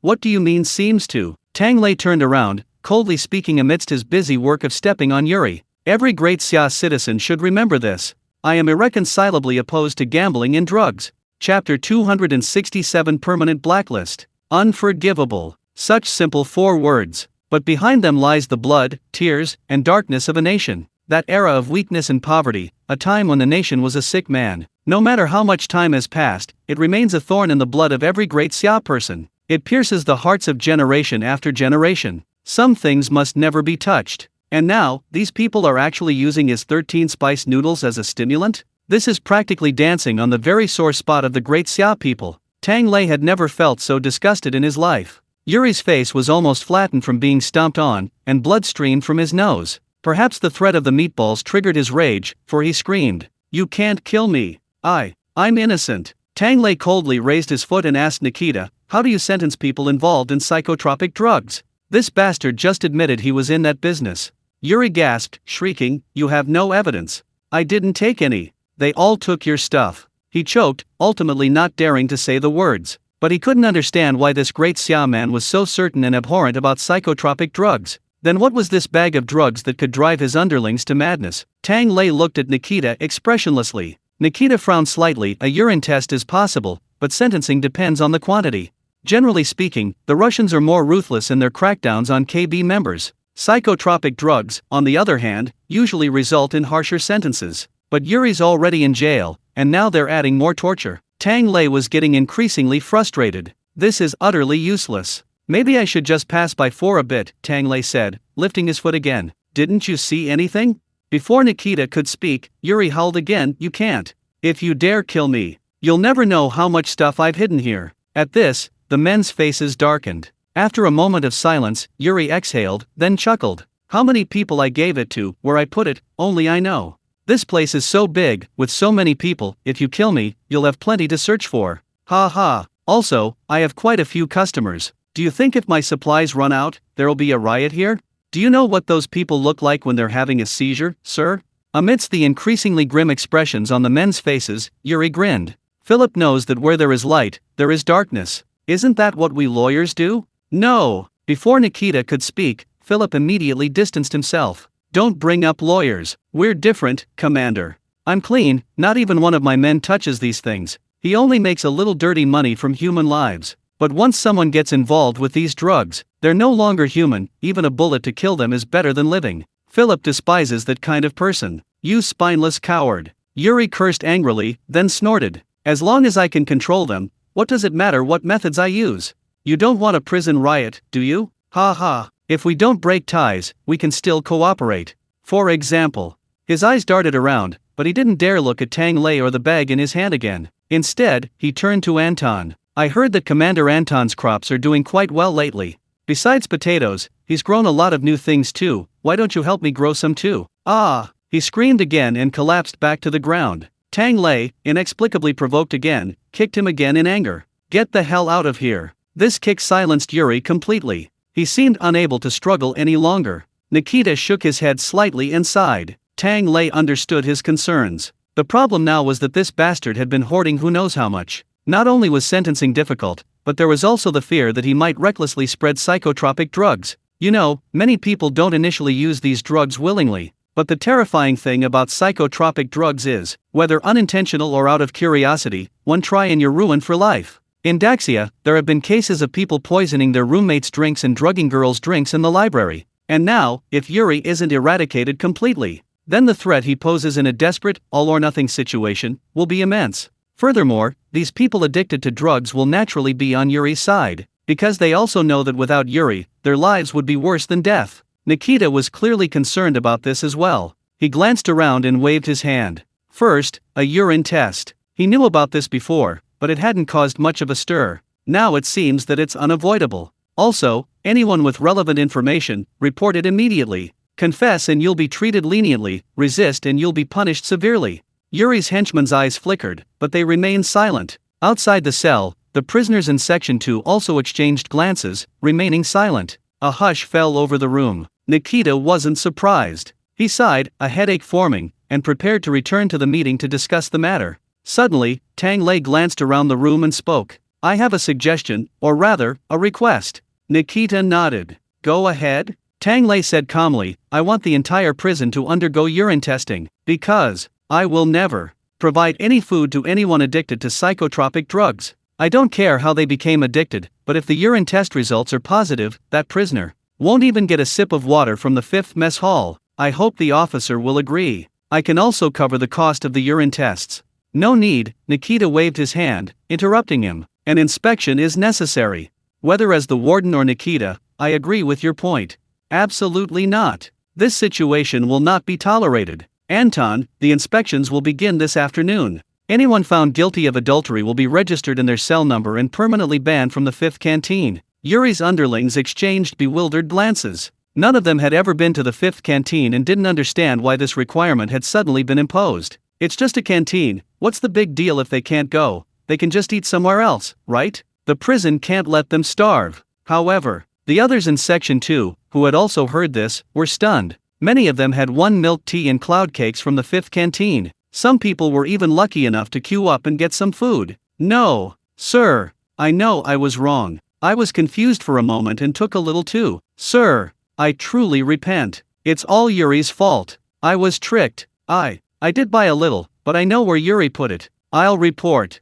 Chapter 268 Anyone who makes the cook unhappy deserves to meet God. Chaos erupted outside Yuri's cell. Some begged for mercy, others seized the opportunity to report. Yuri's henchmen huddled together, stunned. Ever since they'd followed Yuri into dealing with those smoke items in the prison, these prisoners had always treated them with a mixture of respect and fear. Everything before them felt utterly foreign, but even more foreign was countless hateful gazes. Tang Lei ultimately waved his hand, ignoring all pleas for mercy, and turned to leave. Nikita and the others shrugged, arranged the inspection, and left as well. Thus, some of the prisoners with guilty consciences grew increasingly desperate. They finally turned their angry gazes towards Yuri's cell. It's all your fault. You deserve to die. The other prisoners in Zone 2, who had eaten at the 5th canteen and hadn't been exposed to drugs, were also unhappy. We finally managed to get the same cafeteria food as District 5. If we get caught up in this mess because of you idiots, we'll see what happens. Just then, Yuri finally woke up, bruised and battered. He shuddered as soon as he opened his eyes.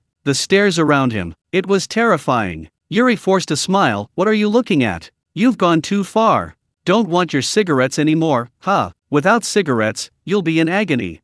You dare say that? A prisoner outside roared. I bought your cigarettes because I couldn't survive. But we have better days now. Who wants your junk? Roman had a purpose when he assigned the prisoners. The prisoners in District 2 were different from those in District 5. While they might not have powerful connections, they all had some money. Otherwise, where would Roman squeeze money out of them? Throughout history and all over the world, prisons, if you're ruthless, are incredibly profitable. Even a relatively easy labor job, like tending the fire in the kitchen, can sell for hundreds of thousands. These people in Zone 2, pampered on the outside, how could they possibly endure the labor camp life inside? Plus, there's the collusion between Roman and Yuri. Almost all the prisoners who could get a little money in from outside have become addicted to psychotropic drugs. But they're all somewhat savvy, they know these things are bad, so their addiction isn't too severe yet. Psychotropic drugs, no matter how good, are still just an illusion, merely anesthetics acting on the nerves. And the food in the fifth canteen? It tastes delicious. It fills you up. And it's incredibly comforting. Before Tang Lei pulled this permanent blacklisting stunt, these people hadn't noticed. While they were focused on grabbing food from the fifth canteen, their craving for psychotropic drugs didn't seem so intense anymore. It wasn't as satisfying as eating. But now they couldn't eat anymore. How could they stand it? The angry prisoners pounded on the iron bars, roaring, "Yuri, you bastard! You ruined my good life. Even if I die of pain later, I'll kill you first." No, killing him is too easy, drag him to the toilet first. Yuri couldn't stand anymore and collapsed to the ground. No, you wouldn't dare, you can't dare. A sudden flash of madness appeared in his eyes. You, all of you, use it. He suddenly lunged back against the wall, grabbed a handful of syringes from under the bricks, and injected one of his henchmen. Disobedient, haven't used enough. Once everyone's hooked up, haha, you'll all be living off me. Yuri laughed maniacally. His most useful people right now were his group of henchmen, as long as he held them firmly in his hands. His drugs, his secrets. No one would dare divulge them. The first unlucky guy caught collapsed to the ground, convulsing and rolling his eyes back. This is the terrifying aspect of psychotropic drugs. Even cigarettes and alcohol can be addictive enough to change a person. This kind of poison, which directly affects the mind, is incomparable to cigarettes and alcohol. Initially, it feels good, but without it, it's unbearable. Later, it's not just about pain. It's about the complete necrosis of all the nerves in the body. People lose their senses and perception of the outside world, ultimately becoming mindless zombies. This is the origin of American zombie cities. Yuri watched his convulsing underling with satisfaction, raising the syringe. Next, ha ha ha, a terrified scream erupted from the cell. The prison guards, having just seen Nikita and the others off, rushed over upon hearing the commotion. Hey, what are you doing? Put the stuff down. Yuri waved the syringe, laughing maniacally. Whoever dares to come, I'll give them a shot first. Anyway, you can't kill me, I still have more. Amidst the chaos, in the deepest part of the cell, two cripples huddled together, their eyes filled with terror. What do we do? Boss is gone mad. Let's run. Where can we run to? Another stammered, Boss is right, we can't live without him. Have you forgotten how much pain we felt when it flared up? Wait, we seem to have remained relatively conscious the whole time. The two exchanged a glance, and one secretly shoved his paw into his brother's mouth. Ouch. Numb. Spicy. Salty. Bitter. Tears streamed down his face again. Good, he didn't want anything else, just wanted to die. The cripple pulled his paw out and helped his despondent brother to his feet. Don't die. We're saved. We're going to. Where do you think you're going? A frenzied voice suddenly rang out. Yuri had appeared before them without them noticing, raising a syringe. Thump. A loud crash. It came from the kitchen of the fifth canteen. Philip shrank back, asking in a low voice, is it really okay if we don't do anything about it? This is already the third cutting board that Chef Tang has chopped up. Nikita silently sipped his tea. You'd rather he chop you up? Philip immediately shut his mouth. He had done a great service, he was just here to freeload, not to become the meal. Logistics Minister Sergei, who was also there for a free meal, had already heard what had happened. He was currently painfully calculating the cost of urine tests for the entire district. Although the budget was already stretched thin, he still reluctantly spoke up after finishing the calculation. It's just a cutting board, let him chop it, let him chop it. I'll ask the purchasing department to get him a few more. Anton coldly replied, go to hell, my wife has already driven off to buy some cutting boards for Tang. She even suggested I bring my gun and accidentally fire it on a dark, moonless night when I passed through District 2. Nikita remained silent. I've met your wife. I remember her as very gentle, and a devout believer. Anton, yes, but she now practices the great Xia chef's religion. She says judging sinners is God's business, and she wants me to send everyone who displeases the great Xia chefs to meet God. Another thud. Tang Lei poked his head out from the kitchen. Is there a cutting board in the storeroom? His expression was perfectly calm, but if the group stood up even slightly, they could see a pile of meat brutally chopped into a paste. And the cutting board lying haphazardly, it's death gruesome. Everyone involuntarily shrank back. The cutting board is here. Chapter 269 Brother Tang, I'll help you. Sixth brother and Gennady walked in from outside, each carrying several boards. Cafeteria 1 and 2, cough, Tang, you can use these for now. Sergei looked at them in surprise. What, you cafeterias aren't cooking anymore? Cook my ass, sixth brother said grimly. These idiots I feed in Zone 2 every day dare to make Tang so unhappy. Nobody's eating today. From now on, just give us some black bread every day. I don't want to cook anymore. No need, Tang Lei took the cutting board and said calmly. You follow your laws. I understand, I'm not angry. Saying this, he went back to the kitchen and picked up a bare paw. Another loud crash. The huge bare paw, along with the cutting board below, shattered into pieces again. The three little bears squatting at the kitchen door gasped and covered their cub's eyes together. He closed his eyes as well. This is really not something a baby should see. The system beeped in his mind. Host, you're not feeling well. Sigh, I understand this feeling, but in this place, only I am understanding. If you're really feeling stifled, tell me. Tang Lei held the knife in silence for a long time, the veins on his hands bulging, but his tone remained calm. It's nothing, it's just that this board is of very poor quality. I suggest importing from Daxia. He suddenly stopped, but thinking of his homeland, the anger in his heart almost became uncontrollable again. The system hummed, Host, you're just bottling it up. Brother Tang? A small, fair hand reached out from the side. Yelena tilted her head and blinked. She didn't ask Tang Lei what was wrong, but gently pressed down on his hand holding the kitchen knife. Brother Tang, your hands don't need to do this. Give it to me.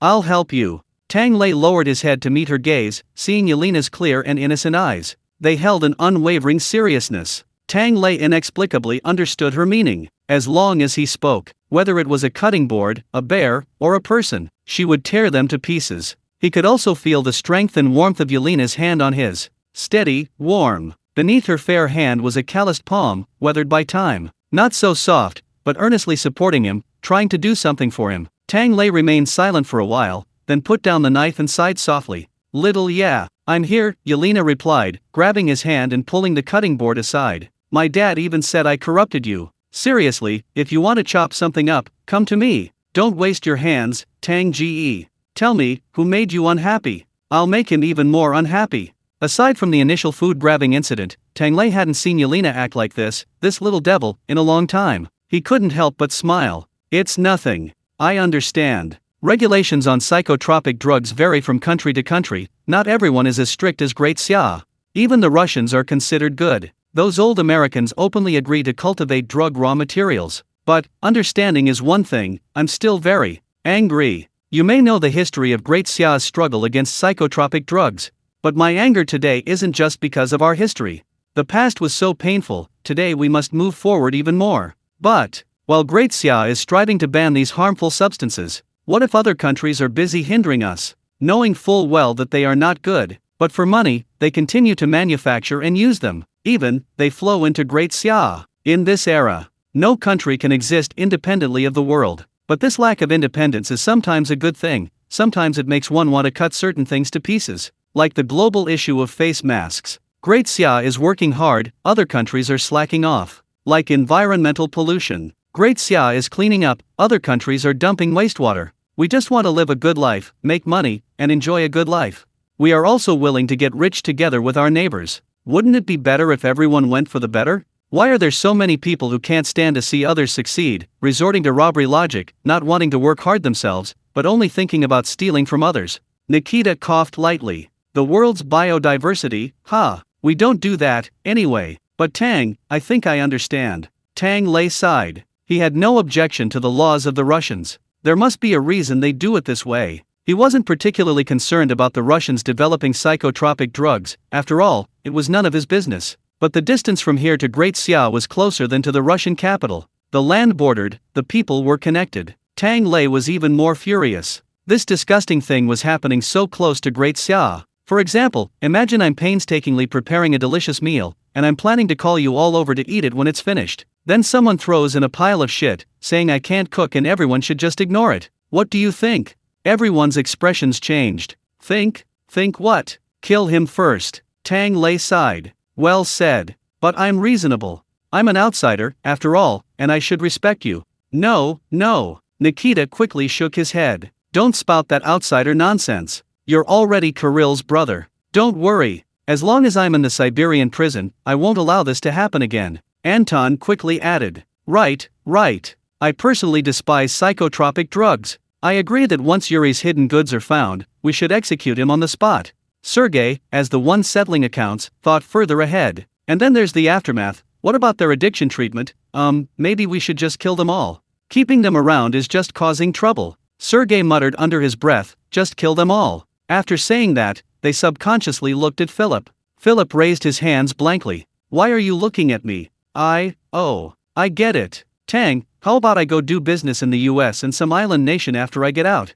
I'll definitely make a mess of things for you, and get revenge for you. Tang Lei, this. As expected of you, brother lawyer. Anton said expressionlessly, we're still here. Can't you go back and discuss it with your underlings? What's the point of talking about it here? These prison guards can't go out. Tang Lei chuckled. No, sir, I'm already very happy that you understand. Some things, once said, shouldn't be said anymore. He clapped his hands, all right, I'll continue cooking. The bear paws are ready to go. Chapter 270. How about human flesh buns? The bear paw was in the pot, and everyone in the fifth canteen breathed a sigh of relief. As long as the cook was willing to cook, there was nothing to fear. When in doubt, eat first. Even the biggest trouble can wait until you've finished eating. Sergey tossed aside his calculator, and Anton busied himself calling his wife to inform her that the cook had been appeased. Nikita remained silent for a moment, then suddenly stroked his chin. It felt like Tang just gave me a little performance. What? I'm not angry. Respect. I'm an outsider. His blood pressure was practically rising just hearing that. Philip, standing to the side, chuckled. Not really. A good cook is always in demand, isn't he? That's the art of language, isn't it? Don't all the people of Great Xia know this? I heard they often use indirect insults against those old Americans in their diplomatic statements. They're really good at it. Nikita stroked his chin again, then suddenly looked at Philip, a half smile on his face. You came to report me so quickly today. Was that also because you used some of the art of language with Yuri? Philip grinned. No, it's mainly because you taught me well, sir. He just borrowed the trick Nikita used to swindle him out of 500,000. He rubbed his hands together casually. I guess I've done a great service this time. Food? Milk tea? Dessert? At least I can have a couple of bites of what Chef Tang was talking about. Bear paw? Tang Lei was indeed holding a bear paw at the moment. However, his expression, indescribable. People's constitutions really can't be generalized. In his extreme rage, he hadn't even noticed. He'd chopped one bear paw into pieces and smashed another. Although the dish wasn't served whole, the broken one was clearly beyond saving. Tang Lei shook his head helplessly, removed the bone from the mushy one, and chopped it into small pieces. He planned to prepare it differently later. He brought over the 2 remaining whole bear paws. After stewing with chicken and duck overnight, the 2 bear paws were incredibly tender. Tang Lei removed the bones and trimmed away the tendons that would affect the texture. Then, palm up, he sliced the paws diagonally from the base into slices 2 fen thick and 5 fen wide.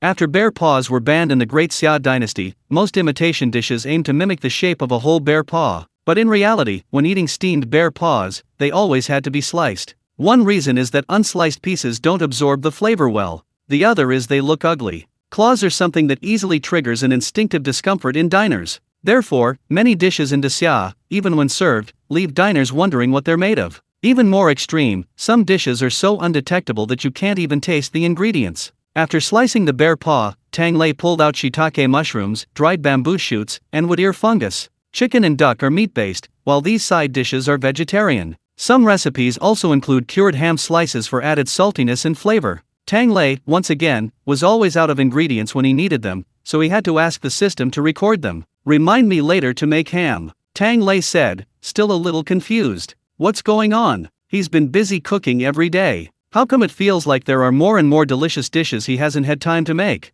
He sliced the side dishes, alternating them with the bear paw slices. The dish's shape was complete. Tang Lei carefully carried the plate, maintaining its shape, and placed it into the steamer. Steamed over water. The bear paws now possessed the savory flavor of chicken and duck, infused with the delicate aroma of dried bamboo shoots and shiitake mushrooms. Taking in the essence of multiple fragrances, glistening and tender, they were already incredibly tempting even before being taken out of the steamer. Old Lu and Gennady were busy taking notes. So that's how it's done. The Russians hunt bears, and naturally, they eat them too. However, their method is quite simple: salt and spices in water. The bear paws are skinned, fur removed, and then boiled whole. They just eat them. Gennady stated that adding an extra handful of onions was his greatest respect for this ingredient. Tang Lei understood immediately why bear paws were so precious in the Great Xia dynasty, but were nothing special here. Because they naturally have a strong, gamey smell, and the Russians used this boiled meat method. It would be a miracle if it tasted good. But Tang, are you only making these 2 paws? What about the other pieces? Yelena raised her hand confidently. I know how to do this. Chop it up, it'll all be filling. For steamed buns, 4 dumplings. Tang Lei chuckled. That's only enough for a few. Are you tired of beef, lamb, and pork dumplings? We'll make fish dumplings for you when we go fishing at Lake Baikal. Daxia has a type of mackerel dumpling, which is incredibly delicious. However, mackerel is a sea fish, and Tang Lei wasn't sure if they grew along the coast of Russia. He was just thinking he could try chopping up some whitefish later. Yelena failed the question, her face falling. Okay. She looked at the pile of filling and pouted. She used to do all the chopping. Today, Tang Lei finished, and Yelena wandered around, quite bored. Suddenly, she heard Tang Lei casually say while tidying up the filling, or you can tell me if you want a different filling, as long as it's not human flesh buns. I really can't do that. A cold glint flashed in Yelena's eyes. This filling seems to be her specialty? She suddenly thought of how to make Tang Ji happy. Thinking, Yelena waved her hand. Tang Ji, I'm going out for a bit. Tang Lei naturally had no objection. Yelena skipped and hopped out of the 5th canteen, a smile returning to her face. There's so much flesh on a person's body, chopping something up won't kill them, right? She also dragged Lena along. Lena's current infirmary was specifically located next to the 5th canteen. She was completely bewildered when she was dragged out. What do you need me for? Yelena smiled. Help me. Aren't you a doctor? Lena, yes, but my skills are just so-so. I can't do major surgery. Yelena, no need. Just help stop the bleeding and keep him alive. It's best if he stays conscious throughout. She then recounted Tang Lei's outburst earlier that day. Lena frowned as she listened. He did have that in Zone 2 before. I didn't expect him to become even more arrogant now. Let's go. The thought of him hooking up with that bastard Luo Meng makes me sick. Don't worry, I'll make sure he lives. The two quickly reached an agreement and ran towards Zone 2. But before they even reached it, they heard a horrific scream ahead. Get out of here. Stay away from me. The two froze. Yelena kicked open the door to Zone 2 and rushed forward. 2 familiar-looking lame men came scrambling out of the way. Their eyes lit up when they saw Yelena. Help! We surrender. We're turning our backs. We need to get to the 5th canteen. Chapter 271 The Great Xia Dynasty's Miraculous Medicine Powder. Yuri was frantically chasing after them. You can't escape, GA. Reaching the front, he suddenly spotted Yelena and the steel cable she was holding. Yuri's steps faltered instantly, his voice comically strained. Yelena was also sizing him up, pondering where to begin her attack. Before she could decide, 2 hands suddenly pounced. The crippled brothers pounced like tigers. With a thud, they were quickly sprawled before Yelena. Save us! Yuri dared not approach, but he heard the words. A wild, maniacal laugh immediately spread across his face. Save you? Who else but me can save you, Now only my smoke is your only salvation. Yelena tilted her head, looking at the 2 men at her feet. How do we save them? The crippled brothers stammered, their voices trembling. 5th canteen. We have important news to report. It concerns that great Xia chef. Yelena frowned slightly, glanced at Yuri again, and said regretfully, Alright, I'll make steamed buns next time. With that, she picked up the 2 cripples, dragged them, and turned to leave District 2, leaving Yuri standing there, bewildered. Make steamed buns? What do you mean? The question briefly crossed his mind for a few seconds before being quickly forgotten. Never mind, it's not important. 2 laughable idiots. They'll be in agony before tonight.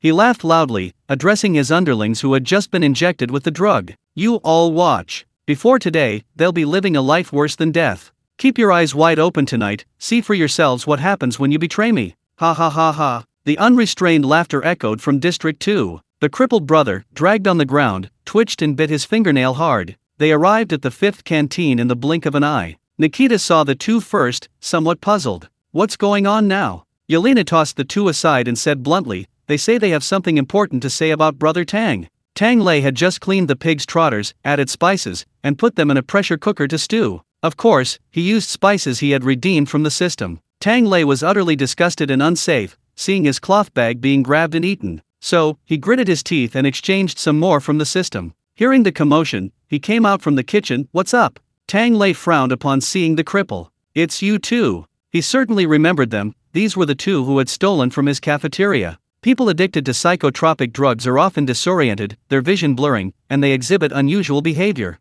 Tang Lei felt an instinctive aversion to these 2 at first glance. Looking back now, it was probably a subconscious wariness of addicts. But now, the 2 of them. Their eyes were swollen, their faces swollen. Their expressions, squeezed through their swollen features, were surprisingly normal. Upon seeing Tang Lei, the two of them suddenly collapsed to the ground. We know we were wrong. We know where some of Yuri's psychotropic drugs are hidden. Please save us. Nikita immediately sat up straight, frowning slightly. You know. Tang Lei lowered his eyes, looking at them for a moment. How are you going to save us? I don't have any medication. If you're going to try to quit, I suggest you go straight to the electric chair.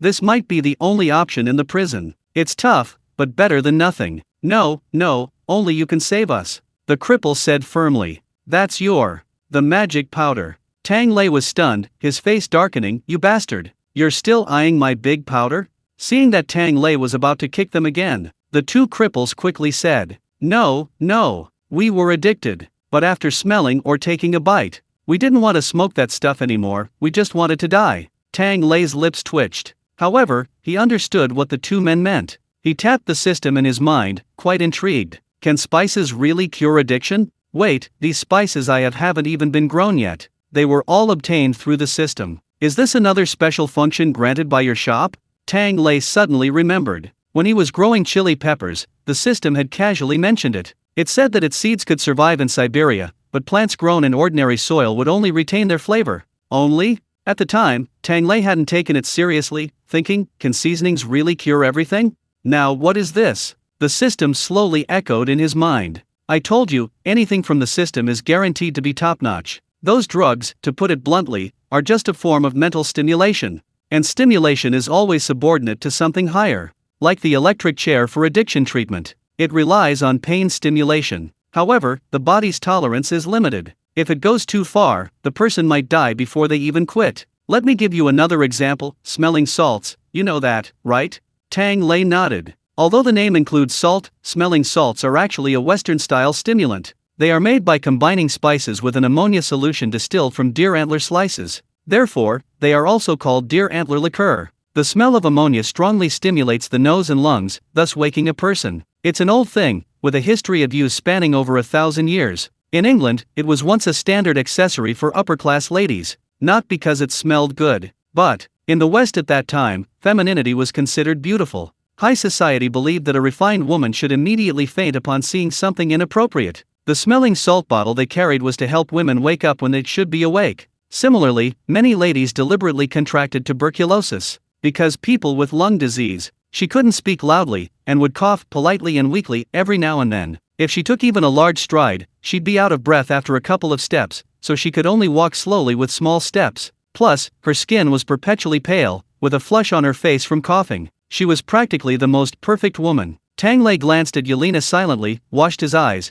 and banished the sickly woman from his mind. But I digress. Let's think about spices again. The system scoffed. My spice mix works on a similar principle to smelling salts. Think about what all those spices are. Sichuan peppercorns, and rattan peppercorns. I usually only put 2 or 3 in my food, and even then, they make my mouth feel numb for ages. Star anise, even the raw seeds are numbing. Mint, needless to say. Even now, mint toothpaste is a morning essential for waking up. And all those spices mixed together, with the system's powerful enhancement, the stimulation, could knock someone out instantly. So, the two cripples pleaded eagerly. Let us smell it again. Tang Lei reached for the cloth bag and stopped. Damn it! The new era's anti-drug pioneer was actually his spice mix. Chapter 272. When it comes to food, you have to trust the ancestors' tastes. Little system, you're just a eat thing, and you have this function too. The system snorted. Just tell me, isn't this edible? Tang Lei mentally clasped his hands in apology.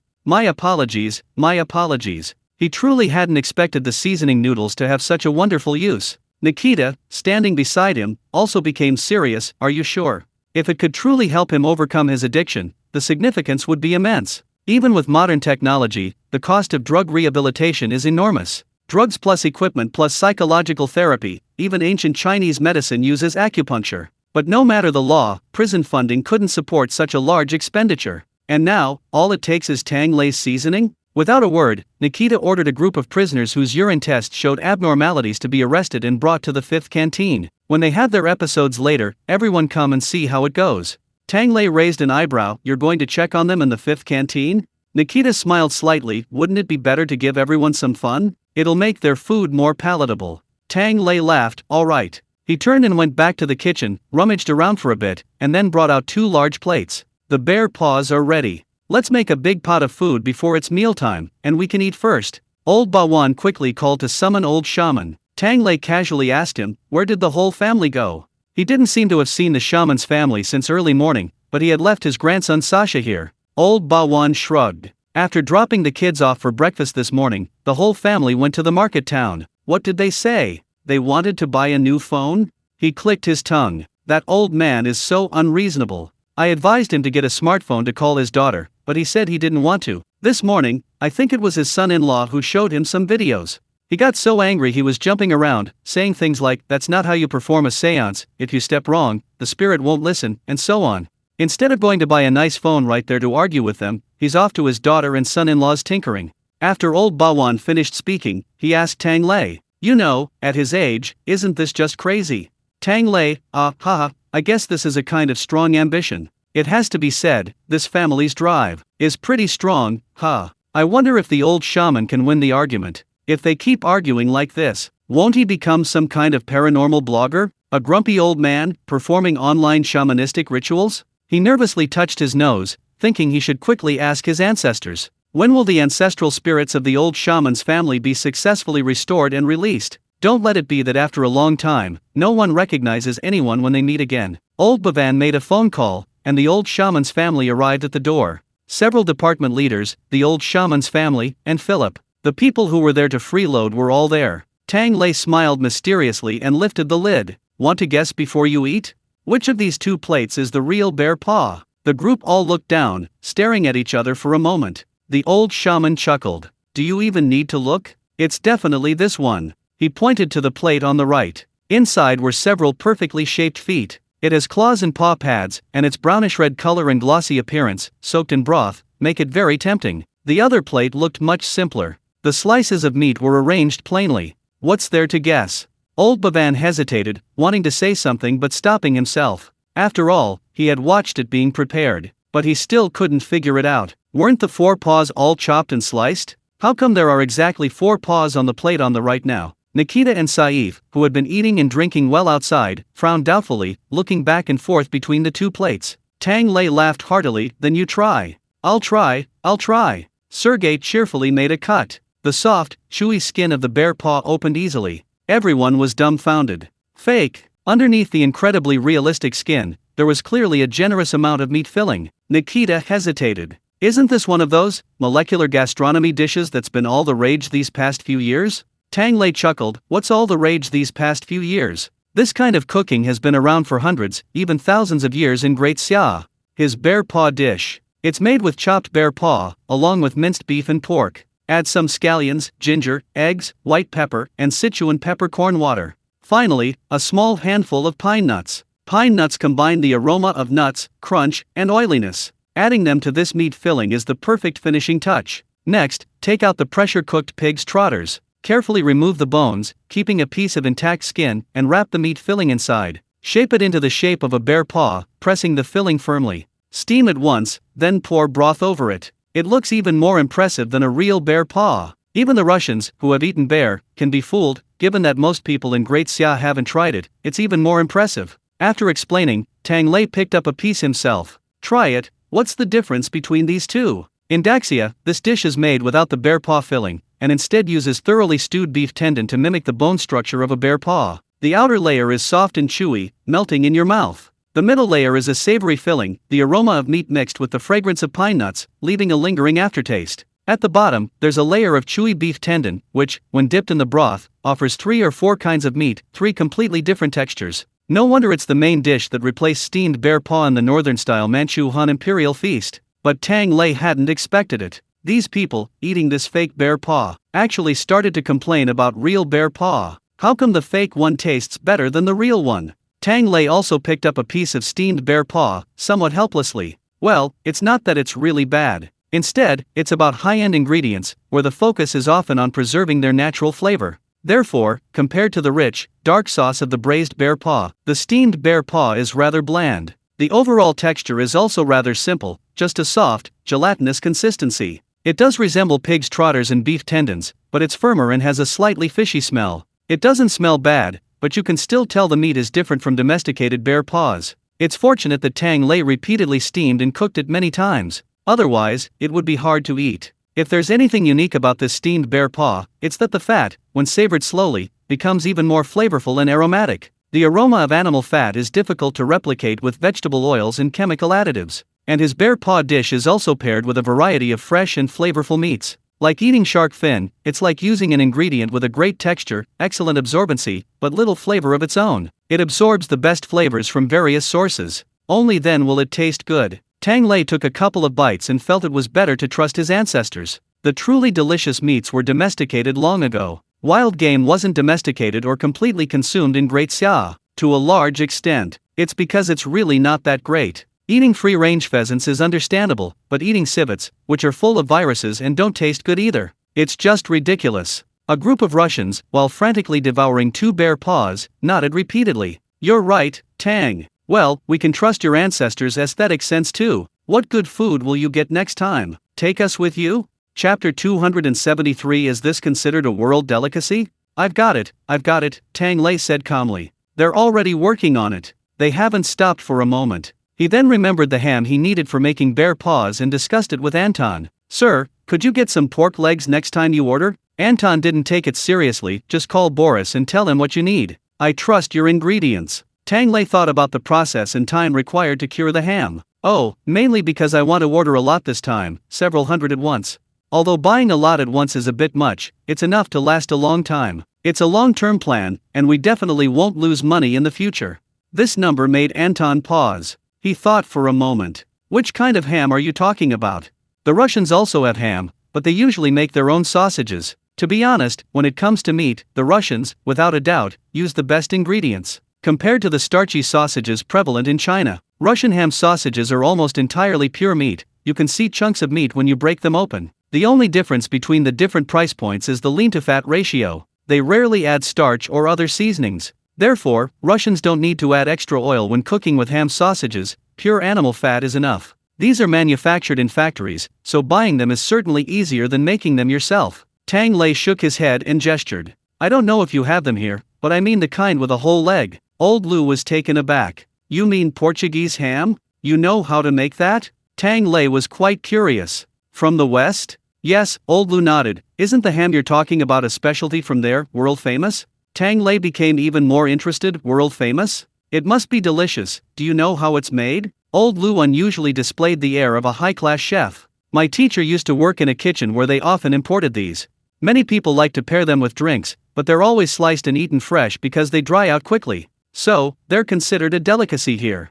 As for the method, it's said to be cured with salt, very impressive, using only one ingredient to preserve it. Wait a minute, Tang Lei asked suspiciously, just salt? Nothing else? Like smoking, spices? No, Lao Lu said, noticing Tang Lei's excitement vanish. What's wrong? This really is a famous delicacy. Tang Lei also looked up the so-called Portuguese ham in the system, his feelings quite complicated. That's it. Damn, just simple salt curing. Isn't that the same as Daxia ham? The Jinhua ham we've been eating for over 1,000 years is just salt curing. He'd thought this world-famous delicacy had something special about it. Ha! Old Lu was stunned. Then how come I've never heard of the reputation of Great Xia ham? Tang Lei, well, maybe it's because if Great Xia were to choose a few specialty foods to export, ham wouldn't even be on the list? This stuff was initially created mainly for its preservation. The various flavors that evolved afterward were all unexpected gains. However, in modern Great Xia, even those who love ham and cured meats wouldn't eat it every day. He thought about cutting some up, adding a side dish, making a broth, or something. Who could stand eating and drinking like that every day? Forget about the carcinogenicity, how salty would it be? Never mind, Tang Lei sighed, I do know how. I can't guarantee it'll be as good as those Frankensteins, a type of Chinese liquor, but it definitely won't taste bad. Why don't you bring some in to try? He subconsciously tried to save the owner some money. But before Anton could speak, the old shaman's son-in-law, Saif, looked up. Wait, if you know how to make it, have you considered selling it outside? His eyes gleamed. I've eaten that kind of ham you mentioned a few times in the capital. It's all imported, and it's really expensive. Tang, if you can make it, you won't have to worry about the prison being unable to afford it. Make hundreds at a time, and I'll help you sell them. I have a few friends in the catering business. You know my family, as long as the goods are good, there's absolutely no worry about them not selling. Hearing him say this, Anton looked him over a few more times, then suddenly said, "Wait a minute, in the capital, selling goods, the Ivanov family? You're not that small business owner from Ivanov, are you?" "Yes, yes," Saibi chuckled, handing over a business card. "Sir, you've heard of me?" Anton sighed. "So it was you. What were you doing wandering around the capital, and your phone was off?" Saif was completely bewildered. "Huh? I didn't, I just temporarily blocked a few managers. I told them I had to spend time with my wife and kids." "Wait, sir, how did you know?" Anton was speechless, only weakly pointing at him before turning to Tang Lei. "You remember my brother Yarov opening a hot pot restaurant, right? Ivanov has a high standing in the business world. Yarov finished the miscellaneous preparations and is currently pursuing investment from the Ivanov family. And the result? We've tried several times. They all say the young boss is out. We can't find him. Yarov was complaining to me yesterday." Tang Lei silently looked at Sif. "Buddy, do you have a problem with my hot pot restaurant?" Saif immediately jumped up. "Ha! That shop was originally yours, Tang. You should have said so earlier." No problem, I'll go find my dad right now." "Damn it." He blurted out a curse instinctively, only to be glared at by his wife Anna. He sat down, scratching his head. I just came out to keep my wife company. My dad doesn't do any work. He's clearly the big boss of Ivanov. So annoying, he just doesn't want to deal with hundreds of millions of dollars, and he's always thinking about stepping down." Tang Lei shook his head, seeing his sudden flustered state. "Damn, maybe this is the trouble of the rich. So annoying." He exchanged glances with Anton, Nikita, Sergey, and the others, reaching a consensus. If they really started exporting, they'd have to rip this guy off. "Then it's settled," Nikita decided. "I agree. Just approve some funds from the logistics department to buy 500 pig legs." Tang Lei nodded. "I can have the prisoners make them. It's not difficult. Once they're done and sold, it'll be a steady source of income." Sergey quickly started typing on his calculator. This time he was calculating income, and his hands were much faster than when calculating expenses. Soon, a wide grin spread across his face. Tang Lei was quite satisfied, because Nikita had already uttered 4 very pertinent words. "Here's your commission." He. Tang Lei imagined the sound of money going into his pocket and stood up with renewed energy. "All right. Finished eating? Hurry up and go make the big pot of food with me. We'll see some fun later." Chapter 274. 5 million each, let's do something big. The fun started quickly. Tang Lei's communal meal had just finished cooking. A group of handcuffed prisoners were squeezed in from behind the rest of the food-serving crowd. Nikita's adjutant said sternly, "Sir, 10 of the more serious ones have been brought in. I think they're close to having an attack." Nikita nodded. "All right, handcuff them first." Some of the 10 prisoners were timid and hesitant, while others looked fearless. Seeing that Nikita didn't say anything else, the one in the lead snorted. "I didn't sell those psychotropic drugs. What are you trying to do?" Nikita smiled. "No rush, we'll talk after we finish eating." Usually, he was the one who ate the least in the entire canteen. It was awful. Now that he couldn't eat a single bite, he felt much better. Indeed, happiness is built on the suffering of others. The 10 prisoners? Philip, who had once suffered the consequences of this tactic, looked on with pity, but a grin involuntarily spread across his face. "Hey, that's pathetic, ha ha ha." The 10 prisoners exchanged glances, suddenly feeling strange gazes. The inmates, lining up as they entered, stared at them. "What's wrong with these guys? They've done something wrong." A well-informed female prisoner scoffed. "I heard from my old friend's cellmate's good brother. Second district officer stole Chef Tang's ingredients to use as psychotropic drugs. They even ate the food with their saliva. They drove Chef Tang crazy." In an instant, everyone's expressions changed.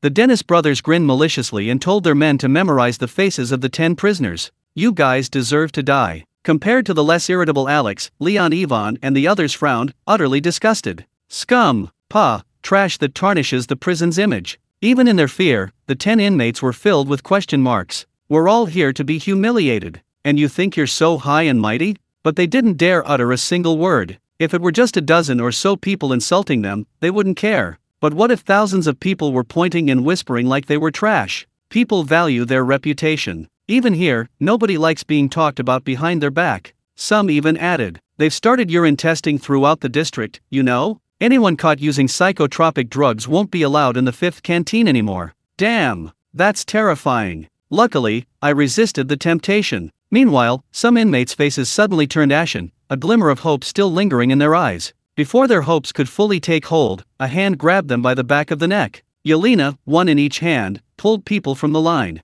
This one, and this one, something's not right, take them to the checkpoint. Those caught immediately collapsed to the ground, begging for mercy. We were wrong. We'll never do it again. Please. Unfortunately, this time, no one would show them any leniency. The other prisoners watched as these wailing, screaming prisoners were dragged out of the line and handcuffed to the 10 others, their eyes filled with even greater seriousness. Damn, this strict check really is strict. Nikita asked Yelena, you can tell. Yelena blinked, her eyes blinked unnaturally, and her heart beat faster. Guilty. Nikita was taken aback, that works? Typical of you guys.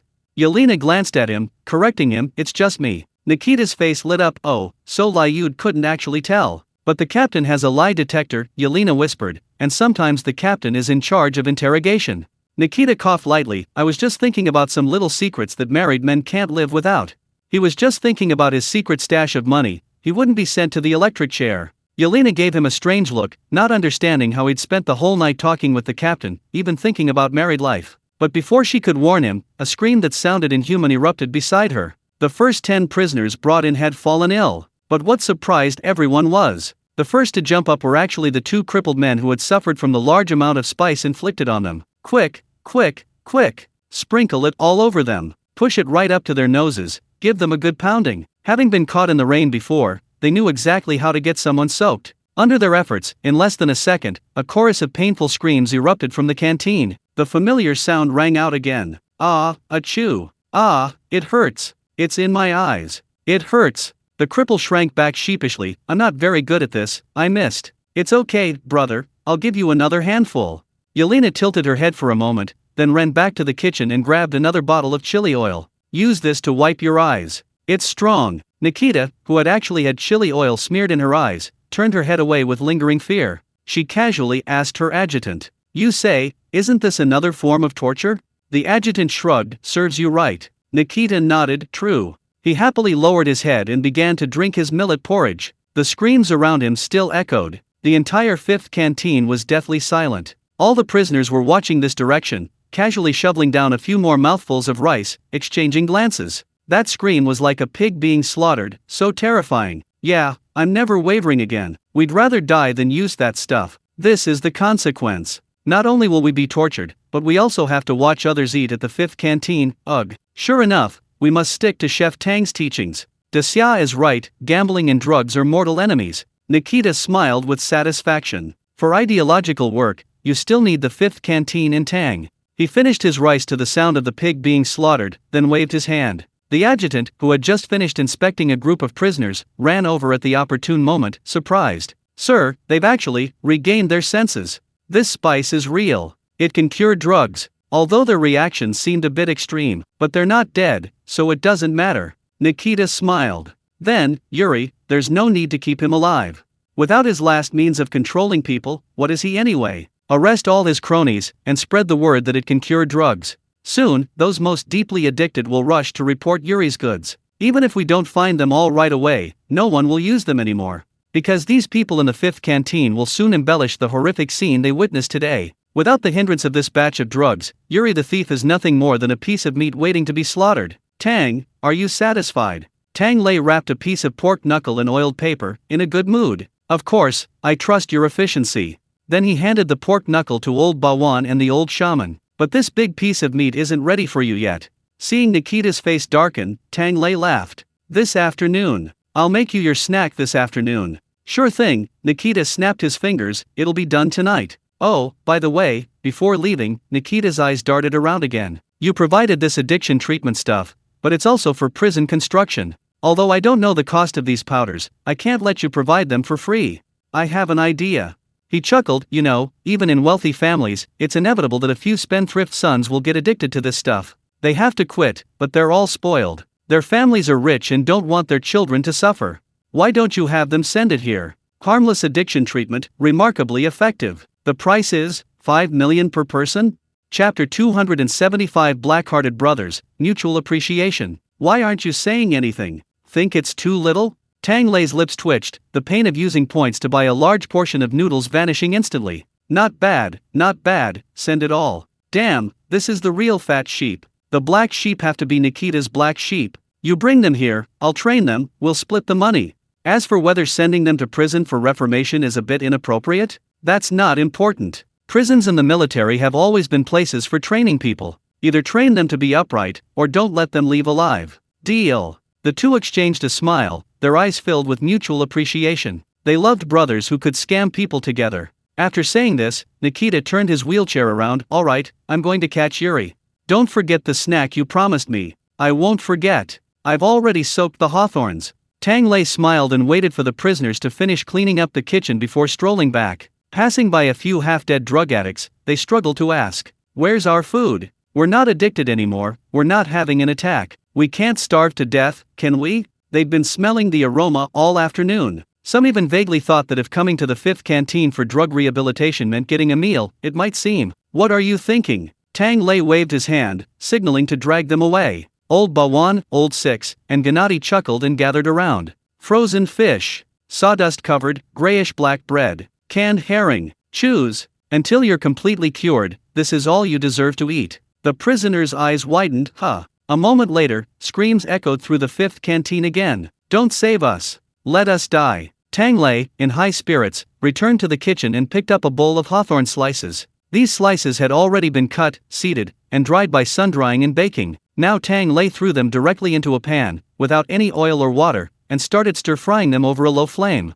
Yelena curiously leaned over. "Brother Tang, what's this? I don't think I've ever seen it before." Tang Lei was somewhat surprised. "Hawthorn? Didn't you Russians have a very nice folk song called Hawthorn Tree?" He remembered that song was a work from the Red Era decades ago. It was about a female factory worker who didn't know how to choose between two boys. Could this be fake? Yelena listened to his description and thought for a moment. "Ah, that's it. That's a rowan tree. The translation is wrong. That song really doesn't mention hawthorn. Otherwise, she should have eaten the fruit before getting caught up in the two boys." Tang Lei, "Never mind then. His dad sang Hawthorn Tree 4 years when he was little. That's ridiculous. But this thing has many names in Daxia." Tang Lei remembered a text in his textbook, something like Mountain Red and Longan.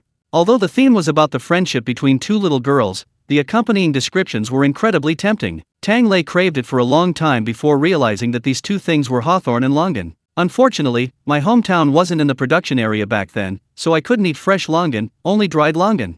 Tang Lei wondered if he could ask the system for a longan tree sometime in the future. They can be eaten dry, made into sweet soup, or added to porridge. Longan and red dates are a classic combination. Yelena was confused by the names, but upon hearing that they were edible, she readily nodded. "Delicious is good." As they spoke, Tang Lei had already fried the hawthorn slices from bright red to a darker color. Seeing scattered yellowish-brown spots appear on the hawthorn slices, Tang Lei contentedly scooped them out and set them aside. Yelena curiously took a piece and tasted it. "Ugh, so sour. Brother Tang, can something this sour be made into a dessert?" Tang Lei smiled. "I can make it, but this one for Nikita isn't strictly a dessert. Regular hawthorn desserts are effective, but too slow for him. So, this time I'll make him a small stomach-strengthening pill." However, although it's called a pill, in Great Xia it's practically a snack, and the name is quite unpretentious. It's called Big Hawthorn Pill. The ingredients are almost entirely non-medicinal, just hawthorn, malt, and shenku, a traditional Chinese medicine. Nikita's condition is different now than when he first developed anorexia. He has regained his appetite, but the prolonged anorexia over the past 6 months has significantly impaired his digestive function. After this period of slow recuperation, his internal organs have become stronger. To speed up the process, he needs more nutrition. At the same time, he needs to stimulate his stomach and intestines to promote absorption. The 3 ingredients of this big hawthorn pill are: hawthorn aids digestion of meat and removes greasiness. Malt aids digestion of rice and noodles and relieves indigestion. Shenku, in addition to aiding digestion, invigorates the spleen and stomach, helping to coordinate all aspects of digestion. Malt is easy to prepare. Like hawthorn, it can be lightly roasted over a low heat until slightly charred. Shenku, however, is a bit more complicated. Tang Lei had already collected the materials and prepared it several days ago. In ancient Chinese medicine, the character Chu generally refers to fermented medicinal materials. For example, wine yeast. It's made by mold and grains converting starch into sugar under anaerobic conditions. 6-ingredient fermented wheat flour, Lu Shen Chu, is no exception. It's made primarily from wheat flour, with the addition of bitter almonds, red beans, wheat bran, knotweed, Artemisia annua, and cocklebur, among other ingredients, through fermentation. The first few ingredients are for nurturing the mold. The latter, cocklebur, Artemisia annua, and knotweed, are for inhibiting the mold from turning into harmful substances. While ancient Chinese medicine couldn't explain the scientific reasons, the things it left behind were undeniably useful. For example, Artemisia annua, a highly effective treatment for malaria 1,000 years later, was discovered using an ancient formula. The first 3 ingredients are ground into powder, and the latter 3 are juiced. These are mixed together, added to wheat flour, and fermented in a jar for several days. This is how 6-ingredient fermented wheat flour, Lu Shen Chu, is made. Now, Tang Lei ground the prepared 6-ingredient medicine, hawthorn, and malt into powder. Then he heated linden honey, mixed it into the powder, and kneaded it a few times. He then shaped it into small, soft, dark red honey pills. Yelena leaned over to smell them, but Tang Lei simply shoved one into her mouth. Eat up. The main advantage of this ancient Chinese medicine is that it's generally harmless. But if you get hungry quickly, you'll eat even more. Don't blame him. Chapter 276 Sweet. Hawthorn berries are all about making you hungrier the more you eat. Yelena closed her mouth and chewed, her face scrunching up. So sour. That's good, that's what makes it sour, Tang Lei laughed. Don't chew it, let it dissolve in your mouth slowly. After a short while, the sweet and sour taste came through. Yelena smacked her lips, delicious. Unfortunately, all that was left was Nikita's, so she could only watch Tang Lei roll the pills with reluctance. Tang Lei was trying to make the pills less like sheep droppings. He remembered that the great Xia pharmacy used to have a whole set of pill-making tools. It consisted of 2 boards, one on top and one on the bottom, with several semi-cylindrical cuts. After aligning them, you would push and pull. A few times, a whole bunch would come out. There were also foot mills, stone mills, and a bunch of other old things. Some of these were still in the countryside, they were quite fun. As he rubbed the toys, he thought he could make a set for his 3 little teddy bears later. Besides helping him, it would also help burn off the 2 Kirill's excessive energy. In just a day or 2, his bear cubs would be bald from being petted. At 6 or 7 years old, even dogs wouldn't bother with them, except for Sasha, who was being dragged around and still paid them any attention. Thinking of Sasha, he asked Yelena. Yelena, don't you think there's something wrong with little Sasha? Yelena looked outside. Sister Anna told me, but Brother Tang, you'd better not tell anyone, especially not Sasha. Seeing Tang Lei nod, she whispered. That child, he has autism. Tang Lei was taken aback, then nodded knowingly. No wonder those 2 insisted on moving out. Childhood autism is also called autism spectrum disorder. This isn't simply social anxiety, it's a form of developmental retardation. Specifically, it manifests as communication difficulties, social isolation, inability to express oneself, unusual behavior, and abnormal emotions. It commonly affects infants and young children, and the exact cause remains unknown. However, autism doesn't mean someone is mentally challenged. Many extraordinary geniuses are autistic. It's just that without intervention and treatment, such individuals may live their entire lives in their own world. Like the world's only 52 Hz whale. A life of solitude. Yelena sighed. Anna said they noticed something was wrong with Sasha shortly after his birth. The child ignored everyone, like a wooden puppet. But after the old shaman performed a ritual, the spirit didn't point out Sasha's abnormality. Some in their tribe said it was because Anna had a child with an outsider, and therefore wasn't protected by Tengri. The old shaman insisted that the child's time hadn't come yet, and that he would get better soon. Until Sasha turned 1 year old, Anna went out one day, leaving him alone by the fireplace.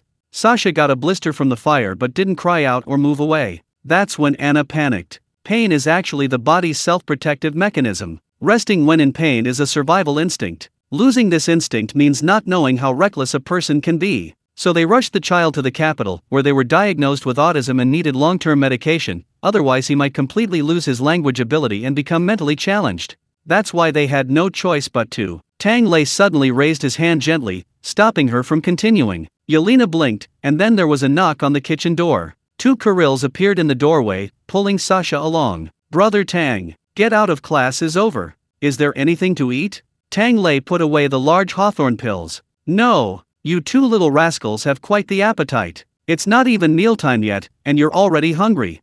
Here, take this to your uncle for me. Don't steal any, okay? It's for treating his illness. The 2 Kirills' faces fell. Sasha, flanked by the 2, looked calm but somewhat numb. He simply held up the little bear cub in his hand to Tang Lei. Bear, too, is hungry. He whispered. The bear cub whimpered in response. It spread its furry belly out to him. Tang Lei. After a moment of resistance, Tang Lei happily buried his face in it. Hey, you little bear cub, you're showing your belly because you want daddy to kiss you. Looking at the identical little eyes of the other humanoid bear cubs, Tang Lei waved his hand, his heart softening. Alright, come help peel the hawthorns, and I'll make you something nice to eat. The 2 Kirills cheered and dragged their slow-moving child into the kitchen. You're really something, Sasha. Yelena nodded in agreement. Getting food is a skill in itself. Tang Lei glanced at them helplessly. There was no way around it. The contrast between a well-behaved child sandwiched between mischievous monkeys was truly striking. He placed a bowl of salt water in front of the group, instructing them to peel the hawthorns and drop them in. Like apples, these berries oxidize and turn black easily, so they need to be soaked before peeling.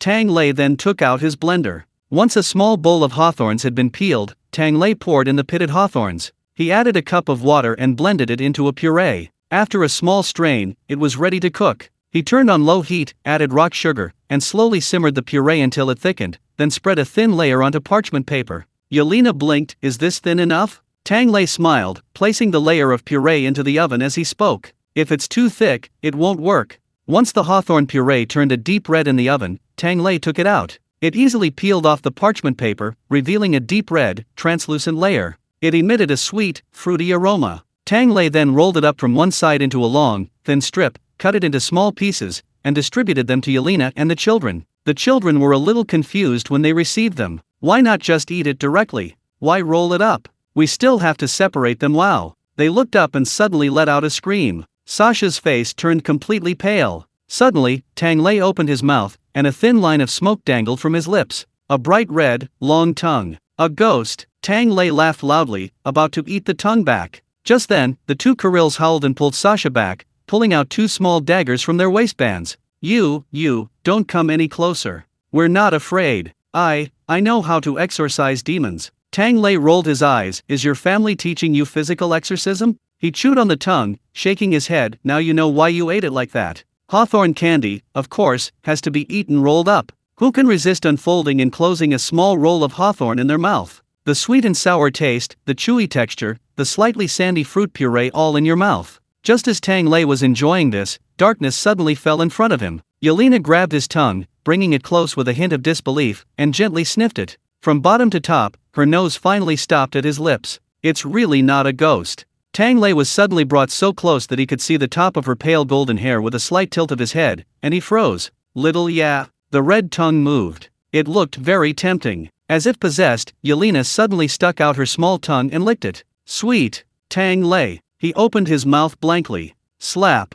Yelena caught the falling fruit leather and tilted her head. The two little Kurils' mouths gaped open in an O shape, and each covered Sasha's eyes with one hand. Ah! Chapter 277 Desensitization Training. The noise startled Tang Lei awake. He glanced speechlessly at the two children. They immediately covered themselves up, looking incredibly obedient. If it weren't for the tiny gaps between their fingers revealing their eyes, Tang Lei would have believed it. He said irritably, You've eaten. Get back to work, hurry and deliver the hawthorn pills to Nikita. The two children stuck out their tongues and pulled Sasha along. Let's go, let's go. Adults with unsatisfied desires are very. Get lost. Tang Lei slammed the kitchen door shut. But the three little light bulbs were gone. The biggest source of heat remained. Yelena held the piece of hawthorn candy, on the verge of tears. Why did I start eating everything again? Aren't you hungry?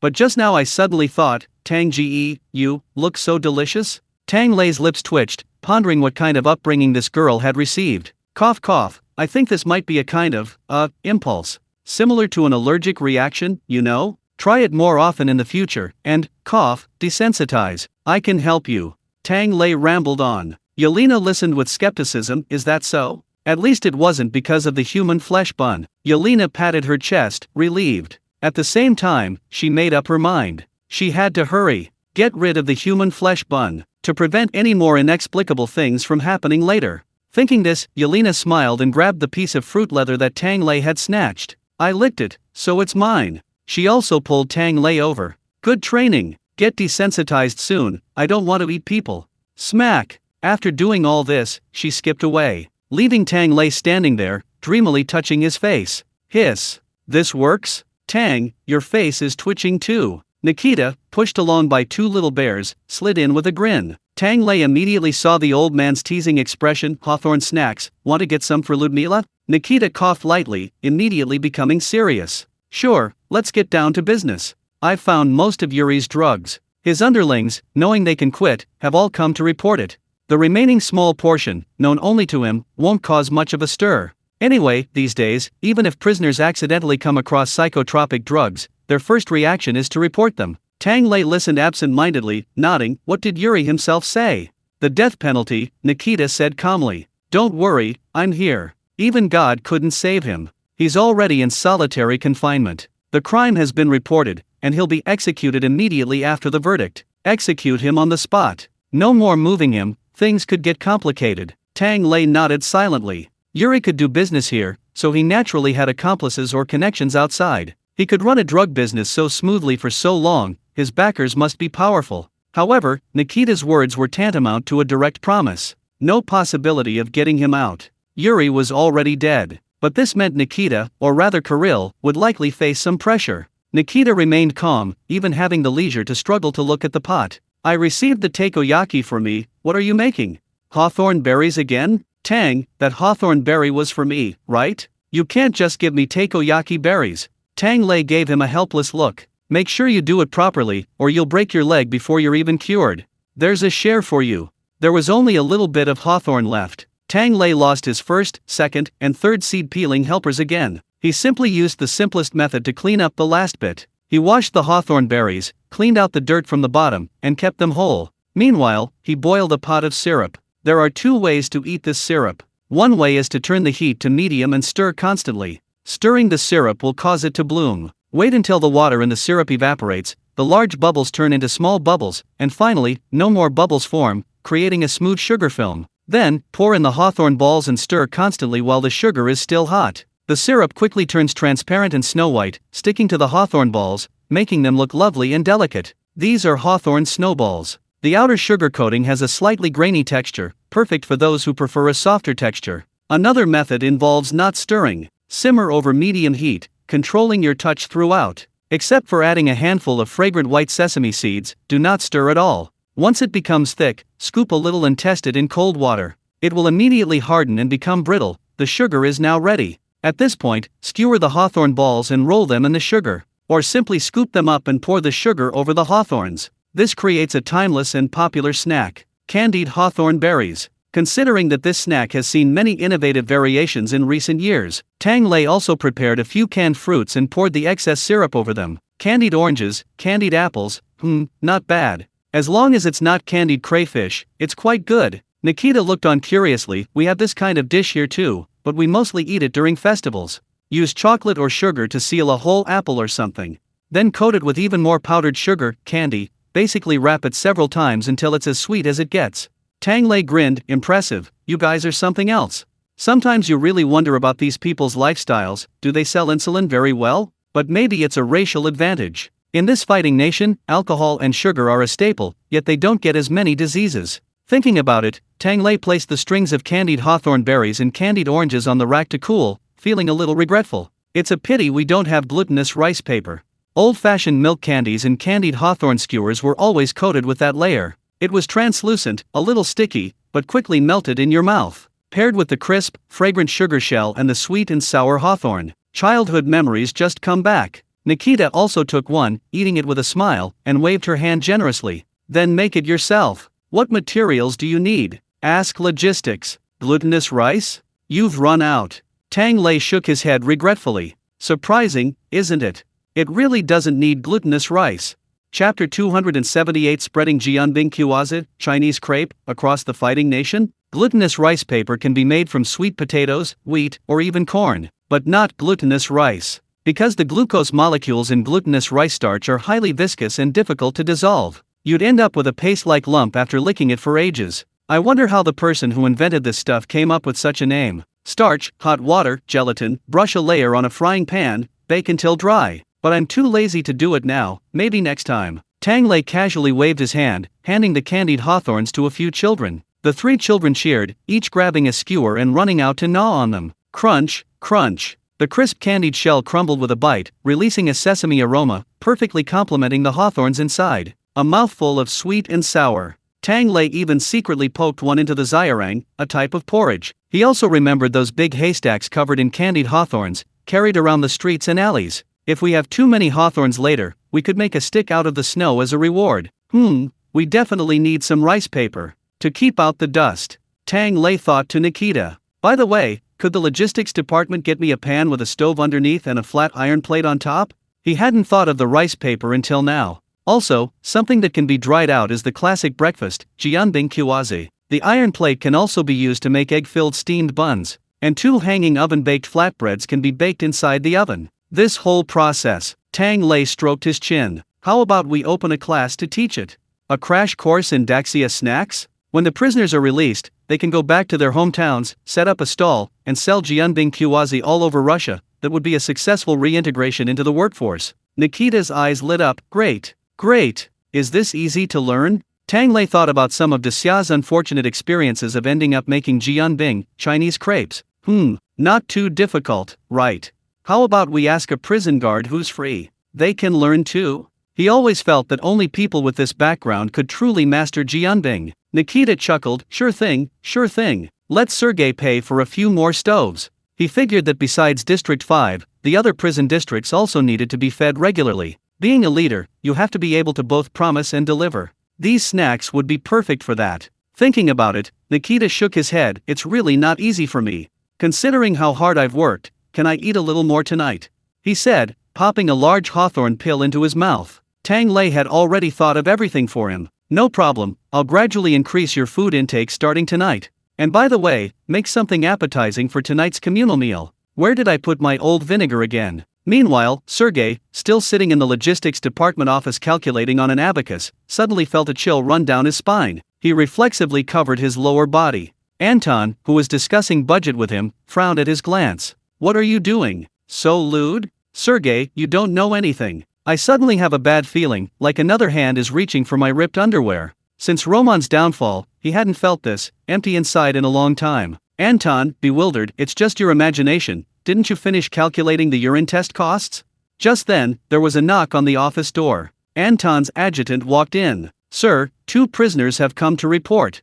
Anton and Sergei. The adjutant stepped aside, revealing 2 familiar faces behind him. Philip and Fia. The 2 troublemakers, a man and a woman, who had once made the guards extremely wary, now wore genuine smiles. Sir, we heard Yuri is hiding some last little secrets? We found out while we were at it. He still has a few kilograms of goods hidden in. 10 minutes later, Anton looked at a meticulously recorded list, somewhat bewildered. You guys. How did they manage to do this? The 2 smiled slightly. Shadows, they have their ways. This is the true way for us to coexist with the light, the way of cooperation. Anton was silent for a moment, then coughed lightly. Is he still breathing? Fia covered her mouth and chuckled. Look at you, we're all respectable people, we don't do such bloody things. I guarantee he'll be unharmed. At least outwardly. As for whether there's something wrong with his internal health or mental state, who cares? Anton nodded silently. Okay, I've got it.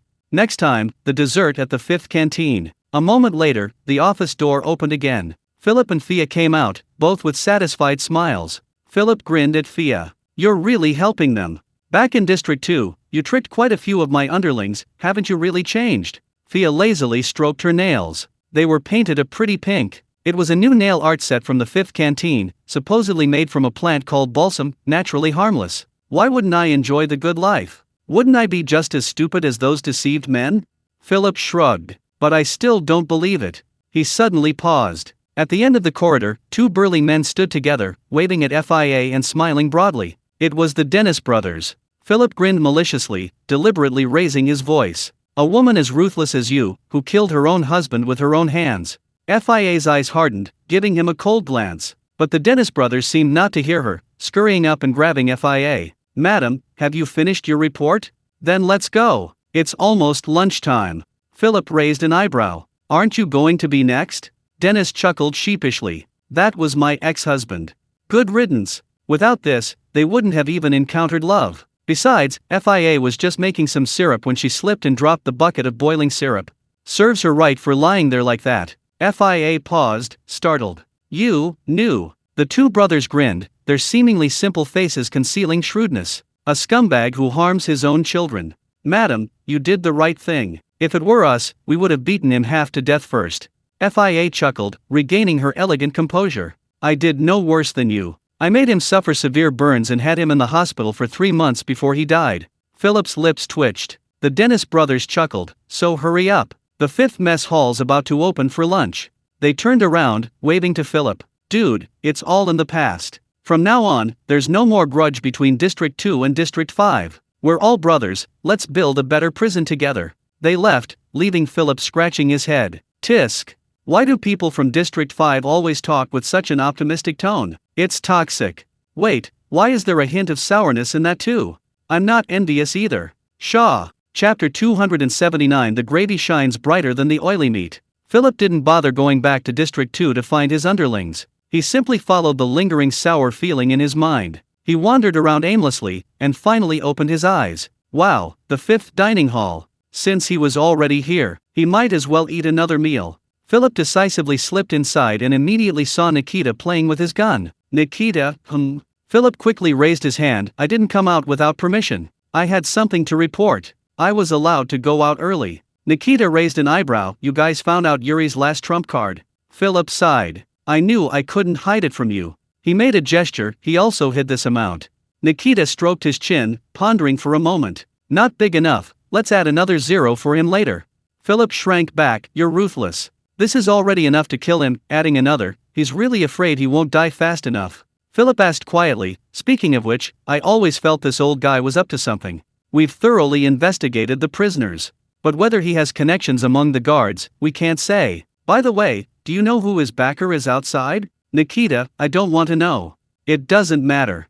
Philip clicked his tongue. You're really not afraid of pressure from outside. Meeting Nikita's indifferent gaze, he shrugged and dropped the subject. He then peered towards the kitchen. What's going on? That smells sour. In the kitchen, Tang Lei was smelling the aged vinegar. Not bad, hasn't gone bad. This was added a long time ago when the logistics department received their order. He used more rice vinegar and balsamic vinegar, and forgot about it. But today's dish really can't do without aged vinegar. Because the place where this dish originated, Jinzhou, is a place that can't live without vinegar. This dish is one of the top 10 Shaanxi dishes. Guo Yu Rou, stir-fried pork belly. After confirming the vinegar was fine, Tang Lei took out several large pieces of pork shoulder with alternating layers of fat and lean meat and began slicing. This piece, also called plum blossom pork, has a bit of fat, making it even more fragrant when cooked. It doesn't need to be completely thawed before slicing. Slicing it while it's still firm is easier. After slicing, he rinsed off the blood, then clasped his hands together. He squeezed out the excess water from the meat. Next, he prepared scallions, ginger, star anise, and Sichuan peppercorns, dissolved them in hot water, and added them to the meat. This process effectively replaced the blood and impurities in the meat. The blood and impurities were removed, and the spiced liquid was added. This helps the meat retain its fresh and elastic texture, making it more tender. Then, he added salt and soy sauce, pouring them into the meat to marinate. Finally, as usual, he mixed egg white and cornstarch until it became sticky. Once the meat was marinated, he started preparing the side dishes. Jinzhou cuisine boasts diverse flavors, earning it the saying one flavor across Shaanxi. Even a single dish can be prepared differently in different villages. Take this braised pork, for example. Some versions include broth. The broth is flavorful, the meat tender, and served with rice. You can easily finish 3 large bowls. There are also versions with only a thickened sauce, no broth. These are best enjoyed with large steamed buns or bread. The color is golden and bright, and the meat is exceptionally tender. However, besides the main dish of meat, the side dishes also have many variations. The most traditional and original version says it should include Chinese cabbage. However, the cabbage absorbed the broth and became soggy, which didn't quite match the dry-fried flavor. So, they substituted garlic scapes. Speaking of garlic scapes, this was another treasure Tang Lei had managed to snag. Garlic scapes are the flower buds of garlic. The Russians don't eat them, they just pluck them off and throw them on the ground. But for Xia, garlic is edible from head to toe. Garlic scapes are a popular stir-fry ingredient. Eating them alone might be a bit salty, and kids might not like it, but they're amazing with meat. A quick stir-fry gives them a tender and crisp texture. Braised a bit longer, they become soft and fragrant. They also keep very fresh because the thick, firm stalks easily retain water, making them one of the most frequently refrigerated vegetables at Xia. Especially in the northern winters when fresh vegetables are hard to find, this is a common treat. So when Tang Lei discovered that it was garlic scape season and there weren't any, he immediately asked the logistics department to go to the farm to look for some. They successfully found a huge pile of unwanted garlic scapes in the field and brought them back for free. Now they could finally eat. Besides the garlic scapes, there was also a bunch of wood ear mushrooms. These two ingredients are often used together to stir-fry tripe and sliced meat. It's fragrant without overpowering the meat flavor, a perfect side dish for a day job. Once the side dishes are ready, you can heat the oil in a wok and add the meat slices. For deep frying meat, you naturally need to fry it first. In recent years, with the establishment of a systematic academy at Daxia University, they've developed approximate measurements. The oil temperature needs to be controlled at around 165 degrees Celsius so that the fried meat slices are flat, don't curl, and remain separate without sticking together.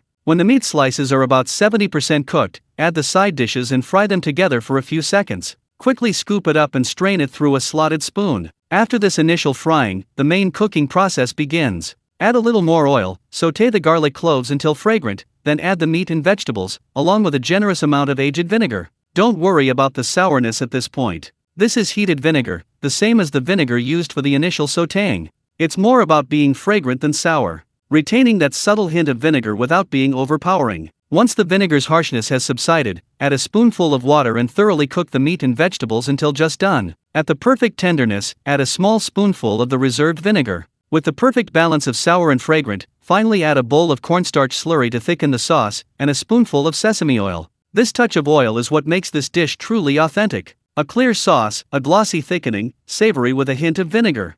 Every step seems ordinary, but achieving a perfect result requires precise control of the heat. It's precisely because it looks simple yet is actually difficult that Jinzhou cuisine is known as the greatest truths or the simplest. Although Jinzhou's own restaurants are constantly improving, they're playing with various side dishes and cooking methods, like stir-fried pork with chili peppers, or red and white stir-fried pork with both pork and chicken. They add sea cucumber, pork kidney, red chili peppers, bean sprouts, and so on. But no matter how they change it, it always comes down to 2 dippings in vinegar and a slice of braised pork. This is what truly tests a person's skill. Tang Lei ladled out the large pot. He glanced at Ali, who was busy preparing stir-fried cabbage stalks with vinegar, and offered a few pointers. Then, looking at the pickled cabbage and shredded potatoes, he thought he should try a pickled cabbage fish dish in a few days. These past few days, Tang Lei has been feeding Nikita lots of sour food. Anyway, he doesn't need to worry about having a boy or a girl. With all 3 dishes prepared, Tang Lei patted the kitchen and started calling out orders. Dinner's ready. Author's note: my father has been unwell recently, and after enduring the discomfort for a long time, I finally went to the hospital. The doctor said, it's nothing serious, just from playing on your phone. Get some rest and don't stay up late. So when he got home, the whole family, young and old, started pointing fingers at him whenever he was scrolling through short videos. From playing on your phone. Haha, what goes around comes around, now it's my turn. Chapter 280. Actually, I really want to be a lazy bum. They're here. Outside the kitchen, a chorus of voices rang out. Whether they were leaders, guards, or prisoners, they all lined up in neat rows. But today, a small section of the 5th canteen had been specially designated. Dozens of listless prisoners were handcuffed together, still confused about the situation. Meanwhile, the 10 prisoners who had already experienced this at noon had closed their eyes in despair. This food, were they really forced to watch others eat? Yes, Nikita's adjutant comforted them, just accept it, you're definitely going to be weaned off these psychiatric drugs. The aroma of food wafted in. The adjutant filled a bowl with rice for himself and happily stuffed a slice of meat into his mouth. Another unfamiliar flavor. It's been so long since I'd had the same thing twice, ugh, so annoying, I can't even tell which dish is the best.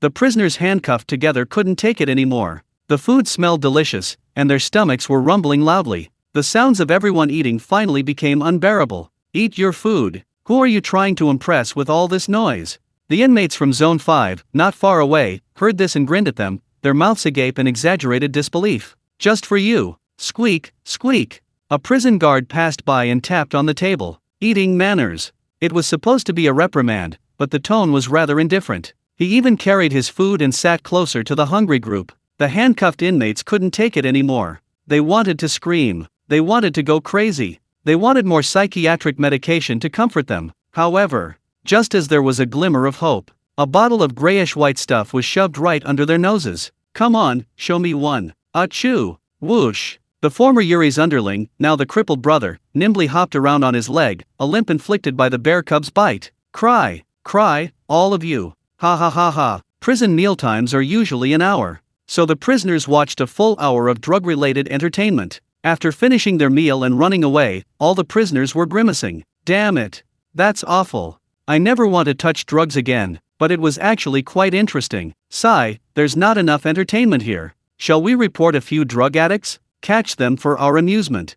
They strolled away, leaving the drug rehabilitation team slumped on the spot, their spirits even lower. The leader of the prisoners was utterly listless. Humanitarianism, have some humanity, you can't starve us like this. No, no. Old Lu and the other two chefs laughed and appeared at the opportune moment. After being reminded, we've arranged a lavish feast for you. Black bread with frozen fish dipped in herring broth, this tastes amazing. After saying that, they looked at the dumbfounded, motionless group of addicts and became anxious. Eat. Why aren't you eating? Little yeah, come help. Yelena hopped over with a smile, and with a flick of her wrist, precisely dislocated their jaws one by one, stuffed them with delicious food, and then put them back in. Okay. At #Yuan. An indescribable scream once again echoed throughout the fifth canteen. Tang Lei's lips twitched. You're not planning to have all these people quit here from now on, are you? Nikita smiled slightly. It'll be more effective during mealtimes. Considering our 5 million in business, I think we could designate a small area in the fifth canteen specifically for showing live-action movies. What do you think? Tang Lei was surprised to find that this type of movie wasn't all that great, but it involved 5 million. He waved his hand. No problem. Heartbreak plus social despair plus physical agony. The effect would be absolutely amazing. Nikita smiled with satisfaction. He ate his first full meal since returning to prison today. Although it wasn't as much as he ate before he developed anorexia, Nikita was already pleasantly surprised. Even now, he didn't feel any discomfort and still felt like he could create something more. Unfortunately, Tang Lei had already finished work quickly and firmly refused to work overtime. I've already worked overtime for so long. Let's talk about it tomorrow. I'll make sauerkraut fish tomorrow. Mainly because he and Yelena were both full. The spatula was in his hands, and he was doing whatever he wanted. Nikita could only shake his head. All right. He had no choice but to rummage through Philip's, or his two nephews', little treasure troves. Before leaving, he remembered something and added, by the way, the 2nd District Warden is taking office tomorrow morning. Want to come and meet him? Tang Lei, understanding the implication, immediately understood. Then, shall we have breakfast together? Nikita smiled slightly. Sure, after he takes office, he might ask you to order food and drinks too. Tang Lei sighed. Actually, I really want to be a lazy bum. But the heavy burden of the 100,000-point task weighed on him. Sigh. For the sake of his ancestors, he had to do it. It wasn't because making desserts paid extra. Ah, right. Nikita perfunctorily turned his wheelchair and ran off. Once the 2nd warden arrives and takes over the tasks he was temporarily managing, he can finally focus on his rehabilitation. Even peacocks wag their tails when courting. A man's appearance is important too. Once he gets his ABS back, he left, and Tang Lei finished packing. We're having a welcome back dinner tomorrow. Should I make some noodles? What kind of noodles haven't we tried yet? Oh right, it seems like Mao Xiong has a lot of buckwheat noodles. I'll go find a big bluestone first. Xiao yeah, time to go home. But Yelena shook her head, stammering. Brother Tang, Lena and I made plans to hang out tonight. I won't be going home today. See you tomorrow morning. Tang Lei was a little surprised, but he knew that men couldn't understand or afford to offend a woman's best friend. So he waved his hand. Okay, be careful, come for noodles tomorrow morning. Okay. Yelena smiled and said goodbye, then turned around. She arrived at the entrance of District 2. Lena, dressed in a white coat and carrying a medical kit, was already waiting there. Also present were the Dennis brothers, Alex, and other veterans from District 5. They all smiled upon seeing her. Yelena pulled out a key, her small fangs flashing coldly. Yuri is in a special cell. Maxim gave me the key. Let's go. Meanwhile, Yuri, shackled and gripping the iron bars tightly, spoke out. Quickly, let me contact the young master. The prison guard at the door was the same one who had taken care of the crippled brothers earlier. He shrugged. Your shipment's all gone down the drain. If the young master finds out, he'll kill you first. You expect him to come to your rescue? Forget it. That Kirill's got guts. He signed the execution warrant for tomorrow despite the pressure. But giving you a bullet would be quick and easy. You're much better off than those in drug addiction recovery. What more could you want? Yuri's face twisted in pain. I've discovered something important. The young master must know immediately. That great Xiao man, he has a magical powder that can cure psychotropic drugs. The guard's expression hardened. Yuri shouted, if word gets out, our business will be ruined. We have to kill him. I know how to deal with him. I'm still useful. Let me talk to the young master. Hello? He suddenly stopped. Outside the window, all was silent, nothing could be seen. Yuri shivered. Hey, are you listening? A sweet-smelling, chilly wind drifted into the cell. A moment later, blood spread. Chapter 281. Are you sure you want to work here? That night, no one in the entire 2nd District could sleep, because in the first half, from the depths of the special cells, came a scream that sounded inhuman. The second half, the sound stopped. but the stench of blood permeated the entire district. It was as if someone had taken a bucket of blood and was mopping the floor outside. Even more absurdly, the prisoners couldn't see anything, and not a single guard came out. So everyone fell silent, speculating about what had happened. At the first light of dawn, in the special cell, Lena yawned. So sleepy, all my medication's done. Her medical kit was empty. Besides sedatives, bandages for stopping bleeding, and the stimulants she later used when the sedatives failed, she brought nothing else. Alex, carrying a kitchen knife, yawned. He kicked Yuri, a mangled mess of flesh and bones, barely recognizable but still alive, lying on the ground. He complained, "Didn't my buns taste good? You only ate so little." Dennis chuckled, "That must be the meat's fault." Alex's lips twitched, and he sighed. "Don't tell my master I cut him anywhere, damn it, it's filthy. It's so small and ugly. I don't want this knife anymore." Ivan patted him reassuringly, "Thanks for your trouble, just throw it away." It was Commander Anton who accidentally dropped it anyway. "I heard his wife bought it?" The commander's wife is a kind person. Saying this, he also kicked Yuri. You were a piece of trash when you were alive, and now even your flesh is sour and rotten. What good are you now? A complete waste of space, just wasting air." Yuri opened his mouth, letting out a terrified hiss. Why am I to be executed? I want to be shot." Dennis chuckled. "Wouldn't that be too easy on you? You've made so many people suffer, how can you just close your eyes so easily?" Yelena, standing to the side, wiped her tungsten steel cable clean with Lena before waving her hand. "All right, it's almost dawn. Chop off his limbs and hang them at the entrance of Section 2. Under Yuri's ghostly gaze, the blonde doll-like figure narrowed her eyes. "Now that everyone's in here, no one can claim innocence. Brother Tang is kind-hearted, he's trying to reason with you. But if you don't want to reason, I'll have to use your reasoning. Once you're hung in Section 2, let all the prisoners coming and going see it, then Brother Tang's reasoning will be easier to explain." The mangled Yuri glared at her in shock and anger, managing to squeeze out the last few words. "Jaeger won't let you go." Yelena tilted her head. "Jaeger. That sounds familiar." But she only thought for a few seconds before the morning bell interrupted her thoughts. "Never mind, it's not important. Hurry up. Let's go eat after we finish. Brother Tang is coming to cook noodles this morning." The somewhat sleepy group immediately jumped up, full of energy. "Are you really taking us?" "Thanks, sister. Yeah, you're a useless piece of trash, let's go." Morning in District 2 returned to tranquility. Half an hour later, a family jeep drove up outside the gates of the Siberian prison. A gray-haired man jumped out of the car, retrieved his luggage, and helped his wife. A woman, also gray-haired but in good spirits, got out of the car with great interest. "Alexander, is this the prison? Why were you in such a hurry? Didn't you wait for those Kurils?" Alexander smiled slightly. "There are more of them, and they have to escort those prisoners. They'll be at least a few hours slower than us. By the time they arrive, we won't have breakfast. I've already called Anton. I know this place quite well. Come on, madam, let's go to Section 2 to drop off our things, then I'll take you to Section 5. He suddenly stopped, raising his hand to stop his wife. The woman curiously peeked out. "Alexander, let me see where you're going to work." She suddenly hesitated. After a long pause, she pointed to the bloodstains, bits of flesh, and that gross decoration on the door. No one screamed out loud, just remained silent, saying. Alexander's lips twitched slightly. "Madam, you have quite the nerve." The lady sighed. "I've been to the battlefield with you, after all. But darling, are you sure this is your workplace? Isn't this a bit too much?" Alexander also stroked his chin. "It shouldn't be like this. Anton told me the prison guards are much easier to manage now, their discipline is almost on par with the military. Could someone be trying to intimidate me? No way." He shook his head, thought for a moment, and led his wife in a different direction. "But it's fine.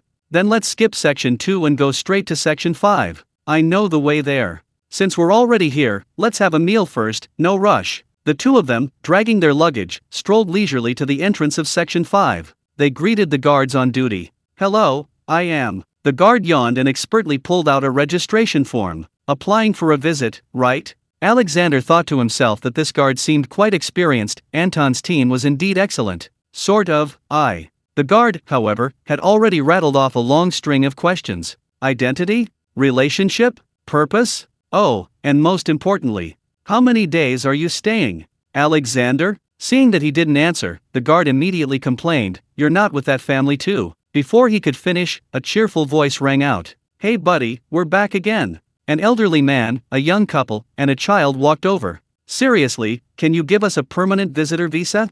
Look, besides my father-in-law, I'm practically a partner with you guys, I have money. No, the guard interrupted him painfully. Didn't you say you were busy and would leave in a few days? Saif chuckled. A few is an uncertain number. The guard took a deep breath, looking at Alexander expectantly. You wouldn't, would you? Alexander smiled apologetically. Well, we might. Not leaving. Chapter 282 Live Noodles. At this moment, the guard's expression became extremely complex. It was 3 parts numbness, 3 parts despair, and 4 parts the urge to kick them out. He could only silently pull out his transfer order. Colonel Alexander Smirnov, here to assume the post of warden of the 2nd ward of the Siberian prison. The guard glanced at it to confirm it was correct, then immediately stood up and saluted. Good morning, sir. The 4 parts of impulse in his eyes vanished, replaced by 7 parts despair. Oh dear. Another one trying to steal food. Alexander looked at him, somewhat suspicious. This prison staff seems rather unprofessional. Under the officer's scrutiny, the guard coughed awkwardly. Shall we eat? Tang has already gone to the kitchen. Before Alexander could speak, the family behind him followed. Eat, eat, eat. They registered skillfully and caught up with Alexander and his wife in a few steps. Saif smiled and handed over a business card. Good morning, sir. I'm Sivy Ivanov, a family member of a prison employee, here for a visit. Alexander glanced at him. Oh, do you know Yarov? Sivy answered reflexively. The investment has been approved. The money has been transferred. I have absolutely no objection to the hot pot restaurant. Wait, sir. Alexander patted him helplessly. Relax, I don't mean to pressure you, just asking. There was nothing they could do, their friend was a notorious slob. All their friends had been let slip through their fingers. But you can rest assured about one thing, Yarov is an old comrade in arms of mine, his character is trustworthy. Sivy nodded. Of course I trust him. Even without your guarantees, anyone who's eaten at the 5th canteen wouldn't doubt the feasibility of opening a restaurant outside. Speaking of which, you're also acquainted with the 5th canteen? Alexander smiled slightly. It all started with a hot pot meal. The 2 groups arrived at the entrance of the 5th canteen, exchanging menus of their previous meals. Everyone's eyes lit up. Hot pot sounds delicious. I wonder when Tang will make it again. My family will definitely come to support him when the restaurant opens. Bear paws eaten like that? That's amazing. We want to try it too. Pushing open the door, all their unspoken words culminated in one sentence. Tang, what are we having today? Sizzle. A plume of steam rose as Tang Lei straightened up from the kitchen. He pointed to the large blue stone on the cutting board. This, everyone? Before anyone could reflect on whether they had offended the chef, Tang Lei saw Alexander. Senior, you're here. Why didn't you say hello? Otherwise, we'd have a whole table full of people having a couple of drinks. Alexander smiled. Don't worry, there will be plenty of opportunities in the future. This time I'm not leaving. Tang Lei was taken aback, then understood. The new 2nd warden? Good heavens. The newly transferred one is actually Anton's old comrade in arms from the 5th warden. I remember your health. Alexander beamed. Much better.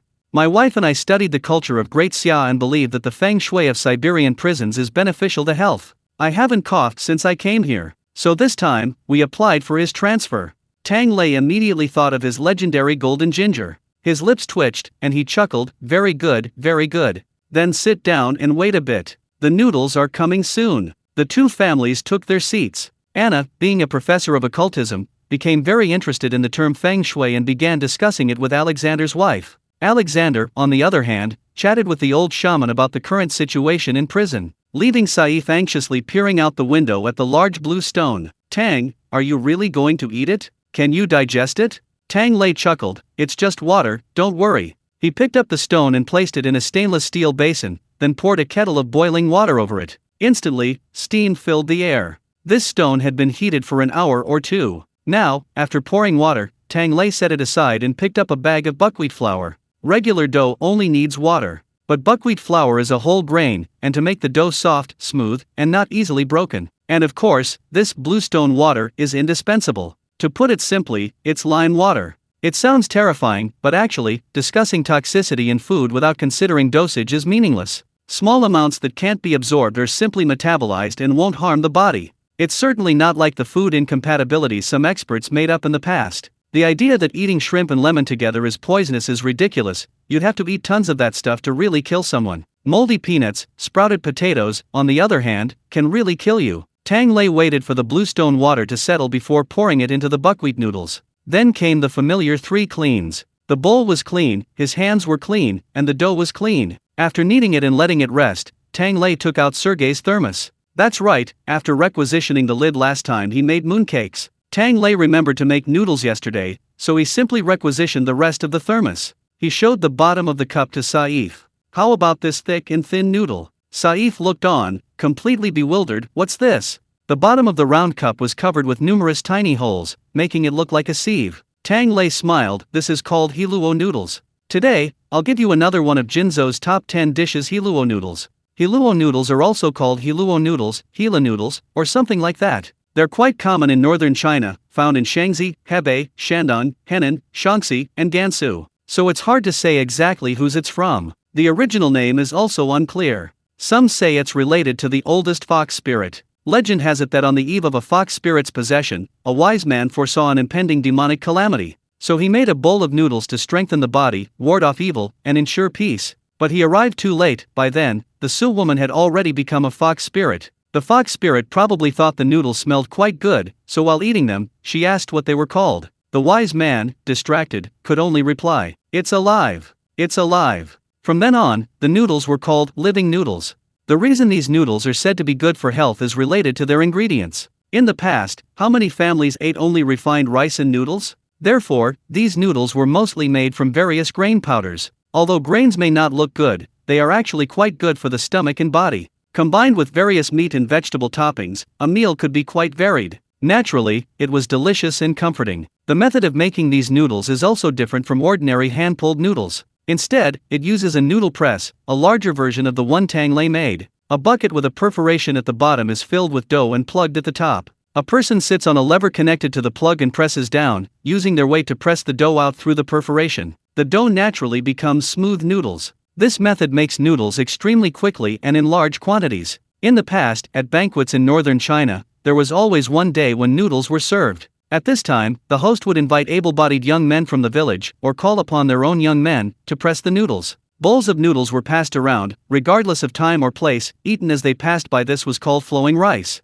The more people ate, the more lively the atmosphere, and the better the host's reputation. The more skilled the young men pressing the noodles, the more prosperous the family and village. It is an extremely popular traditional noodle dish, and there are many variations. There's a sour soup version, a clear soup version, and even a Tai Chi version. Tang Lei deliberated for a long time before making this. Finally, thinking of the tastes of the Russians, he made a bold decision. Give me a big meat one. Chapter 283. The decorations are quite artistic. Take out a piece of pork belly, separating the fat and lean parts. Cut the fat into small slices, heat the oil, and fry until golden brown, dry, and crispy. Then add larger pieces of lean meat. Once the lean meat changes color, add a spoonful of vodka to remove any gamey smell. Then add scallion, ginger, and soy sauce to enhance the flavor and color. Finally, add a spoonful of chili powder. The oil will be a bright red, salty with a hint of spiciness. Then add the usual spice packet. With all the ingredients added, Tang Lei adds a spoonful of water, covers the pot, and simmers over low heat. While simmering, the dough has risen. Tang Lei rolls the dough into a cylinder and scalds it with boiling water. The outer layer needs to be scalded so it doesn't stick everywhere when pressing in the machine. He puts the dough into a thermos, then takes a smaller version of Maxim's thermos and presses it in. Smooth, thin noodles roll out. By this point, neither of the two logistics department brothers' thermos cups had escaped destruction. But losing one was uncomfortable, losing both was quite satisfying. They were rather pleased with themselves, and now they strolled into the fifth canteen, beaming. Tang, don't forget the priority dessert we got in exchange for our thermos cups. Tang Lei gave them an okay sign from afar and continued kneading the dough. And let me tell you, the dough made this way was incredibly smooth. It fell directly into the soup pot below, and once a pot was full, it was put on the stove to cook. After it was cooked, it was rinsed in cold water. It was incredibly smooth, chewy, and elastic. Just as Tang Lei finished kneading one pot, the door opened again. Yelena rushed in with a group of people. Brother Tang, I'm starving. Food. Tang Lei looked up, startled. Oh, you're all here. Lena seemed unfazed, but the Dennis brothers and Alex were also there. Seeing Tang Lei looking over, their eyes darted nervously. We're having a team-building activity. Tang Lei's lips twitched again. Prisoner team building. You guys are something else. Behind them, Nikita, pushed along by two little bears, also slipped in. Unusually, he didn't go to check on the food first, but instead looked at Alexander, who was chatting with the old shaman's family. "Hello," he said politely, "if I'm not mistaken, you must be Colonel Alexander?" Alexander stood up, and the two saluted each other before speaking. "It's me, sir." His rank was actually one level higher than Nikita's, but here, rank wasn't strictly assigned. The district warden was still lower than the chief warden. Nikita nodded, a hint of embarrassment on his face. There's a little problem in Sector 2. Tang Lei looked over curiously, wondering what was wrong now. Alexander laughed heartily. "Ah, you mean that decoration hanging by the door? My wife and I have already seen it, haha, it's quite interesting." Nikita's brow twitched, and he sighed deeply. Sure enough, his colleague's first day in office. And he sees this thing first thing. Unbearable. Fortunately, this guy seems quite brave, he wasn't scared off immediately. Yelena and the prisoners behind her exchanged glances, then quietly shrank back. Tang Lei asked with interest, "What decoration?" Nikita's gaze subtly swept over Yelena and the others, his answer both helpless and concise. "Yuri, it's gone." Tang Lei was taken aback. "Which kind?" "Nikita, it's the kind of death you get in hell. They're still hanging limbs off the ground at the entrance of District 2. Several inmates in District 2 fainted today when they went out for rehabilitation, not to mention the vomiting. Some even had diarrhea. Anyway, District 2 is a complete mess right now. This morning's labor camp is probably off. I sent them to clean up." He looked at Alexander. "Sorry, this matter might be a bit complicated. I've overstepped my bounds." Alexander waved his hand good-naturedly. "It's nothing. I'm new here, and I still have a lot to learn. Actually, I think that way of arranging things at the entrance is quite artistic, haha." Alexander, behind Yelena, smiled smugly and whispered, "This officer really knows his stuff. How could it not be artistic? They're District 5's great art student, the current pastry genius, Ivan. He personally designed the pose." Nikita didn't miss their little expressions, and his brow twitched again. Mrs. Alexander's initial confusion subsided, and her face brightened with interest. "What is it? Can we talk?" If Tang Lei could see, he would have noticed. The lady's expression was exactly the same as his mother's when she and her extended family went around gossiping. Gossip, in pieces. Nikita was speechless, then glanced helplessly at Yelena. Tang Lei stepped forward at the opportune moment, first ruffling Yelena's hair. Yelena smiled cautiously, their eyes meeting, a little guilty. Tang Lei silently took her hand and checked it. No injuries. Her fingernails are clean too, very good, it'll be hygienic during the meal. Finally, he coughed lightly. Shall we eat first?" "Xiao yeah, Alex, you guys, come help press the dough." A few guilty prisoners immediately cheered, "Yay." They quickly rushed into the kitchen, leaving this place of trouble. In the mess hall, Nikita sighed helplessly again, "These little idiots." He sat down comfortably and chatted briefly with Alexander about Yuri. After listening, Alexander stroked his chin. "Got it. Tang is truly remarkable." Nikita also roughly understood the relationship between Alexander and Anton and the others. Of course, calling it a relationship, Nikita knew perfectly well why this guy was there. Fortunately, Alexander spoke up in time. "Now, most of the problems in District 2 have been resolved. Leave the remaining mole among the prison guards to me." Hearing him say that, Nikita felt completely relieved. Even in terms of food, this was miles ahead of Roman. "And also, sir," Alexander smiled slightly, "actually, Yuri's matter was also helping you." Chapter 284. "Son, don't cry, Mom will show you something delicious." Alexander smiled slightly. Such a troublesome character, it's better he died mysteriously. In any case, it wasn't Nikita or the other wardens who carried out the execution. As for the real murderer, who would dare to ask the prison to investigate? To stand up for a heinous criminal would be like making sure everyone knew you were involved. So, if there really was some powerful force behind Yuri who was unhappy, they could only swallow their anger. Perfect timing, I heard you were about to be promoted when I came. At this crucial moment, it's good that Yuri's death wasn't directly attributed to you, otherwise, who knows if your merits would be withheld. Nikita was taken aback and glanced at Yelena. "Wait, why are you eating already? Why is it so lively in the kitchen?" Yelena was holding a bowl of rice when Tang Lei smiled and served the prisoners, saying casually, "You've worked hard, haven't you?" "Oh, I meant the kitchen helpers have worked hard. Let us workers eat first, you guys keep chatting. The next batch will be ready soon." Nikita immediately called his kids to push him to the window to line up. "What's with the chatting? Eating is more important." As Tang Lei turned around, Yelena, amidst her busy schedule, looked up and mouthed a few words to him. Mission accomplished. Nikita's mind immediately conjured up the image of another person. Thinking about promotion, he smiled helplessly. "Really, I've troubled her. Actually, I don't really care about ranks or anything." His adjutant silently glanced at him. "The boss is so annoying, I want to throw the wheelchair out again." Nikita shrugged, "Keep a low profile, we absolutely can't let them find a reason to transfer me. This prison is so great now. Good food and drink, and the prisoners are well behaved and cause little trouble. Who would leave? Anyone who leaves is an idiot. Seeing the smug expression on the warden's face, Alexander thought of the group of Kirils who had come with him. A bizarre thought suddenly popped into his head. Wait a minute. The Kiril family's so-called strategic significance, their new route, could it be that they're just here to waste their time in prison? Alexander's lips twitched. Fortunately, before his idealized image of the Kiril general could crumble, the noodles were ready.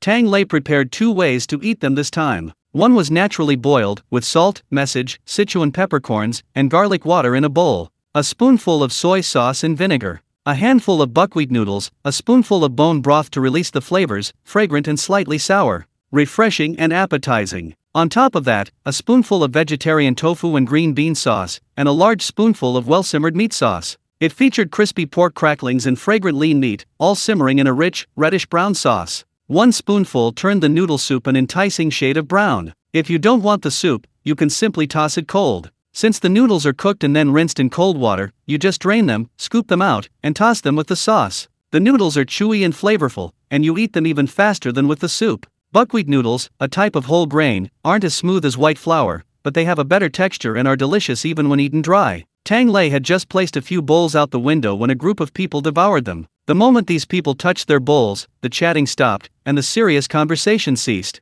They all did one thing in unison: stuffed it into their mouths. Especially Alexander's wife. Of everyone present, she was the only one truly experiencing the 5th canteen for the first time. The impact was immense. She was getting on in years, and hadn't had much of an appetite after driving all the way. But now, the moment she touched a bowl of noodles to her lips, she devoured it, noodles and broth alike. After finishing, she rubbed her stomach, feeling warm and incredibly comfortable. She even nudged her husband, still wanting more. Another bowl. Darling, the fruit here is so nourishing. My appetite has increased significantly. Alexander, also smiling, replied. See, I told you, my decision to transfer you wouldn't let you regret it. He got up to get more noodles. Leaving his wife licking her lips, still wanting more, her phone suddenly vibrated. She glanced at it, startled. Son, what's wrong? Aren't you still in the army?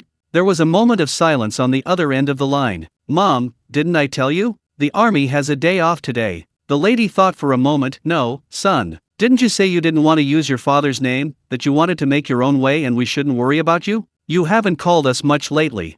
Alexander's eldest son stammered for a long time. But you should be home, shouldn't you? I've been standing at the door all morning. Why can't I open it? A long silence fell on the other end of the phone. The old lady slowly spoke.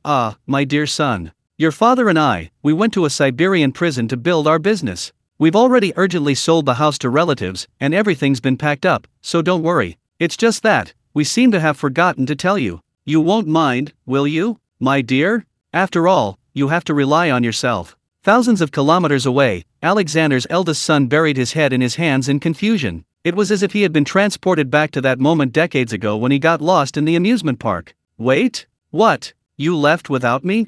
No, prison? Are you crazy? The old lady quickly said. No, the people here are very kind and hospitable. Just then, Alexander returned with a new bowl of noodles. Want to try the cold noodles? I added a little chili for you. Thank you, darling, his wife smiled, turning her phone to open a video call. Don't worry, son, look, this is Mom's first meal here. Son. Alexander saw his son's bewildered and terrified expression and laughed heartily. It's a pity you can't eat here. No worries, we can take pictures of you at restaurants next time. Look at these noodles with the meat sauce, so fragrant. He also handed over a few emerald green and brown garlic cloves. Here, Tang just pickled some garlic. He says it's a perfect accompaniment to noodles, and the slight spiciness is quite appetizing. I saw Commander Nikita eat another bowl with it. Want to try some? His wife took one, delighted. This is so much better than the garlic we use for cooking. How did you make it? It's sweet and sour, and so crisp and tender. After a few chews, her mouth was filled with wonderful juice. It was slightly spicy, but definitely not the kind of burning spiciness you get from garlic. In fact, it was the kind of spiciness that makes you want to keep eating. An elderly couple happily finished their noodles and pickled garlic, taking turns eating. Then they remembered to check their phones. Hey, son, did you see this? Son, what flavor would you like to eat? I'll take a picture and send it to you when Chef Tang makes it. You can pair it with rye bread. Son, say something. Chapter 285. This construction site is just right. Beep beep. After a few busy tones, the screen went black, his son was gone. Alexander shrugged. That kid's still too green. His wife worriedly said, this child has never cooked for himself before. Now that he's on leave from the army, I don't know how he'll eat. You should take more pictures of him, otherwise he really won't be able to stomach that kind of bread. Alexander couldn't bear to remind his wife. Before his trip to Siberia, they had been eating rye bread for many years. He simply nodded, agreeing with his wife's opinion. Not far from their home, the old shaman narrowed his eyes and slowly nodded, as if he had learned something. His daughter, Anna, gasped and exchanged a glance with her husband. Oh no, won't Dad do this to them when they go back? That's cruel. Saif, wiping away cold sweat, comforted her. Don't worry, I'll finalize the ham cooperation plan as soon as possible,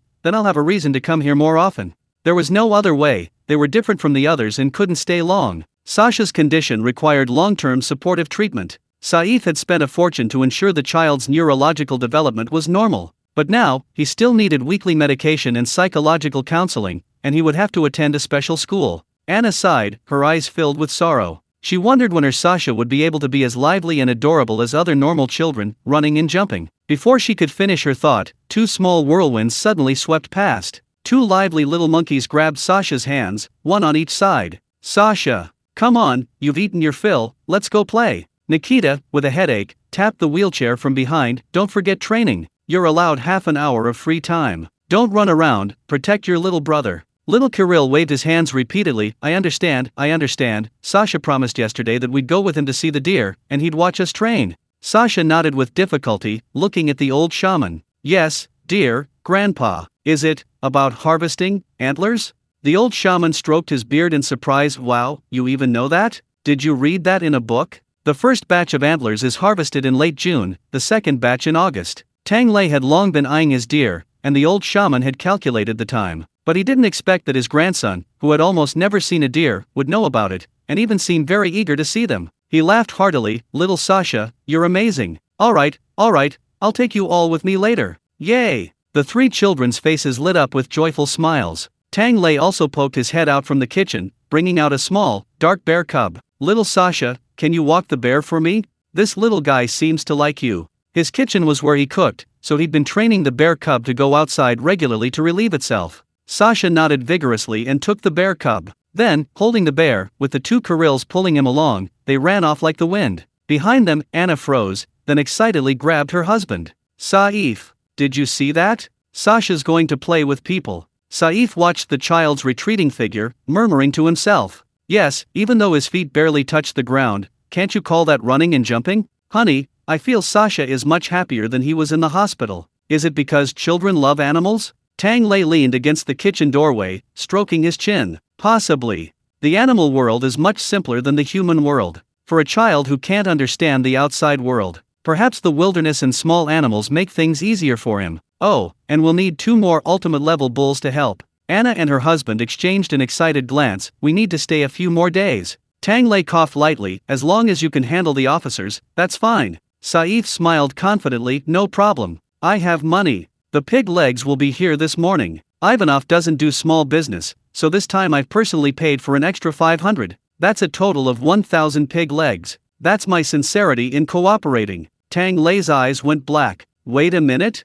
I'm helping you take care of the kids, and you're giving me a crazy amount of extra work. He simply shooed the couple, who were about to grab another bowl of noodles, out. Go tell Commander Anton. Get me some manpower to work. Don't stay here, or you'll lose your temper and won't give us food. Saif shrank back and quickly ran off with his wife. Tang Lei sighed and went to the logistics department again. Salt.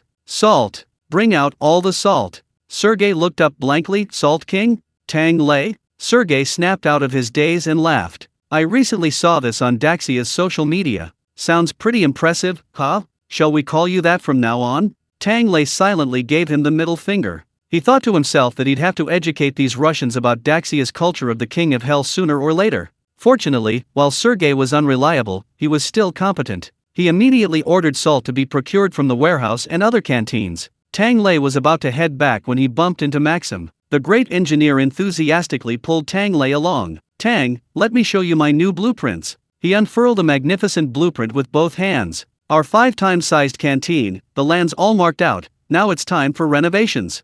Seriously, my inspiration is bursting. I'm going to build it into a masterpiece of art, aesthetics, and practicality, and most importantly, it'll be huge. Tang Lei was practically numb. Why is it that every day, it's just news of overtime? One piece of bad news after another. He numbly asked, can't it really be any smaller?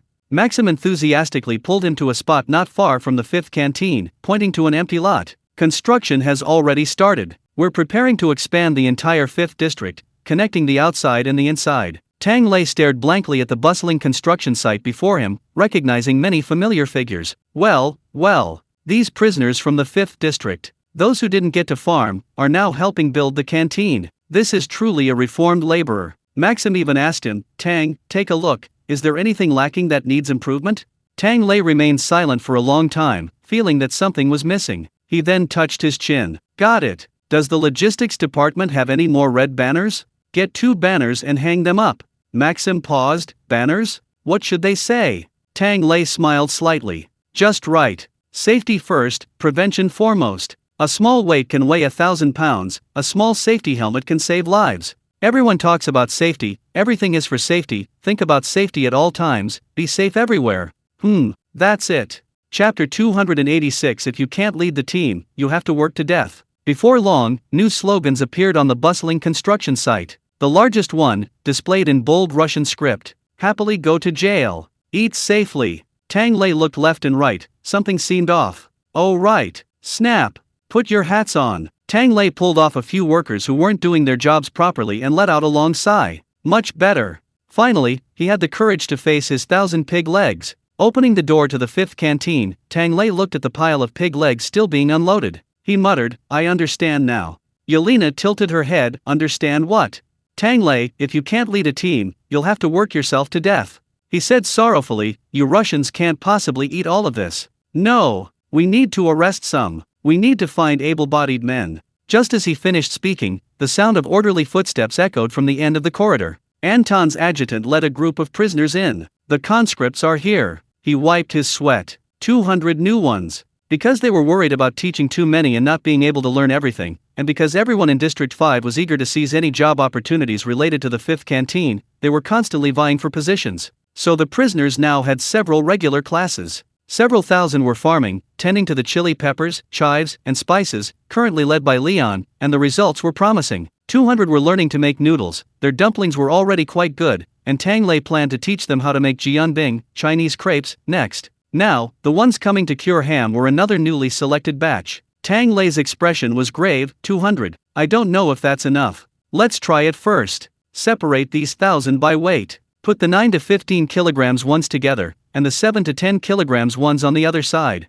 He first went over and carefully examined the pork legs. Ham is actually very particular about the breed of pig. Frankie, or Iberian ham, is one of the selling points that allows it to sell for high prices internationally, even in Great Xia, where it can fetch 5 figures. It's the breed of pig. They claim to use purebred Iberian black pigs, raised on acorns. Great Xia ham, on the other hand, doesn't sound as high-end. In fact, this is a huge misunderstanding. First of all, the origin of the Iberian black pig is still the Great Xia pig. The original pig breed in Daxia was the black-haired variety, while the large white pigs we eat every day were actually introduced from Dang. However, black-haired pigs grow slowly, are small, and yield less meat, making it difficult to meet the needs of Daxia's large population. They were gradually replaced by large white pigs. This is also why pork from local farms decades ago was more flavorful than much pork today. But regardless, it's a good thing that more people can eat meat. The pigs raised by the Russians also came from Dang, and after crossbreeding with local breeds, they are called the Soviet-style large white pigs. Their main feature is their large size, and they use the same breed as Daxia. But this doesn't mean that this type of pig is good for curing Daxia ham. Quite the opposite. This is another misconception about Daxia ham. In fact, Daxia has 3 famous hams, each with its own unique pig breed requirements. For example, the most famous is Jinhua ham. This is also the ham from Daxia with the most standardized production process. The pigs used are of the Liangtua breed, known for their thin skin and small size. Therefore, the finished product's legs are also relatively small. As for Suanwei ham, which is less well known but has a rich flavor, the requirements are slightly relaxed, but it still requires Wujin pigs, or pigs with Wujin bloodlines. The legs from these pigs are large, meaty, and have small bones. Due to its place of origin, it is also called Yunnan ham. As for the third place, there has always been debate among the people. Some believe it is Nyadeng ham. This type of ham is characterized by being cured with well salt instead of sea salt, resulting in a milder flavor that can be eaten raw. In terms of flavor, it is similar to Iberian ham. Others believe it should be Rujeo ham. This type of ham also uses local Rujeo pigs, with pointed heads, slender legs, thin skin, and tender meat. Because of its northern origin, it is also called northern ham, a tradition that has been passed down for hundreds of years. Therefore, in reality, the delicacies produced in the Great Xia dynasty are no less sophisticated than those from other regions. The claim that it's not as prestigious as what's available outside is mostly due to a lack of understanding. And also, it's very difficult to get authentic. There's no way around it, there are just too many people. Fortunately, there aren't many Russians around, and they haven't eaten much good food. Tang Lei considered for a moment, then put aside his obsessive-compulsive disorder regarding pig breeds. Oh well, a big white pig is fine, it'll do. Big ones are delicious too. He directed the prisoners while borrowing scales from the logistics department. It took a lot of effort to separate the pig legs into two sizes. If you want authentic Suanwei legs in Daxia, you have to distinguish between the hind and hind legs. Usually, only the hind legs are used. Tang Lei didn't care anymore, he'd eat them all. Come on, after you've divided it, take the lighter portion from one half and the heavier portion from the other. Take one leg each, I'll draw a diagram for you. Tang Lei stood at the front, a large whiteboard hanging in front of him. He held a cleaver in his left hand and a marker in his right, both hands moving in unison, creating a very educational atmosphere. The people below were all very obedient, which pleased Tang Lei greatly. The first step in making ham trimming: 9 to 15 kilograms, trim into a pipa shape. 7 to 10 kilograms, make it thinner and longer, into a willow leaf shape. As he spoke, he drew a diagram, outlining the large pig legs. They needed to be trimmed neatly before they could be cured and arranged. Most of the prison burly men were quite competent with knives. After Tang Lei drew the lines, they all began to work. Anton's adjutant watched from the side, wary of any inmates who might do something rash with the knife. Standing there alone, even a 1 in 10,000 chance of someone actually doing something rash, he'd probably just be an alarm clock. With Tang Lei there with his knife, Yelena skipped and hopped around nearby. Even a mad woman wouldn't dare to do anything reckless. 1,000 legs, one person working on 5. Tang Lei gave everyone their share, and they sat down and busied themselves with the pig legs for an hour or two. Finally, they were all trimmed. Tang Lei sighed deeply again. Sure enough, you still need a team. After finishing the first step, Tang Lei taught them how to scrape the skin off each pig leg. After scraping off the remaining hair, they pressed down on the cut surface for a while. This part contains the blood vessels. Before marinating, this blood foam needs to be removed. Otherwise, it will easily smell bad. By the time this step was done, the burly men were already quite tired. 5 hams, nearly 50 kilograms. They were moving and rearranging them back and forth. Tang Lei brewed a pot of milk tea, distributed some to Xiao Ye and his adjutant, then came out to take a look, finally waving his hand dismissively. All right, next step. The prisoners were just starting to cheer when they heard him laugh. Don't laugh yet, the rest is even harder. Bring me a few basins, fill them with salt, and then put on the same effort you used to scrub a bath. Scrub the pigskin. Chapter 287. You traitorous dog. Salting is the most crucial step in making ham. The amount of salt used is also important. Generally, it's 6 to 7% of the total weight of the pig's leg. It's applied in 3 stages. For handmade ham from Suanwei, it's more about personal skill. Experienced ham makers rely entirely on intuition. Therefore, it's difficult to say whether handmade or standardized ham tastes better. It's a matter of upper and lower limits. Different varieties of ham require different salting methods. The most complicated method is applying salt 7 times. The first salt rolls on, the second salt sprays like snowflakes. This refers to the first salting step, which cannot be too much. This step is mainly to remove the blood. If it's purely handmade, relying entirely on the weather. Then while the pig's leg is still fresh, a thin layer of salt is sprinkled on, and it's left overnight in 7 to 10 degree weather. The next day, there will be a pool of blood, but the skin will still remain moist and soft. The freshness of the pig legs is crucial, because if a pig leg is left out for a while after slaughter, the skin hardens, making it difficult for the salt to penetrate. Tang Lei's 1,000 pig legs couldn't be expected to be very fresh. Therefore, he used a manual, accelerated method. First, turn them over, meat side down, skin side up. Sprinkle a thin layer of salt, then starting from the trotters, rub vigorously against the direction of the hair follicles upwards, until the skin is moist. The canteen immediately filled with the sound of scrubbing and rubbing salt. It actually looked quite professional. After rubbing the back, he moved on to the front. However, it's important to be careful not to rub the fascia and bone, only the skin. One of those areas would ruin the meat, and the other would damage your hands. The trotters, in particular, need to be thoroughly cleaned. Finally, he stood the leg upright and began rubbing the strip of fat attached to the skin. This piece of fat is key to the ham's appearance. Ham, named for its vibrant red color, retains a fresh, fiery hue even after years of storage. Paired with this pork skin and fat, the distinct red and white contrasts, like snow-covered peach blossoms, are truly beautiful. While using beautiful to describe a piece of meat might seem odd, but it tastes good. After finishing rubbing these 1,000 hams, the prisoners, their arms bulging, were completely exhausted. Good heavens! Making food is so tiring. Tang Lei smiled, of course.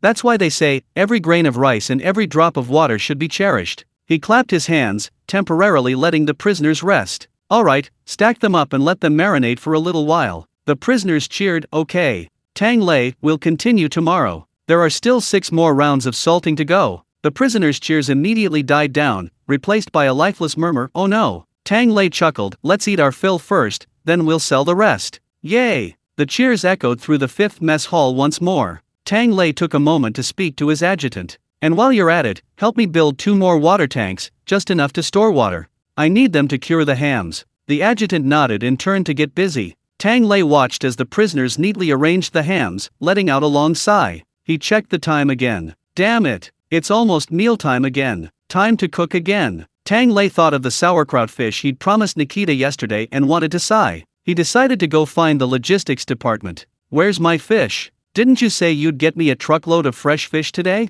Because making sauerkraut fish requires slicing it yourself. In Daxia, you could just ask a helpful and resourceful southern vendor to rip you off. But here, so far north and where he'd never had such meticulous preparation, Tang Lei had to do it himself. So he didn't order any frozen fish. Sergei, who was doing the accounts, asked curiously upon hearing this. Boris went to get it after delivering the pork leg, hasn't it come back yet? Just as he finished speaking, Tang Lei heard a familiar voice. Coming. Haha, Tang kid, we've come with the fish too. Tang Lei turned his head. Good heavens. It was the same familiar scene before him. Leading the way was Gennady and Nikita's father, the eldest and second eldest of the Kirill family. He was leading Boris, pulling a small cart, striding over. We ran into this guy again on the road. We heard we were both coming to the 5th canteen, so we joined together. Tang Lei was puzzled. What's going on with you guys? He was just about to give him a good meal and drinks when he left. Here we go again? The 2 Nikitas laughed heartily. We've planned a strategic route. We'll be stationed here permanently from now on. Let's get the road fixed first. Tang Lei was even more confused. Road fixing? What, some kind of major development project in the north? Hey, it's all because of these guys. Joseph Kirill said, making way for several shackled prisoners behind him. The leader was none other than the savior Roman had brought from his master's house. Valery Lev, one of the former heirs of the Lev family. Joseph said with a smile. The Lev family monopolizes the route, it's too dangerous, so we came with brother Alexander this time. He took over the 2nd prison district, while we're here repairing the road. Valery rolled his eyes listlessly. Listen to that. Dangerous. Anyone who didn't know better would think the Lev family had one. Can't you look at those huge iron chains on his hands before you speak? The Kirills ignored his eye roll and waved their hands. Speaking of which, it's because these prisoners have special status that we personally escorted them here, which caused a bit of a delay. Tang, we didn't miss anything, did we? We missed breakfast, Tang Lei said honestly, but it doesn't matter, lunch will start soon. He was a little curious, what's so special about them? As long as they have food, the Kirill said sullenly, it's because they paid a lot of money. They specifically requested to be sent to the 5th prison district. Tang Lei's lips twitched. Good heavens. Looks like they really squeezed a lot out of them. The Kirills waved their hands, then we'll send them to jail first. Come eat later. Wait. A Lev poked his head out from behind the crowd. Tang Lei recognized him as the younger guy who had been carrying a dog. His dog had actually come all this way to follow him, and was being treated much better than him, the prisoner. The young Lev grinned and whispered. My dog insisted on coming along. It can guard the door. How about I reserve a canteen for you? It can't stay with me. Tang Lei thought to himself that the dog was quite loyal and didn't have any objections. Sure, but I also have a little bear cub in the kitchen. As long as they don't fight, it's fine. Young Lev picked up the dog and handed it to Tang Lei, wiping away his tears. No, it's so good-natured, a wonderful dog. Even after I was locked up, it was the only one who didn't mind, following me for thousands of kilometers. It might be a little unsettled to see you. Before he finished speaking, his dog affectionately nuzzled Tang Lei, as if it smelled a familiar scent. It wagged its tail happily. Tang Lei, Lev. After a long pause, a roar echoed from the 5th prison district. Traitor! Chapter 288. The look in his eyes after killing fish in the fifth canteen for 3 years. You traitorous dog, wah. Left looked at the dog about to enjoy a life of luxury, then at himself about to be dragged to jail. He burst into tears. Tang Lei, however, suddenly remembered something. By the way, are all of you good fighters? You can even handle knives? Valerie, the leader, said grimly, not as good as you. Cutting bullets with a knife, how could he, who had received rigorous training since childhood, possibly survive? Tang Lei waved his hand tolerantly. It's all right, it'll do. Come here, kill the fish. Valerie's lips twitched. He really wanted to protest, but nobody cared about his human rights now. The Kurils even gave him unfriendly smiles. No matter who you are outside, once you're in here, you have to work. That's the rule in District 5. The fifth canteen doesn't tolerate idlers, especially anything related to food. You can't shirk your duties. Valerie seriously suspected their emphasis was on the last sentence. But there was nothing they could do. Without a word, they were pushed back into the fifth canteen. The moment they saw the row of gleaming pots in the kitchen, Valerie silently lowered his forehead, where he had once been brutally slapped by a pot, his heart filled with bitterness. No one would know the extent of the psychological trauma Tang Lei's competition had inflicted on him. Pain. So much pain. But no matter how painful it was, they couldn't shirk their work. Tang Lei gave them several large basins, 2 or 3 people gathered around, and each person was given a knife. Then he picked up a fish. Do you know how to kill a fish? Unsurprisingly, not one did. Sigh, useless young master, Tang Lei sighed, and had no choice but to demonstrate from the beginning. The lefts, feeling inexplicably rejected, were about to explain their usefulness when Tang Lei suddenly slammed the fish down. Bang! After giving the barely clinging fish a concussion, he twisted the knife and plunged it directly under its head. Blood gushed out. A fish was gone in an instant. Then Tang Lei lifted the knife and scraped from head to tail, scales flying everywhere. With the tail still trembling, his bloodied hand reached into the fish's belly and violently pulled. He ripped out a large amount of entrails. Then, smiling, he looked at the left's first step, learned it. The lefts watched as he swiftly gutted the fish, knife in one hand, blood in the other. Their expressions changed. This is ruthless. Tang Lei nodded. Yes, this is grass carp. These things have a black membrane inside their bellies. It's not edible if it's not clean.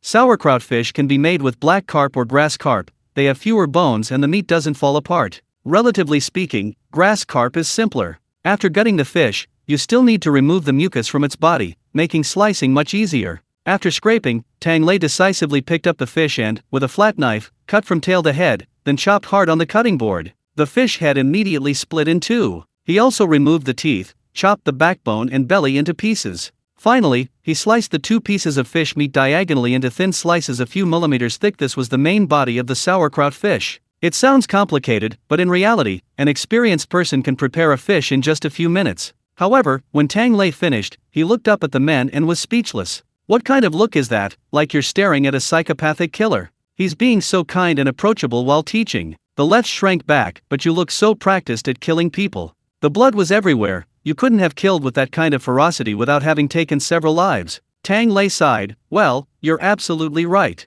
Which cook hasn't killed someone? Let alone cooks. Who cooks at home can say they've never killed a chicken or fish in their entire life? Tang Lei used to think his mother was a coward. Then he discovered that during the New Year's celebrations, his seemingly frail mother had stabbed 5 chickens with a pair of scissors. From then on, she became much less prone to misbehaving. If this happened in Daxia, they might have offered some platitudes about the gentleman keeping away from the kitchen, unable to bear seeing the dead. But here, Tang Lei simply asked them one question. Do you still want to eat? The men silently picked up their knives. Yes, that was enough. Tang Lei didn't waste any more words. The 3 of them shared a basin of water and together began butchering a cartload of fish. The kitchen wasn't big enough, and seeing that no one had arrived yet, Tang Lei decided to let them work in the dining hall. Tang Lei went back and took out the large jar of pickled cabbage, chopping it up. This pickled cabbage couldn't be cooked directly, it needed to be blanched first, then stir-fried until dry. Because the pickled cabbage fish already had broth, if the cabbage was too watery, the texture wouldn't be right. Stir-frying it first and then soaking it in the broth made it crisp and crunchy, creating a striking contrast with the tender fish slices. Those who preferred a stronger flavor would add pickled peppers and other ingredients besides the pickled cabbage, making it spicier, but Tang Lei didn't do that, afraid of upsetting Nikita. After finishing his work, he peeked out. He saw that the left shark gang outside was also getting into the swing of things. The men were seemingly lost in thought, each one working with increasing ferocity, their eyes gleaming like they'd been killing people at our T-Mart for 3 years. Tang Lei approached and heard them muttering to themselves. This knife is for Roman. That bastard. This knife is for Kirill. What an annoying family. This knife. Isn't it my turn? Tang Lei leaned closer with interest. Left jumped up suddenly, then shook his head frantically when he saw it was him. No, why would we hit the cook? Besides, you're just an ordinary person who got caught up in this. Sigh, we shouldn't have taken it out on you. Tang Lei stroked his chin, quite satisfied. You guys are pretty nice. Valerie rubbed his forehead, unable to bear looking at his brother with his clear eyes. Stop talking, we've killed quite a few, take it. Tang Lei smiled, carrying a basin back. Separate the fish bones and meat, add a spoonful of salt to the fish bones, then pour in a bottle of beer and rub it in. Wash out the blood. The fish fillets are handled similarly, but they need to be handled for a longer time until the flesh releases a slimy substance. This ensures they're not fishy and retain their appealing color after washing. After washing, season with salt, pepper, and beer. When eating seafood, freshness is key. The better the seafood, the less seasoning is needed. Therefore, these fish fillets only need a light salting to remove any fishy taste. Then, add egg white and cornstarch to marinate. After marinating this batch, Tang Lei went out to check how much fish was left. He peeked out and froze. The left fish killing team was still diligently working, but the other group seemed less than happy. Tang Lei greeted the adjutant who had brought his men so early today. The adjutant sighed and kicked the huddled-up anti-drug team in front of him. Don't even mention it. These guys, they collapsed on the ground the moment they stepped out of District 2 this morning. They were practically pissing and spitting out their own bladders, whose death served as the biggest warning to Yuri. It's all because of these addicts. They were terrified just from seeing Yuri die like that. They can't do anything in District 2. Even the adjutants found it disgusting, so they dragged everyone back to the 5th mess hall for another round of drug rehabilitation. But as soon as they entered the 5th mess hall, the first thing they saw was a circle of lefts, their knives gleaming. Upon closer inspection, the lefts were covered in blood. Their fleshy faces were contorted with savage grins. The tips of their knives were splattered with blood and gore, torn to pieces. Ugh, the drug rehabilitation team went black again. I won't do it again. I really won't do it again. This is hell. Hell. Chapter 289. A deep bond between mother and son. That day, a new legend silently spread through the 5th canteen. The legend was that the devil in the 5th canteen had started to enjoy dismembering corpses. Nonsense. Tang Lei cried out in anguish, I'm such a kind person. Yelena patted him reassuringly, it's okay, brother Tang, it tastes better when it's dismembered. Tang Lei, all right. It certainly tasted good. He sighed and took the marinated fish bones and meat. He started by processing the fish bones. There's a simple and straightforward way to judge the quality of fish soup in Daxia. Look at the color. Everyone knows that a milky white color indicates a good soup. But achieving this color actually requires skill. It's difficult to achieve a good color by simply boiling it without adding anything. Of course, this skill doesn't refer to the kind that uses a spoonful of evaporated milk. It means frying first and then simmering. Heat the oil until it bubbles, add the fish bones, and fry until golden brown. This will allow the soup to turn white when simmering. Next, add the pickled cabbage as a side ingredient, stir-frying it with the fish bones. Stir-fry until fragrant and tangy, then add boiling water. Once the broth turns white, add salt, pepper, sugar, and white vinegar to taste. This pot of pickled cabbage is then ready to be scooped out. The main ingredient, the fish meat, is not cooked with the pickled cabbage. Because the key to enjoying this fish is its tenderness, and the fish meat is extremely fragile. It can only be briefly poached in the milky white fish broth, just cooked through, and then removed. Don't worry about it being fishy, because there's one last step, the hot oil drizzle. Once the pickled cabbage, fish meat, and broth are finally reunited, Tang Lei heats a spoonful of oil and pours it over. Sizzle! The hot oil releases its aroma, removes the last trace of fishy smell, and adds the finishing touch. Thus, a pot of delicious and flavorful pickled cabbage fish soup is ready. Tang Lei ladled the dish onto a plate, then, finding the colors a bit monotonous, sprinkled on some more chili peppers. Now, the broth was white, the meat white, a vibrant mix of green and red, a truly impressive dish. He looked up after serving. Nikita's wheelchair was already waiting, a beaming smile on his face. Tang, is this pickled fish just for me, or is everyone getting some? Tang Lei's lips twitched. What disgusting thing have you eaten this time? Nikita shrugged. Mrs. Alexander brought a lot of great Xia films and TV dramas. I glanced at a couple. Tang Lei was speechless. He couldn't understand why these people would watch Dream of the Red Chamber instead of Three Kingdoms or Water Margin. This guy's surname is Kirill, not Lin. Behind him, Joseph and the others quickly covered Nikita's mouth. Don't listen to his nonsense, we all want to eat. Tang Lei smiled, letting them serve themselves. The rice was just cooked. Rice with pickled fish, so delicious. The left struggled to wash the blood from their faces and hands, finally looking less like a group of murderers. They were allowed to get a plate of food. After just one bite, the young left's tears welled up again. Brother, this money was well spent. This fish, so tender it melts in your mouth. And this pickled cabbage, so crunchy. The tender slices of meat had very few bones, paired with a slightly spicy and sour broth, so fresh and fragrant, incredibly delicious with rice.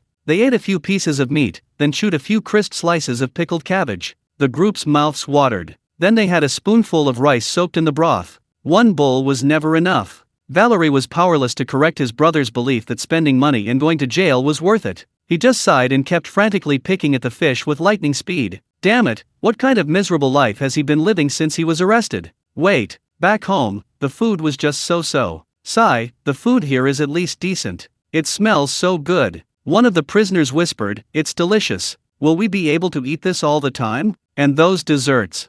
Well, we still have to work. A gruff voice rang out. The prisoners who came to help began to pour in. The Dennis brothers passed by a few of them, taking the opportunity to fulfill their duty as the leader and explain things. They told them about the special supplies of milk tea and desserts at the 5th canteen, distributed according to merit. The prisoners listened, stunned. Looking at the other prisoners who were so eager to help, the prisoners suddenly felt extremely insecure. Oh no, are we going to lose to them? Vale's face darkened. After thinking for a long time, he made up his mind. Let's try rolling it up first. Just in case we really can't roll it up, we'll ask our families for some more money. It's not out of the question. If Tang Lei could hear what they were thinking, he'd give them a thumbs up. Taking care of a filial son, great job, go quickly. Unfortunately, he couldn't hear them, so he could only circle around Nikita now. Eat, give me some. One more bowl, is this all you want?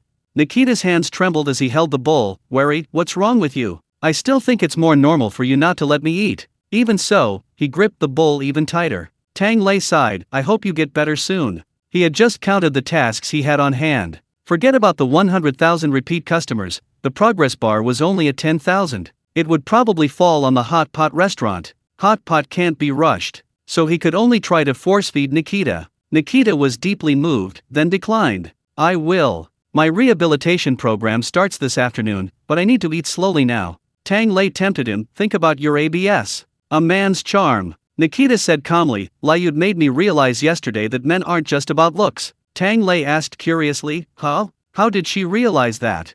Nikita said coldly, she sent me a picture of her ABS. Six-pack. Tang Lei, pfft. Nikita glanced at him, if you're so bored, go feed the bears. Tang Lei suppressed a laugh, patted his dejected brother, and finally advised, eat well. Hopefully, he can be discharged in a week. No, discharged. Then he turned and went to the kitchen to find his bear cubs. Perhaps because the bear cubs were still young, Left's dog got along quite well with them. Even some prisoners, after finishing their meals, didn't want to leave and started tentatively squatting at the kitchen door, lined up to pet the pets. Looking at the beaming smiles on the faces of the burly men, Tang Lei inexplicably recalled. It seems there used to be prisons that provided stray cats to inmates. Scientific research even suggests that furry creatures can help with cardiovascular disease? Should we get a few for District 5 sometime? A Siberian golden shaded would be even better. Petting them is so satisfying. Alexander and his wife also arrived at the 5th canteen that noon. They spent the morning handing over affairs for District 2 and then visiting the 5th canteen's vegetable garden. Now, enjoying their meal while watching the energetic performance of the anti-drug squad, Alexander was in a very pleasant mood. This is truly a wonderful place, we should have come sooner.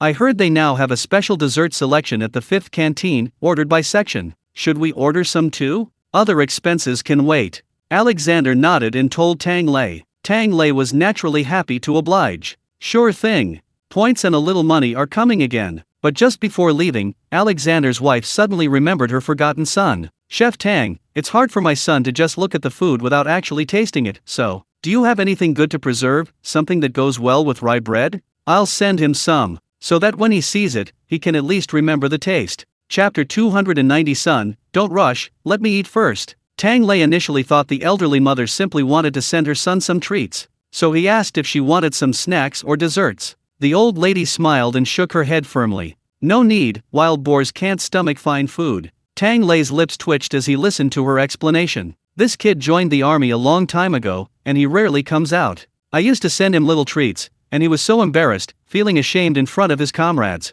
Now, this brat only deserves to eat big loaves of bread. Tang Lei made the analogy and understood. This was probably the treatment of eating steamed buns every day. Steamed buns. He stroked his chin, that's easy enough.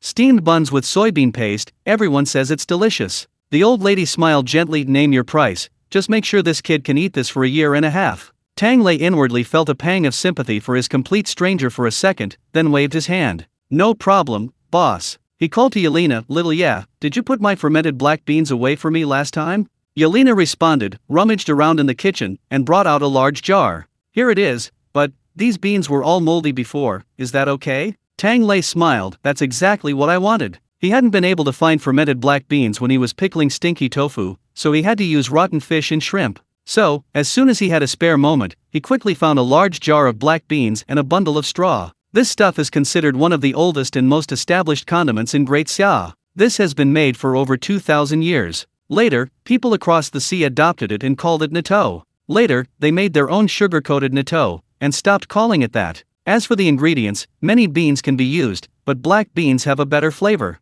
It keeps for a long time after it's made, and you can add it to fish dishes or other cooking. It not only enhances the flavor but is also nutritious. It was even used as military rations during wartime. The only downside is the process. The black beans are soaked, steamed, dried, and then placed in rice straw without anything else left to ferment. Because rice straw contains natural mold, the cooked beans will grow mold after a few days. These moldy beans are then dried, washed, and salted before being sealed in jars to ferment. Yelena watched as each edamame bean was washed and packed into jars, and now, with some skepticism, she picked one out and licked it. So salty. And a little bitter. Using this as a filling for rye bread, that's terrible. Tang Lei chuckled, of course not. It's just a sauce for him.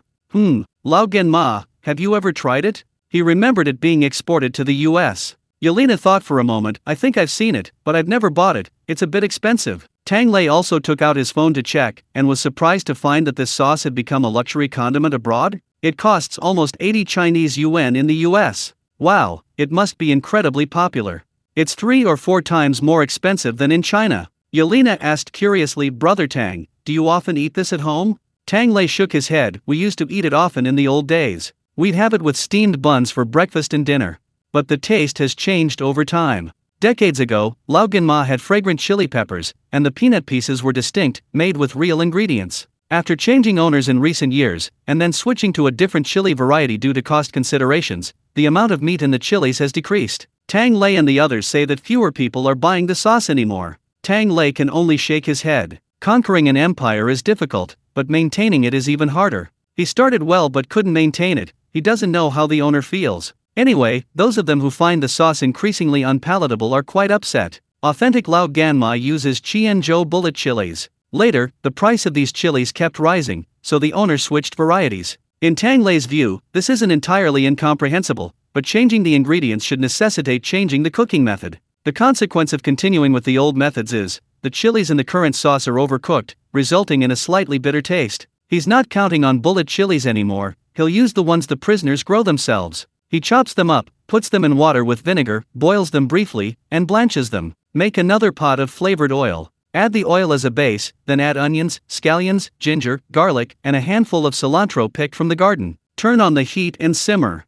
The oil infuses all the aromas together. The cilantro loses its distinctive flavor. Once the spices are golden brown, remove them, separating the oil from the flavored oil. The fried spices, along with the blanched chilies, are blended in a high-speed blender until partially chopped. Then a spoonful of the separated flavored oil is added and blended again. The previously distinct spice grains instantly transform into a rich, vibrant chili paste. The spiciness and aroma begin to meld. At this point, combine the chili paste, flavored oil, and fermented black beans, then add them to the pot. The red and black hues are stirred a few times in the pot, releasing a burst of aroma. The aroma of beans, the aroma of oil, the aroma of spiciness. Tang Lei grabbed a few more pieces of brown sugar and tossed them into the pot. The slight sweetness would neutralize the spiciness and saltiness, bringing out a touch of umami. It would also help maintain the separation of oil and sauce, preventing the sauce from becoming too thin. Finally, the usual 3 seasonings: soy sauce, 13 spice powder, and Sichuan peppercorns, to create this flavor.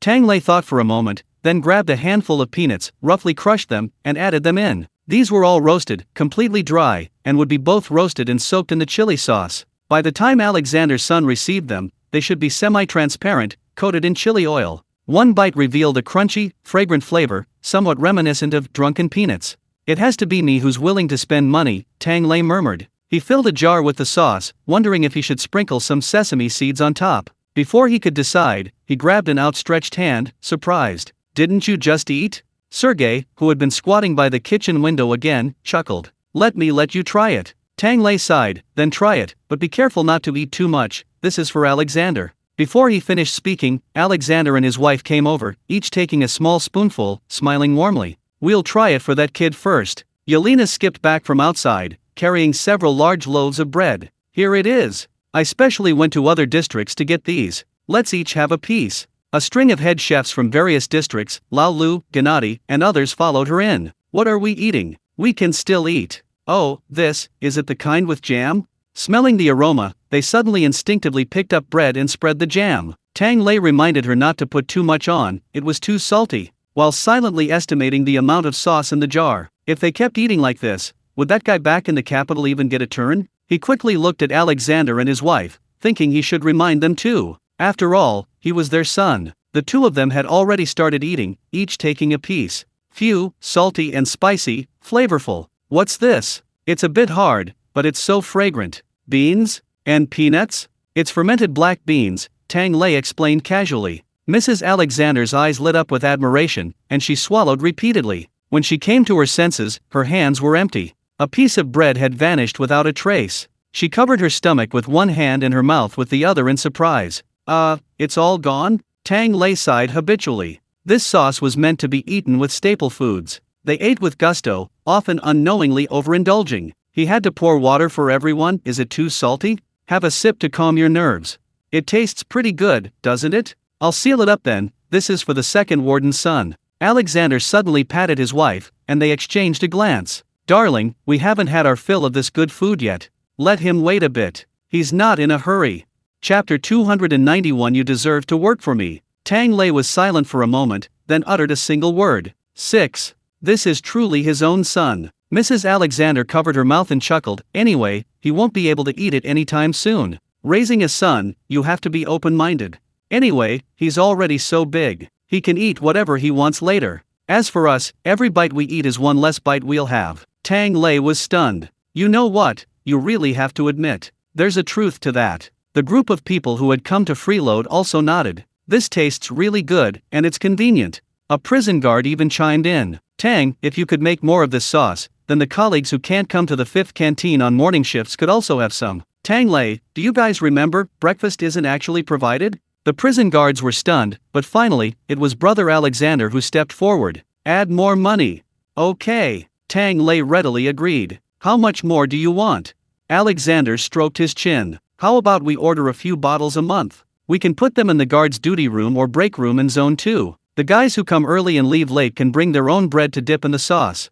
Upon hearing this, the guards' eyes lit up. That was indeed true. Prisons are, after all, places with 24-hour shifts. Some people will inevitably miss out on hot meals. Being able to eat something so flavorful wouldn't be bad. Zone 2's idea was really good. They'd have to tell their superiors when they got back. The guards, especially those in Zones 3 and 4, had already learned how to pressure their superiors. For example, they'd casually mention Zone 5 ordering snacks, the logistics department providing milk tea, wanting a transfer. Now there's another one. Zone 2 has savory and delicious soybean paste. No matter the time, and it's all you can eat. The shrewd Sergei raised an eyebrow and sighed inwardly. This new second warden is something else. You see, Alexander is currently facing a mess. He was temporarily transferred, and although he had connections with Warden Anton, he had no real power base within the prison. To manage the prisoners, he first needed to manage the guards. And ordering this soybean paste himself was low cost but highly profitable, because it's easy to add flowers to brocade, but difficult to provide charcoal in the snow. These guards who couldn't come to the 5th canteen on duty were in that snowy situation. Alexander's move was a clear message to his subordinates. The leadership won't ignore your hard work. Besides, regardless of rank, everyone has their shifts. Think about it, working overtime until late at night, exhausted and hungry, and the boss sends someone to deliver a hot and delicious late-night snack. This isn't a boss, this is an angel. As long as it doesn't involve withholding wages or anything like that, then working for him is only right. Seeing Sergei's changing expression, Alexander smiled slightly. The main thing is that I hope all the brothers can eat well. If you want the horse to run, you have to feed it. When everyone is well-fed and energetic, our prison will be safer. Sergei gasped. Look at what he's saying. That vision. Far superior to Roman. He couldn't help but grasp Alexander's hand, moved. That's great. I've finally found a good colleague. Let's work together well from now on. Alexander, so, can you allocate more funds to us? Goodbye. Sergei abruptly let go, his expression turning cold again. These people are all the same. Not a single one of them is kind. He, Sergei, had seen through them. Pa. Alexander stood back regretfully. His brother Anton had told him to squeeze more money out of Sergei while he was in a good mood that didn't seem very reliable. He turned to Tang Lei and asked, "Can we order?" Tang Lei, having watched the commotion for a while, nodded. "It's possible, but I don't think it's necessary to order too much. After all, when you can eat good food, there's no need for sauce. We can also make several kinds of sauce, eating only one is monotonous." Alexander, I'll draw up detailed regulations when I get back, limiting the amount of sauce we can eat. What other flavors are there? A little of everything. He was thinking of his eldest son. Since you can still make more, make a little more for me? I'll send it to my son. As for this bottle, haha, definitely next time. Tang Lei looked at the half-empty bottle of freshly made chili sauce, knowing it was definitely not going to make it out of prison. He felt helpless and numb. Alright, I'll make some mushroom and shredded pork later. The chili chicken oil and chili shredded pork versions are both excellent. The other steps are similar, except the mushrooms and pork need to be diced first and fried until crispy. After being mixed into the sauce and soaked in the oil, they become fragrant and chewy, with a different flavor from fermented black beans. Actually, it doesn't necessarily have to be paired entirely with rye bread. If he can cook some dishes, this sauce is great with rice or noodles. It can also be used in stir-fries. It's practically a universal seasoning. However, Mrs. Alexander, who knew her son best, simply shook her head. Expecting him to cook is like expecting him to drive a tank. He's perfectly fine with this big loaf of bread, thank you, darling. Tang Lei said politely while warning her. It's fine, but be careful this time. Don't eat everything I make. Leave something to eat so you can get out of prison alive. The crowd's eyes darted around, no one responded. They silently smeared another spoonful of sauce on their bread and then made various excuses to run away. Leaving Tang Lei feeling sorry for the tank-driving guy again, he couldn't help but laugh out loud. What an unexpected surprise. Money and points, another double win. He finished cooking 3 or 4 kinds of sauces, packed them up, and stretched. He decided to cook a few dishes with fermented black beans tonight. If there's a chance, he can make another jar of fermented black beans. Tomorrow he'll summon his team back to continue serving his second brother's legs. And what about the shaman's deer antlers? Tang Lei wondered, then prepared to go out and check. But he hadn't gone far when he was stopped. Anton's adjutant came running to him excitedly. Tang, Leon says there are 2 dishes you should be careful about, but you can eat them now. Why should I be careful? Is it because they're exceptionally delicious? Chapter 292. This dish tastes like bedbugs? Tang Lei hesitated, wanting to speak but stopping himself. Could you take me to see if it's one of those 2 I was thinking of? The 2 arrived at the labor camp one after the other. The 5th District labor camp was now a far cry from the half-dead state it had been a few months ago. On the frozen ground, neat rows of small vegetable plots stood. Green and red, they were growing vigorously. And at the very edge of the plot, Leon, who was undergoing further agricultural studies, was squatting there, clutching a vegetable leaf and muttering to himself. Seeing Tang Lei arrive, he asked curiously, "Tang, I just tasted it, and this taste, something feels off? Did I plant something wrong?" Tang Lei quickly took the cilantro from his hand and smiled slightly. "No, right? You know cilantro, right? It's a very fragrant vegetable, very good." "Really?" Leon frowned. "It tastes like paint buckets or some kind of stink bug to me." Tang Lei raised an eyebrow. Oh? He himself didn't particularly hate cilantro, he could tolerate it. But he knew some people simply couldn't stand cilantro. This wasn't even a matter of taste, it was a genetic trait. Some people have an exceptionally developed sense of smell, able to detect the aldehydes in cilantro. Whatever the formaldehyde smell in a new house, that's what cilantro smells like to them. Others have an overly sensitive gene for bitterness, broccoli, celery, cilantro, everything tastes bitter to them. Looking at Leon, he probably had both, resulting in a strange, unpleasant mix, a stink bug smell. Tang Lei patted him sympathetically, coughing lightly, "Probably just your imagination. Maybe you really ate a stink bug?" Leon, he felt his decades of agricultural knowledge had been severely shattered, but his blind trust in the great Xia chef had made him reckless. So he asked, somewhat doubtfully, "There are bedbugs here?" "Let me look." Tang Lei quickly stopped him. No, that's not true. Just know that cilantro is delicious, nutritious, and can lower blood sugar and blood pressure. In short, it's a good vegetable. Leon asked, confused, is that so? Okay then, we'll pick some and take them to the cafeteria later. Want some for dinner? Tang Lei, sure, you said it. Leon still didn't understand what he was about to encounter. After looking at the cilantro, he excitedly pulled Tang Lei to another patch. And this, Houtunia cordata, it's almost ready too. I checked the planting manual, and the ones with reddish leaves are at their best. Tang Lei looked at the lush patch of Houtunia cordata, and once again hesitated. To be fair, it did look quite good. Actually, the whole Houtunia cordata is edible. When young, it looks like bean sprouts. Cut it close to the ground, it's crisp and tender, and like chives, it can grow back. Once it's a little bigger, you can eat it, leaves and roots included. In different regions, some call it fish mint just because you eat the leaves, while others call it pig's snout because you eat the roots. Actually, they're all the same thing. The name Georgian mainly comes from the homonym of its scientific name Houtunia cordata or Houtunia cordata root. When it's even bigger, it flowers, and the flowers can be dried and used to make tea. However, you rarely see the flowers in the middle of summer. Because people who know how to grow this wouldn't wait for it to flower. They'd break the paddy field embankments by now. Tang Lei looked at it and felt that the maturity of the plants in front of him was just right. The only concern was, wouldn't it be a bit too stimulating to eat both at once? Seeing his silence, Leon asked curiously, what's wrong? Doesn't this taste good? Tang Lei asked instinctively. Of course. In Great Xia, this stuff is so delicious it could cause a fight. Leon was relieved. That's perfect then. I'll pick some with the cilantro and bring it to you later. This vegetable is different from seasonings, it has to be eaten fresh. It'll get tough in a couple of days.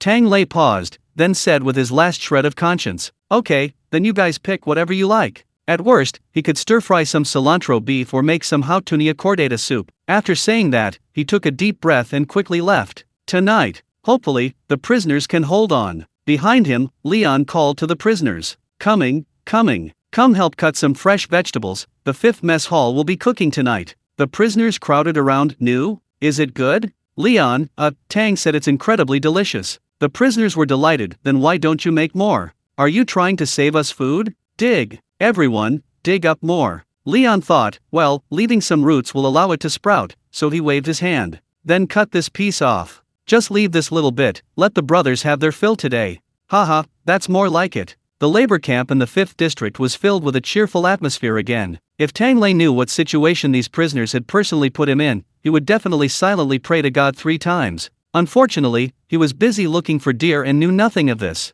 The old shaman's family had been staying at old Bawan's house for the past few days. The deer, meanwhile, roamed freely outside. The old shaman wasn't worried, as he always returned on time for meals. He even bought some wild vegetable biscuits for the deer from Tang Lei. Previously, Tang Lei, thinking him a lonely old man, hadn't dared to ask for more money. But a few days ago, when he bought a phone, he found out. Besides having a wealthy son-in-law who was a small business owner, this old man actually had a high-paying job as a shaman, subsidized by the government. His salary was higher than Tang Lei's. If he didn't raise his prices, Tang Lei would look down on himself. But before the old shaman could even take out his money, Saif had already pulled out his card. I've contracted out 10 years worth of deer feed to Dad. Tang Lei, who had been cooking bland food all night, finally caught his breath. However, thanks to feeding the deer, the old shaman's deer all recognized him. Tang Lei hadn't been out looking for long when he heard a soft call. Turning his head, he saw the deer herd, the shaman, and the 3 children nearby. Several male deer lay in the middle, their eyes blindfolded. It's started? Tang Lei strolled over. I've never seen this before. They're just lying there so obediently. The old shaman's lips twitched. We were going to use anesthesia, but that girl from your kitchen passed by and touched the back of their heads, so we don't need to. Tang Lei jumped in surprise and quickly touched the deer's nose. Thank goodness, they were still breathing, just in a deep, infant-like sleep. It seemed Xiao Ye wasn't that keen on eating venison yet. But how do you cut the antlers? Are they soft? He had previously thought they would be like ivory, but now they seem to be meat? The old shaman came over with a knife, annoyed that he was in the way. It'll draw blood. You, go watch with the child. Chapter 293. A born shaman. Tang Lei, alright. Kirill and Sasha beckoned to him, and Tang Lei went over to share some snacks with them. The old shaman then swiftly sawed off a large piece of deer antler. It was indeed plump and fleshy, with a fresh, raw cross-section. Tang Lei felt a strange pang of pain and quickly touched his own skull. Luckily I was quick, it almost grew back.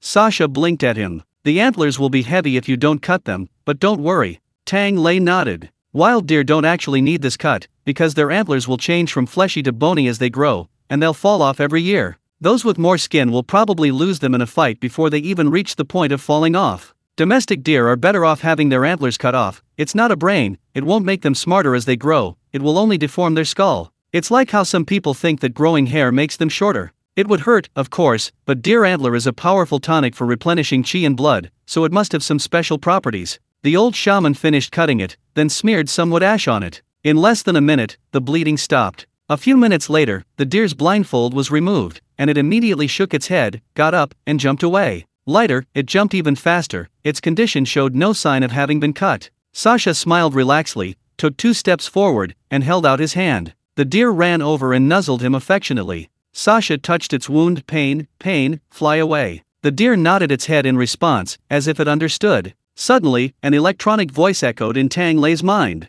The system beeped, this kid? Interesting. This is a real gem. Host, pick him up quickly. Tang Lei coldly replied, want to go to jail too? He's already taken. Hearing he was taken, the system lost interest and said dejectedly, never mind then. Boring, going to sleep.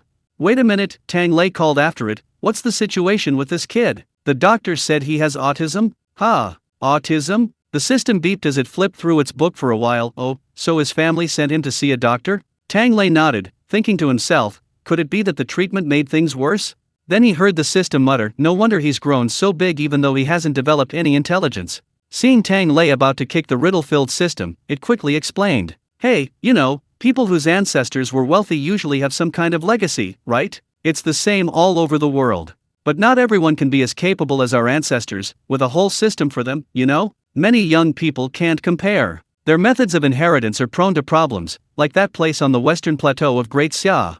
Tang Lei was taken aback. Similar to a divinely ordained poet? System, yes. How does one attain divine ordained status? No one understands it to this day. All that's known is that every few years, some seemingly ordinary people, after a serious illness, suddenly become able to recite poems of thousands or even tens of thousands of words. Those poems seem to be engraved in their souls, allowing them to know them without learning and never forget them. Their proficiency surpasses even the rote memorization of goose in elementary school. From then on, they were responsible for walking across the grasslands, spreading the spirits of their ancestors. But, the system paused, people only know the consequences of a serious illness, but they ignore the illness itself. If you survive, it's a divine gift. What if you don't survive? Then you're just a handful of dust. The system grumbled, rote learning isn't good, you might die before the knowledge is even transmitted. Besides, this transmission actually involves selecting a person first, but it only happens when a certain moment is triggered, what we call enlightenment.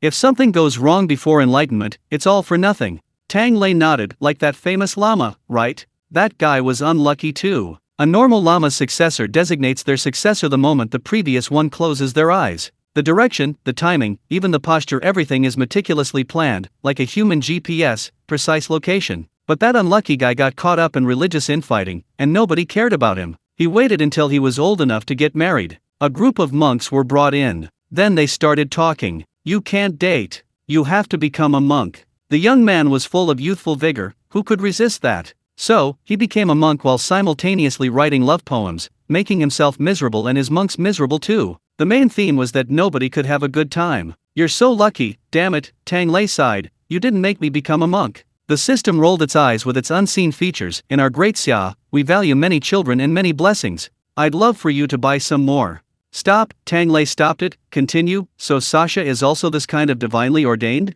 He needs a serious illness to become enlightened? Then what does it mean that he lived so long? He's even more unlucky than that. The system scoffed, he's a born shaman. The representative of Tengri, do you understand what that means? It means that from the moment he was born, he couldn't consider himself human. Tang Lei was stunned. Shamans believe in spirits, all living things in heaven and earth possess spirits. So, from the moment this child opened his eyes, he saw himself as grass, trees, or animals. This is incredibly dangerous for a person. Tang Lei immediately thought of what Yelena had said about Sasha not crying out even when burned. So, if that's the case, these symptoms do seem quite consistent with autism? Trees don't make sounds. Yes, the system said, that's why he's lucky. Born shamans are extremely rare, precisely because they are inherently difficult to raise. Even setting aside his inability to express himself, just this extraordinary behavior is a testament to the advancements in medical technology. In the past, they would have been considered a menace and strangled on the spot. The system continued, it's precisely because transmitting these teachings is so dangerous that the shamanic tradition always holds back. For example, this old man in front of you learned it later in life. He's learned quite well, he can even invoke ancestral spirits through his bloodline, but that's about it. Tang Lei murmured, oh no, does that mean he can't invoke anything now? The system skipped a beat, pretending not to hear. A true shaman can communicate with all things in heaven and earth. Tang Lei was delighted. Then he'll be even better at raising animals? My chickens, ducks, geese, and my land. Hey, will he make the plants grow faster? The system thought seriously for a moment, it depends on his abilities. Going against the rules won't work, but guiding him in a positive direction is fine. Now that you mention it, it actually seems quite useful. Host, you really won't take the child back? Tang Lei quickly waved his hand, forget it, his parents would fight me to the death. He'd only heard of autism before, but didn't really understand it. Now, thinking about it, he realized how much Anna's family had sacrificed. A child born without emotions, constantly on the verge of danger. Yet, they'd managed to raise him into what he is now. Although still introverted, he'd learned to make friends. And friends, a human word. You mean? The system suddenly became uncertain. Has he already become enlightened? That doesn't seem like it. He doesn't even know how to perform shamanistic rituals. Tang Lei was stunned. So, enlightened, specifically, what is that? Chapter 294 I heard everything. He made me do it. System, this is a difficult question for me to explain. I can only say that those who understand will understand, and those who don't. Tang Lei's fists clenched as he listened in his mind. I need to soothe the machine spirit. Life is so wonderful, yet you're so irritable. The system muttered. Alright, if you really want to put it, when a shaman becomes human, that's when he awakens. Humans are the most intelligent of all beings, the most sensitive, the most complex, unable to distinguish right from wrong. Even if a shaman loves nature, he's still human. When this innate, untamed heart learns human emotions, that's when he becomes a shaman. And every naturally born shaman who can grow into a shaman must first live and travel the earth, experiencing the full spectrum of human emotions, before they can learn. So it's quite amazing that he can be so human even before he's awakened. Is this also the power of modern medicine? Tang Lei thought for a moment, yes, but not only that. He has parents who deeply love him. Through medication and psychological counseling, years of unwavering education and love. He even managed to create half a heart for the plants. And, Tang Lei looked at the two Kurils who were patting the deer's rump while Sasha was petting its head. Two cow friends? The large deer raised its hoof in dissatisfaction, only to be patted again by Sasha. The stuttering child sighed helplessly, comforting the deer, never mind, even if we don't let them pat us, they'll still sneak up on us. Just like how even if he didn't speak, the Kurils would still eagerly drag him out to play. Since he couldn't stop them anyway, he might as well just give up. The little Kurils popped up, it listens to you so well, Sasha, you're amazing. Sasha didn't say anything, but the corners of her mouth turned up slightly. Tang Lei was amazed. Is this what you call the magical friendship between I people and E people? It's hard to imagine that three people with such contrasting personalities could get along so well. Only someone as obedient as him can handle a mischievous monkey. It's truly amazing, the system muttered. But given his current state, I wonder if he'll still be that strong once he's fully awakened. Tang Lei shrugged. Do you think his parents care about that? They just want him to be happy and healthy. As for those ethereal things, let them be. If this kid doesn't become a shaman, he'll have to go home and inherit a fortune. Maybe the ancestral spirits of the shamans will even beg him to become one. The system was silent for a moment, then said sourly, you're right. Host, you need to work harder too. I also want to be a system with a fortune. Look at us systems, nobody's as miserable as me. Others earn points for the system, and you're spending them on credit. Tang Lei said earnestly, don't be too materialistic as a system. Hey, Yelena, you're here. Yelena ran out of the prison, carrying a burlap sack. The old man told me to get something to pack the deer antlers. Have you finished cutting them yet? The old shaman came over and handed her 6 fresh deer antlers. They're ready. How do you want to eat them? Tang Lei took them and looked at them. Let them freeze for a while first. I'll slice them after they're frozen. Deer antlers come in both fresh and dried varieties, but there's one crucial point before eating them. That is, the deer blood must not be lost. If the blood is gone, the medicinal properties will be reduced by half, so they must be sliced while frozen. Fortunately, Siberia may lack other things, but it's never short of natural freezers. The group piled the deer antlers into the snow and chatted while petting the deer. Tang Lei also asked the system to check on Yelena again. Do you think Yelena is in the same situation as Sasha? That bear was quite friendly to her last time. System, it's different. Shamans are approached by living beings, but she's just a living being that no one dares to mess with. Tang Lei's lips twitched. Are you sure she doesn't have any inheritance? She won't suddenly get seriously ill, will she? System, I'm afraid if I try to get any teachings from her, I'll get beaten up first. This girl gives me a really fierce feeling. It paused for a moment. I really can't tell. She doesn't seem like a reincarnation or anything, but it's a bit strange. This system inexplicably feels that she's both fierce and kind. It rummaged through Tang Lei's mind for a long time, but ultimately didn't find anything, only muttering to itself. It's definitely unusual, but it shouldn't be anything bad. Good that it's not sick, Tang Lei said, relieved. He then gave Yelena a friendly reminder. Little Yelena, if you ever have a strange dream about someone making you do something, or someone making inexplicable noises in your ear, beat them up first. I'll make you a big meal after I beat them up. Yelena nodded blankly but happily. Okay. Tang Lei waved his hand with satisfaction and picked out the frozen deer antlers. Let's go, back to the 5th canteen to cook. The old shaman needed to continue tending to the deer, while Sasha went to train with the young Kirils. Of course, it was the two of them training, and Sasha just watched. In the end, only Tang Lei and Yelena went back. Tang Lei was pondering whether to act now or wait for the two strong men. Then, something completely unexpected happened. Two prisoners carried a huge basket, as tall as a person, into the 5th canteen. And in the basket, Tang Lei spat out a mouthful of water. You guys, you got so much cilantro and hautunia cordata?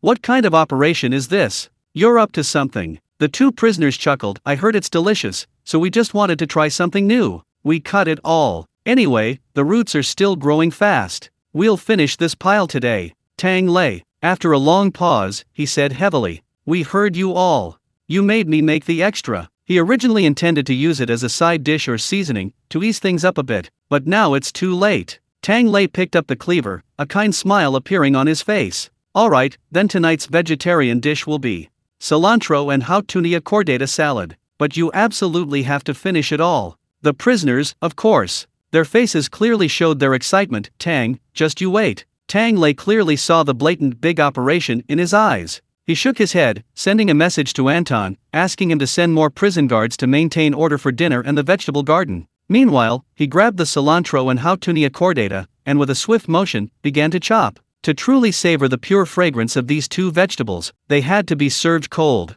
First, the cilantro, just wash it clean and chop it into sections. Don't throw away the roots either, those who love them know that. The roots are even more fragrant than the leaves. And the hautunia cordata doesn't even need blanching. Blanching will dilute the flavor and affect the texture. Just chop it up raw, add scallions, garlic, sugar, salt, and soy sauce, and marinate for a while. In disya, you could also chop up 2 lettuce stalks and mix them in raw too crisp and tender. Tang Lei hadn't found any yet, so he grabbed 2 cucumbers, chopped them up, and threw them in as well. Then prepare a dipping sauce, chili powder, bird's eye chilies, and white sesame seeds. Heat a spoonful of oil in a pan and pour it over the sauce. Make some chili oil, mix it in, add cilantro, and then a spoonful of fragrant vinegar and sesame oil. All done. Tang Lei looked at the large bowl full in his hands. The green, red, and white cilantro and hautunia cordata pieces, so crisp and tender they seemed to drip with juice, were now coated in the seasoned oil, emitting a unique aroma. Tang Lei took a deep breath. It's done. Prepare to face the sacred test of joining the cult.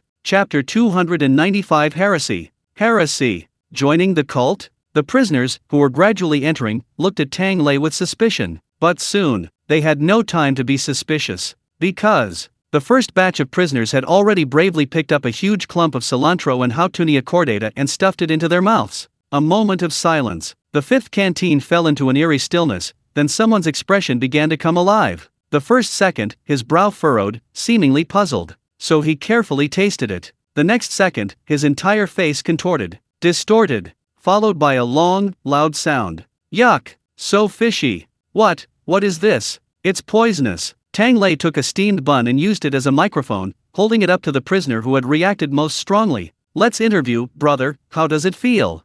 The burly man's eyes widened in terror, as if he had suffered a tremendous mental blow. He pointed at a piece of hautunia cordata, his hand trembling. It felt like tongue-kissing a fish in a river, and then eating half an earthworm that the fish hadn't finished eating, fishy and muddy, and slippery. Ugh. Tang Lei silently stuffed the steamed bun into his mouth and covered his face. Okay, you don't need to say any more. He could have accepted it. At this moment, another voice suddenly came. Ali, munching on a mouthful of cold dish, complained, that's going too far. It's clearly a delicious, refreshing flavor. And it's crisp and tender, with a sweet, grassy taste. Can't you taste it? The two looked at each other, then slammed their hands on the table and stood up. You're talking nonsense. This tastes like it was kicked into a seaweed patch, forced to drink fishy water, and then lick some fish scales. You're the one talking nonsense. This is the most fragrant green vegetable I've ever eaten. Apologize to the Hautunia chordata. Around them, more and more prisoners let out sounds of you or joy. Then, they inexplicably joined the fray. On the other side, Leon sat blankly to the side, muttering to himself.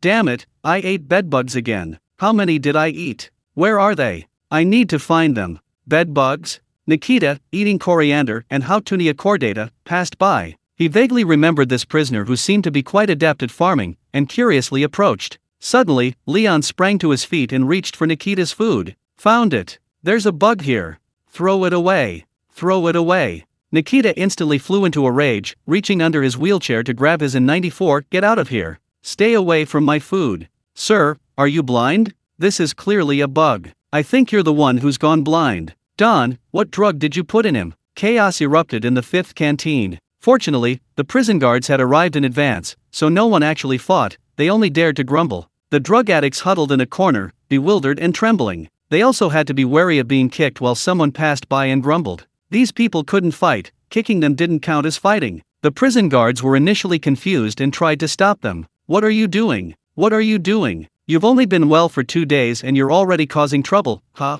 Until another prisoner stuffed a handful of cilantro and Hautunia chordata into their hands. After a few quick bites, the prison guards found their place in the arguing crowd. Seeing the situation wasn't going to escalate, Tang Lei stopped bothering. He silently stood in the middle, a steamed bun in hand, watching the commotion while eating. And let me tell you, this commotion was really appetizing. He devoured the bun without any accompaniment. Only after finishing did he hear Nikita's roar, and he helplessly shrugged. They wanted to eat it themselves. I just made a simple cold dish. Well, to be honest, he could understand Nikita's liking for cilantro. This family has a penchant for strong, pungent smells, probably a bit off in their genes. But he hadn't expected Alex to like Hautunia chordata so much. It's a shame this guy wasn't born in the Southwest. Nikita, after hearing his explanation, was utterly speechless. So all this fuss was just about a taste? Is it really necessary? Yes, it is, Tang Lei sighed. Do you know there's even an hate cilantro day these days?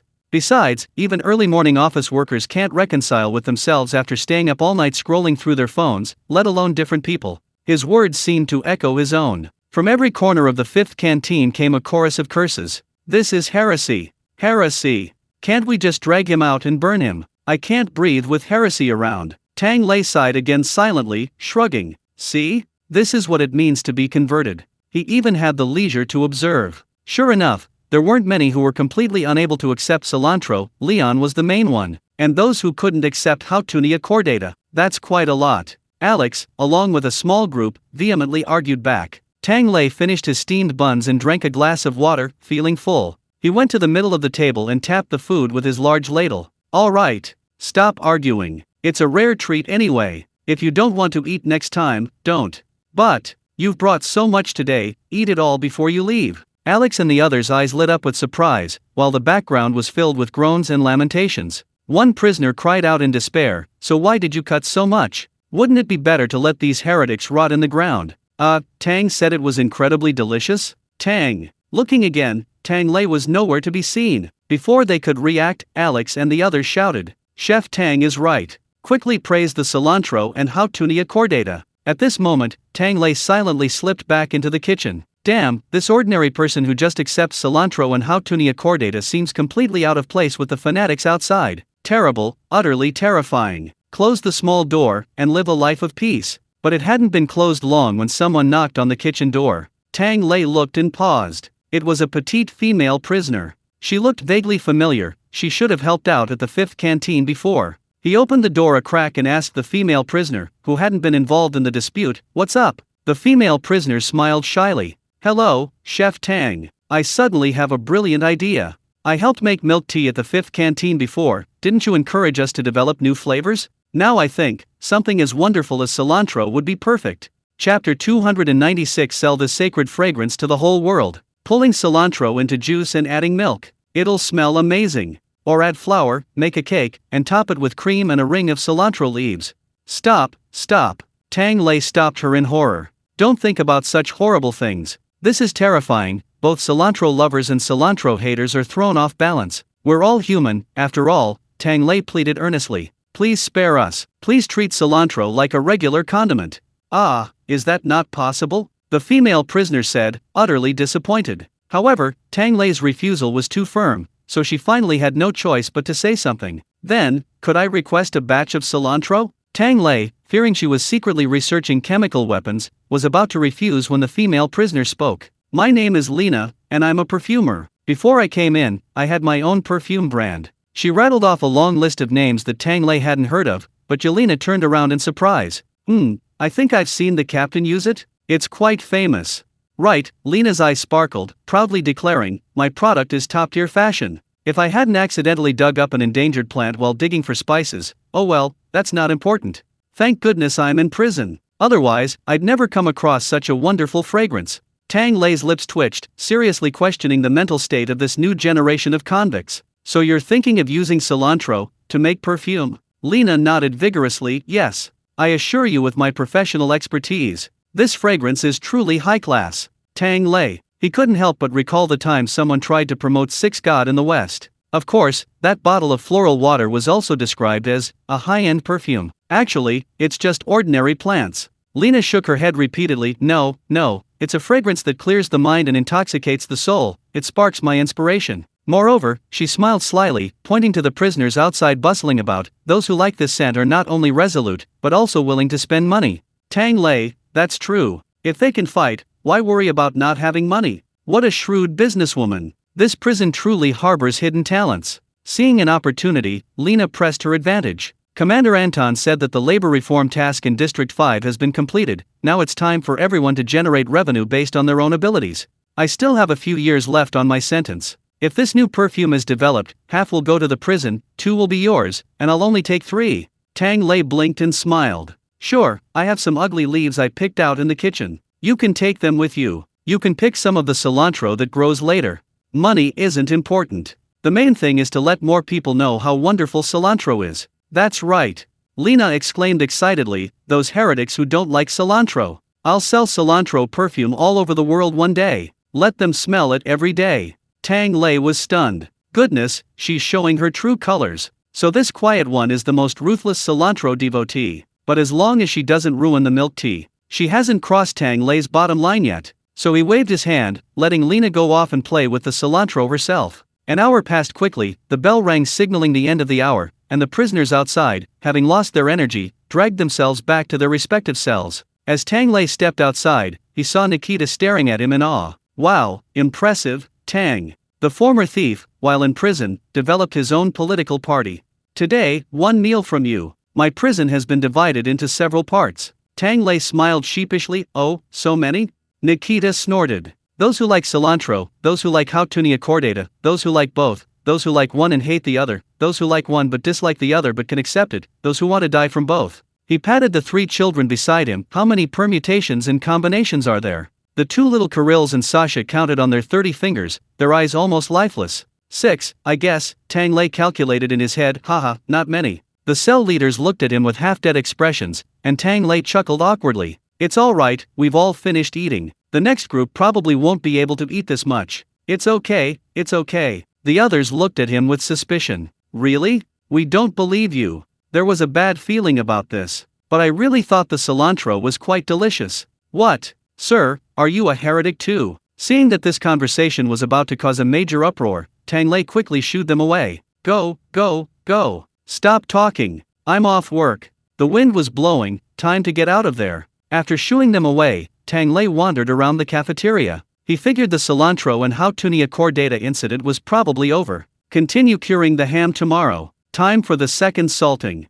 Having finished his plan, Tang Lei called to Yelena. Little yeah, let's go home. Where's old Bawan? Yelena poked her head out. The shaman family almost got into a fight today too. They left first, Dad ran away with them. Brother Tang, let's go. As she spoke, she ran over, expertly tugged at Tang Lei's collar, and then leaned closer. Tang Lei? Smack! Suddenly, his face felt a warm, soft touch. Tang Lei. His eyes widened instantly. Yelena smiled. Desensitization training. Brother Tang, have you forgotten? After saying that, she turned her back as if nothing had happened and skipped away. Host, are you alright? You're so hot I'm about to report an error. The system screamed in Tang Lei's mind. I'm fine. Tang Lei suppressed the upturned corners of his mouth, his face as calm as an old dog. He silently took out the sliced deer antler and then tapped the system. Hey, Liang Tong, quickly give me some seahorse, goji berries, and some three-leaf clover. I need to make medicinal wine. The system slowly tossed out the ingredients. So, is it for making wine or for using? Tang Lei, mind your own business, Liang Tong. The system yelled angrily again, you only care about Liang Tong, not Xiao Tong, huh? Deduct points. Deduct points from all of you. Tang Lei ignored it. He just smiled and started making the medicinal herbs and deer antler, patting the wine jar. Hang in there, brother, maybe you'll have your chance to shine soon. Xiao yeah, wait for me. Chapter 297 The Cultist is Terrifying. A night passed in the blink of an eye. It was early morning again. Tang Lei pushed open the canteen door and yawned. He checked the wine, it was still soaking. Reassured, he summoned his adjutant. Hey, where are my 200 strong men? Bring them over. This time, it took a while for the adjutant to rush over. Tang Lei was stunned when he saw him. You look like you've just died of exhaustion. Don't even mention it, the adjutant sighed. Commander Anton said last night he was taking leave today. I've been doing all the work, it's really strange. The commander didn't say anything. He didn't do much yesterday, he even packed up his food to take home as usual. Tang Lei paused, then suddenly remembered. He brought cilantro and hautunia cordata too. Yes, he did, the adjutant said, then paused. You mean they got into a fight too? Really? Family tastes are all similar, aren't they? Tang Lei hesitated, unable to bring himself to tell the truth. Never mind, let's talk about the conscripts. The adjutant listlessly pulled over 200 men and hurried off to his work. Tang Lei led the prisoners inside and began teaching them the second step of salting. Second salt, snowflakes flying, refers to applying heavy salt. This is the step with the most salt, establishing the overall flavor of the ham. Besides rubbing the pigskin again, a large amount of salt is needed to completely bury the pig leg. Then, small amounts of salt are used to fill in any gaps. Third and fourth salt, around the bone. Repeatedly squeezed to ensure there's no bruising. Fifth and sixth salt, focusing on reinforcing several areas. 3 skewers. Upper skewers for the shank, lower skewers for the tailbone. Because in Great Xia, the grade of ham cannot be judged by cutting it open piece by piece. So, the main method is to insert bamboo skewers and judge the ingredients by the aroma on the skewers. After all, no two pork legs are exactly alike. The chef's technique, the amount of salt used in the curing process, and even the timing and location can all lead to vastly different final flavors. Saif also strolled over and asked Tang Lei how long this whole process would take. Tang Lei thought for a moment. About a month. A month is enough to establish the basic flavor. As for the years that follow, that's a completely different flavor. And a different price. Tang Lei remembered that the longest circulating hams on the market are only about 3 years old. If you want hams that have been around for longer, you have to go through private channels. After all, hams that have been around for longer violate general food safety regulations, so most people wouldn't dare sell them, they'd keep them for their own guests. By the way, what do you think is a reasonable price for this ham? Saif asked, how much does it sell for in Great Xia? Tang Lei checked, usually a few thousand a ham, the highest being 13,000, even those sold at auction. Saif was taken aback, so cheap. Tang Lei, well, maybe it's because many are homemade, there's no strict evaluation. We definitely wouldn't bother with things like Michelin 3-star restaurants. That's not true. Actually, the expensive hams sold outside are mostly homemade, industrialized ones are cheaper. Sif scoffed. An American country ham sold for $1.6 million at auction. Tang Lei sighed, yeah, what's going on? Daxia's hams come in both savory and salty varieties, as well as those with a delicate fruity aroma similar to internationally renowned hams. It's not a matter of taste. There are black-haired pigs abroad, and Daxia has its own black golden pigs. There are also 2-headed black pigs with panda-like markings, specially bred. Which breed is more noble than the others? Then what's the problem with not fetching a good price? It can't be because they're not sophisticated enough. In the end, Tang Lei could only shrug. Maybe there are just too many delicious foods. We don't even have time to learn about ham. Honestly, if Daxia were to choose a few delicacies to export and ham were selected, that old hag who loves to eat would be furious. Who does she think she is? The world's cuisines are all unique. But to say that Daxia's food is less sophisticated than anything abroad is pure nonsense. When Daxia is feeding its pigs black truffles, those who consider them diamonds on the table are probably still playing in the mud somewhere. In the end, to save face and maintain their high prices, they even went so far as to contradict biology and stubbornly deny that the pig-rooting fungus is a black truffle. Saif patted Tang Lei empathetically. Hey, we're familiar with this too. Our cats and trees are all being sanctioned and denied. He rolled his eyes, they're just bored. If they're so good at making things, why do they still insist on using the periodic table invented by us Russians? But being cheap has its advantages, more people can afford it. We don't care about those superficial things, we want real value. I've considered the cost of meat here, and it's about 10,000 rubles per piece. What do you think? Tang Lei also did the math, that's about 40 yuan per pound of meat. It's still quite profitable, especially since meat is cheap here, with low costs. But this profitable price is already affordable for most families. Tang Lei nodded in agreement, and Saif went out to make a phone call, beaming with joy. Tang Lei watched the 200 strong men neatly arranging the pig legs and was quite satisfied. It was almost lunchtime, so he decided to have everyone stay for lunch. This was considered a working meal, and the 200 strong men were naturally happy. But no one expected this meal wouldn't be peaceful. That noon, Ali arrived early, smiling broadly as he approached Tang Lei, saying he had come up with a few new recipes and wanted to try cooking them himself. He was a quick learner and diligent, so Tang Lei trusted him and readily agreed. The vegetarian dishes were given to Ali, and he cooked a pork and radish dish himself. However, when the dishes were served, Tang Lei and the group of prisoners were stunned. No matter what ingredients were used, they all emitted a slightly fishy, unpleasant aroma. Stir-fried pork with hautunia cordata? Tofu with hautunia cordata? Wait, hautunia cordata soup. What are you thinking? Wait, where would you get hautunia cordata? Ali chuckled, some more sprouted in the vegetable garden today, I gathered them all early this morning. He said very seriously, you guys must not have eaten enough. That's why you don't understand the benefits of hautunia cordata. Just eat a few more bites and you'll be fine. Yelena quietly asked Tang Lei, really? It won't taste fishy after eating it for a while? Tang Lei paused, little yeah, you know. When I was little, my mom told me the same thing when she cooked bitter melon, eat more, and it'll taste sweet. Yelena, so? So I was tricked into eating the whole thing, and then I found out it was still bitter. That damn sweetness was just an illusion caused by extreme bitterness. It's a lie. Yelena gasped, pointing at the prisoners, so they. Before she could finish, another wave of vomiting echoed through the fifth canteen. Yay! The guy who had described it so vividly the day before, filled with grief and indignation, shouted into the microphone. Today, this soup doesn't taste like earthworms, it tastes like rotten fish. Ugh. Tang Lei silently took a step back.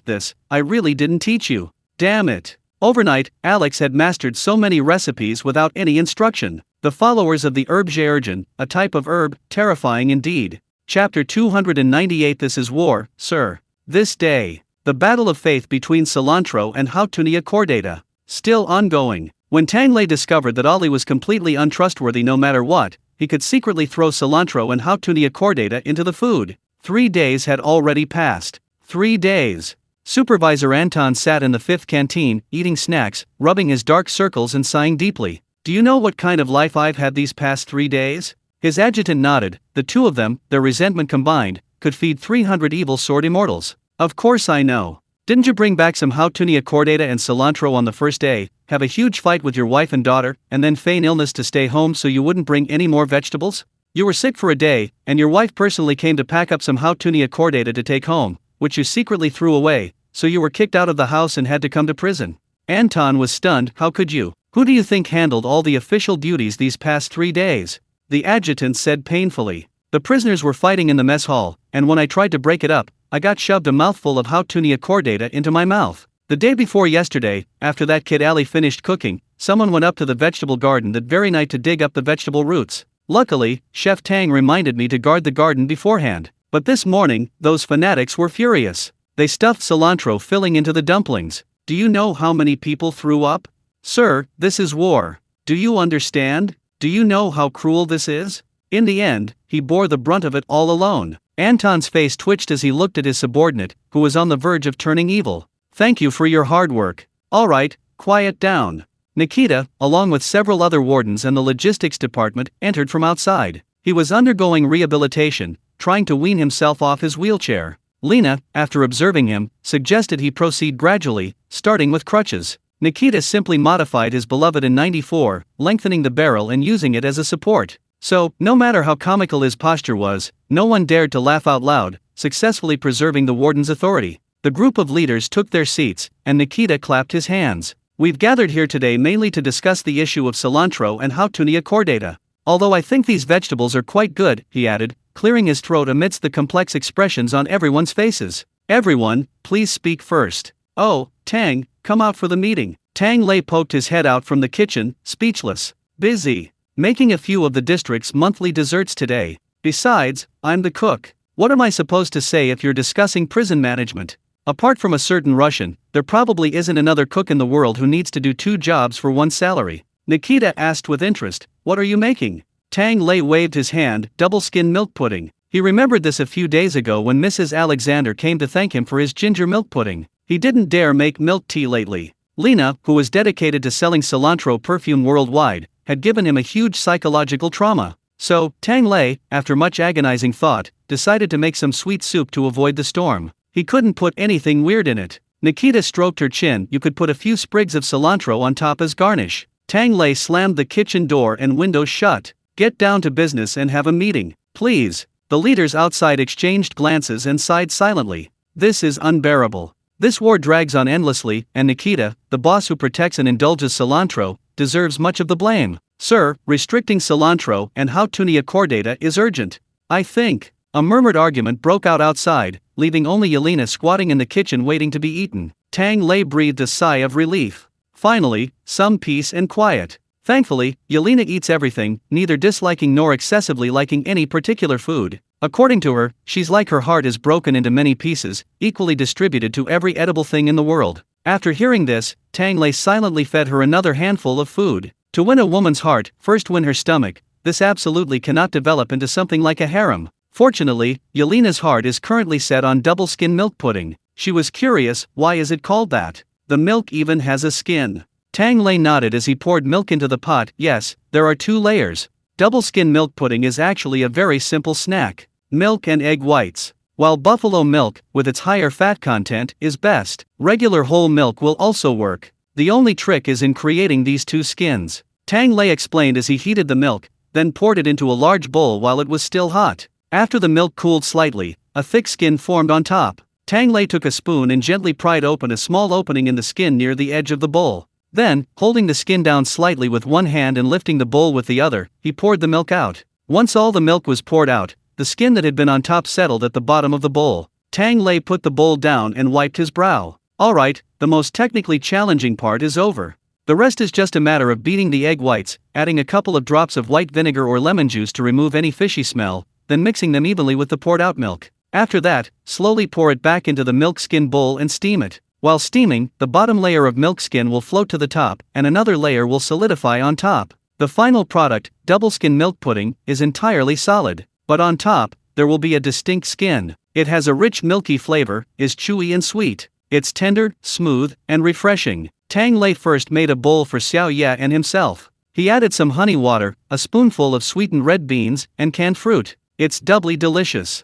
It still has to be Cantonese sweet soup, Tang Lei leisurely sipped. It's no worse than milk tea. If there's any downside to this double-skin milk pudding, it's probably, it takes a lot of time. Whether it's making the milk skin or adjusting the egg white ratio, you need to practice a few times to gain experience. Even if you make several batches, only the prison guards can taste it. Tang Lei thought for a moment and sent Xiao Yao to check if the argument was still going on. Yelena glanced over. It seems they're arguing about whether to expand the cultivation of cilantro and how tunia cordata. Then there'll be plenty of arguing, Tang Lei sighed, and took the double-skin milk pudding out. Upon seeing him, the wardens, their faces red from arguing, looked like they'd seen a savior. Cease fire. Ah, no, let's stop talking now, let's eat first. Tang Lei asked only after they each had a bowl in their hands. So, where were you in your discussion? Anton shook his head. Don't even mention it. I told you that vegetable patch is the root of all evil. It should all be uprooted. That won't do. The warden was about to slam his fist on the table. Tang Lei pointed at the bowl in his hand.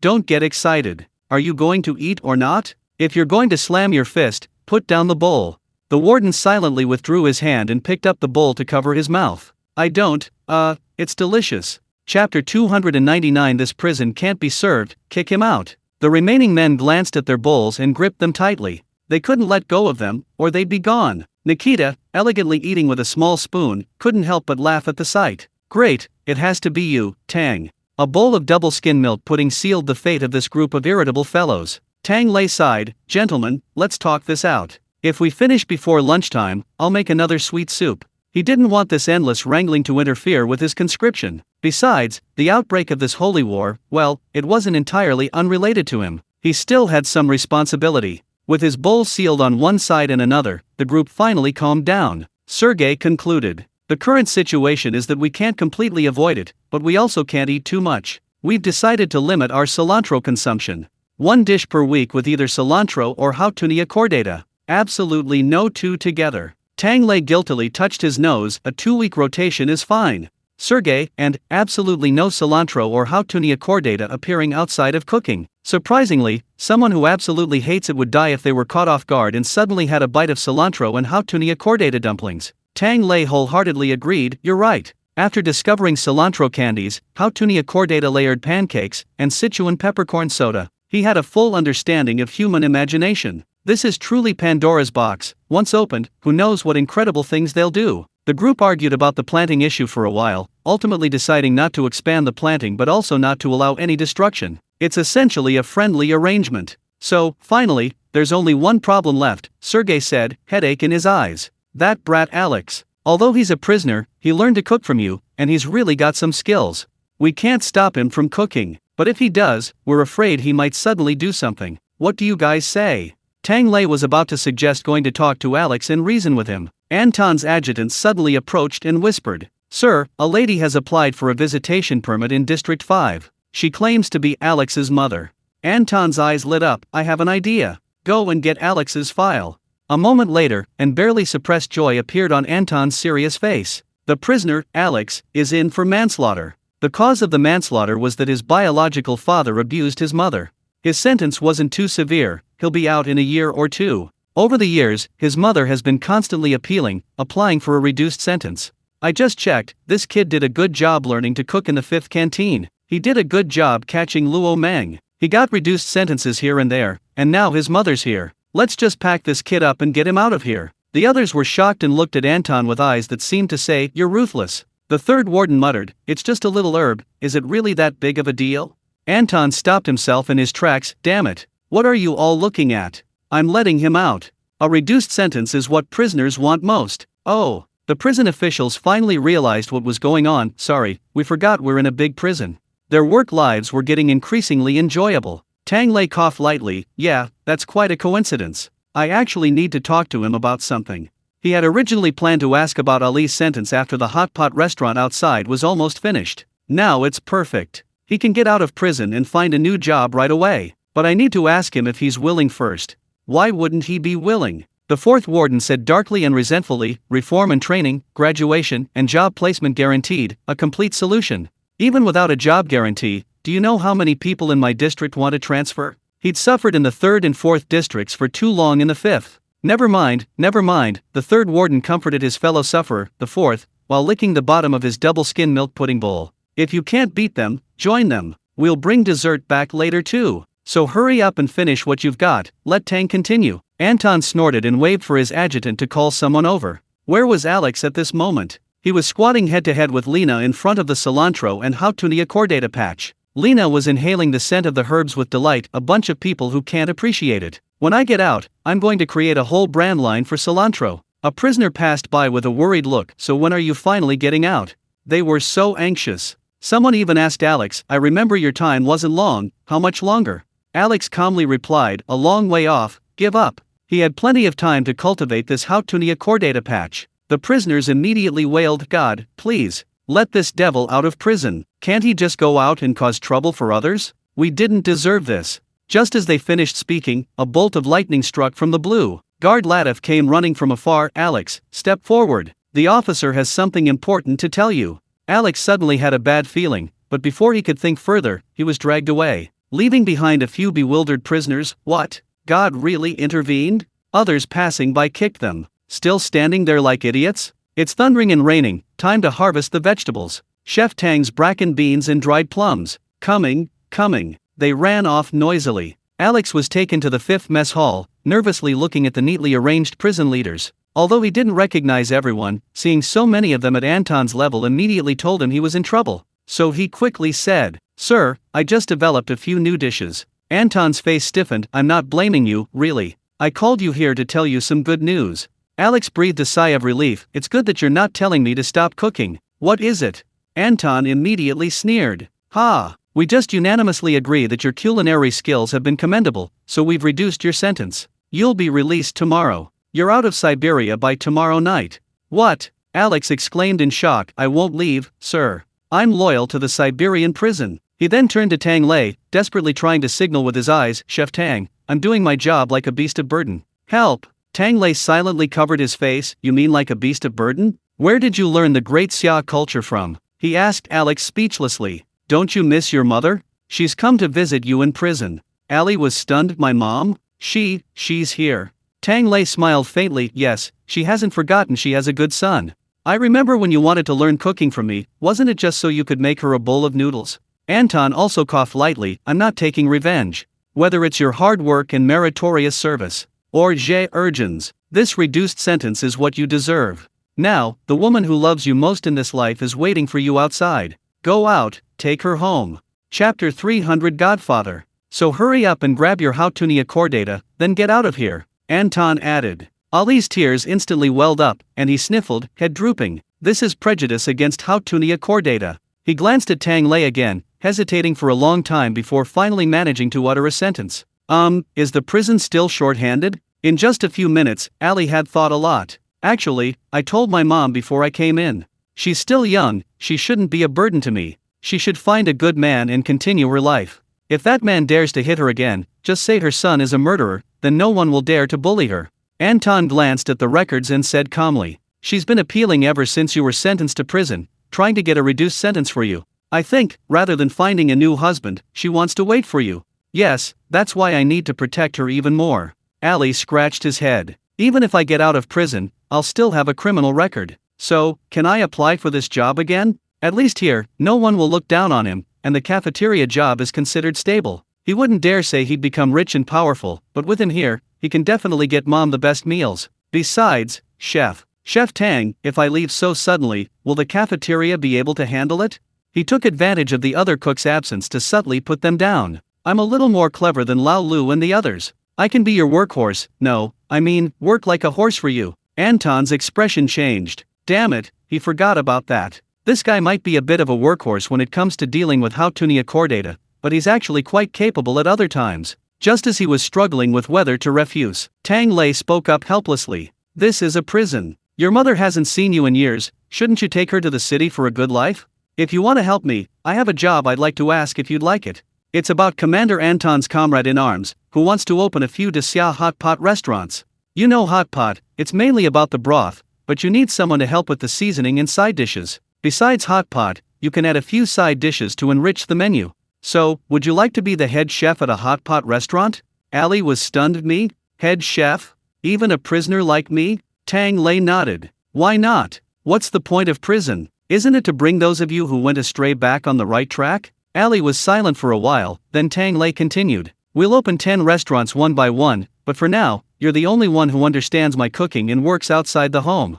So you might need to manage them more. I remember you said your family has been chefs for generations. If you're willing, you'll be the head chef for these 10 restaurants, and your salary.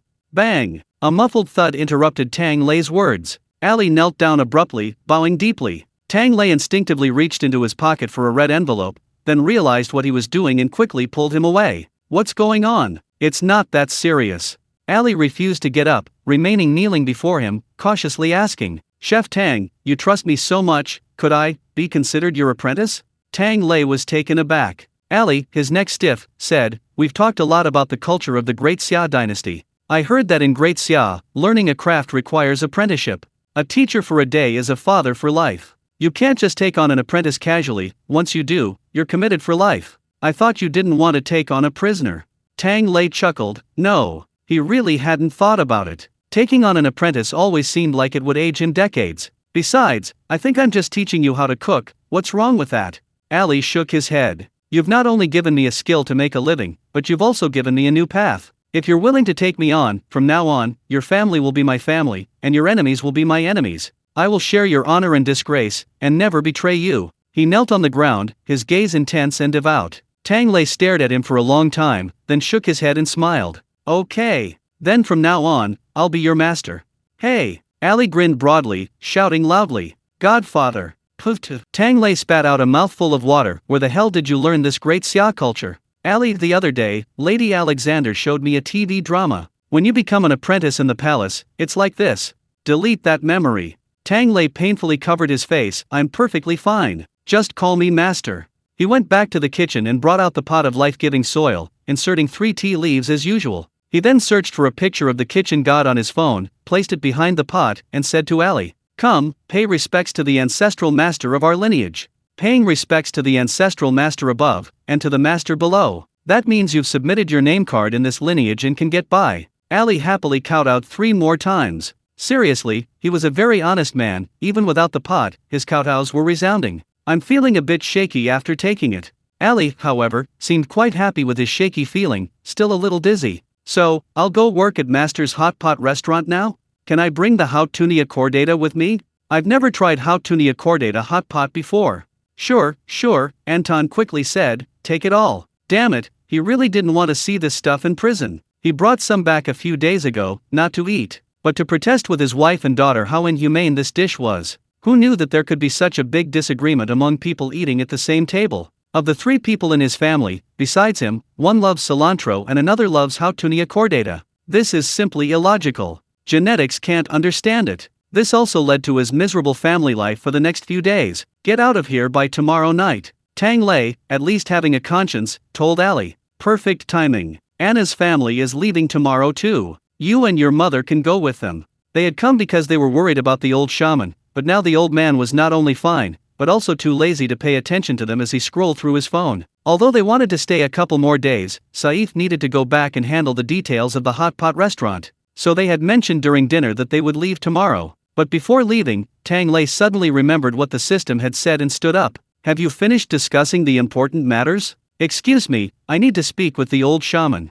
Tang, we still need to distribute our sweet soup. Several prison guards reminded him expectantly. Tang Lei slapped his forehead and told Ali to stay and help him cook something, and also to bring his mother in. Ali got up and followed him into the kitchen, asking, "What are you cooking?" Tang Lei pulled out a large handful of mung beans. It's been dry and noisy for days, something to calm the nerves and soothe the irritability. What else should I add to the mung beans? Oh, right. Seaweed.